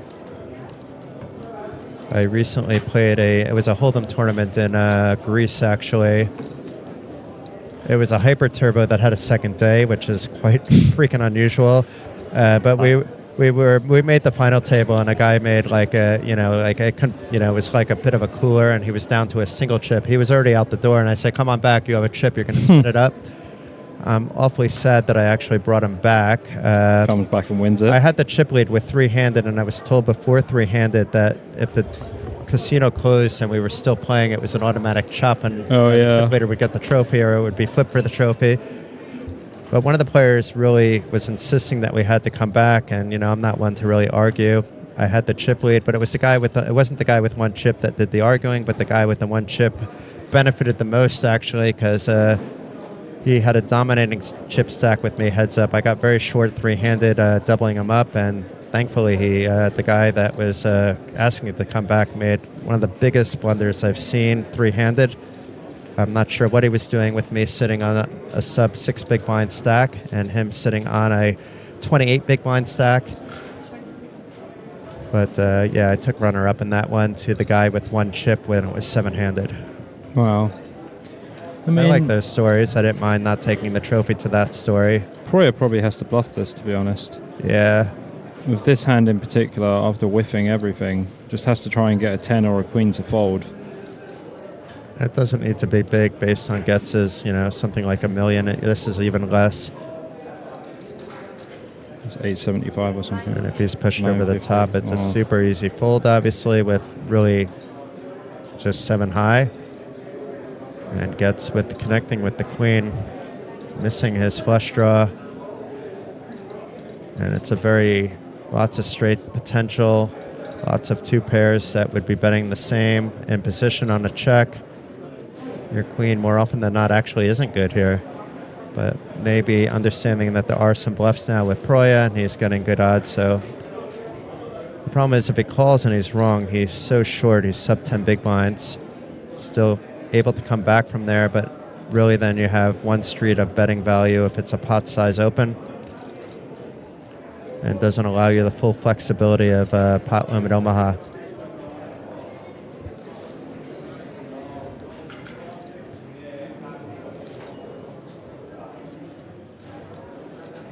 But is trying to see, am I good ever here with just the queen?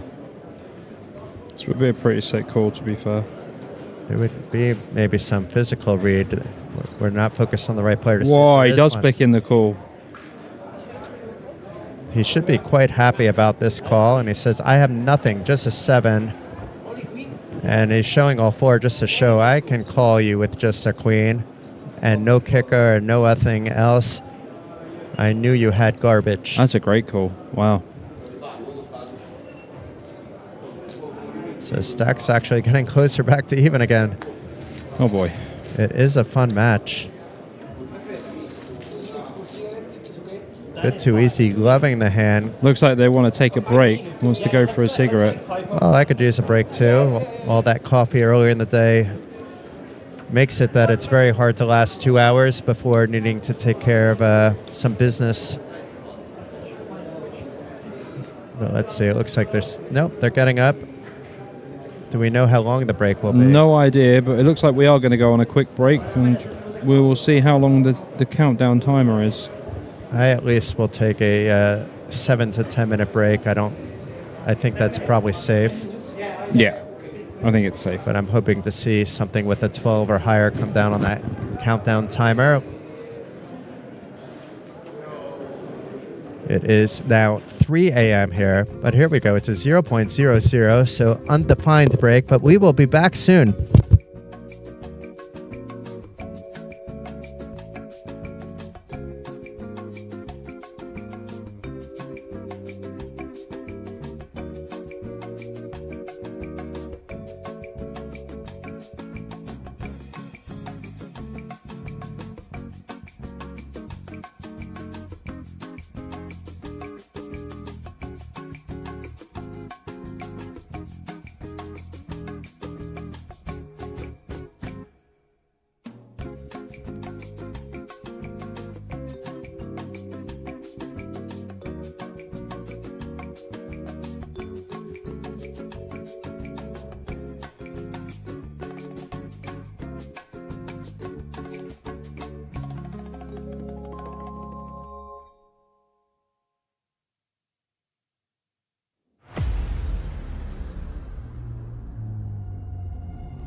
The World Series of Poker Circuit returns to Card Casino in 2027.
The World Series of Poker Circuit returns to Card Casino in 2027.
The World Series of Poker Circuit returns to Card Casino in 2027.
The World Series of Poker Circuit returns to Card Casino in 2027.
The World Series of Poker Circuit returns to Card Casino in 2027.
The World Series of Poker Circuit returns to Card Casino in 2027.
The World Series of Poker Circuit returns to Card Casino in 2027.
The World Series of Poker Circuit returns to Card Casino in 2027.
The World Series of Poker Circuit returns to Card Casino in 2027.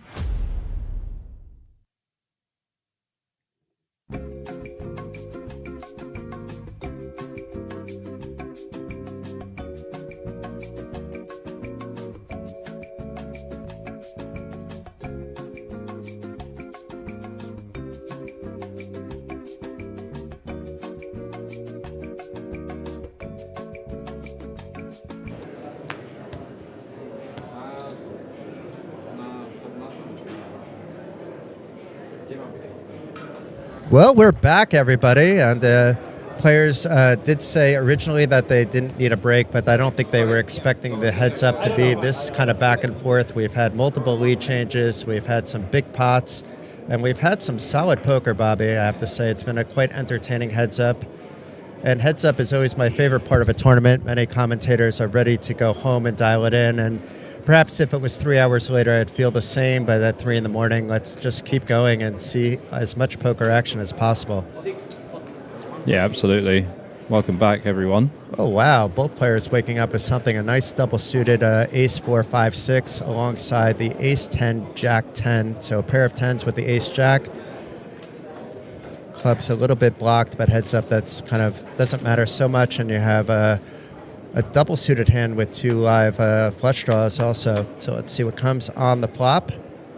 Already 3.8 million in the pot, so just 1 SPR. It's like they came back on steroids from the break here. Pretty big flop there for Gertz. Yeah, really good flop. Nobody with the hearts either. And a check here by Proya.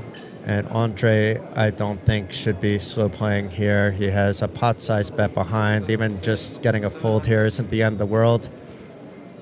And I don't see how Proya, well, I say that, but Proya is actually, because of the gut shot, not afraid of the hearts, has that overpair, doesn't realize how bad it is, and it wasn't the big bet either. So we'll at least see a turn. And that's actually a very good turn for Getz because, you know, if let's say it's the 9 of spades or something like that, he has the flush, and Proya's going nowhere with the straight. There's just too much money in the pot at the moment. Proya can still get away with a big bet by Getz, but Proya may be trying to push the opponent off. It's 5.2 million in the pot, though.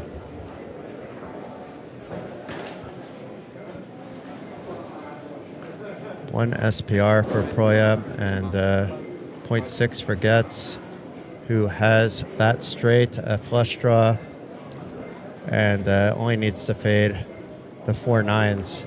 Actually, just 3 of them with the 9 of spades, giving him a flush, as we previously mentioned. But Bobby, what do you think? You know, like, are you giving up on this if you're Proya? I mean, it's way too draw heavy. There's no clubs here.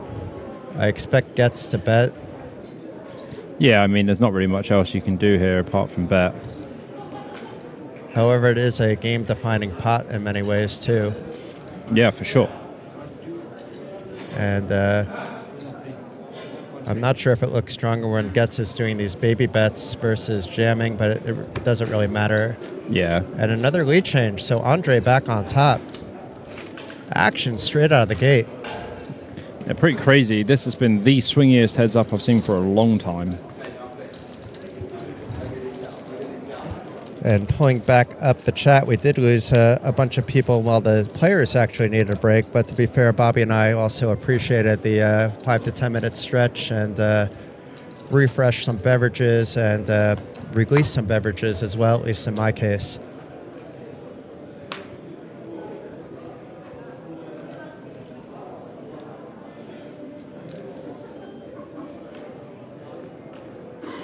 But it's still busy. It's Friday night here at Card Casino, so it should be no surprise that it's still busy at 3 in the morning. Now 3:15.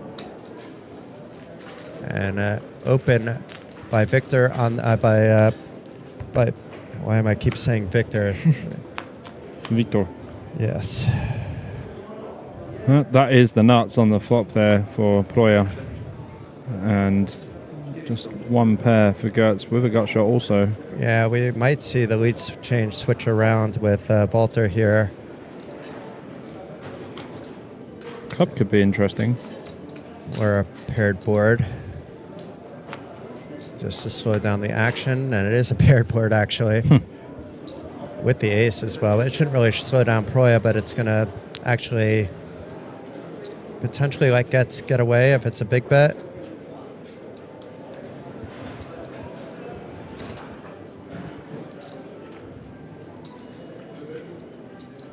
And let's see.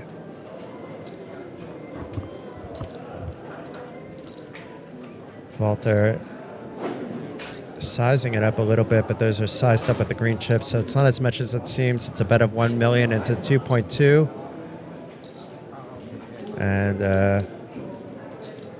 Andre has not yet acted. It's actually 900,000, and now it's a quick call by Andre, showing no fear. He does have a pretty good two pair. Does not know what he's up against. Needs a jack to save him just for the chop. And that is not a jack. It's as far away from a jack as you can get. It's a 2 of clubs.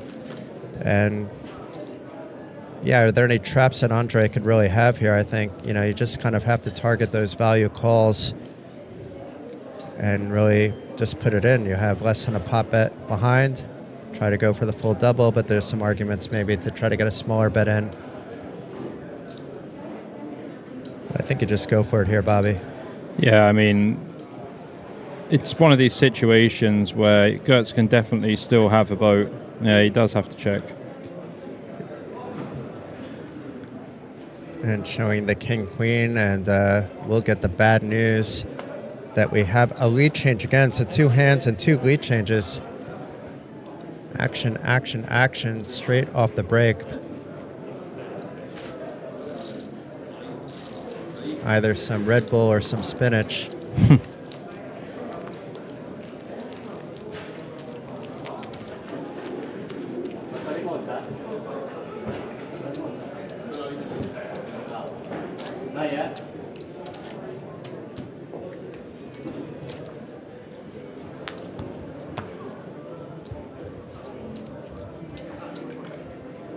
So we know we have people watching from many different countries, including United States, like Mr. Steve over here. A bit too easy. If you're still around, I'm not sure exactly if I know you in real life, but maybe I can figure it out if you let me know what country you are from, and if you do know me, or Bobby for that matter. I mean, Bit Too Easy was the name for Luke Reeves, I think. It was his online name. Yeah, but I don't think it's Luke. No, it's not Luke.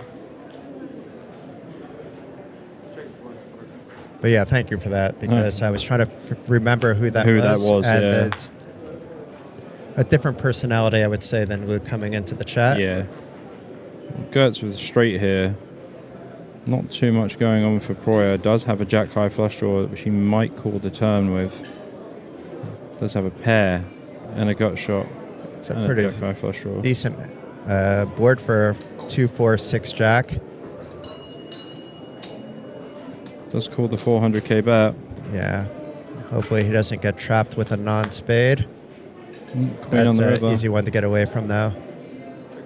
Goetz still has that straight.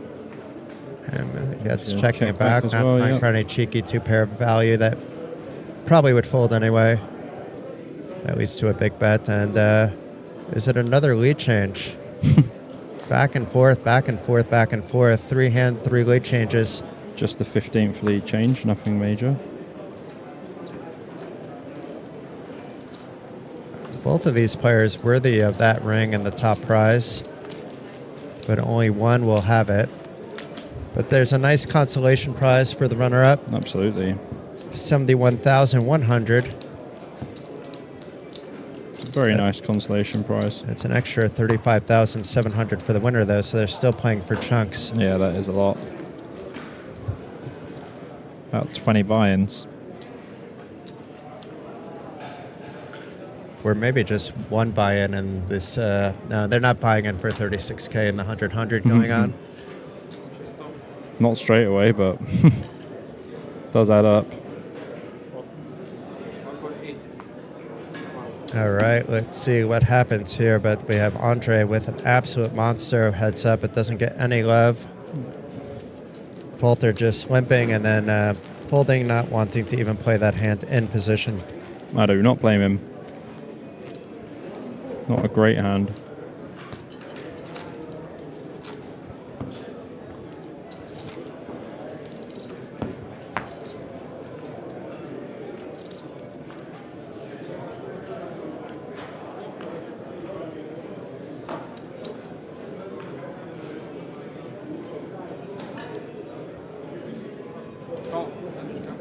Another monster here for Goetz. He's getting a lot of ace-kings with the suitedness, and 10-7 fits in nicely with this hand as well. It's always nice when you can find connectivity all the way. And wow, wow, wow. So a pretty good hand heads up here also for Falter. We should see some action. It's a 3-bet by Andre. Is Falter just going to get it in? Is he going to call? A fold would be not what I would expect. And I think just a call. so another situation where there's 3.8 million in the pot, and Falter with less than a pot size bet left behind. It's very much a case of who hits wins here. Yeah. And it's also a case where playing out of position has its advantages because you could be the first one to chunk it in.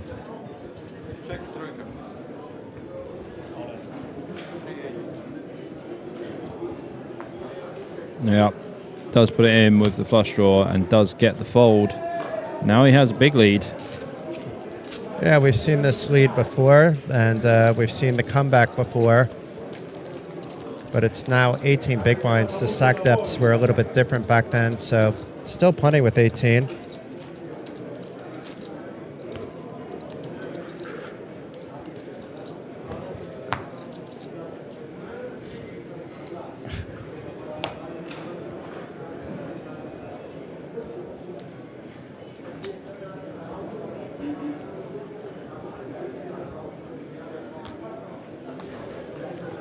Roy just letting that one go with the 4-3 Jack 7. Before the blinds were this high, we've seen him actually limp in those spots, but doesn't want to lose another 100K and get raised off it against a aggressive heads-up opponent. He wasn't necessarily that aggressive before heads-up in Andre. Yeah, the game's changed a little bit now. Now they've become a lot more shallow. 15 bigs effective now.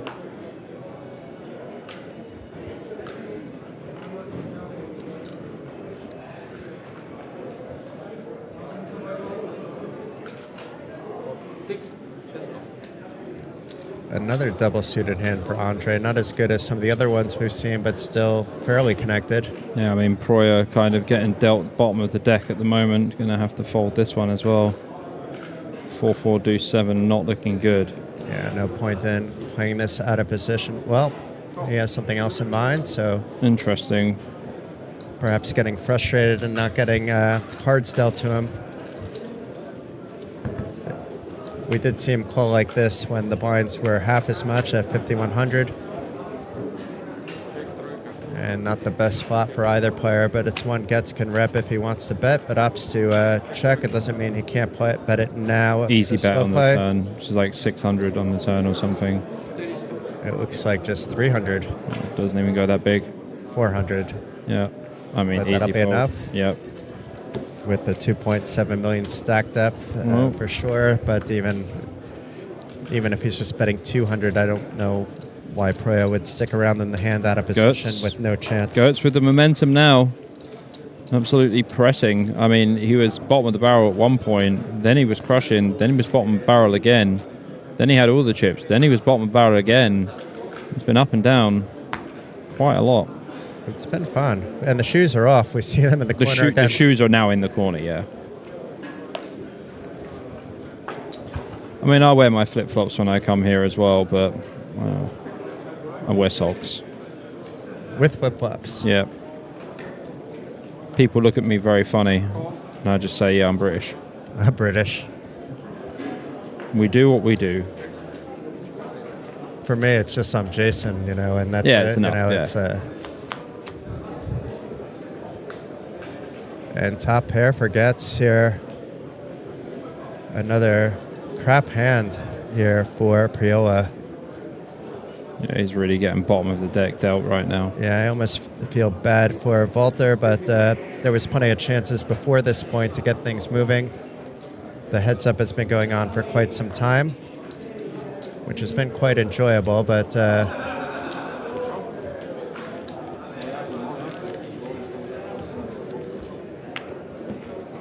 our Italian stallion, Walter Priola, on the ropes at the moment. And our shoeless wonder, Andre Groth, is looking quite healthy. So let's see if there is another comeback in the works.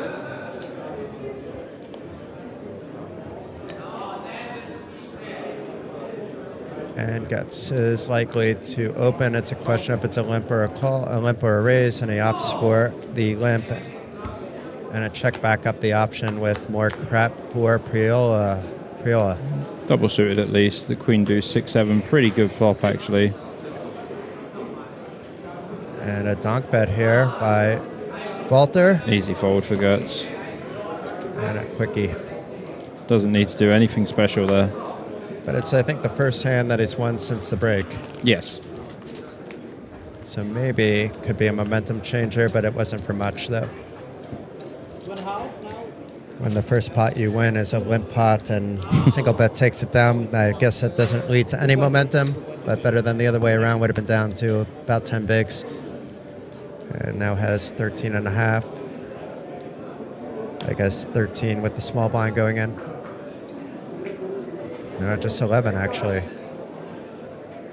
So 9-8, 6-4. A little limpy. And they check back at the option, this time by Getz.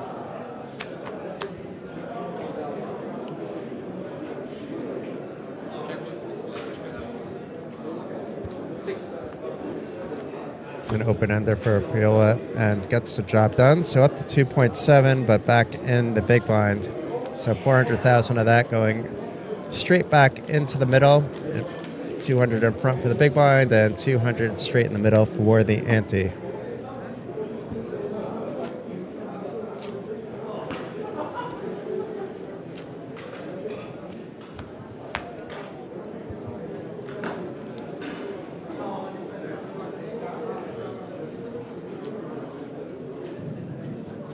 Walter does need to get things going.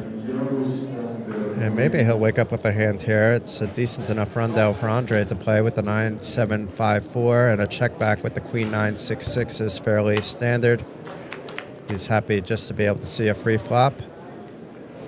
And is blocking that straight, but it's two pair for Getz, so with these stack depths and whatnot, it could be trouble if he's using those blockers too hard.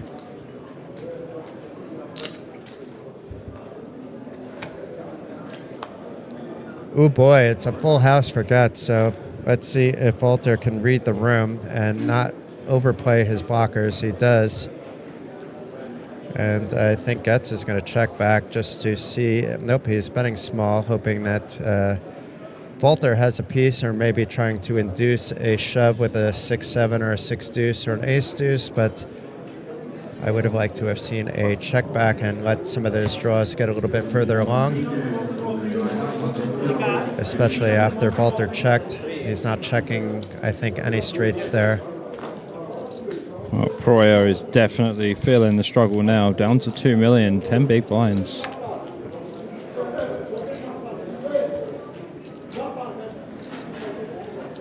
It sounds like some fun happening at the nearby cash game table.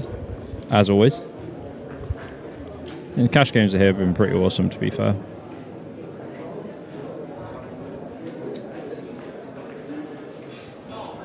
If I don't play this bounty tomorrow, it'll probably be sitting a little bit in the PLO cash games. I assume there's almost zero chance to get a mixed game going. Yeah. Actually, Fabian's here, so if he's out of the main event, we already have 2. Gertz Oh ho! The lot is in, and it's fairly even, but Walter slightly behind and at risk. Even if he doubles up, he's going to have to still make a comeback, but this could be the start of it, or it could be all over Johnny. Almost a flip.